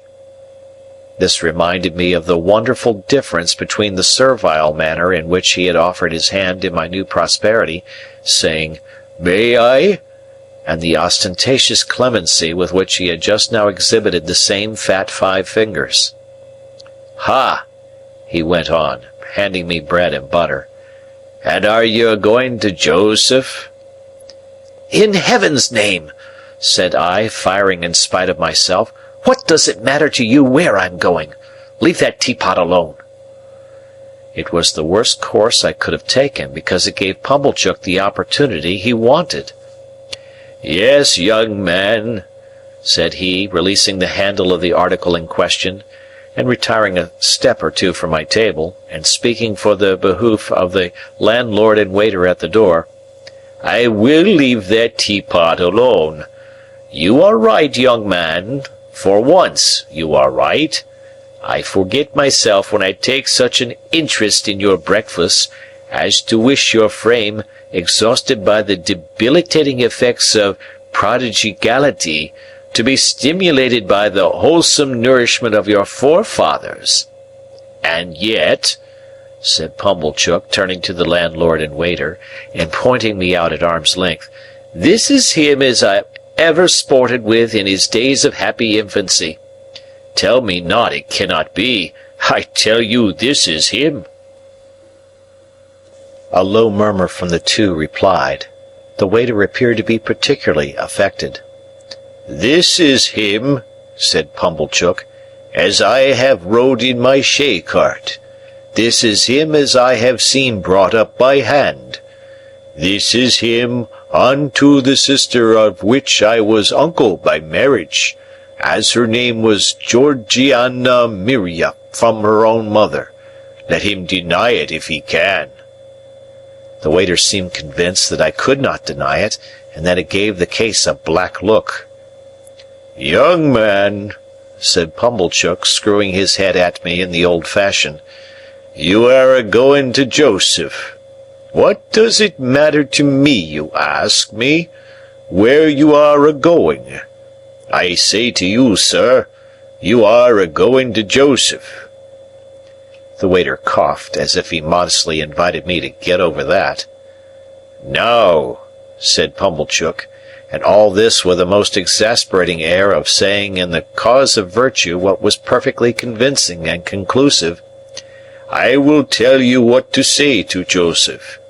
Here is Squires of the Boar present, known and respected in this town, and here is William, which his father's name was Potkins, if I do not deceive myself." "You do not, sir," said William. "In their presence," pursued Pumblechook, "I will tell you, young man, what to say to Joseph. Says you, 'Joseph, I have this day seen my earliest benefactor and the founder of my fortune. I will name no names, Joseph, but so they are pleased to call him uptown, and I have seen that man.'" "I swear I don't see him here," said I. "Say that likewise," retorted Pumblechook. "Say you said that, and even Joseph will probably betray surprise." "There you quite mistake him," said I. "I know better." "Says you," Pumblechook went on, "Joseph, I have seen that man, and that man bears you no malice, and bears me no malice. He knows your character, Joseph, and is well acquainted with your pig-headedness and ignorance, and he knows my character, Joseph, and he knows my want of gratitude. Yes, Joseph, says you," here Pumblechook shook his head and hand at me, "he knows my total deficiency of common human gratitude. He knows it, Joseph, as none can. You do not know it, Joseph, having no call to know it, but that man do." Windy donkey as he was, it really amazed me that he could have the face to talk thus to mine. "Says you, Joseph, he gave me a little message, which I will now repeat. It was that, in my being brought low, he saw the finger of Providence. He knowed that finger when he saw Joseph, and he saw it plain. It pointed out this writing, Joseph, 'Reward of ingratitude to his earliest benefactor and founder of fortune.' But that man said he did not repent of what he had done, Joseph. Not at all. It was right to do it. It was kind to do it. It was benevolent to do it, and he would do it again." "It's a pity," said I scornfully as I finished my interrupted breakfast, "that the man did not say what he had done and would do again." "Squires of the Boar," Pumblechook was now addressing the landlord, "and William, I have no objections to your mentioning, either uptown or downtown, if such should be your wishes, that it was right to do it, kind to do it, benevolent to do it, and that I would do it again." With these words the impostor shook them both by the hand, with an air, and left the house, leaving me much more astonished than delighted by the virtues of that same indefinite it. I was not long after him in leaving the house too, and when I went down the High Street I saw him holding forth, no doubt to the same effect, at his shop door to a select group, who honoured me with very unfavourable glances as I passed on the opposite side of the way. But it was only the pleasanter to turn to Biddy and to Joe, whose great forbearance shone more brightly than before, if that could be, contrasted with this brazen pretender. I went towards them slowly, for my limbs were weak, but with a sense of increasing relief as I drew nearer to them, and a sense of leaving arrogance and untruthfulness further and further behind. The June weather was delicious. The sky was blue. The larks were soaring high over the green corn. I thought all that countryside more beautiful and peaceful by far than I had ever known it to be yet. Many pleasant pictures of the life that I would lead there, and the change for the better that would come over my character when I had a guiding spirit at my side whose simple faith and clear home wisdom I had proved, beguiled my way. They awakened a tender emotion in me, for my heart was softened by my return, and such a change had come to pass that I felt like one who was toiling home barefoot from distant travel, and whose wanderings had lasted many years. The schoolhouse where Biddy was mistress I had never seen, but the little roundabout lane by which I entered the village, for quietness' sake, took me past it. I was disappointed to find that the day was a holiday. No children were there, and Biddy's house was closed. Some hopeful notion of seeing her, busily engaged in her daily duties, before she saw me, had been in my mind and was defeated. But the forge was a very short distance off, and I went towards it under the sweet green limes, listening for the clink of Joe's hammer. Long after I ought to have heard it, and long after I had fancied I'd heard it, and found it but a fancy, all was still. The limes were there, and the white thorns were there, and the chestnut trees were there, and their leaves rustled harmoniously when I stopped to listen, but the clink of Joe's hammer was not in the midsummer wind. Almost fearing, without knowing why, to come in view of the forge, I saw it at last, and saw that it was closed. No gleam of fire, no glittering shower of sparks, no roar of bellows, all shut up and still. But the house was not deserted, and the best parlour seemed to be in use, for there were white curtains fluttering in its window, and the window was open and gay with flowers. I went softly towards it, meaning to peep over the flowers, when Joe and Biddy stood before me, arm in arm. At first Biddy gave a cry, as if she thought it was my apparition, but in another moment she was in my embrace. I wept to see her, and she wept to see me, I because she looked so fresh and pleasant, she because I looked so worn and white. "But, dear Biddy, how smart you are!" "Yes, dear Pip." "And, Joe, how smart you are!" "Yes, dear old Pip, old chap." I looked at both of them, from one to the other, and then— "It's my wedding day!" cried Biddy in a burst of happiness, "and I am married to Joe!" They had taken me into the kitchen, and I had laid my head down on the old deal table. Biddy held one of my hands to her lips, and Joe's restoring touch was on my shoulder. "Which you weren't strong enough, my dear, for to be surprised," said Joe, and Biddy said, "I ought to have thought of it, dear Joe, but I was too happy." They were both so overjoyed to see me, so proud to see me, so touched by my coming to them, so delighted that I should have come by accident to make their day complete. My first thought was one of great thankfulness that I have never breathed this last baffled hope to Joe.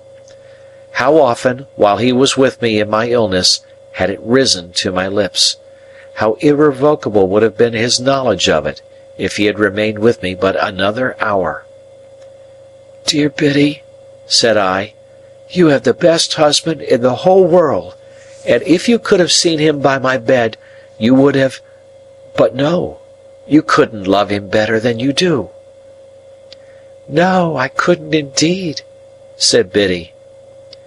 "And, dear Joe, you have the best wife in the whole world, and she will make you as happy as even you deserve to be. You dear, good, noble Joe." Joe looked at me with a quivering lip and fairly put his sleeve before his eyes. "And Joe and Biddy both, as you have been to church today, and are in charity and love with all mankind, receive my humble thanks for all you have done for me, and all I have so ill repaid. And when I say that I am going away within the hour, for I am soon going abroad, and that I shall never rest until I have worked for the money with which you have kept me out of prison, and have sent it to you, don't think, dear Joe and Biddy, that if I could repay it 1,000 times over, I suppose I could cancel a farthing of the debt I owe you, or that I would do so if I could." They were both melted by these words, and both entreated me to say no more. "But I must say more. Dear Joe, I hope you will have children to love, and that some little fellow will sit in this chimney corner of a winter night, who may remind you of another little fellow gone out of it forever. Don't tell him, Joe, that I was thankless. Don't tell him, Biddy, that I was ungenerous and unjust. Only tell him that I honored you both, because you were both so good and true, and that, as your child, I said it would be natural to him to grow up a much better man than I did." "I ain't a-goin'," said Joe from behind his sleeve, "to tell him nothink of that nature, Pip. Nor Biddy ain't, nor yet no one ain't." "And now, though I know you have already done it in your own kind hearts, pray tell me, both, that you forgive me. Pray let me hear you say the words, that I may carry the sound of them away with me, and that I shall be able to believe that you can trust me, and think better of me in the time to come." "Oh, dear old Pip, old chap," said Joe, "God knows as I forgive you, if I have anythink to forgive." "Amen, and God knows I do," echoed Biddy. "Now let me go up and look at my old little room, and rest there a few minutes by myself, and then when I have eaten and drunk with you, go with me as far as the finger post, dear Joe and Biddy, before we say good-bye." I sold all I had, and put aside as much as I could, for a composition with my creditors, who gave me ample time to pay them in full, and I went out and joined Herbert. Within a month I had quitted England, and within 2 months I was clerk to Clarriker and Company, and within 4 months I assumed my first undivided responsibility. For the beam across the parlour ceiling at Mill Pond Bank had then ceased to tremble under old Bill Barley's growls and was at peace, and Herbert had gone away to marry Clara, and I was left in sole charge of the eastern branch until he brought her back. Many a year went round before I was a partner in the house, but I lived happily with Herbert and his wife, and lived frugally, and paid my debts, and maintained a constant correspondence with Biddy and Joe. It was not until I became third in the firm that Clarriker betrayed me to Herbert, but he then declared that the secret of Herbert's partnership had been long enough upon his conscience, and he must tell it.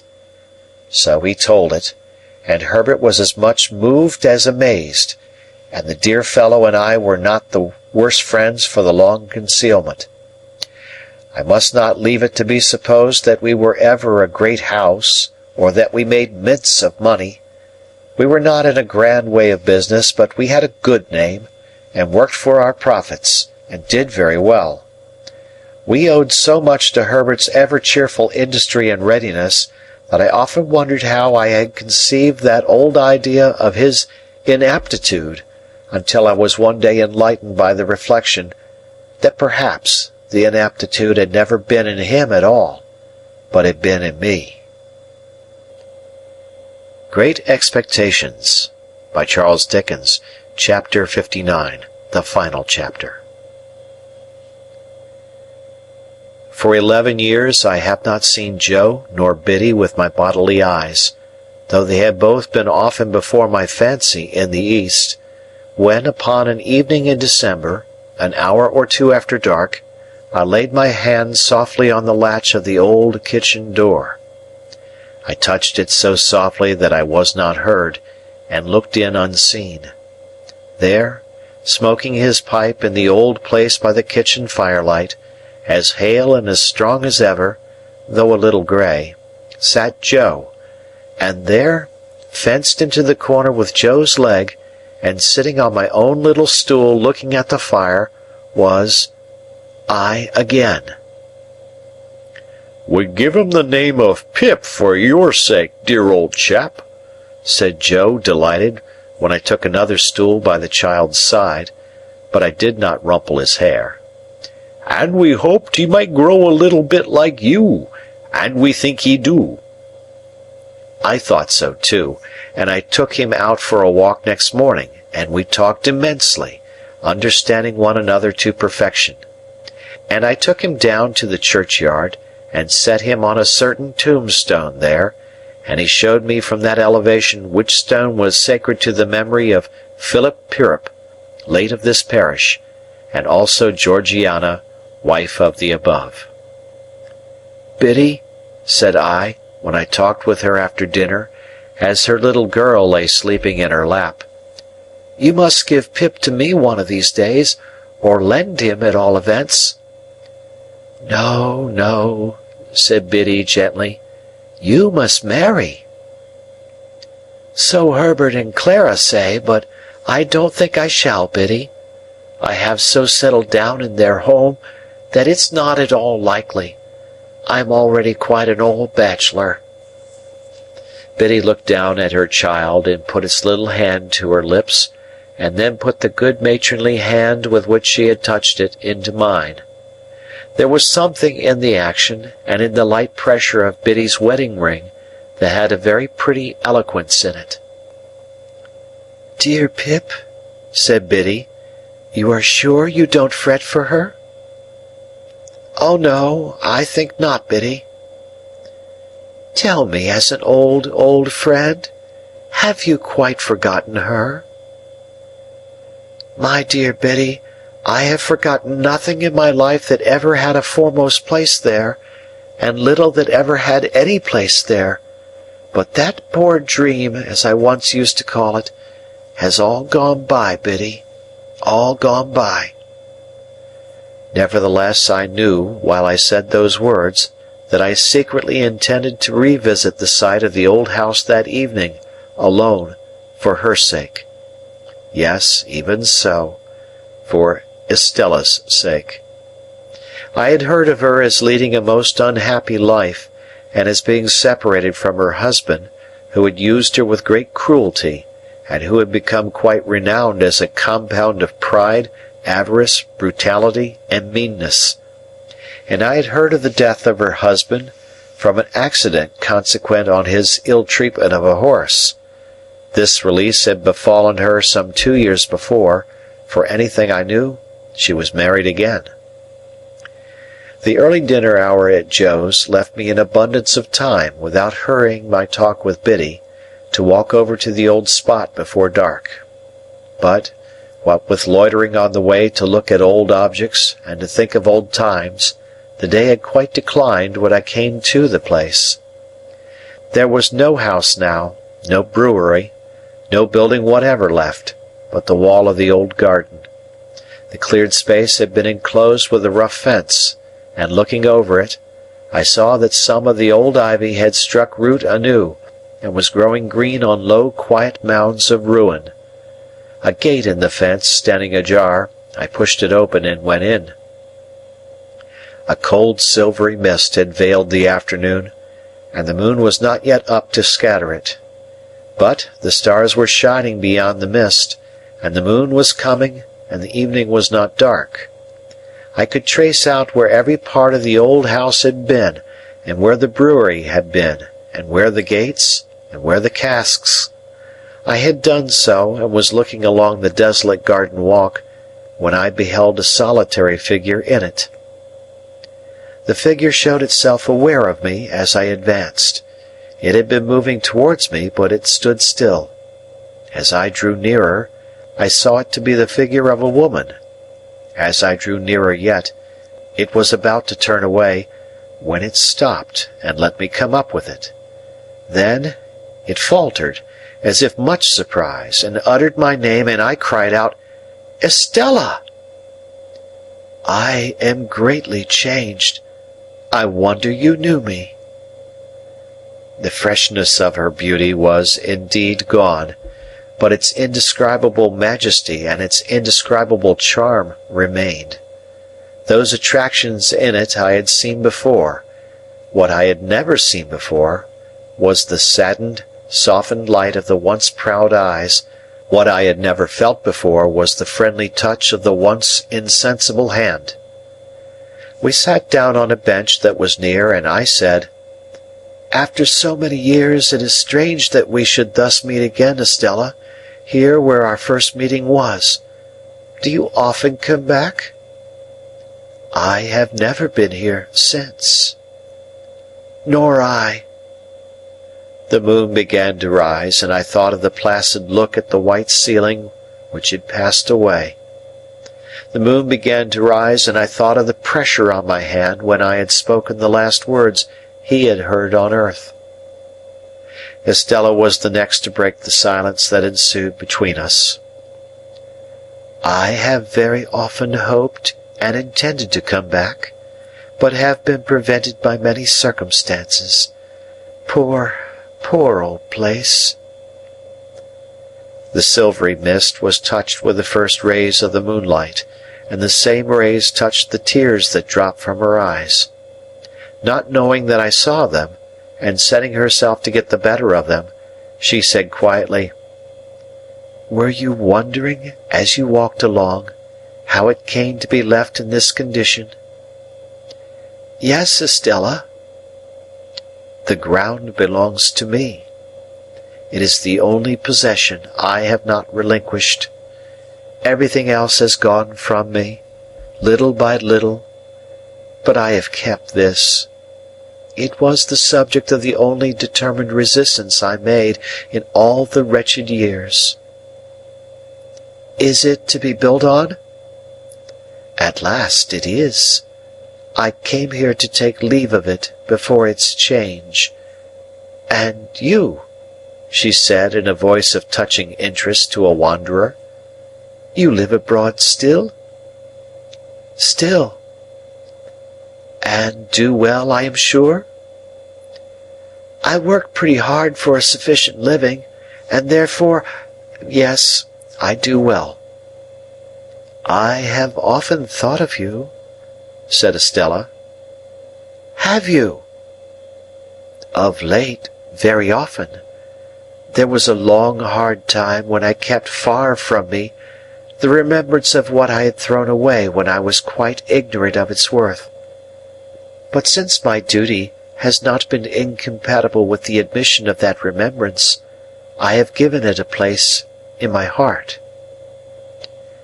"You have always held your place in my heart," I answered. And we were silent again until she spoke. "I little thought," said Estella, "that I should take leave of you in taking leave of this spot. I am very glad to do so." "Glad to part again, Estella? To me, parting is a painful thing. To me, the remembrance of our last parting has been ever mournful and painful." "But you said to me," returned Estella very earnestly, "God bless you, God forgive you. And if you could say that to me then, you will not hesitate to say that to me now. Now, when suffering has been stronger than all other teaching, and has taught me to understand what your heart used to be. I have been bent and broken, but, I hope, into a better shape. Be as considerate and good to me as you were, and tell me we are friends." "We are friends," said I, rising and bending over her as she rose from the bench. "And will continue friends apart," said Estella. I took her hand in mine, and we went out of the ruined place, and as the morning mists had risen long ago when I first left the forge, so the evening mists were rising now, and in all the broad expanse of tranquil light they showed to me, I saw no shadow of another parting from her. End of chapter. End of book. Thank you for listening.